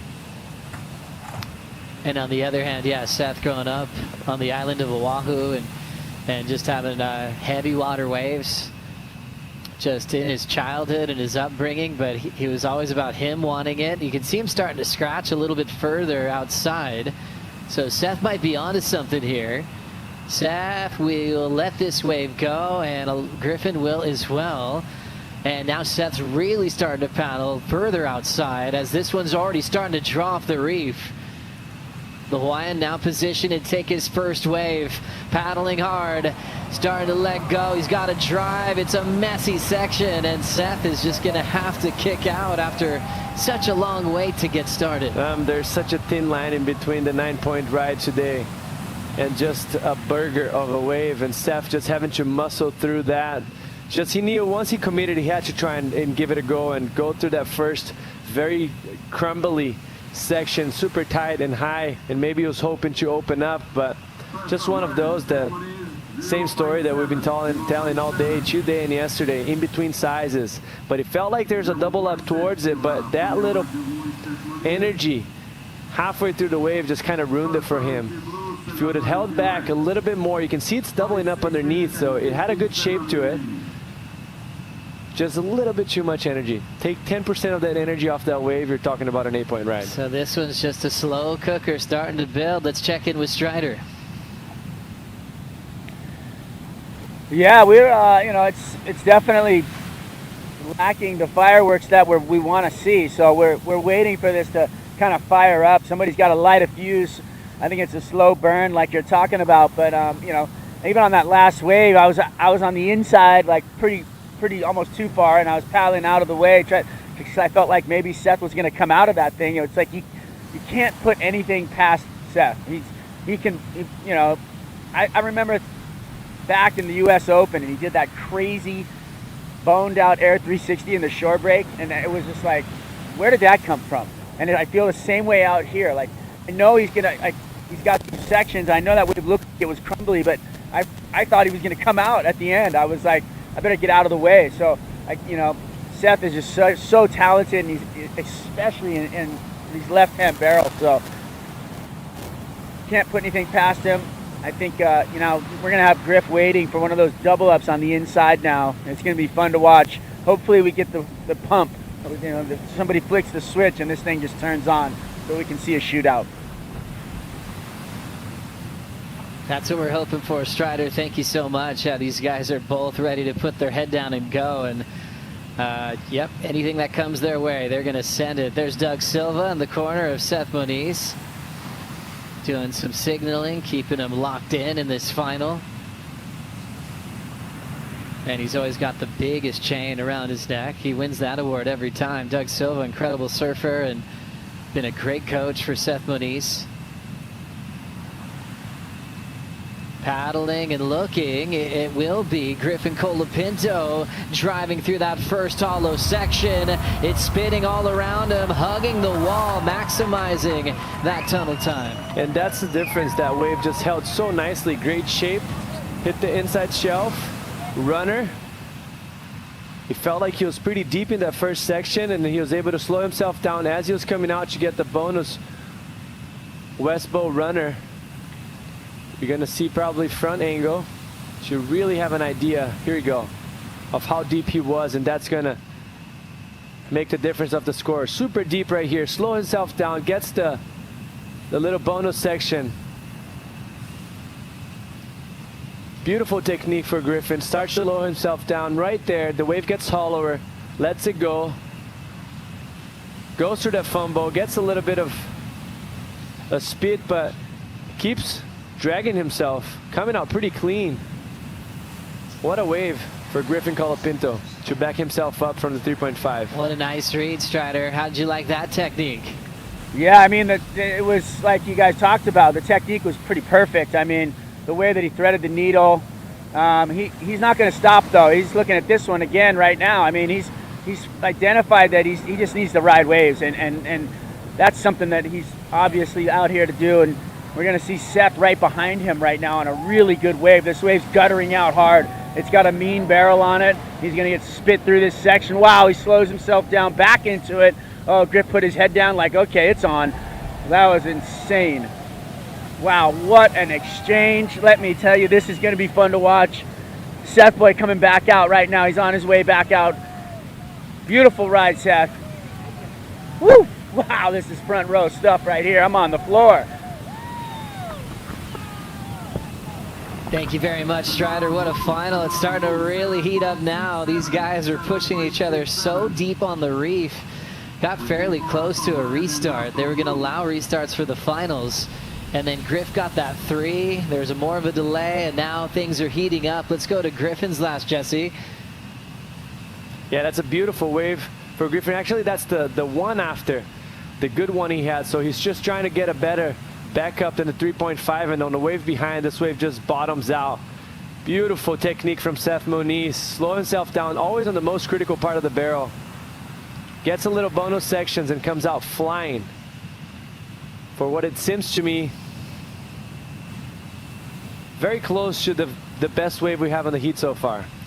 Gosh, what an art of backside tube riding. And Seth Moniz has been showing it off since round 1 against Emio Zizermak and against Yago Dora and Al Cleveland Jr., Italo Ferreira. Man, he's been tested in so many ways. And even in this final, just having to be patient. And then when you finally use priority, it's a 0.7, how disheartening that could be. But he is with one of his best friends in the world on tour, sharing this final. This is a moment that they'll never forget. Griffin Colapinto's second scoring ride is in at a 7.67. Backed it up immediately with a 5.67 on his way back out. The one the judges are thinking about is the one that Seth just rode. As that score is coming in, our door just flew open to the booth. A great time to welcome 11-time world champ Kelly Slater to the booth. Kelly, thanks for joining us for this men's final. I know you've got a great relationship with Seth and Griffin. This has got to be really cool for you to have a moment like this together. For sure. I'm stoked for these guys, obviously. Anytime you see brothers or best friends or a combination of the two in a heat, it's pretty exciting. I wanted them to take off switch like you and Dorian did back in 2000. Yeah, they just, these young kids just don't understand. Griff said he was stoked. You gave him some tips the other day, and then he got a 10. Yeah. That's not the first time you've had conversations with Griffin about things about the tour. I mean, he started calling you a long time ago, and you've always been receptive to that. Well, we actually had a sponsor together many years ago when he was a teenager, and I sort of coached him a little bit. A lot of people probably don't know that, but I think I ate lunch there a couple times. Yeah, I remember that. Restaurant chain through California, but so I got to see him early on, and what we did was we had a group of kids that were kind of the team, and I agreed to sort of more or less informally coach them. So I would meet up with them. They'd bring me videos of clips of them surfing, and I would critique their surfing, say maybe you can do this or that. This is good. That's what you work on. And to be honest, when it came to Griffin, I didn't really have much to say. And when he was young, his technique was great. And well, let's see, we got a paddler here. Meanwhile, Seth just locked in at 8.5. We saw the IC score update. Look at that giddy up he got before he locked in. It's a tight tube that's going to shut down on the Hawaiian, as he was only chasing a 4.84 for the lead change. Griff will remain out in front. Last time Seth was in a final, he was sitting next to you, Kelly. Is an emotional moment for both of you. Yeah. Especially Seth, from the embrace you had before the final started and then the moment after the horn went out. It's one of the most classic images, I think, in our championship tour history. What did that feel like to be with Seth in a moment like that for you? Well, I was telling someone the other day how intimidating it is when you are against the hometown favorite. And, I get a lot of support in Hawaii, but I wasn't born and raised there like Seth. And so the crowd was definitely on his side that day. And I think the other thing which pertains to me watching this is that, I made a lot of finals and had wins there, and Seth's first final there. So there's kind of also that sort of young guy against the older guy, underdog, guy who's won it against a young guy who's trying for his first time to win the contest. So there's a lot of that. And there was a wave that he had in particular that I didn't see. I just saw him take off as a big left, and the crowd went nuts, and I'm like, oh man, he just got a 10 or a 9.5.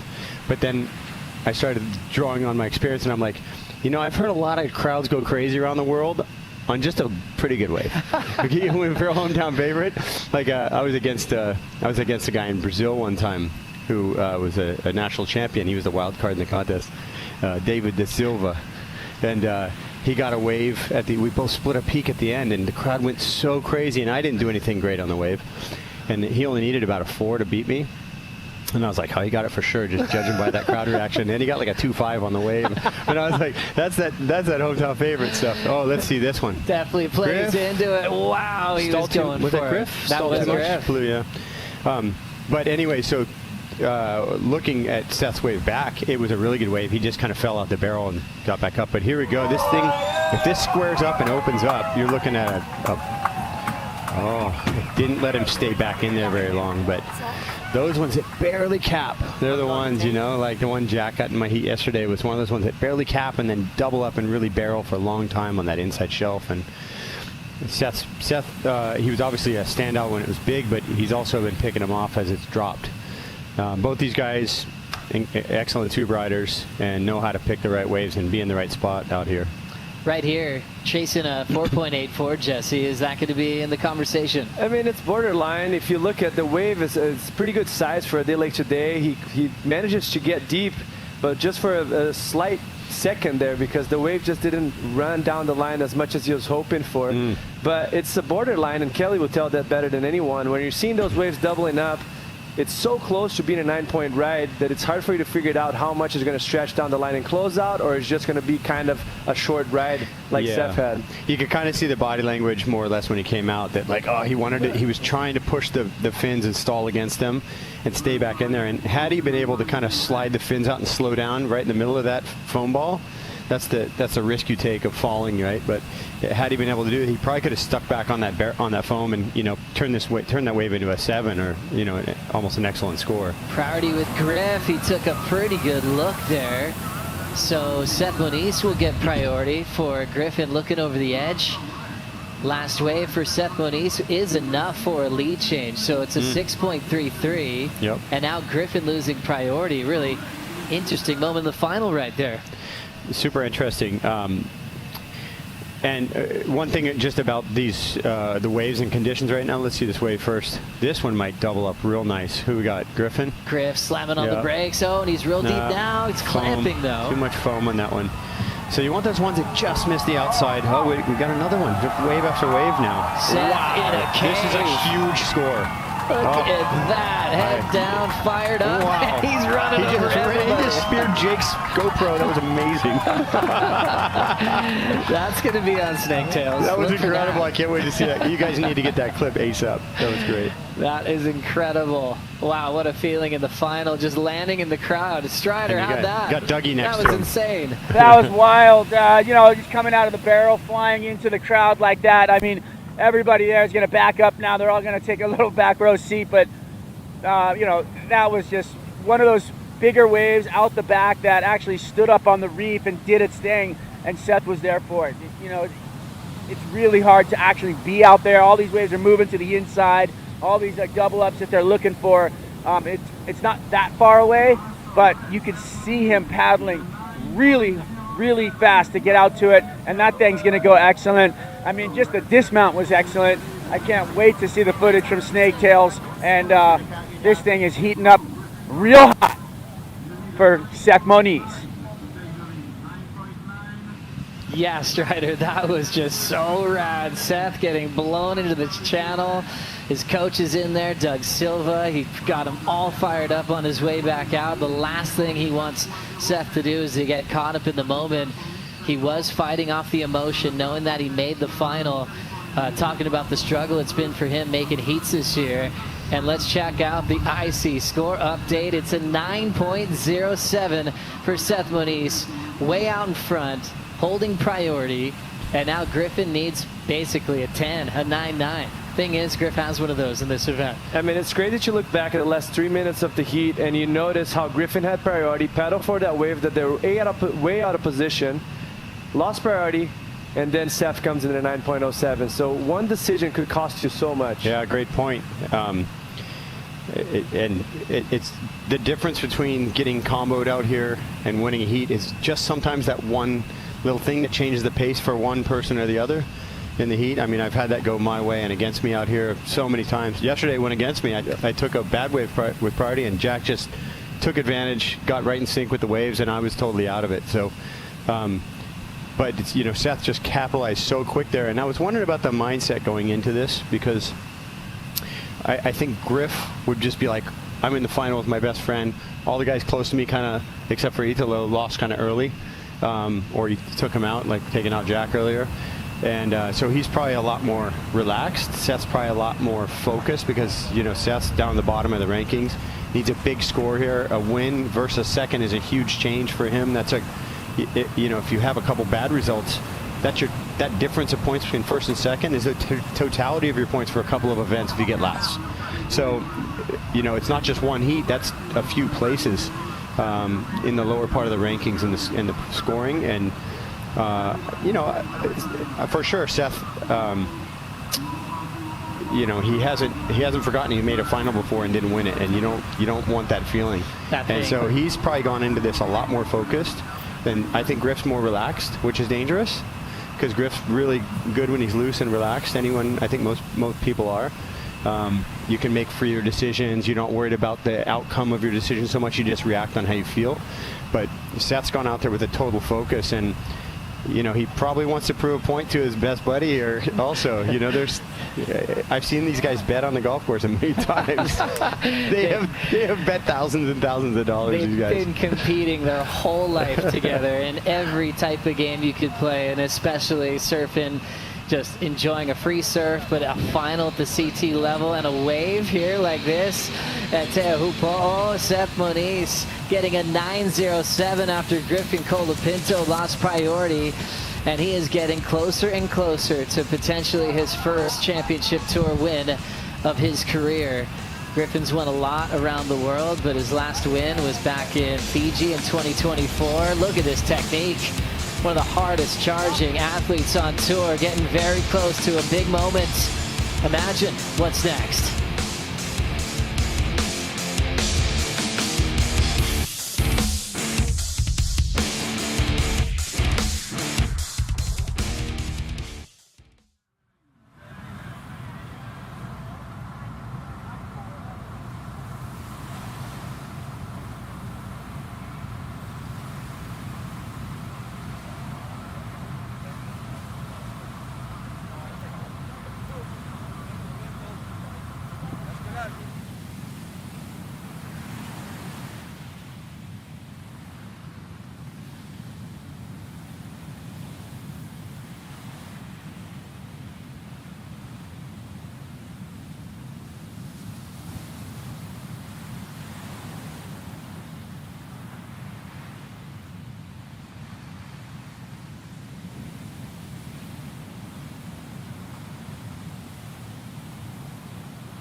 Welcome back to the final here at the Outerknown Tahiti Pro, presented by IC. Stop 7 of the World Surf League Championship Tour. We've got two really good friends that have grown up together in the spotlight in pro surfing and finally meet in the final for the first time in their careers. Griffin Colapinto has accomplished a lot and even finished runner-up in the world last year. And well, his best friend Seth Moniz is still looking for his first victory on tour. Known to be one of the hardest charging guys in hollow waves when it comes to pipe, and especially here at Chopes, where he had a semifinal finish, runner-up to Kelly in the past, and getting just a little bit closer to maybe that first win. Nothing like breaking a slump when you just are questioning yourself and sometimes even your ability to win heats. And the emotion poured out, Kelly, when he was on the boat with Cote, and you could tell Seth trying to lock himself back in. He wasn't ready to let it go yet. And it kind of reminded me of how he entered the final with you years ago. That there's so much emotion and all the hard work and dedication it takes to make a final, and all you're trying to do is switch it back off and tell you that the job's not done yet. What's that process like? Yeah, especially having high heats early on. He was a real standout in those early rounds, and that was a lot of sort of pressure and stress with big waves, and everyone wanted to kind of put on a good performance as well. And so Seth did that, and starting out with Emio in the first round, you couldn't have a harder draw out here, especially when it's big. So he's really had to fight tooth and nail this whole time. There's no better slump buster than winning your first contest at Teahupo'o. So let's see how he goes here. But I mean, I'm pulling for the underdog here. You know, Griff's had a bunch under his belt, so it'd be nice to see Seth pulling out. I know the Moniz right now are holding their breath at home. Tammy and Tony right now are just pacing it home, and Dougie's out there biting his nails and his chains, screaming. No, I meant for Griffin and his support crew too. It'd be easy and, you know, almost forgivable for him to get caught up in the moment too, you know, of what Seth might be going through. I mean, the last thing Griffin and his support crew would want is to have that difference in a win at the end of the season be the difference in not winning a world title. Yeah, you got to focus that. You got to forget that's your friend. I mean, unfortunately, no matter how close you are with somebody, you really got to push that away until afterwards. You know, I was in that. I was in, from my own experience, I was in heat with Medina, and you know, he's gone through a lot of stuff lately, and there was a part of me, honestly, that I was like, you know, it'd be pretty badass if he came back and took me out in this heat, and like, it just got a couple bombs right now, but I didn't want to feel that, you know. You're trying to just suppress that feeling. Look at that vision. Let's see him run into Jake here. Oh my gosh, that was unbelievable. It's so good. What a way to finish and to get splashed by everybody in the channel. Yes. I mean, that's a moment right there that Seth will remember for a lifetime. That's amazing. That feels, yeah, I don't want to get ahead of myself here, but that feels like the kind of special thing that happens, an interesting, fun, little dramatic thing with somebody when they're the one, you know. And he's definitely put himself in all the right momentum in this heat, and the right choices, and it's going his way as well. So it's that's going to be a clip that's going to be aired a lot of times this year. Seth Moniz is now hitting the 5-minute mark. Griffin Colapinto chasing near perfection. The talk of Griff has been his willingness to ride the foam ball in really unique ways, Jesse. The 10-point ride is one of the best rides I've ever seen witnessed here in history of this event, but he's done it more than once where he could repeat it. It wasn't just one of those miracle waves that incredible athletes get from time to time. It's definitely a part of his game plan on getting really comfortable with that feeling of getting lifted by the foam ball and trusting his instincts and his balance to come out. And that's what differentiates most of the athletes on tour when the conditions get that heavy. It's how comfortable you are on being uncomfortable. Like, for an example, a lot of people you see just running in front of the wave and still getting super barreled. It's 10 foot out there. It's super critical, but it's not going to be as critical of, that's going to be the point of difference of getting an excellent score in a 6-point ride. And he managed himself to get that comfortable amongst with a few other guys, which Seth is one of them. Very good point. There was two waves popped into my mind earlier. Somebody had one where they're on the foam ball pretty good, but you talk about Griffins. There's one that Julian had a few years ago, and there's one that CJ Hobgood had that he came out of the barrel like 2 seconds after it spit and the barrel stopped, and he came out, and I think CJ was even like, whoa, what just happened? Like a time warp. I think that was in his retirement year. Maybe. And in CJ fashion, he said, I came over these fluffy pillows on angel's wings. That's the way yeah, CJ awesome. described it. It was unbelievable. Easy 10 as we look at a wave here for Griffin. He really did a good job to stay deep on what he was dealt with this wave. That was impressive. When I saw the wave profile, I wasn't expecting him to stay so deep on it. It was a maximized ride and depth in the tube. I just think the wave wasn't maybe big and exciting enough to be a giant score, but you literally couldn't have surfed that wave any better than that on your backhand. So and let's see Seth out the back. I wonder if he's going to line this up and look. I mean, the competitor should just sit there and wait for Griff to have to come back out and force him onto a wave.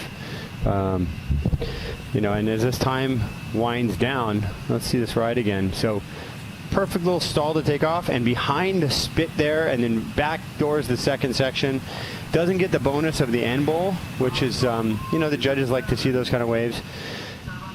And you want to score surfing, you don't want to score the wave, but when you have the potential of bigger, heavier, deeper, or more intense waves out here, you just have to put the maximum points on those waves, and you got to be the patient, got to wait for them, put yourself in the right spot. Because I guess the wave caps in score potential, and that's what happened on that wave. He maximized the potential of the wave probably by a point that most people would have done. I mean, that's a 3.5. If I got that in Florida, I'd tell people about that for like a decade, you know? I mean, like, incredible wave, whatever he's going to get here. But well, what a list one of these guys is going to get on top of in just 2 minutes. Will it be Seth? Will Griffin find a way to take this one off his best friend? There's the iSki Say score update, a 7-point ride.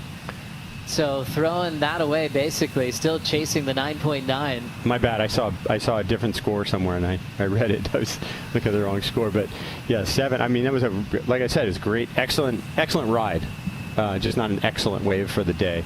And in beach breaks, people can manufacture scores out of lesser waves. You see a person like Italo or Felipe or, Medina, etc. Guys doing crazy airs and multiple combinations of maneuvers. You can take an inferior wave and turn it into something just surfing the wave. But barrel-wise, I think we all know it at Teahupo'o, at Pipeline, at certain waves, Cloud Break, you have to have one of those maximum size waves on the day. Just a little over a minute on the clock, Jesse. For Seth Moniz, it's going to feel like a lifetime as he's just staring at the clock, hoping that it runs out as soon as possible. There's a little wave, too. Ooh. So he's going to be probably forced to catch this. I don't know if there's anything behind this. And right now, he's really got to size it up and see, does this wave have a 10-point potential on it? Looks like Seth is just going to go for it here, using priority. Oh Big my gosh. okay. And does it. Standing straight up, gets blown out behind the spin. He will just lay down and let go of just a dreamy performance in this final. In your life, have you ever seen commitment like this? Seth I mean, that was a 10-point wave. I mean, I don't know if he's going to get the 10 or not, but 100% from where Griff was, it could have been a 10 if he made that. He was a little too deep. I think Seth was in the perfect spot. That was an incredible wave, one of the waves of the event, one of the most perfect waves of the event to finish. Griffin Colapinto might have one more for us here, and he just looks like he's going straight down. We're going to close this one out. Oh my goodness, a breakthrough win for Hawaii's own Seth Moniz. He is on top of the world here in Tahiti, and your champion of the Outerknown Tahiti Pro, presented by IC. I mean, I personally feel there's a point gap in between the 907 to that last wave. Way more square. For sure. He was in such a deep position to it, and Griffin was even in a deeper position. So, yeah, he played. Best wave of the final, in my opinion, to finish the contest was incredible. That's awesome. Two best of friends that feel like brothers that have grown up together are just laughing their heads off. I think he just comboed. Griffin there. Well, we'll definitely give him that update on the podium because those scores are still yet to lock in. Griff just an up and down on a closeout, but Seth had an 8.5 to improve on. It might end up being one of the best combined totals, if not the best, of his entire career.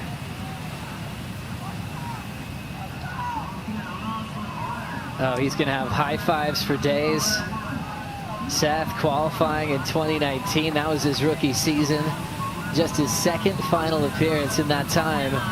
And the numbers do lock in. It is the best number of the final. Seth Moniz finishes with a 910 to throw down an 18.17 total and officially combo Griffin Colapinto on the last wave. What a finish. I mean, what a dream run. And Seth was one of the few guys in this event who really wanted to run on day 2, and he was out there first thing in the morning, and yeah, he was just ready to go. That was that borderline toe day. Well, there were, in fact, toe sets with a southeast wind. Let's hear from the champion. Take it away, Strider. We're here with Seth. We got sets coming in, but we don't care. Your first win, Seth, amazing. You are the Outerknown Tahiti Pro, presented by IC Men's Champion. Your first win right here in Tahiti with one of your best friends that you just combo plated. I can't believe it. It doesn't feel real. Man, I've been waiting so long for this.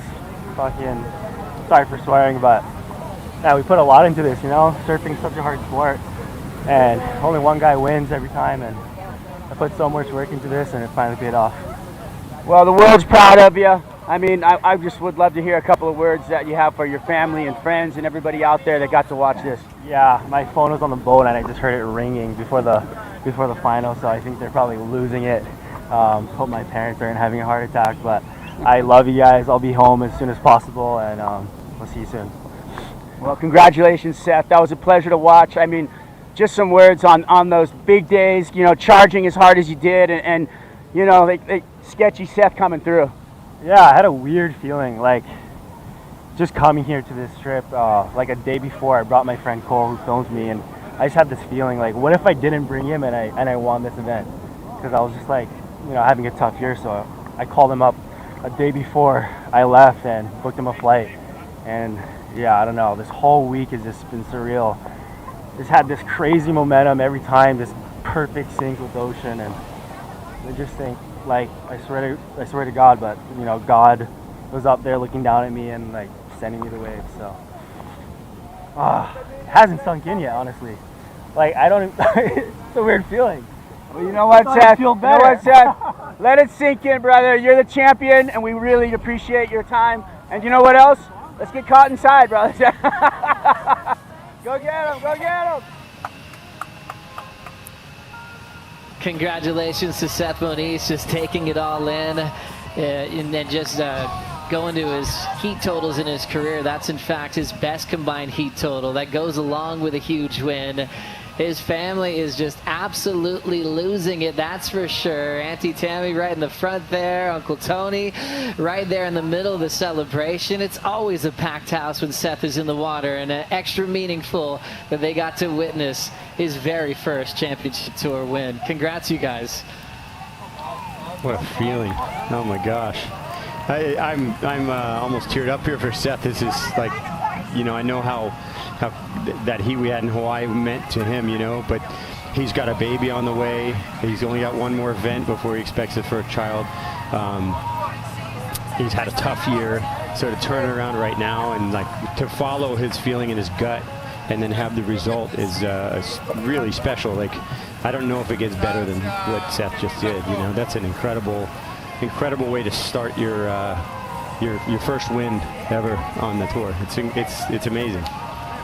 I mean, the crazy part about it is just the fact that there's a few guys on tour that are so reliable in the conditions that they dominate, and he's one of them. Coming off of so many losses throughout the year, but he knew that he could pull it off in conditions like we had. And the scarier he gets, the better it is for those people. Like, I look back at Kieran Perreault as one of them, back himself up at pipe, and crazy. Well, Kieran got second one year. And you were thinking, gosh, man, he hasn't made any finals or many finals, whatever it is. Is he going to have another chance? Comes back and wins pipe the next year in a last-second ditch effort, I think, against Jeremy. And then Jeremy had to come back and then win pipe after having had a second. So, sometimes second place is the best thing. I'm telling you, like, when you don't win, it makes you so hungry and so angry and so focused. And, Jack Nicklaus famously said to a guy who got second to him at one of the majors, he said, "Don't worry, I've gotten second 19 times." and he remembered every one of those. But how's that Moniz family photo right there? Just, they back each other like more than any family I know. It's pretty awesome. And yeah, this is a big day. Big day for these guys. This is awesome. Huge day for all the hard work for Seth Moniz. So, you go back to the relationship with Doug Silva. He hadn't been a coach that you were seeing around the CT much at all. And then Seth just tried to switch gears. And he was like, well, Doug's like the polar opposite of me. Maybe he's going to bring out something to me. And there was that heat where Seth's career was on the line a couple of years ago at Margaret River. And he was against Ethan Ewing. And Ethan's just the favorite all day because he's been just turning in huge results. Yeah, and Seth hadn't it was a do-or-die event for Seth there. Full do-or-die event. At the cut. And that's when Doug got the full-time job. He's going, all right, let's do this, and beat Ethan and brought out the best out of himself. Yeah, Doug and I have been friends since we were little kids, and Doug, not sort of formally, but Doug basically coached me for a couple of years. This is about 25 years ago, and he traveled to Australia with me in various different places. And we were just travel buddies, surf buddies. And there's no one that gets you more hyped to go out and catch a wave and do your hardest carve than Doug Silva. And he's just as frothy as it gets for any surfer in the world. Yeah, he's done a lot of work with Kai Lenny as well. A lot of people are calling up Doug for help, just improving their surfing experience, from people learning how to surf to surfing at the highest level, like we just witnessed with Seth Moniz. And they've been staying together right on the point with the Irons family. They've called me a couple times, FaceTime, to talk about like the first couple rounds we had and stuff, and we were comparing notes, and then Seth and I were on opposite sides of the draw. I'm all, man, let's do this, I didn't do my part, but he more than did his part. It's just I feel like I'm. I feel like I am like a part of this with him. You know, like this feels real personal to me. It's great. It's so great when you see somebody win their first event, and especially in this fashion, like every heat so dominant, such high scores. Never like a sketchy heat where like he didn't look in sync. Just one after another. Just knowing where to be, which waves to go on. And that was the other thing, that the waves were, the energy was sticking around a little bit, kind of slightly dropping, but the tide was dropping too. So you're going to get some of those waves that feather on the outside and don't really square up inside. So you got to maybe pick the ones that aren't the biggest, that square up and barrel more on the inside. But you don't want a small one like the one we saw Griffin forced to take towards the end there.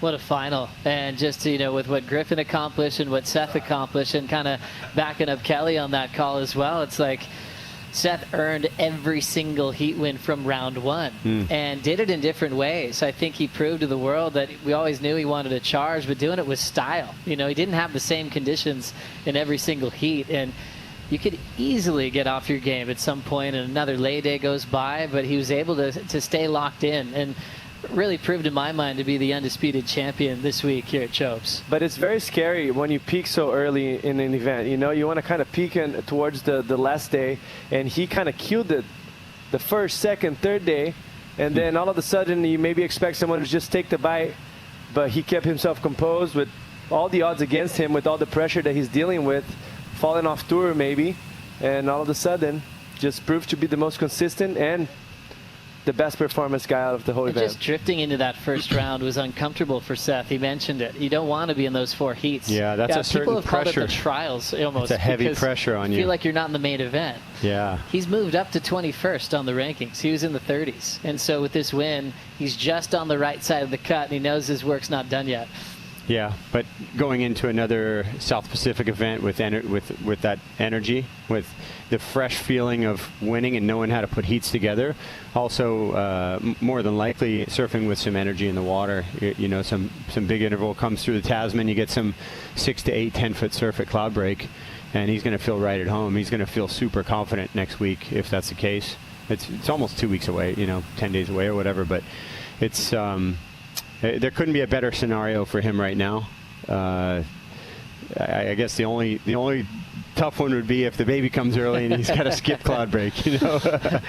So exciting for Seth, and I just got to thank you, Kelly, for joining us last minute for the call in the men's final, and for the performance you put on, man, as a wild card, and we'll never forget that. That was an absolute treat, and one of my favorite performances I've ever seen of you, and just made such an impact on this event. So thanks so much, man, for all you do. Thanks, guys. It was a real pleasure to get the wild card and to put on a good performance too. There were a lot of people going, he's done, like, get him out of here, he's retired kind of thing, and I get that, I understand that, but at the same time there's a little fight left in this dog, so you never know. And that was a round or two that will live in my mind forever. It felt, even though I didn't get a great result, 9th place, this felt like one of my sort of favorite events in a lot of ways. There was just that pressure and that energy when it's big. You can't understand it unless you're in it. So that was real special. And congrats to Seth. What did Griff move to, by the way? Griff, I think he's to 7th now on the rankings. All right. 7th or 8th. I'll do the math before the presentation because I'll have to know that. But Kelly, hey, thank you so much. Guys. That was insane. Jesse Mendez, what a legend. What a great week. Party's not over yet. Coming up next, it's going to be the Corona Cerro Post Show. We're going to hand out the big trophies. Our champions and runner-ups are going to dance on stage as well. Stay tuned. Corona Cerro Post Show kicks off right after this.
Corona, Cerro, post-show. It's a big day at the end of the road.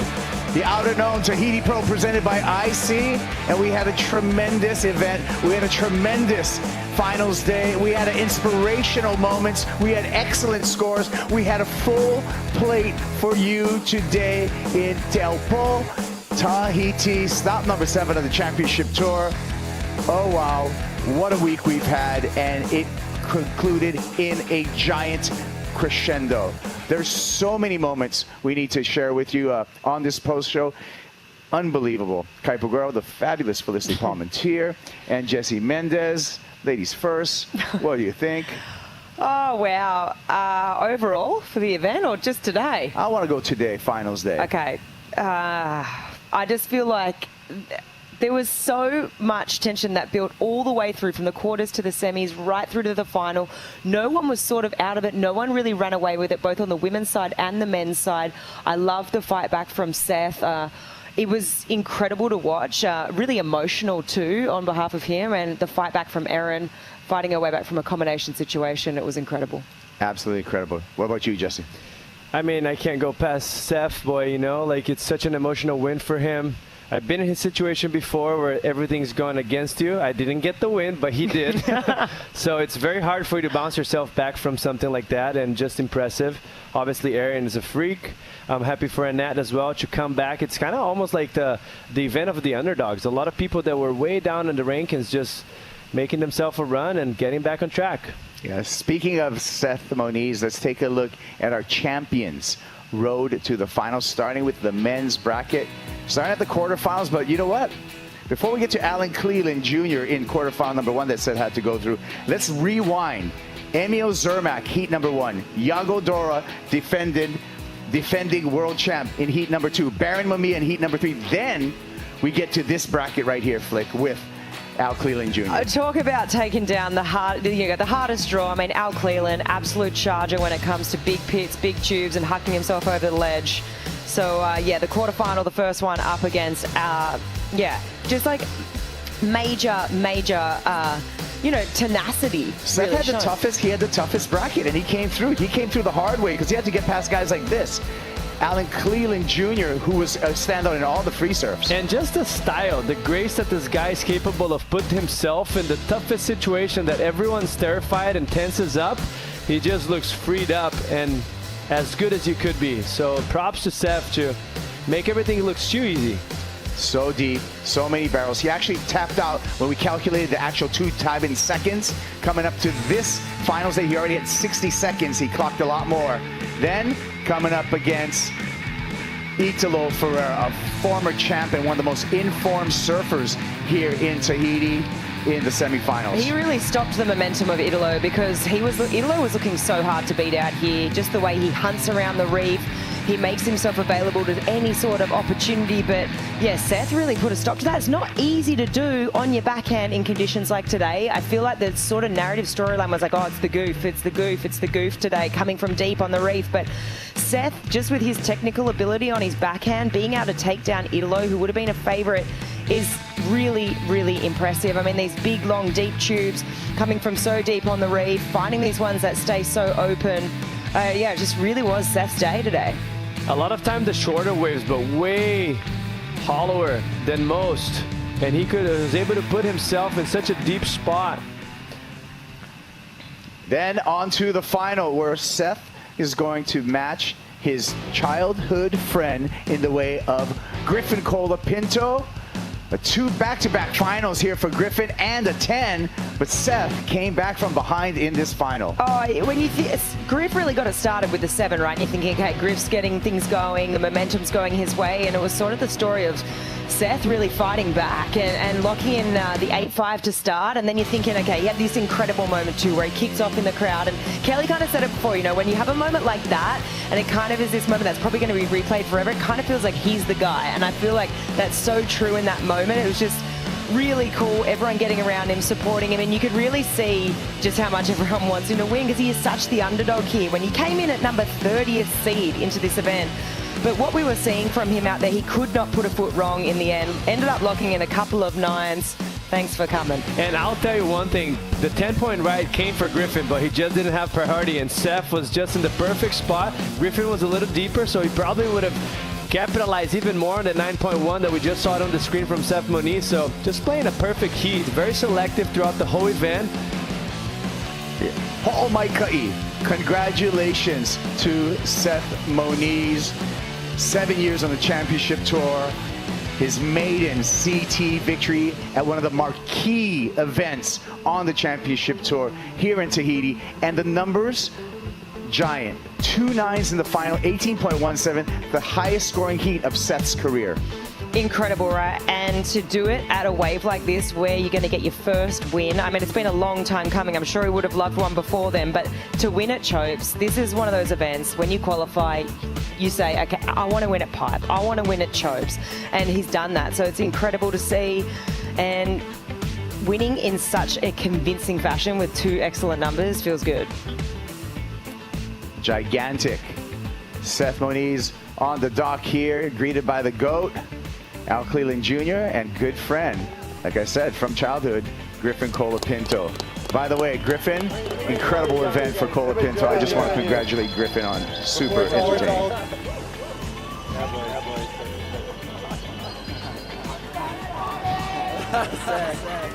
Oh, next golf ball. The GOAT wants a selfie.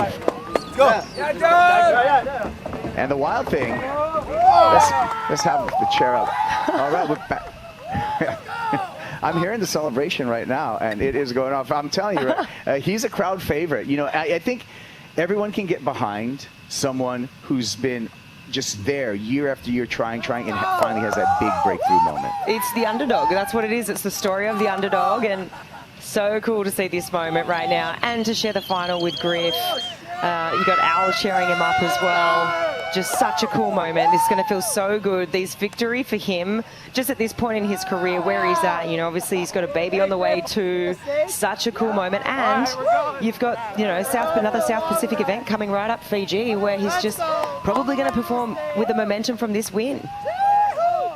Monster boys on top. Can listen in for a little while here. It's a long walk. Aaron Brooks getting chaired as well. Let's go. Come on, girls, keep up. Woo. Yes, yes. Woo. Oh my God.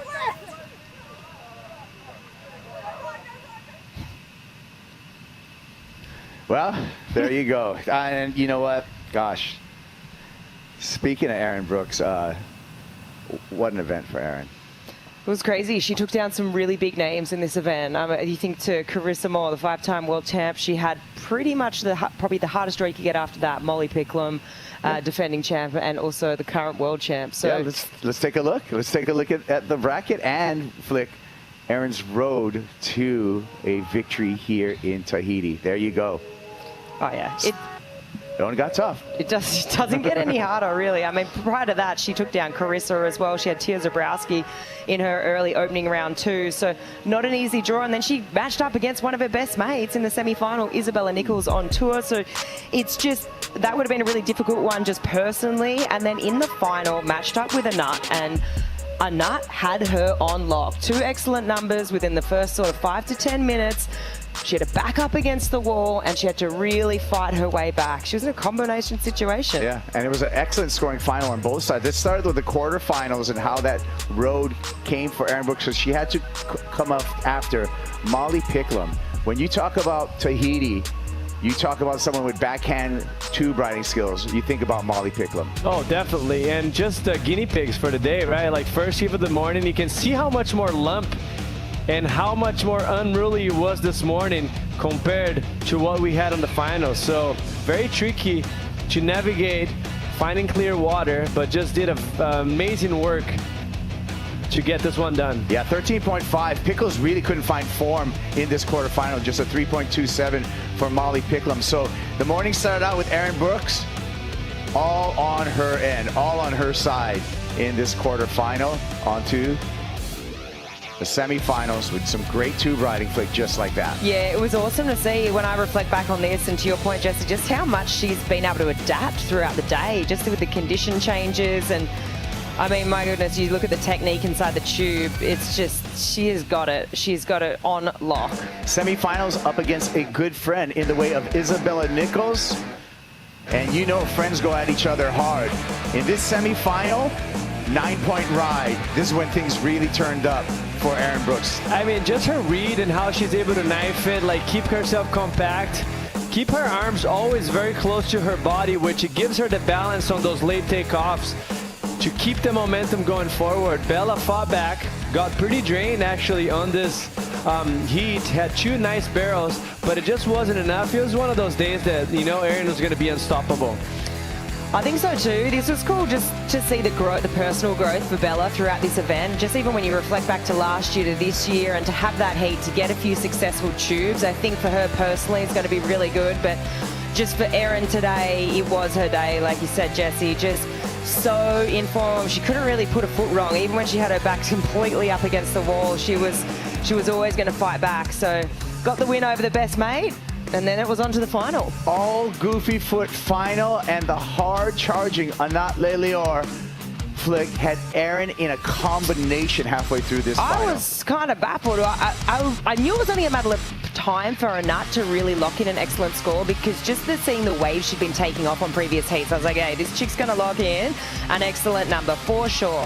But then Erin, I mean, man, she did so good to remain calm under pressure, because she was basically left chasing a combination of over 16 points to fight her way back. She locked in the first number and then, yeah, really chasing another big score. And this is the moment, this is the turning wave which really turned the heat. She locked in the 9-point ride, or was it the really high 8 for this one, or the 9? Yeah, 8.93. 8.93. So there's been so many 8s and 9s today. But yeah, she's just done so well. There was such a tight little tube to try and find the exit in, and so long. Great positioning, great heavy takeoff. She made the drop, and yeah, beautiful way to fight back. Just tremendous, and hug from the bestie that she met in the semifinals, turning the year for young Erin Brooks, and she did it in a huge way. Giant numbers for Brooks in this final. Giant numbers for Anat Lelior in this final. Both surfers really pushing women surfing in this final, both with excellent heat scores. We can take a look at those numbers right now. Look at that, 16.33 for Anat. You would think that would win, but no. 17.2, Erin Brooks, our Tahiti winner. I mean, with the conditions that we had, it was a matter of opportunity for Erin Brooks to get those scores, and almost felt like Anat thought it was kind of done, and then she left the door open and Erin just took the win. Well, let's hear from our 2026 Outerknown Tahiti Pro champ, Erin Brooks, on the boat with Chris Cote. Destiny, Erin Brooks, congratulations. You are our champion for the Outerknown Tahiti Pro presented by IC, and I can just feel the energy coming off you right now. What are you feeling like in this moment? I'm just so relieved. That heat started out not the way I wanted. I was in combo, and to come back from that is literally insane. I'm thankful to God for just helping me stay calm, because I was honestly freaking out so much, and I was just so excited to get the win. I haven't had one in so long, so it feels really good. Erin, now you've had time to take a couple of victory laps and talk to, of course, your friends and your family. For you, with this season being so up and down, what does it mean to you now to finally get the momentum going? It definitely gives me a lot of confidence, and it means everything. I've wanted a win for so long, so bad. I didn't get one on my rookie season, and that was just one of my goals this year, to get more wins and have one. So hopefully we can keep it going. I've had such great help from Tereva and Snake here, so I'm thankful to them too, because they kept me calm and kept me going. I know you have a huge global fan base, tons of family and friends. What do you want to tell everybody watching? I want to thank you guys for tuning in. We had a lot of days, a lot of fun ways, a lot of barrels. I love my family back home. Miss you guys so much, and first I want to thank God for letting me win, because I'm so happy. Can't believe it. Congratulations, Erin. You earned every bit of it. Thank you.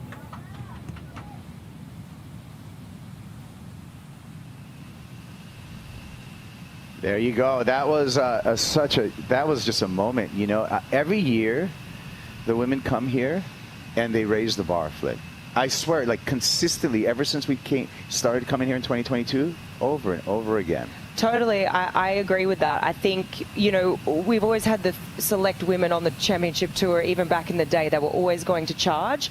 I feel like the whole level of the women's tour now understands that this is the excitement and it's not going anywhere. So this whole level consistently throughout the tour has risen, the bar has been risen, and it's really cool to see. I mean, the two women in the final speak for themselves. We obviously know what Erin's capable of in the tube. Anat, though, coming from so deep in the rankings and then making the way all the way through to the final, it just speaks to how deep the level is on the Women's Championship Tour now when it comes to tube riding on a slab. Well said, well said.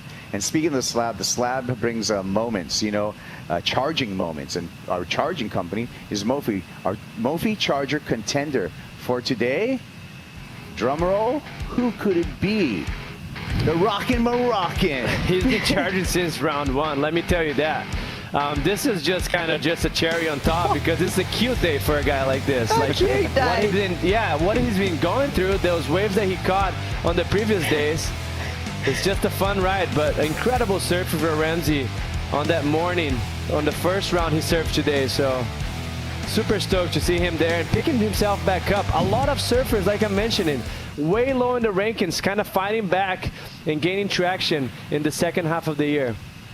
Yeah, that's later on in the segment. We'll be crowning the Mophie Charger of the event. Every day we had a contender from Mophie, and thank you to Mophie for keeping us charged. While especially our water crew has worked really hard here while out on the water. Look at the beautiful whenua here in Tahiti at Teahupo'o. This is such a wonderful place, this village here, and this is the site of where we're going to do our awards presentation. Speaking of that, let's throw to Joe Terpel for our official awards presentation. Take it away, Joe.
Thank you so much. Thank you so much. Hi, everybody. That was beautiful. Thank you so much for the beautiful Tisha dancers setting us off here for the official award ceremony for the Outerknown Tahiti Pro presented by IC. This is the 7th stop of the World Surf League Championship Tour. And what an event it has been. Thank you for all the locals giving us so much love throughout this entire week and giving us this beautiful wave called Teahupo'o. We really appreciate it. You guys are absolutely incredible. And what about for Kaylia Galina? I mean, we're in her backyard, literally. Her house is right there. Let's hear it for this local charger. Winning the trials back-to-back years, but this year making it to finals day and absolutely send it. So proud of you. Ameo, Zermac, you're going to have plenty more. Great to see you representing Tahiti in the main event, along with our full-time competitors, getting extra love from Tia Zabrowski, Vahine Fierro, and also Cali Vost. You guys host us so well coming here to the end of the road. This is such an important event for our tour, celebrating 25 years of championship tour events coming here to Tahiti. That is extra special, along with celebrating 50 years of the World Tour, going way back in the day with PT's world title win. So we'll continue on with that celebration, and definitely had a high mark here at stop number 7. Thank you so much. We'd like to take a chance to thank our partners that we have for this event.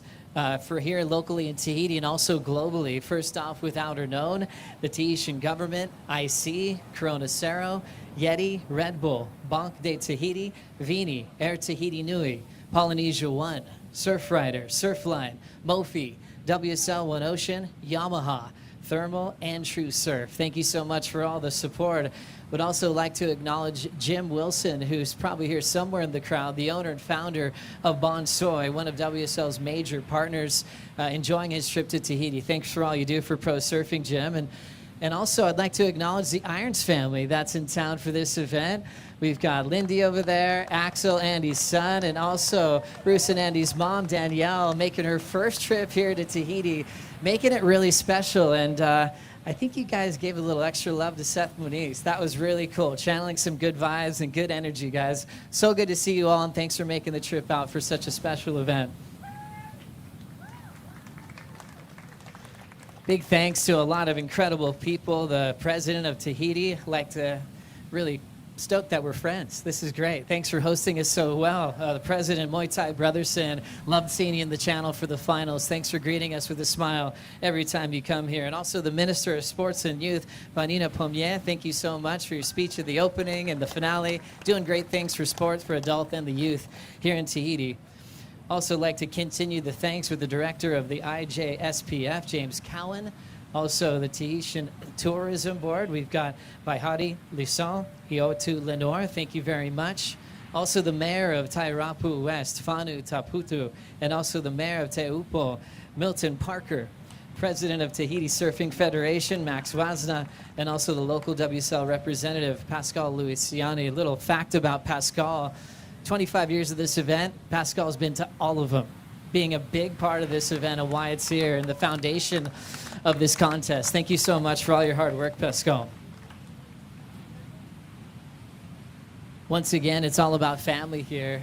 We really learn a lot about the mana, the spiritual energy that connects you all for the land and the water, and you welcome us with that. So thanks for all the local families that we get to stay with each and every year. Big round of applause for the Tahitian Water Patrol. You guys are incredible. Thanks for keeping us all safe and really pushing surfing to another limit. Thank you to the Tahitian Surfing Federation, again, the local surfers for giving us this break, the overall community for welcoming us here and hosting us in paradise. To help us with these beautiful trophies today, we're going to have the president of Tahiti help out, Muay Thai Brotherson, also Miss Vanina Pommier from the Minister of Sports and Youth, Renato Hickel, WSL VP of Tours and Competition. Great calls again, my friend. Great job. He's going to help with the trophies. And also, big round of applause for Andrew Stark, WSL APAC president. Absolutely loves this place and works so hard behind the scenes. Before I continue, this is brand new for this year. I'd like to introduce a President Award. President Brotherson, along with WSL APAC President Andrew Stark, would like to present a special gift to show the sincere appreciation for all the support going on this event. I'd like to invite President Brotherson to say a few words. Maruru. Yorana manawa tatou I te wharereira I unei Teahupo'o nei. Maruru te whenua, whare nei a tātou maruru te nun ano Teahupo'o. Welcome everyone. We are very happy to be here today along with my ministers for sports. I had the best seat for the finals on jet ski with the water patrol. That was just amazing. I saw the women's final and with this comeback from nowhere. Just incredible, and same thing in the men's final. It was just incredible. So I'm pretty sure that all of you, no matter where you come from, you came here as guests, then you became friends, and you're gonna go back to your countries as family. So at least that's our expectation, and that's how we see it. A big thanks to the mayor of Teahupo'o and Teahupo'o West, Fa'ana and Milton. They were also on the water on the jet ski, and we were kind of racing, still abiding to the rules, of course, because security is first. I hope everyone enjoyed this Outerknown Tahiti Pro. I'm pretty sure of it. It has been extraordinary. The waves were incredible. The competitors, and of course, big kudos to Kelia. I mean, what a run. I mean, 14 years old, and to have done what she's done, it makes us so proud, so proud. So, maruru yatatou pouro atitamai. Thank you, everyone. We love you. Maruru, thank you so much. President Brotherson. And passing on the President's Award. What a beautiful connection and relationship growing each and every year. Thank you so much. And now it's time to congratulate our champions, our warriors that did battle through giant surf on opening day, no days off, through some really stiff winds and some heavy water, finishing on a picture-perfect finals day. Now this guy's showing up big time. Last year's world runner-up, now showing up in back-to-back finals at this event. Put your hands together for the runner-up of the Outerknown Tahiti Pro, presented by IC, USA's Griffin Colapinto.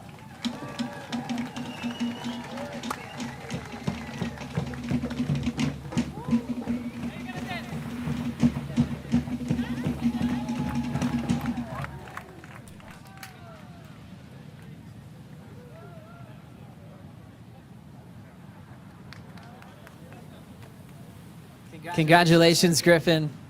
What an incredible trophy that you've done in back-to-back seasons. That is an absolutely huge feat at any venue on tour, let alone Tahiti, to make the final 2 years in a row.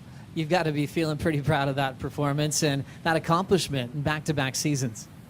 Yeah, thanks, Joe. Yeah, I don't know. It's crazy the way that all panned out to have Seth and I in the final together.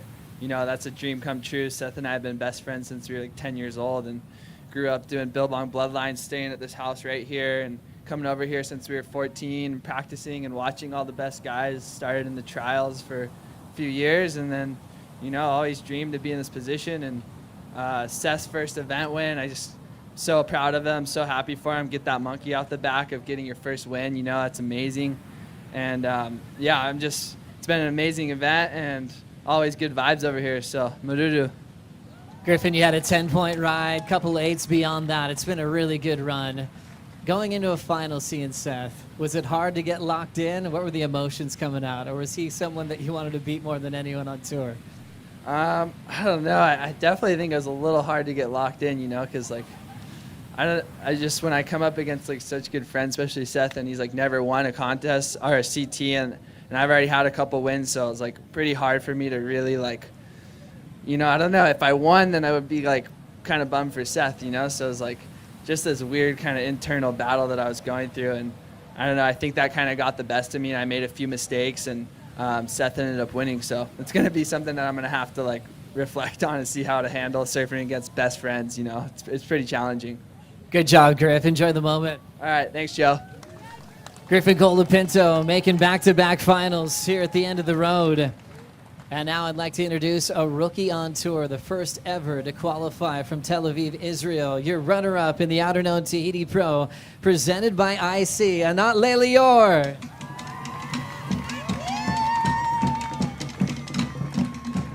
Congratulations.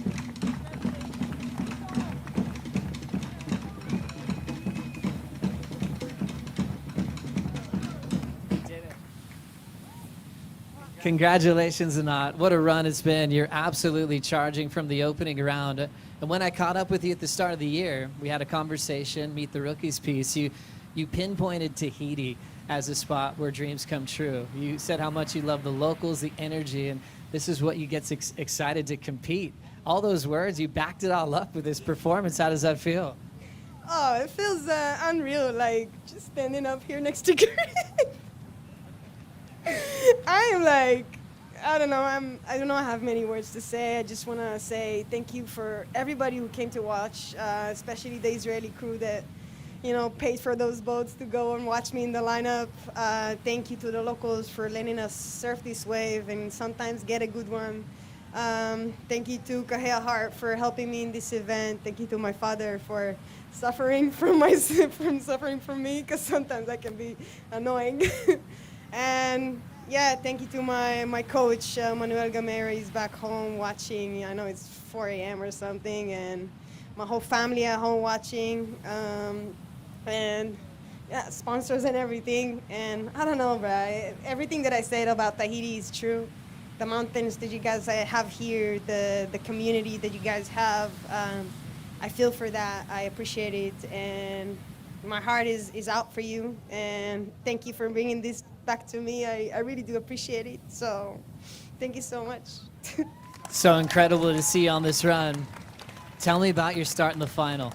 You were just ironing things out, back-to-back eights, having Erin combo. That must have felt amazing. Oh yeah, putting Erin Brooks in combo. It's I might be 26 and she's 19, but she's a legend, So yeah, that maybe 10-15 minutes putting her in a combo felt good. But I heard Strider in the channels like, job's not done yet, and he was definitely right. Well, it got under me. It's okay. I guess it's my first final, so I have a lot to learn. And now I'm hungry for more. Congratulations, Anat. Enjoy the moment. Thank you so much. Thank you guys. Maruru. What an impressive athlete. That was insane. Now we'd like to introduce a champion. This guy comes from the island of Oahu. He's been on tour since 2019, since he won Rookie of the Year in his second appearance in a CT final. He picks up his very first win. Your champion of the Outerknown Tahiti Pro, presented by IC, Hawaii, Seth Moniz.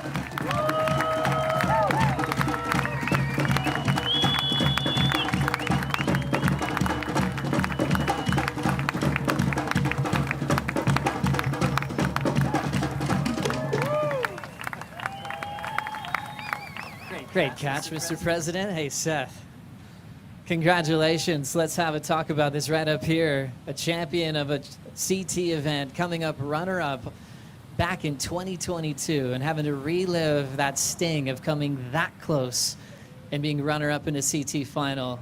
All these years later, changing that whole script around and finally owning your first CT event. What does that mean for you? It means the world, It was a long time since I was in that final with Kelly, and as good as that final felt, just being there with Kelly and thinking that it was maybe his last event, I got second. And after the event, I was really bummed. I kind of went on a downer. I'm like, damn, it's so hard to make a final on this tour.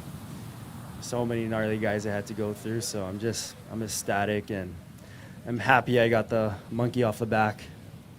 Starting off against Emeo, I couldn't be harder. Was your headspace solid and confident going into that? Yeah, it was, this is Chopo, and you just got to get the two best waves. I was confident in my ability to beat him, but he's so good out there. And just watching him, how he moved through the lineup, you can really tell the difference with local knowledge. So, I got the right waves and made the right decisions, and that was just the first gnarly guy I had, and it just, every heat was just like, oh man, some monsters I had to battle. There was some emotion coming out before the finals, Seth, thinking about how tough this year's been. You started acknowledging it, then you locked back in. Now that you can kind of embrace that moment, what was that challenge like? And then seeing it from this view now.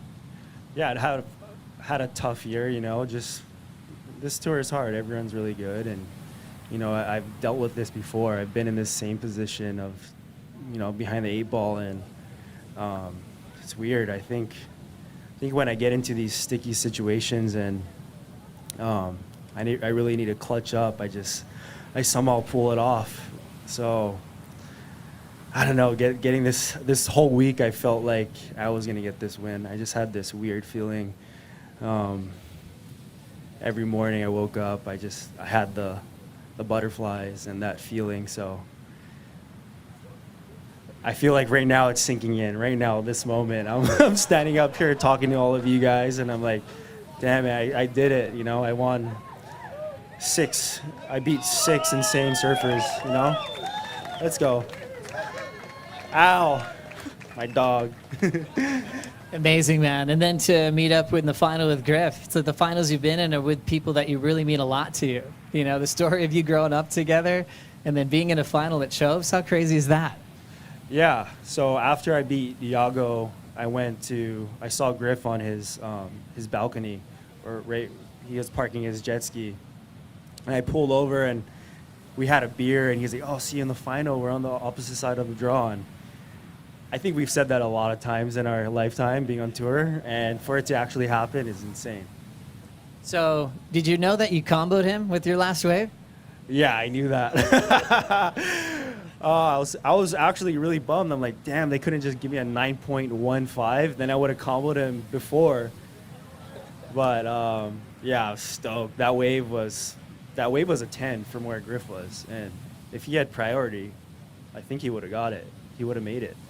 So that's just how surfing is. It's a rhythm thing. You know, you have to be in tune with the ocean, and a sprinkle of luck is involved with it always. And yeah, just trusting it. Kelly was in the booth for the call in the final, your first 9, where you ran into all your friends and caddies and your board went flying and all of them never started splashing you. He's like, I don't want to speak too soon, but these are those kind of moments that see people go all the way, like the chosen one. But what was that like? Who'd you run into and what did it feel like? That was crazy because actually came out of the barrel and the first person I saw when I had to kick my board out was Hannah. It was Griffin's girlfriend and I thought I killed her. And I was like, oh shit, like that's not the person I wanted to do that to, you know? So it was Griffin's girlfriend literally just like, oh, flung my board right at her, like fins and all. And then I just started celebrating with everyone, splashing water and just like feeling the energy.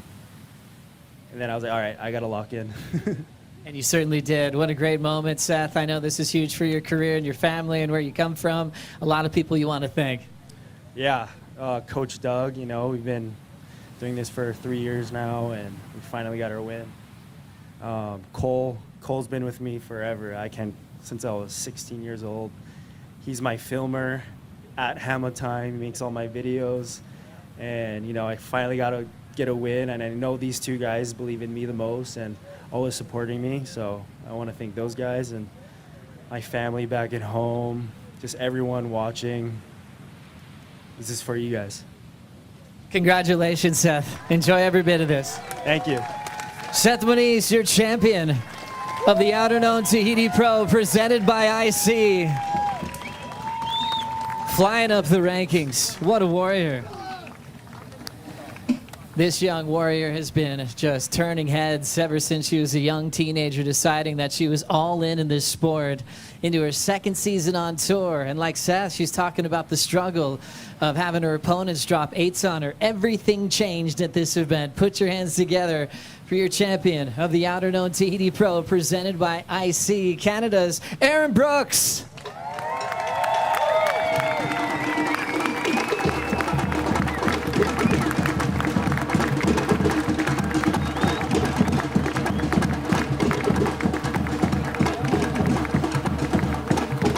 Right up here.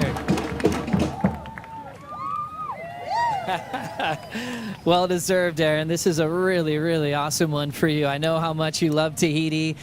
Seeing your excitement last year as a rookie, I know you were just not done yet, and you had to wait one more year to finally grab that jersey again. I could tell you're extra motivated to go for the title this year.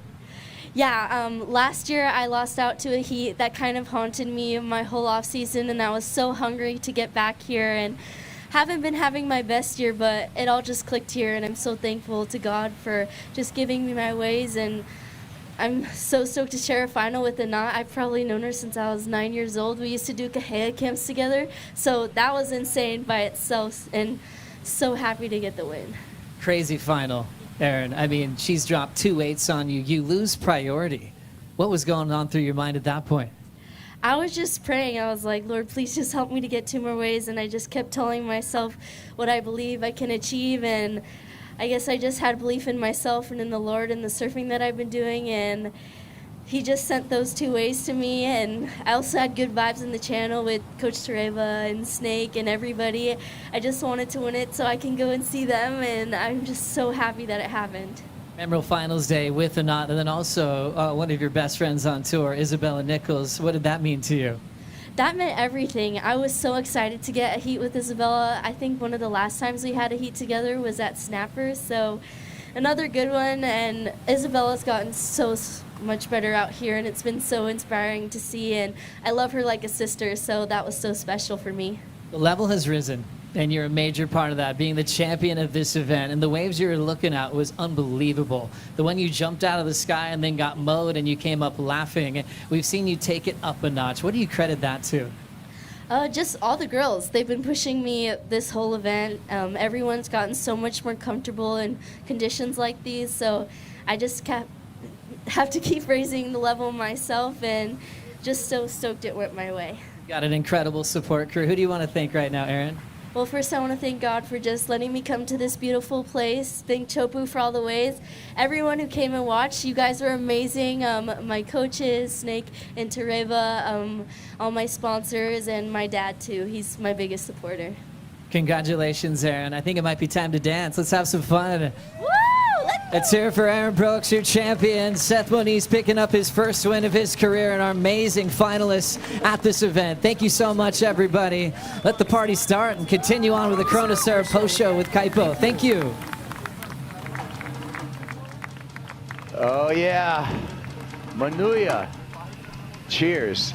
Let's get going with what a celebration that we are preparing for after in my book, an historic event. We've been through all kinds of stuff. We saw giant waves. We saw we saw 10-point ride. We saw underdogs achieving. We saw so many things. What a roller coaster, but like the big, scary kind of roller coaster, not the small little one. Oh no, we've been on the really, really big one with a few big loops and a few upside down paths, and it's been scary. And the surfers have really risen to the occasion. It's been incredible to watch. Yeah.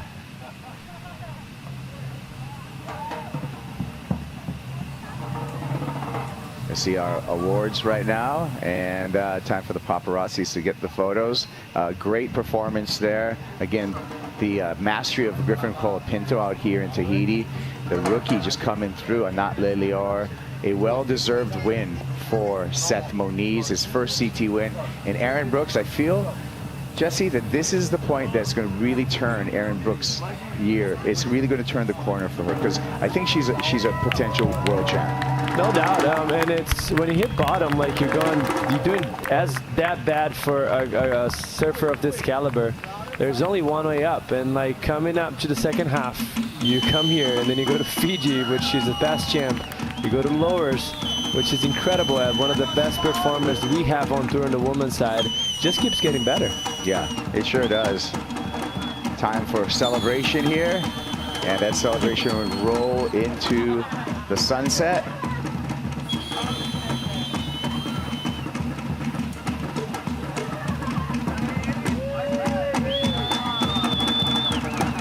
Mana, and nothing but good vibes.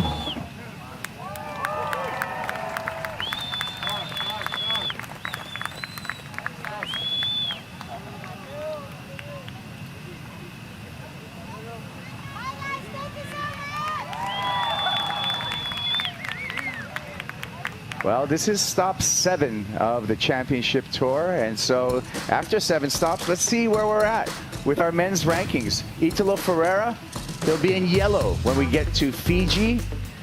Griffin Colapinto climbed into the top 10. Leonardo Fioravanti still in the conversation, Flick. And look at the rest. A lot of Brazilian flags still in the top 10, however. Oh, still a lot of Brazilian flags. And, I mean, Italo, he was incredible out here. So hats off to him for jumping up into that #1 spot. I mean, he's a past champ out here. He kept decimating through the draw. Leo, it's sad for him to drop out of there, but he's still, he's still keeping at pace. But when I look at the points here, if you look at Italo, he's on 39,000 here. So there's quite a lot of points separating himself and Leo now. So Italo's sort of making a bit of a jump. You think to the events that we've got coming up too. We've got Fiji, he does well there. We've got lowers, well, he does really well there too. So wow, he's semi-running away with it at the moment. Yeah, second page of the rankings too, I feel, is where we're going to see a lot of movement on that second page, because some guys that were lower on the rankings skipped up, especially from what was it, 31 to 19 for Seth Moniz, climbing the rankings. And that was the biggest mover. And also some people falling down the rankings as well. I mean, it's crazy to think that Seth is still in 19 after an event win. That just shows how tough of a year he has been going through so far. But this just changed, momentum shift. He's going into the Pacific once again, which he feels just at home. But you have guys like Felipe in 17, which is not expectable. Even Jack Robbo, 12. Yeah, we got interesting year. We got some guys to make up some ground as we go to the South Pacific into the next stop. Let's take a look at our women's ranking after stop number 7 here in Tahiti. And our women's ranking, Gabby Bryant stays in yellow. Yeah, she's going to stay in yellow heading into Fiji.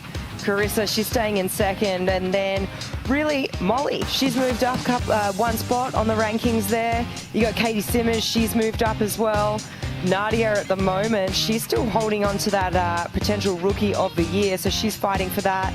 And then I think, you know, the next page, once again, is where we're going to see most of the movement on the board. So the top sort of holding steady, but I'm interested to see where Anat's moved to and where Erin's moved to, because that is where the big movement's going to be. Yeah, there's the big mover right there. Erin Brooks, 10,000 points. That's half of her year total right there.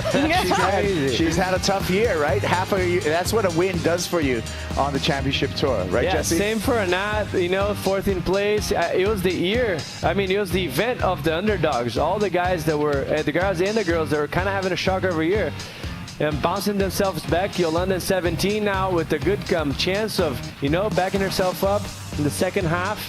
And, you know, gaining ground. Yeah, yeah.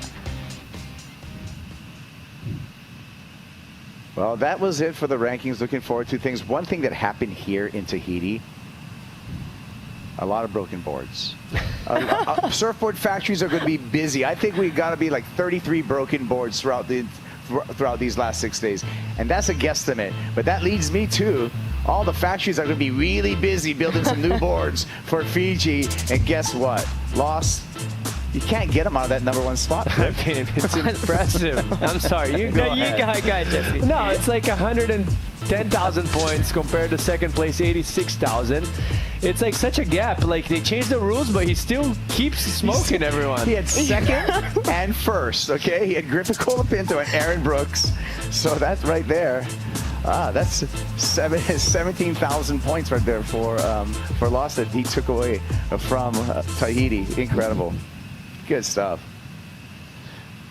Yeah, well, we're halfway through the year, a little over halfway through the year right now. Stop number 7. This is our back half that we're looking forward to, the South Pacific half. So this is the first half of the South Pacific. Let's see where we go from here on the championship tour. Take a look at our tour schedule of things that have happened and things yet to come. From here on to Thundercloud, Cloudbreak Fiji. Oh, I'm just rubbing my hands together for that event. We've got to have a little prelude into that event, just seeing who's ready, who's up for the challenge, who's going to huck themselves over the ledge. So that's what Chokes has given us. So we look to Cloudbreak next. Within a week, really, we're going to all be over there and getting that event underway. Oh, yeah. I'm loaded with bulas right now, so let's get going over to Fiji. Let's have a little preview of what's coming up in Fiji. Stop number 8 on the championship tour. Fiji is one of the happiest places in the world. And when you land in this island nation, everyone is greeted with one awe-inspiring word. Bula means hello, welcome, and good health. We're back. Bula, welcome back. Beyond the dictionary definition, Bula is much more than a word. This expression is a spirit of happiness that translates to the theme of the Fiji Pro. It is on, boys. Cloudbreak is pumping. Cloudbreak is a surfer's wave, and the feeling of riding this legendary left-hander, that's Bula. I don't know if you can see around me, but it's beautiful. Fiji is an island paradise with adventure centered around friendship, family, and celebrating champions. This is Bula.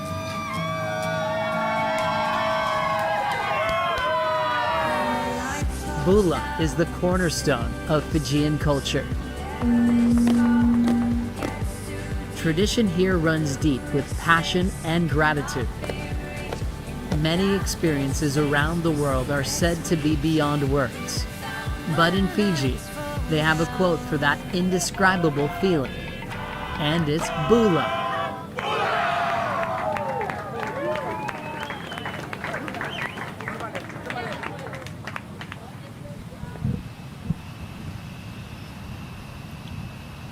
Told you I was loaded with bulas. Fiji Pro starting on August 25th through September 4th. That is the window for stop number 8 on the championship tour. All the updates will happen on worldsurfleague.com. And another thing I want to update everyone on, our Mofi. Every day we had a contender, but now we get to announce our Mofi charger of the event. Drum roll, please. Who else could it be? Come on. Come on. When you get a 10, a perfect 10, Jesse, you're the charger of the event. I mean, he was riding the bull by the horn. Literally, that's what he did. It doesn't do it justice, just this front angle. When we see the side angle, it's really when things start to get crazy. It was unexpected. Joey sending 10s all over the boat, and this was as deep as you could get. Right there, he runs to the fumble. You can see the nose of the board slightly pointing towards the lip, but he somehow regroups, and this is the best angle for it. Right there. Oh. Loses the fin, re-engages, coming out clean. So impressive from Griffin Colapinto.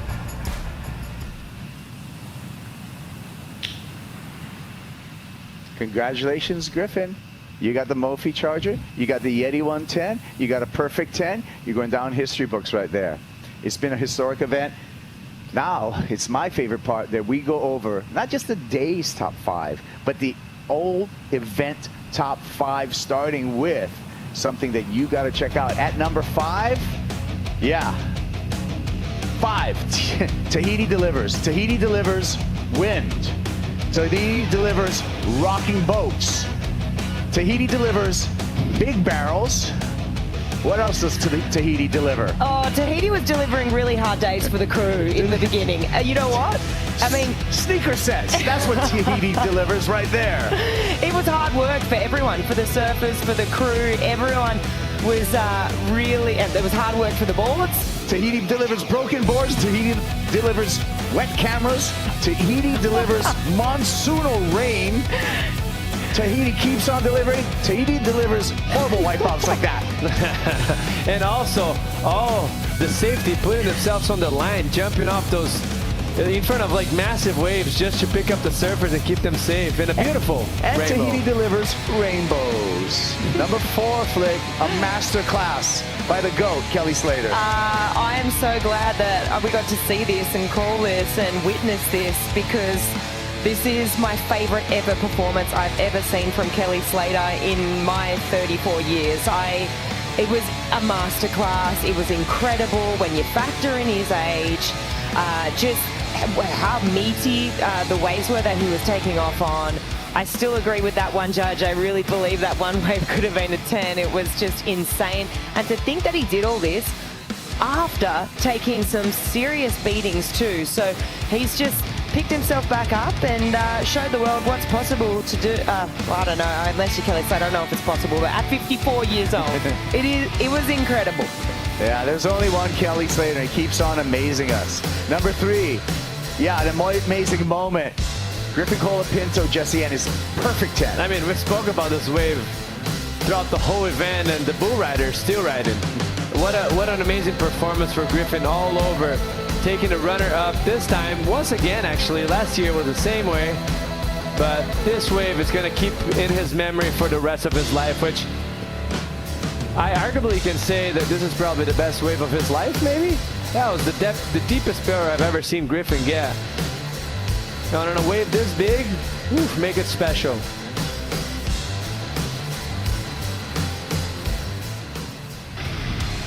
Number 2, Flick, our women's champion, Erin Brooks. Oh, this was cool. The fight back for me, it was all about the comeback. Anat had already locked into excellent waves. She had her in a combo. of 16 points, more than that. Not a small combo. It's not. It's massive. You're staring at a massive combination, and just the cool, calm, collected Erin Brooks just absolutely unfazed by that and just believed in her ability, which is she's a phenom. This wave right here, highest wave of the heat. I mean, she ended up locking in 2/8 of her own, slightly better than Anats, and taking the lead. But this wave here, so technical. The drop so late. How quick she reacted to get up underneath the lip. That was really impressive. And really emotional scenes after with her coach, obviously. But then with Isabella Nichols too, I really love that moment that she got to share this moment here with someone who she calls her sister on tour. So really special day for her getting her second CT victory.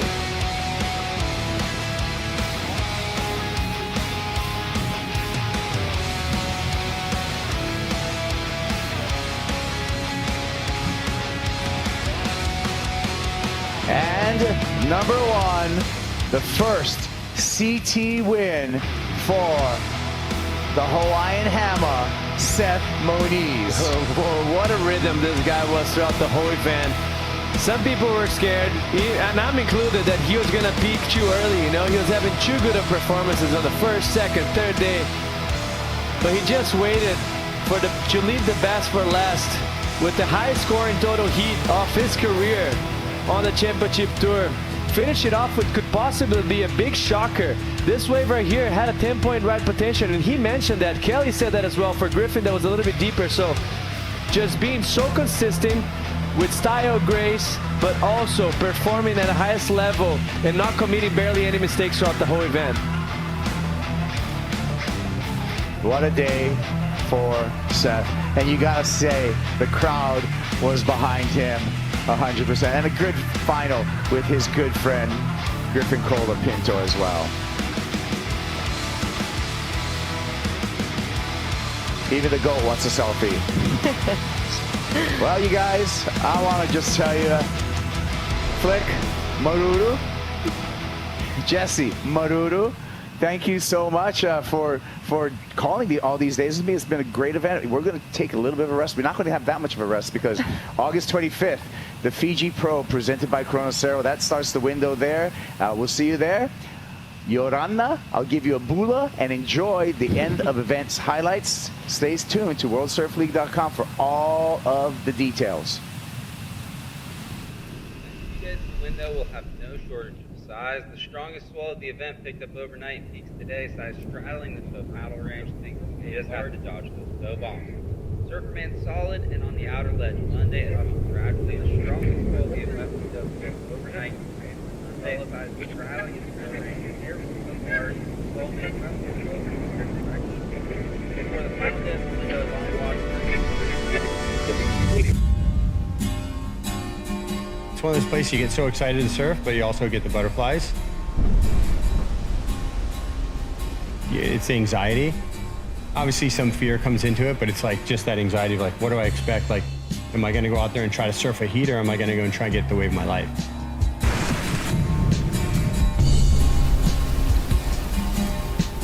Yorana, and good morning and welcome to the end of the road here at the Outerknown Tahiti Pro presented by IC. And it is still pumping, still raining here at Teahupo'o.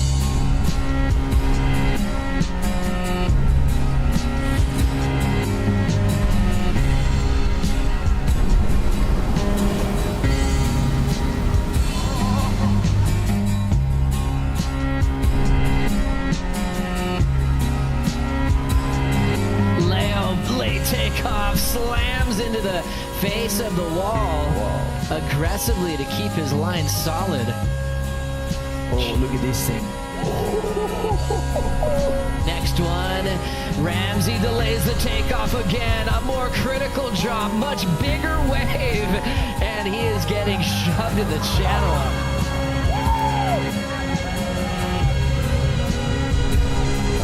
Lunging into this one, Joao Chianca looking for another exit. It's a bonus section down towards the West Bowl. This one, a 9.5.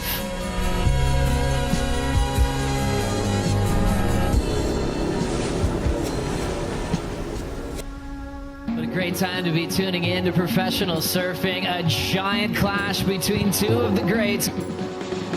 Kelly Slater getting a quick start on Gabriel Medina. Oh my gosh! Blowing my mind in the moment, Jesse, seeing Kelly wipe out this much. Well, I guess you could say he's not scared and he's sending it. Committing is Gabriel Medina, opening wide. Plenty of room to stand straight up in that pit.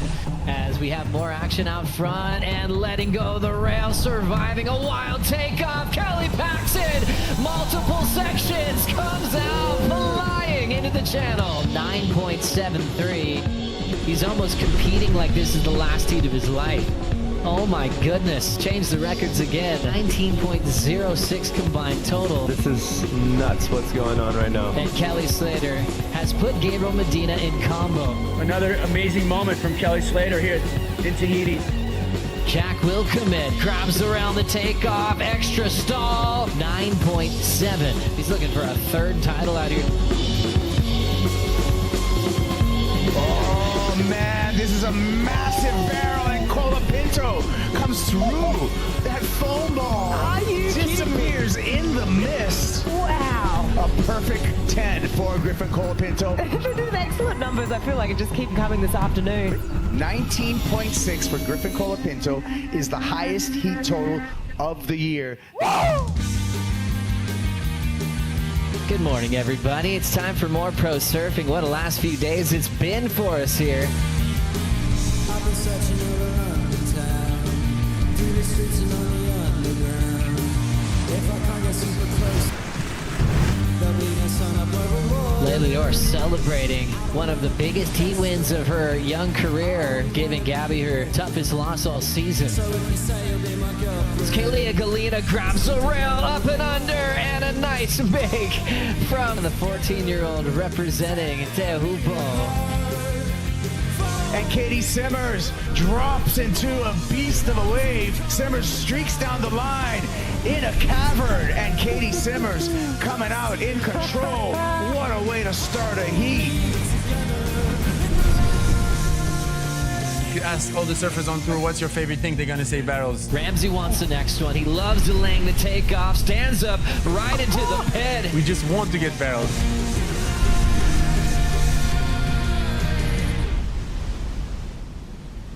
Yorana, good morning and welcome to Paradise. Things are getting busy already in the channel as we have a big finals day upon us.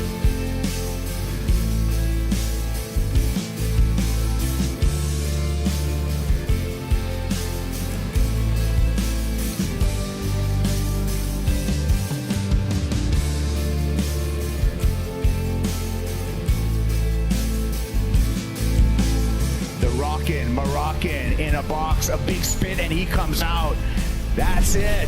The warrior stance coming through there into the channel. What a final we have in front of us. A rookie named Anat Leilior takes on Aaron Brooks, both fighting for a win. Griffin Colapinto in the final against Seth Moniz. Those two have been friends since they were probably 10, 12 years old. It is a breakthrough win for Aaron Brooks this season, and she is the champion of the Outerknown Tahiti Pro, presented by IC.